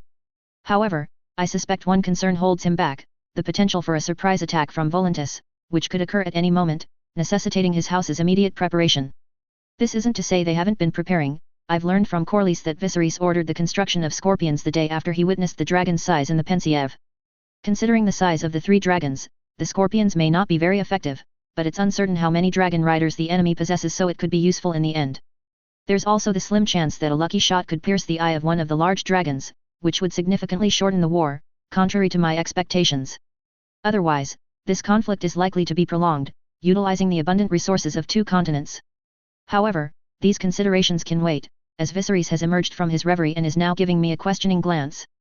Lord Draconor, I wanted to ask how our bond with the dragons might change with the ritual performed without magical ingredients. Inquired Viserys. I ponder his question and can't help but smile, as I do not know the answer myself. Just as with Lena's ritual, the bond between rider and dragon only deepens when desired by both. The extent to which the bond is affected by the ritual varies from person to person. Magical ingredients circumvent this with the potency of their magic, which is why they confer the same benefit to everyone. In the ritual involving magical ingredients, each person's benefits remain consistent with the sacrifices made for the ingredients. However, the ritual you're inquiring about yields an uncertain increase in the bond with each individual. It largely depends on the existing bond between the rider and dragon prior to the ritual. From what I know, I can provide an estimate. Your brother's bond with his dragon, Caraxes, is already strong without any ritual.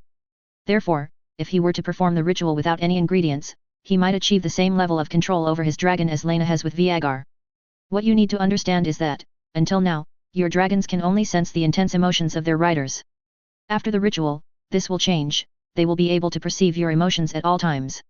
This is how Lena directs Viagar in every direction she desires, as Viagar can sense Lena's intentions and act accordingly. I endeavored to clarify as much as possible to him, and their expressions indicated that they understood my explanation. I have not been untruthful about Daemon's potential to attain the same level of control over his dragon as Lena. With each passing day, I've observed that Daemon's connection with Caraxes is far deeper than I initially believed. Daemon converses with me only about dragons only whenever we talk with each other, which further confirms that his profound bond with Caraxes is not without reason but because he prioritizes the dragon rearing and dragon bonding over anything else. He has conducted extensive research using the resources at his disposal and regards Caraxes not as a mere weapon of destruction, but the only one who can understand him the most in this world. Given all this, it's unsurprising that he shares the strongest bond with his dragon among all the Targaryens and Valyrians. Before Lena performed the ritual. I am aware that the choice I'm about to make is far from ideal, indeed, no rational person would opt for what I have chosen, and neither would I, were it not for the dire straits my house currently faces. Thus, House Targaryen wishes to proceed with the second ritual you described, the one that can be performed at any time without requiring ingredients.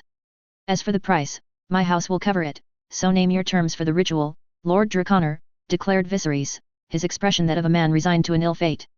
Emma's countenance fell upon hearing Viserys' resolution. As for me, I could only remain silent. Skagos is the only thing I desire from your house, King Viserys, I stated plainly. Initially, Viserys and Emma appeared confused, but Viserys' expression quickly shifted to one of happiness. It seems he has misunderstood my words, a misunderstanding for which I am to blame, as I did not clarify that I wish for Skagos to remain separate from the Seven Kingdoms. If anyone else had requested those deserted islands, I might have considered them foolish, but you are an exception, for you possess knowledge of magic unknown to us. That must be why you desire those islands. Had you requested any land within the Seven Kingdoms, I would have readily granted it, as we are honored to have a house as distinguished as yours join us.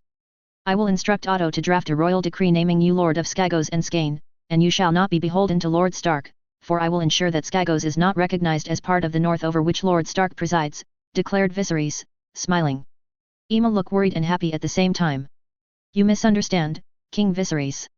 I desire Skagos not as a part of the Seven Kingdoms, but as my own dominion. I would be the king of the Skagos and Skane, owing fealty to none. This is the sole thing I want from House Targaryen, in recompense for all that your house owes me. I trust you will grant what I request, I stated with a grave expression, determined to claim Skagos by any means necessary. Now, it rests upon Viserys to either cede Skagos and reap the benefits or force me to seize the islands by other means, offering nothing to him or his house. Upon hearing my request, Viserys' smile faded, replaced by a look of shock, reflecting the gravity of what I had asked in return for my services to his house. Emma, too, was visibly shaken. After a few moments, Viserys recovered from his initial surprise and seemed at a loss for words.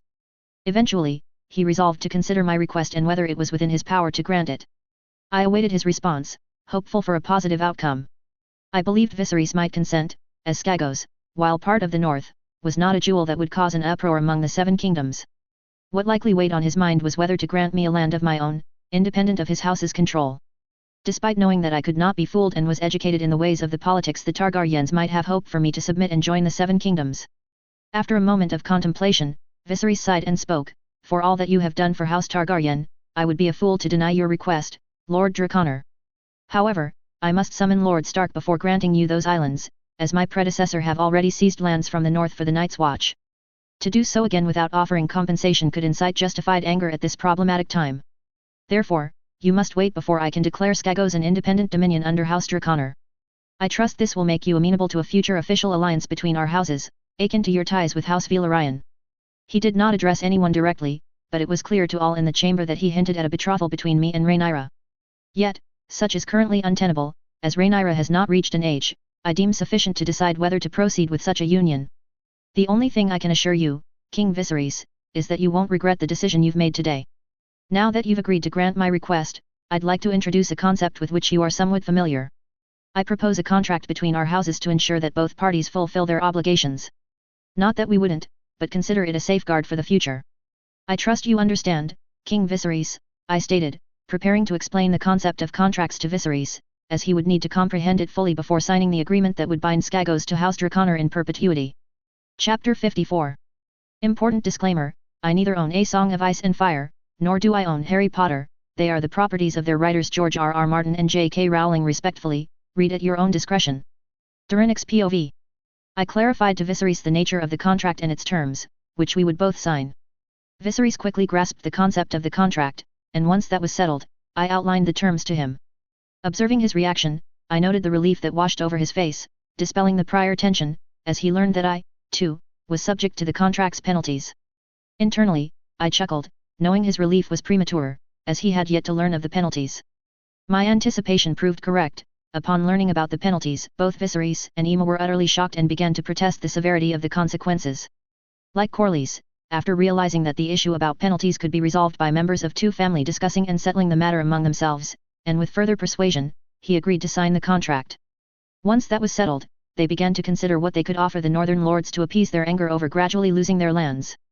From Northern Lords' perspective, it might seem as though the Iron Throne also regards them as barbarians, like some Andal Lords do, and is seizing their land as well as influence. I began to ponder a solution to this. While I could use my magic to assist the North or the Starks, I've reserved this as a last resort because they might refuse my aid. The reason is that although the First Men do not despise magic as much as the Andals, they too might be wary of my magic and think they are better off without my help. After contemplating the issue, I believe I have a concept that might appease the North's anger. Suppose the lands gifted to the Night's Watch were governed by lords who catered to all their needs. If this gift is as fruitful as the one I recall from a past life, it would yield enough food to have surpluses even after supplying the Night's Watch. This excess could then be distributed to the North. While it wouldn't suffice to feed the entire North, it's an improvement over the current yield from those territories. These lords would prioritize the Night's Watch but still swear fealty to Lord Stark as their bannerman, albeit with some modifications. I'm aware my idea isn't flawless and there may be factors I haven't considered. Hence, I've presented it to the two individuals before me to assess its feasibility. Upon hearing my idea, Viserys and Aemma began to ponder it thoughtfully. I could see the gears turning in their minds, their expressions growing happier the more they considered it. It's not perfect, but with the limited news from the North that reaches the capital, it seems somewhat feasible. I'm confident that with the Council's help, we could make this idea work. If not, then the Council might propose a solution that could be beneficial in our situation. I will keep you informed about all matters related to this, Lord Draconor. You have my gratitude for providing us with this idea, which has surpassed anything my wife and I have conceived so far, said Viserys, smiling. Aemma appeared slightly embarrassed when Viserys mentioned their lack of progress in finding a solution to appease the impending anger of the Northern Lords. There is no need for gratitude, King Viserys, as I am the one who benefits from the whole fiasco after all. Please do keep me informed about this matter if possible, as my unique perspective may prove helpful with any problems you might face. Regarding the ritual that House Targaryen will get from me, I will provide you with a list of items needed for the process. Once everything is gathered and all members of your house are prepared, send someone to notify me, and I will come to demonstrate how to perform the ritual, rather than just providing a written description. I reminded Viserys of the ritual, as he seemed to have completely forgotten to inquire about it amidst his considerations of the Northern Lords. Certainly, your assistance with the ritual will be invaluable, and I will ensure someone is sent to escort you at the appropriate time. Because I'm certain that once Rhaenyra and Daemon are informed about the ritual, they will not wait a moment, and I would have to dance to their whims. And Lord Draconor, do try to join us for dinner occasionally.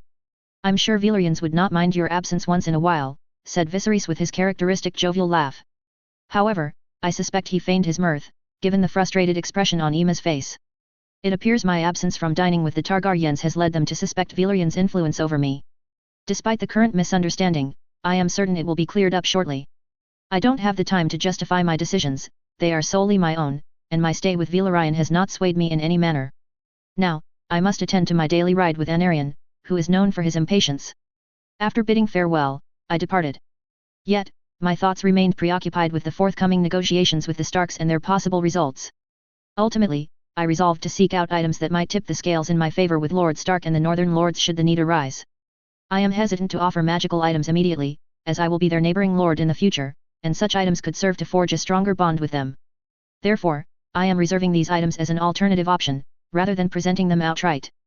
Flashback end. I opened the doors of my chambers and began searching for my cloak, essential for my imminent journey to Skagos. Initially, I had planned to depart tomorrow, but a recollection of my conversation with the Targaryens about their desired ritual, and the memory of my daily flights with Anarion, hastened my decision. Resolved, I gathered the necessities to persuade a certain someone which I would need in Skagos, and then I apparat to the sole piece of land I currently possess. I appeared in the cave that is slated for renovation, together with some part of the island. After surveying the area briefly, I proceeded towards Anarion's cave, where a ritual had taken place over a month prior. On my way, I noticed a slight rise in the lava level, not as significant as the increase following Anarion's ritual, but still noticeable. I surmised this could be due to Anarion's extended stay, requiring more magic for his growth, or perhaps the volcano itself is gradually coming to life, causing the lava levels to rise. Upon arriving at Anarion's cave, I found it deserted, save for scattered bones. The cave now emits a foul odor, a stark contrast to my previous visit. Emerging from the mountain where Anarion's cave is nestled, I sense the onset of winter by the chill that's sharper than during my last visit. As I step into the open, I attempt to summon Anarion with the aid of our bond. Yet, before I can call out, I feel Anarion's emotions pulsing through the connection, joy and eagerness, mirroring my own, signal his awareness of my arrival. I barely wait a few minutes when a silhouette, grander than Viagar, sweeps across the sky above me. Chapter 55. Important disclaimer: I neither own A Song of Ice and Fire, nor do I own Harry Potter. They are the properties of their writers George R.R. Martin and J.K. Rowling respectfully, read at your own discretion. Durinix POV. After completing a circle in the air where I stood, Anarion landed with a resounding thud. At first glance, his increased size was unmistakable. It was evident to anyone who had seen Anarion 2 months prior when he wasn't even as large as Viagar, but now he had outgrown the venerable Targaryen dragon. While I couldn't quantify his exact dimensions, I could certainly compare him to other dragons I've encountered. Anarion was now larger than the cream-colored dragon I saw in Volantis, yet not quite as large as the green one there. Glancing at him once more, I noticed Anarion returning my gaze with an expression of joy and excitement. Through our bond, I could sense his happiness, yet there was another emotion mingling within it. Before delving into this new feeling, I began to search for anything unusual about Anarion. Reflecting on the ritual and observing the Targaryen dragons more closely, I realized I may have underestimated the extent of strain Anarion was under due to his abrupt growth. After much contemplation, I concluded that Anarion might undergo some changes or require an extended rest to recuperate from this stress. I haven't made many errors in the rituals I've performed so far, but this was a significant one. After recognizing this mistake, I began to pay more attention to my mind magic, which I had been neglecting in favor of combat. Anarion is awake and standing before me, indicating the strain isn't severe, so I've been observing for any changes in his mental behavior. If Anarion were to become more ferocious, I would need to exert more force than before in controlling him. However, it's not increased ferocity that has changed, but rather Anarion appears more tired or lethargic than usual. It seems he may require more rest and sleep than before, but this is a minor inconvenience since I only take him for a ride once a day. It won't be long before he recovers, or I find something to accelerate his recovery from this strain. The only potential issue I foresee shortly is if complications arise during the cannibal hunt, which would be the sole reason I might require Anarion's assistance. However, the likelihood of that is slim, as Daemon has significantly advanced in his bond with Caraxes and his dragon riding skills. With a bit of support from Malaise and Renus, they might manage without my help. How are you doing, my friend? I inquired about Anarion in High Valyrian. His low growl is sufficient for me to grasp how he has spent his time here. After placing my hand on Anarion's snout, I stroked his scales and rested my forehead beside my hand. Anarion emitted a growl of happiness and contentment. Remaining in that position for a while, he then nudged back to signal he had his fill of affection. He positioned himself to allow me to quickly mount the saddle, his eyes gleaming with the eagerness to soar. With a smile, I climbed onto the saddle on Anarion's back. Once seated, I didn't need to mentally prompt him, he already knew it was time to ascend. The control I had long missed has returned, and I'm savoring every moment. Sitting atop Anarion, I can feel his increased power. Every dragon rider knows the extent of power they wield from their bonded dragon's back. Now, perched on Anarion, I can precisely measure how much stronger he has become over these months. The magic emanating from him is significantly greater than before. These thoughts fade as we ascend above the clouds, and I focus solely on the long-awaited reunion with Anarion.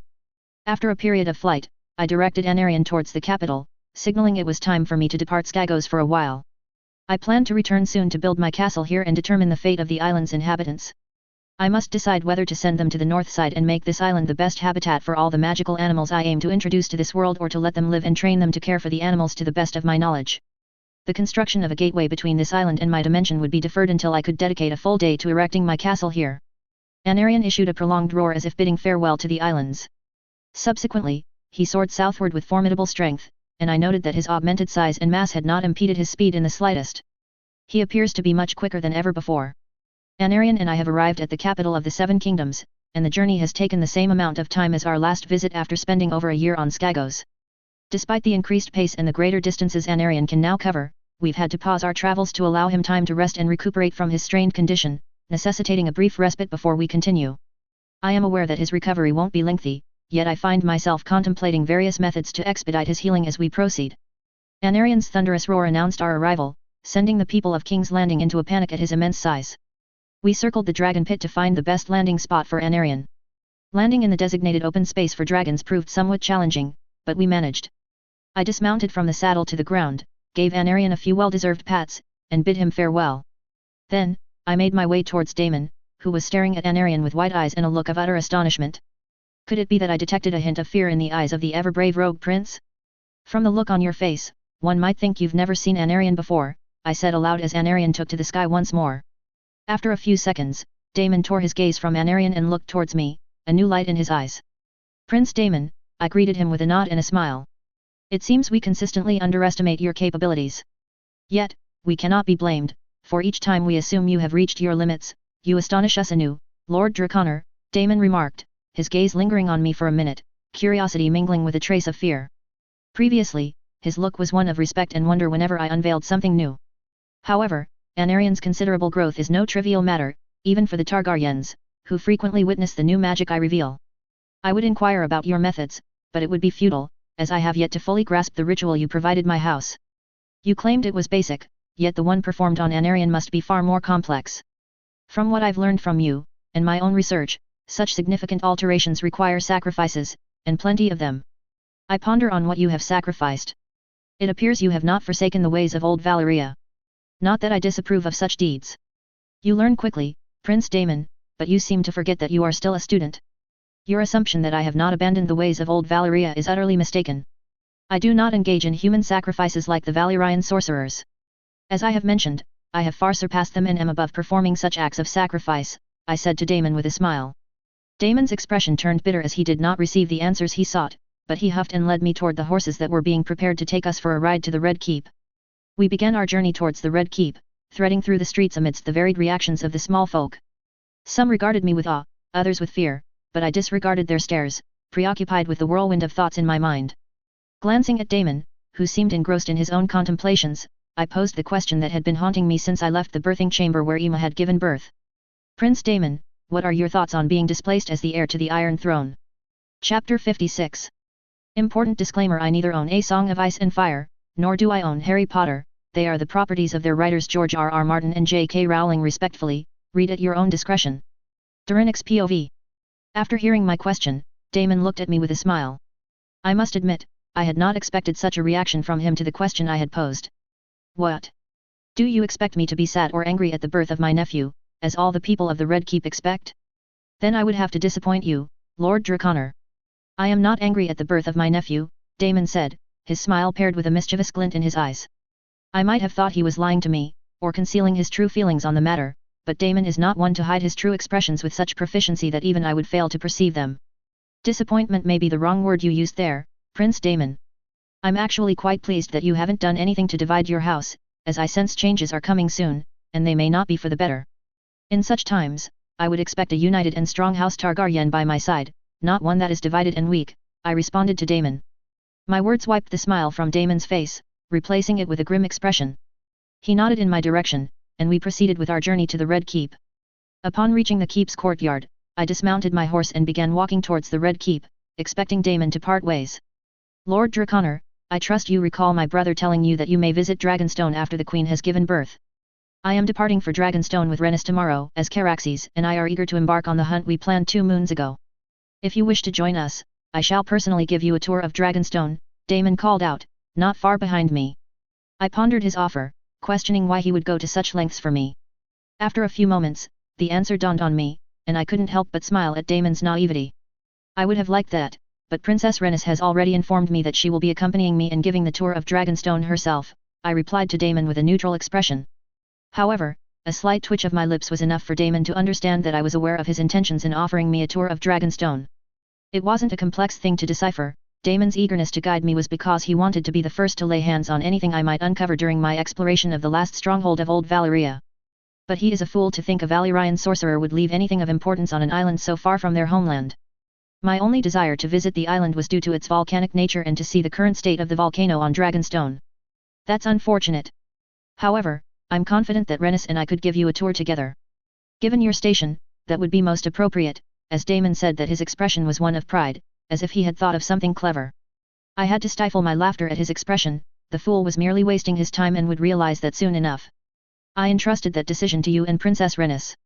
With that, I bid him farewell and proceeded to my chambers to freshen up before supper, as hunger was setting in. Moreover, I must prepare myself for the inevitable flattery from the Targaryens and others that will ensue after recent display of Anarian's size. I am also curious about the reaction of the Volantene dragon lords might show upon seeing Anarian's increased size in such short amount of time. Unfortunately, that is not possible as I have my own tasks to attend to here. I emerged from my chambers and began my journey toward the dragon pit as Damon, Rhaenys, and I were departing for Dragonstone. Last night, I dined with the Targaryens, and as expected, the other house members were as shocked as Damon. However, unlike Damon, they attempted to subtly inquire whether they could obtain the ritual Anarian underwent, of course, for a price. My only response was to laugh uproariously at their proposal, which they did not appreciate. But their opinions mattered little to me, especially now when they need my alliance more than ever. Following that, we all dined in silence, and I informed Viserys of my impending visit to Dragonstone with Damon and Rhaenys. He nodded in acknowledgement, and I left the dining hall. Shortly after, I sent word to Rhaenys, instructing her to manage Damon and ensure he would not interrupt us during my brief stay on Dragonstone. Upon my arrival at the dragon pit, I noticed that Molaise and Caraxes were both saddled, glaring at each other with bared teeth, as if a fight could break out at any moment. My attention then shifted to the riders of both dragons, who were present and deeply engrossed in a heated debate, explaining the dragon's behavior. After handing my horse over to the handler, I approached the two dragon riders, disregarding the dragons and their keepers who were diligently working to prevent a fight. Damon and Rhaenys, however, were so immersed in their conversation that they didn't notice me until that moment. Do not question my allegiance to House Targaryen, Damon. If it were as tenuous as you believe, your brother's rise would not have been as peaceful. We both know who prevented Corlys from starting a war he was prepared for. As Damon was about to retort, his face contorted with rage, they both became aware of my presence. Damon clamped his mouth shut, casting a final glare at Rhaenys that screamed, "This is not over." After greeting me and hastily excusing himself to attend to Caraxes before the dragon could harm the keepers, I turned to Rhaenys. She was taking deep breaths to quell her fury. Molaise, sensing her rider's anger had subsided, shifted her gaze from the blood Wyrm to Rhaenys, checking on her well-being. "I presume the quarrel between you two is because you are preventing him from joining us on our expedition?" I inquired of Rhaenys, who was now serene, gently stroking Molaise's scales with care and delight. She glanced at me, sighed, and after a moment, nodded, continuing to caress the Red Queen. I, too, released a sigh, knowing Damon was simply being himself, Damon fuming over trivial matters. After all, I wouldn't find any treasure trove of knowledge on Dragonstone, and even if I did, it would be meaningless to me. I would gladly relinquish it to his house, as I am not at all miserly. Damon is stubborn, that with his rebellious nature makes it difficult for anyone to sway him once he's made up his mind. However, he has always shown me the respect due to a fellow dragon rider whom riding skill as good as his, so he will not be disturbing or joining our tour on Dragonstone. Now, if you're ready, let's not delay any further and depart for Dragonstone, said Rhaenys. After receiving a nod from me, she began to ascend the saddle on Molaise. Damon, observing Rhaenys mount Molaise, followed suit and climbed atop his own dragon. The guttural roar of Anarian resonated above, prompting them to soar into the sky, clearing the way for Anarian to descend and for me to mount my dragon and join them. Once I mounted the saddle on Anarian, we soared into the sky. It took only a few minutes for Anarian to catch up with the other two dragons. Together, the three dragons roared in unison over Blackwater Bay as we made our way towards Dragonstone. Chapter 57. Important disclaimer: I neither own A Song of Ice and Fire, nor do I own Harry Potter. They are the properties of their writers George R.R. Martin and J.K. Rowling respectfully, read at your own discretion. 57. The Windworm Tower. Durinix POV. The journey to Dragonstone took no more than 2 hours on the back of a dragon. As Malays and Caraxes descended from the clouds, Anarion swiftly followed, outpacing the other two dragons. My first glimpse of Dragonstone was met with fierce whines buffeting my face. The island appeared exactly as described in books and series, dark and foreboding. The keep, crafted from the famed Valyrian black stone, further accentuated the island's ominous aura, even in daylight. My gaze moved from the keep to the mountain upon whose base it sits. The rising black smoke allowed me to infer that this mountain, known as Dragonmont, is a volcano located on Dragonstone. Malays and Caraxes emitted roars of delight as we reached closer to Dragonstone. They accelerated their flight, clearly elated to approach the island. Although Anarion did not roar, our bond told me he too was pleased, sensing the familiar sense of sulfur and ash emanating from Dragonstone. Following Rennis and Damon's lead, we landed our dragons at the base of Dragonmont, near the keep of Dragonstone. Each dragon dived down to land in turn, finding ample space to settle as we dismounted. Caraxes and Malays made their way toward their own caves in Dragonmont, while Anarion, after receiving a few pats from me, also entered the vast cave that branched into numerous paths within Dragonmont, seeking a resting spot as close to the volcanic heat as possible. Anarion's preference for the volcano's warmth is something I know both from the memories of this body's previous owner and from my own experience. I began walking towards Rennis, who was waiting for me alone, as Damon had apparently already left for the keep. Upon reaching her, she guided me towards the keep, which resembled a combination of multiple dragon statues rather than a typical castle. This mountain, where our dragon landed, is called Dragonmont. It's a volcano, not fully active, but semi-active. The dragons prefer this place far more than the dragon pit or drift mark. I believe you already understand why they favor it, Rennis explained, ending with a laugh. As we approached the keep, I understood why this castle held a dark reputation among the Seven Kingdoms. The people of Westeros, both lords and peasants alike, believe that Valyrian sorcerers have melted the stones and reconstructed it with the aid of fire and sorcery. They are not mistaken, the famed black stone of Valyria is created by liquefying stones with the help of dragon flame and shaping it into any form the Valyrian sorcerers desire, using high Valyrian incantations. Subsequently, Rennis proceeded to acquaint me with each tower of the keep, identifying them individually to specify which one she was referring to. The first tower she pointed out was the Windworm Tower, which is shaped like a dragon and appears to scream defiance. Then, she introduced the Sea Dragon Tower, resembling a dragon that gazes serenely across the sea. Honestly, I have seen such towers in the memories I acquired upon entering this world. However, witnessing them with my own eyes is a vastly different experience than seeing them in memories, akin to the difference between watching something in a film and experiencing it in real life. Rennis informed me that visiting nobles are accommodated in the Sea Dragon Tower, while the maester of the keep resides at the pinnacle, alongside the rookery. The final, yet imposing tower you see is known as the Stone Drum Tower, serving as the central keep of Dragonstone. It earns its name from the thunderous sounds heard during storms. The high, stone-roofed bridge arching into the void connects the stone drum to the dungeon entrance. Atop the stone drum is the chamber of the Painted Table, a circular room housing the Painted Table, a vast table carved and painted to resemble a detailed map of Westeros. Viserys might have described the Painted Table with more fervor than I have, but all who have seen it agree on one thing: it is a masterpiece, undoubtedly crafted with great thought by the conqueror. With this, I have acquainted you with all the towers of Dragonstone. Now, before we tour the castle itself, it seems prudent for us both to freshen up after our 2-hour flight on our dragons. As fond as I am of Malays and dragonkind, I must admit they emit a rather strong odor which is very pleasant to smell for long period of time. Therefore, I shall have the servants lead you to your prepared bedchamber, Rennis declared, her tone laced with clear amusement towards the end. I believe riding the dragon has improved her mood, which was previously marred by anger and frustration. I can't argue about the dragon's odor. Take your time to freshen up, we have the whole day ahead of us, I told her with a smile. She nodded and instructed the nearby servants to lead me to my bedchamber. I followed the servants towards the castle. The chamber assigned to me was decorated with luxurious items, but I disregarded them and began to undress, eager for the hot bath that had been prepared, as indicated by the rising steam. I followed the servant who had come to escort me to Rennis, who awaited me in the grand hall of Dragonstone. As we made our way, I marveled at the statues of small dragons, basilisks, cockatrices, demons, griffins, hellhounds, manticores, minotaurs, wyverns, and a host of other mythical creatures. I pondered how the Valyrians could have crafted such figures without real creatures to model them after. Perhaps, like in my own world, these beings are merely figments of the imagination. Yet, what struck me was their resemblance to the creatures I've seen on Earth, not exact replicas, but eerily similar, nonetheless. Lost in deep thought, I was jolted back to reality by the sound of the doors opening. My gaze shifted to the heavy red doors of the great hall, set like a mouth, as we passed beneath the gateway's teeth and through the dragon's maw. Memories of Durranics and Valyrian architecture flooded my mind, yet even in old Valyria, the dragon theme was not as prevalent in their castles as it is in Dragonstone. My eyes swept over the great hall to Rennis, who stood gazing at the black stone throne of the heir apparent. She turned towards me, alerted by the echo of our footsteps in the empty hall. "Welcome, Lord Draconor, to the Great Hall of Dragonstone," Rennis began, "as you might have been informed by the servants who guided you here. This grand hall is fashioned like a colossal dragon resting on its belly. The doors through which you entered, resembling the maw of a dragon, must have caught your attention."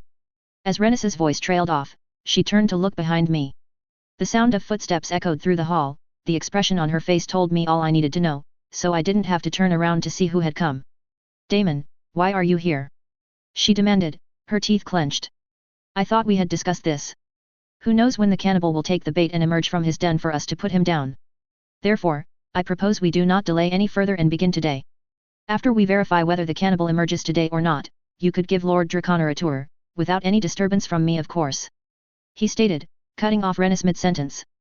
Observing Rennis' frustrated expression, it was clear she, like me, had anticipated that Daemon would waste no time after arriving at Dragonstone to initiate his pursuit of the cannibal. Chapter 58.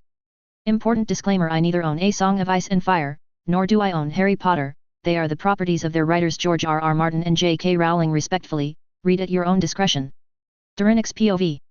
Even though Rennis might have anticipated Daemon's actions, it doesn't make her any less furious. They are currently arguing beside me. Rennis insists on delaying their plans for a day to give me a comprehensive tour of Dragonstone and familiarize me with the castle. Daemon, however, is impatient, arguing that the cannibal has not been seen leaving his cave for some time and would likely be hungry. He contends that if the cannibal were to not hunt today, he might not be as tempted by the bait tomorrow as he would be right now.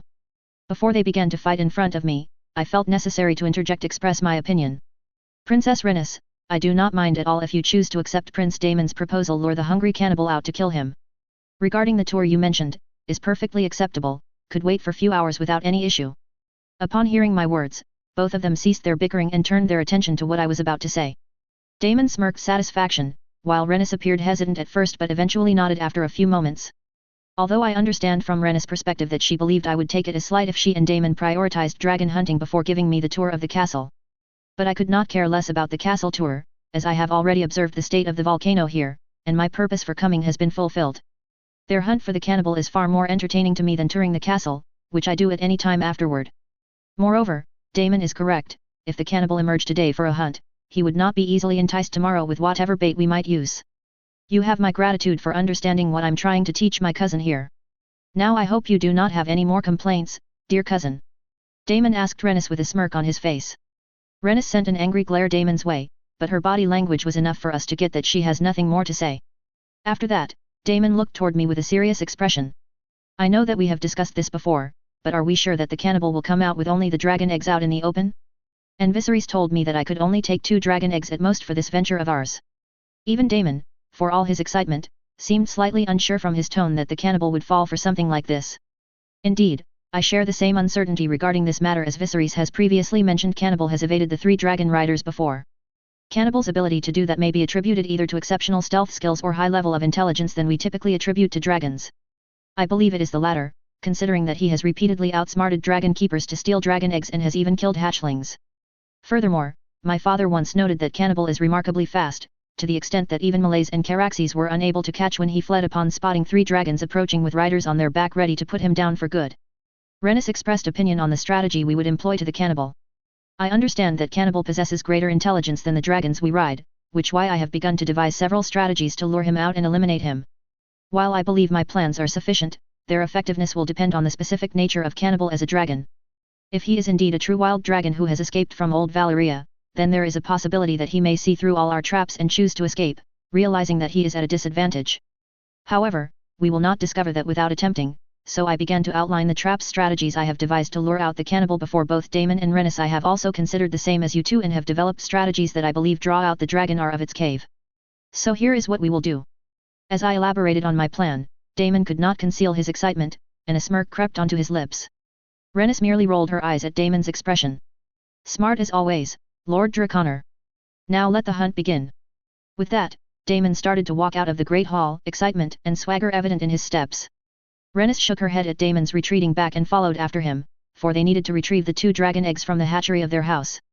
The wind whipped at the edges of around our cloaks as we 3 stood upon the rocky plateau of Dragonstone, the sea stretching out before them like a vast, restless beast. Daemon, ever the picture of restless energy, paced back and forth, his hand hovering near the pommel of Dark Sister. Rhaenys, her gaze fixed on the horizon, stood stoic and resolute, the wind whipping strands of her dark black hair across her face.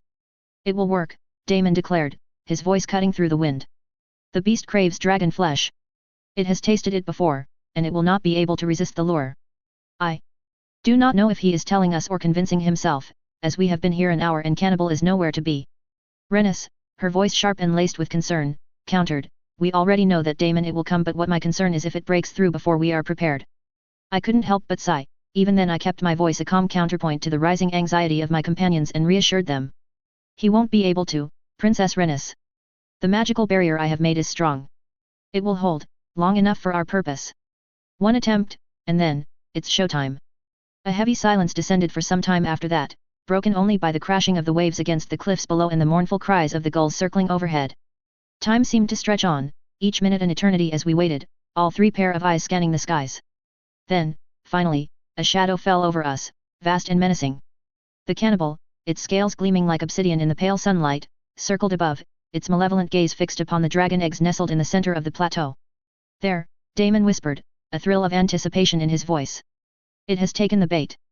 With a roar that shook the very foundations of Dragonstone, the cannibal landed, its wings stirring up a whirlwind of dust and debris. It approached the eggs cautiously, its nostrils flaring, its eyes gleaming with a predatory hunger. Chapter 59. Important disclaimer: I neither own A Song of Ice and Fire, nor do I own Harry Potter. They are the properties of their writers George R.R. Martin and J.K. Rowling respectfully. Read at your own discretion. Third-person POV. Dorinix, his gaze unwavering, observed the creature's every move. "It's assessing the situation," he noted, a hint of fascination in his voice. "An intelligent creature, indeed. But..." He didn't need to finish his sentence. The cannibal, driven by its insatiable hunger, lunged for the eggs, its jaws snapping shut. But instead of the satisfying crunch of eggshell, it met an invisible wall, a shimmering barrier that rippled under its impact. The cannibal roared in frustration, its claws raking against the unyielding surface, its eyes burning with rage.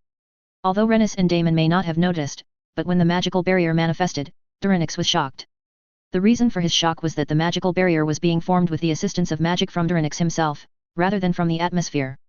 The magic barrier utilized amounted to 20% of his full reserve, which is not a significant amount if Dorinix's reserve were the size of an ordinary wizard's. However, that is not the case here. His reserve is larger than that of most wizards, and 20% of it is still a quantity. This demonstrates the formidable magical power possessed by the dragons in this world. Fortunately for him, he only needs to maintain that barrier twice, as it has fulfilled its purpose of inciting further anger in the cannibal. A small smile touched Rhaenys' lips. "The barrier holds," she said, relief evident in her voice.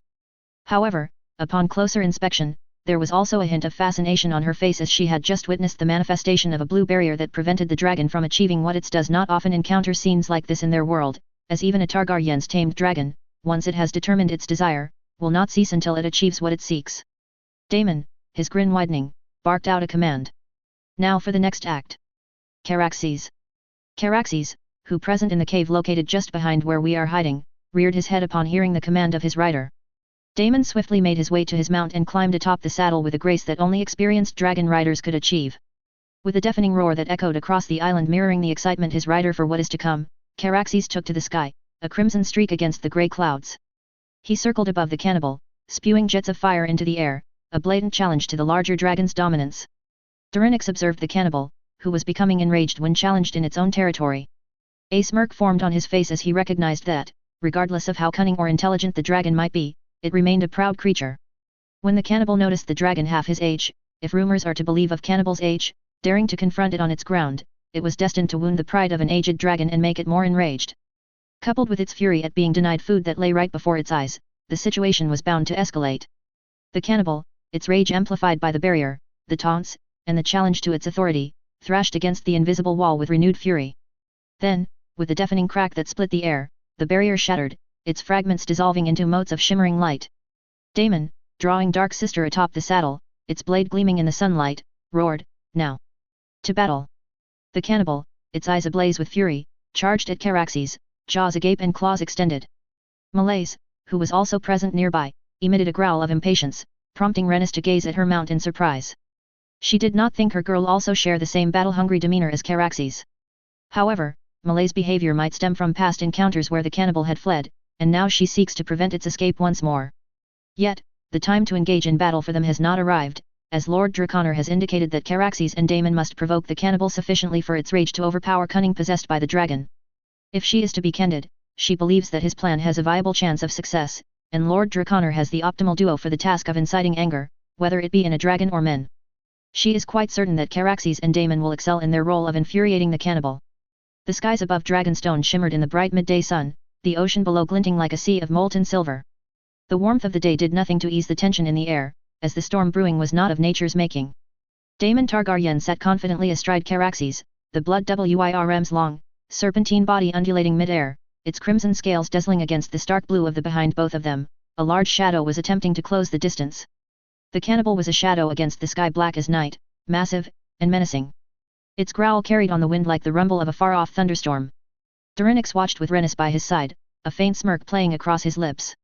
"Let the fun begin," he murmured to himself, his silver hair fluttering in the wind. In one hand, he absently twirled a wand made of ebony and dragon bone, its tip glimmering faintly. Although he had previously decided not to reveal his wand in front of the Targaryens and Valyrians, as he was unable to cast certain spells without it in the past, he can now execute magic without the need for a wand. In the sky Caraxes twisted in the air, emitting a guttural roar of challenge. The cannibal, already enraged by the magical barrier guarding the dragon eggs, hurtled toward him. The elder dragon was faster than his size suggested, wings slicing through the air with terrifying precision. Daemon leaned low against Caraxes' neck, urging his dragon forward. A smile of complete fulfillment and excitement could be seen on his face. "Come on, you ancient bastard," Daemon taunted, his grin wild. "Show me what you've got." The only response he received was a roar of fury from Cannibal. As Caraxes spiraled through the air, snapping at the cannibal's wings and neck, the older dragon's rage became palpable. But every swipe of Caraxes' talons missed by a hair's breadth, and every bellow of fury echoed like an omen of death. The cannibal's frustration mounted, its jaws snapping with enough force to shear through stone. Down below, Dorinix observed with sharp eyes, his senses attuned to every movement. The cannibal's fury was reaching a crescendo, but he wanted more. With a flick of his wand, he whispered an incantation, Rictusempor the tickling charm. A thin, invisible wave of magic pulsed through the air, brushing against the cannibal's scales. The reaction was immediate. The black beast threw its head back and roared with a ferocity that made the very walls of Dragonstone tremble. Magic did not harm dragons physically, but it crawled beneath their skin, a violation of their primal nature. The cannibal's eyes glowed like poisonous green, and its focus shifted from Caraxes to source of the magic. "Perfect," Dorinix said softly, leaning against stone beside him. However, Daemon and Caraxes were quick to capitalize on the distraction. Caraxes twisted away from the jaws of Cannibal, his tail lashing through the air like a whip. The blood WIRM was agile, but he couldn't fully avoid the cannibal's claws. A swipe caught his flank, tearing through scales and leaving deep gashes. Caraxes screamed in pain, the sound reverberating across the sky. Daemon held on tightly, his eyes blazing with adrenaline. "You'll have to do better than that, you ancient lizard!" he shouted, though his grip on the saddle tightened. The cannibal, now fully consumed by rage, ignored everything else, the landscape below, the keep in the distance, even the eggs it had coveted so fiercely. All that mattered was destroying the young dragon who dared challenge him. Observing the state of Cannibal pursuing Caraxes with great intensity, Rhaenys realized it was time for her and Malaise to take to sky. She looked towards Lord Draconor, whose complete attention was fixated on events unfolding above. Rhaenys wished to inquire how he planned to get back to the keep, as remaining exposed in open while 3 dragons fought overhead seemed perilous. However, she could not ignore the potency of Lord Draconor magic, thus, who could say what tricks he might have up his sleeve that could facilitate a swift return safety. Ultimately, she placed her trust in her daughter's future husband's abilities and concentrated on the pressing situation. The Red Queen and Rhaenys swiftly ascended to the sky without being noticed from 2 dragons who is busy among fighting each other. Caraxes has primarily depended on unleashing Dragon Fire Cannibal to deter him from pursuit. However, Cannibal remains undeterred, as the dragon relentlessly pursues Caraxes with madness evident in its green eyes.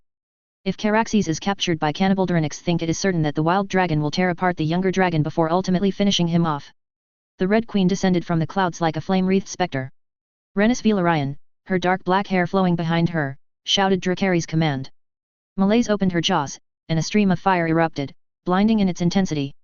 The flames licked at the cannibal's side, forcing the great black dragon to wheel around in confusion. From his perch, Dorinix smiled.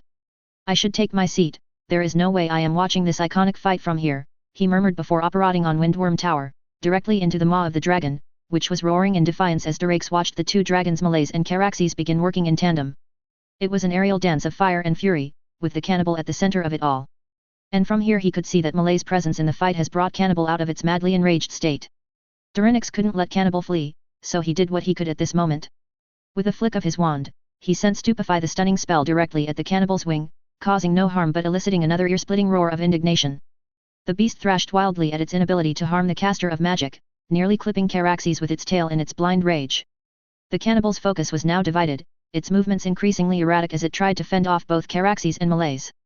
Fire lit up the skies as the dragons roared and struck, their claws and teeth flashing like blades in the dim light. For Dorinix, it was a perfect show, a test of strength, strategy, and the raw, unyielding power of dragons. Here is my Patreon if you want to read ahead. Just remove the asterisk and you will be led to my profile page there. patreon.co*m/theirddragon7. I am grateful for your support. Please consider this a donation, as I will not be keeping chapters behind a paywall indefinitely. Last updated February 13, 2025. Last chapter 59.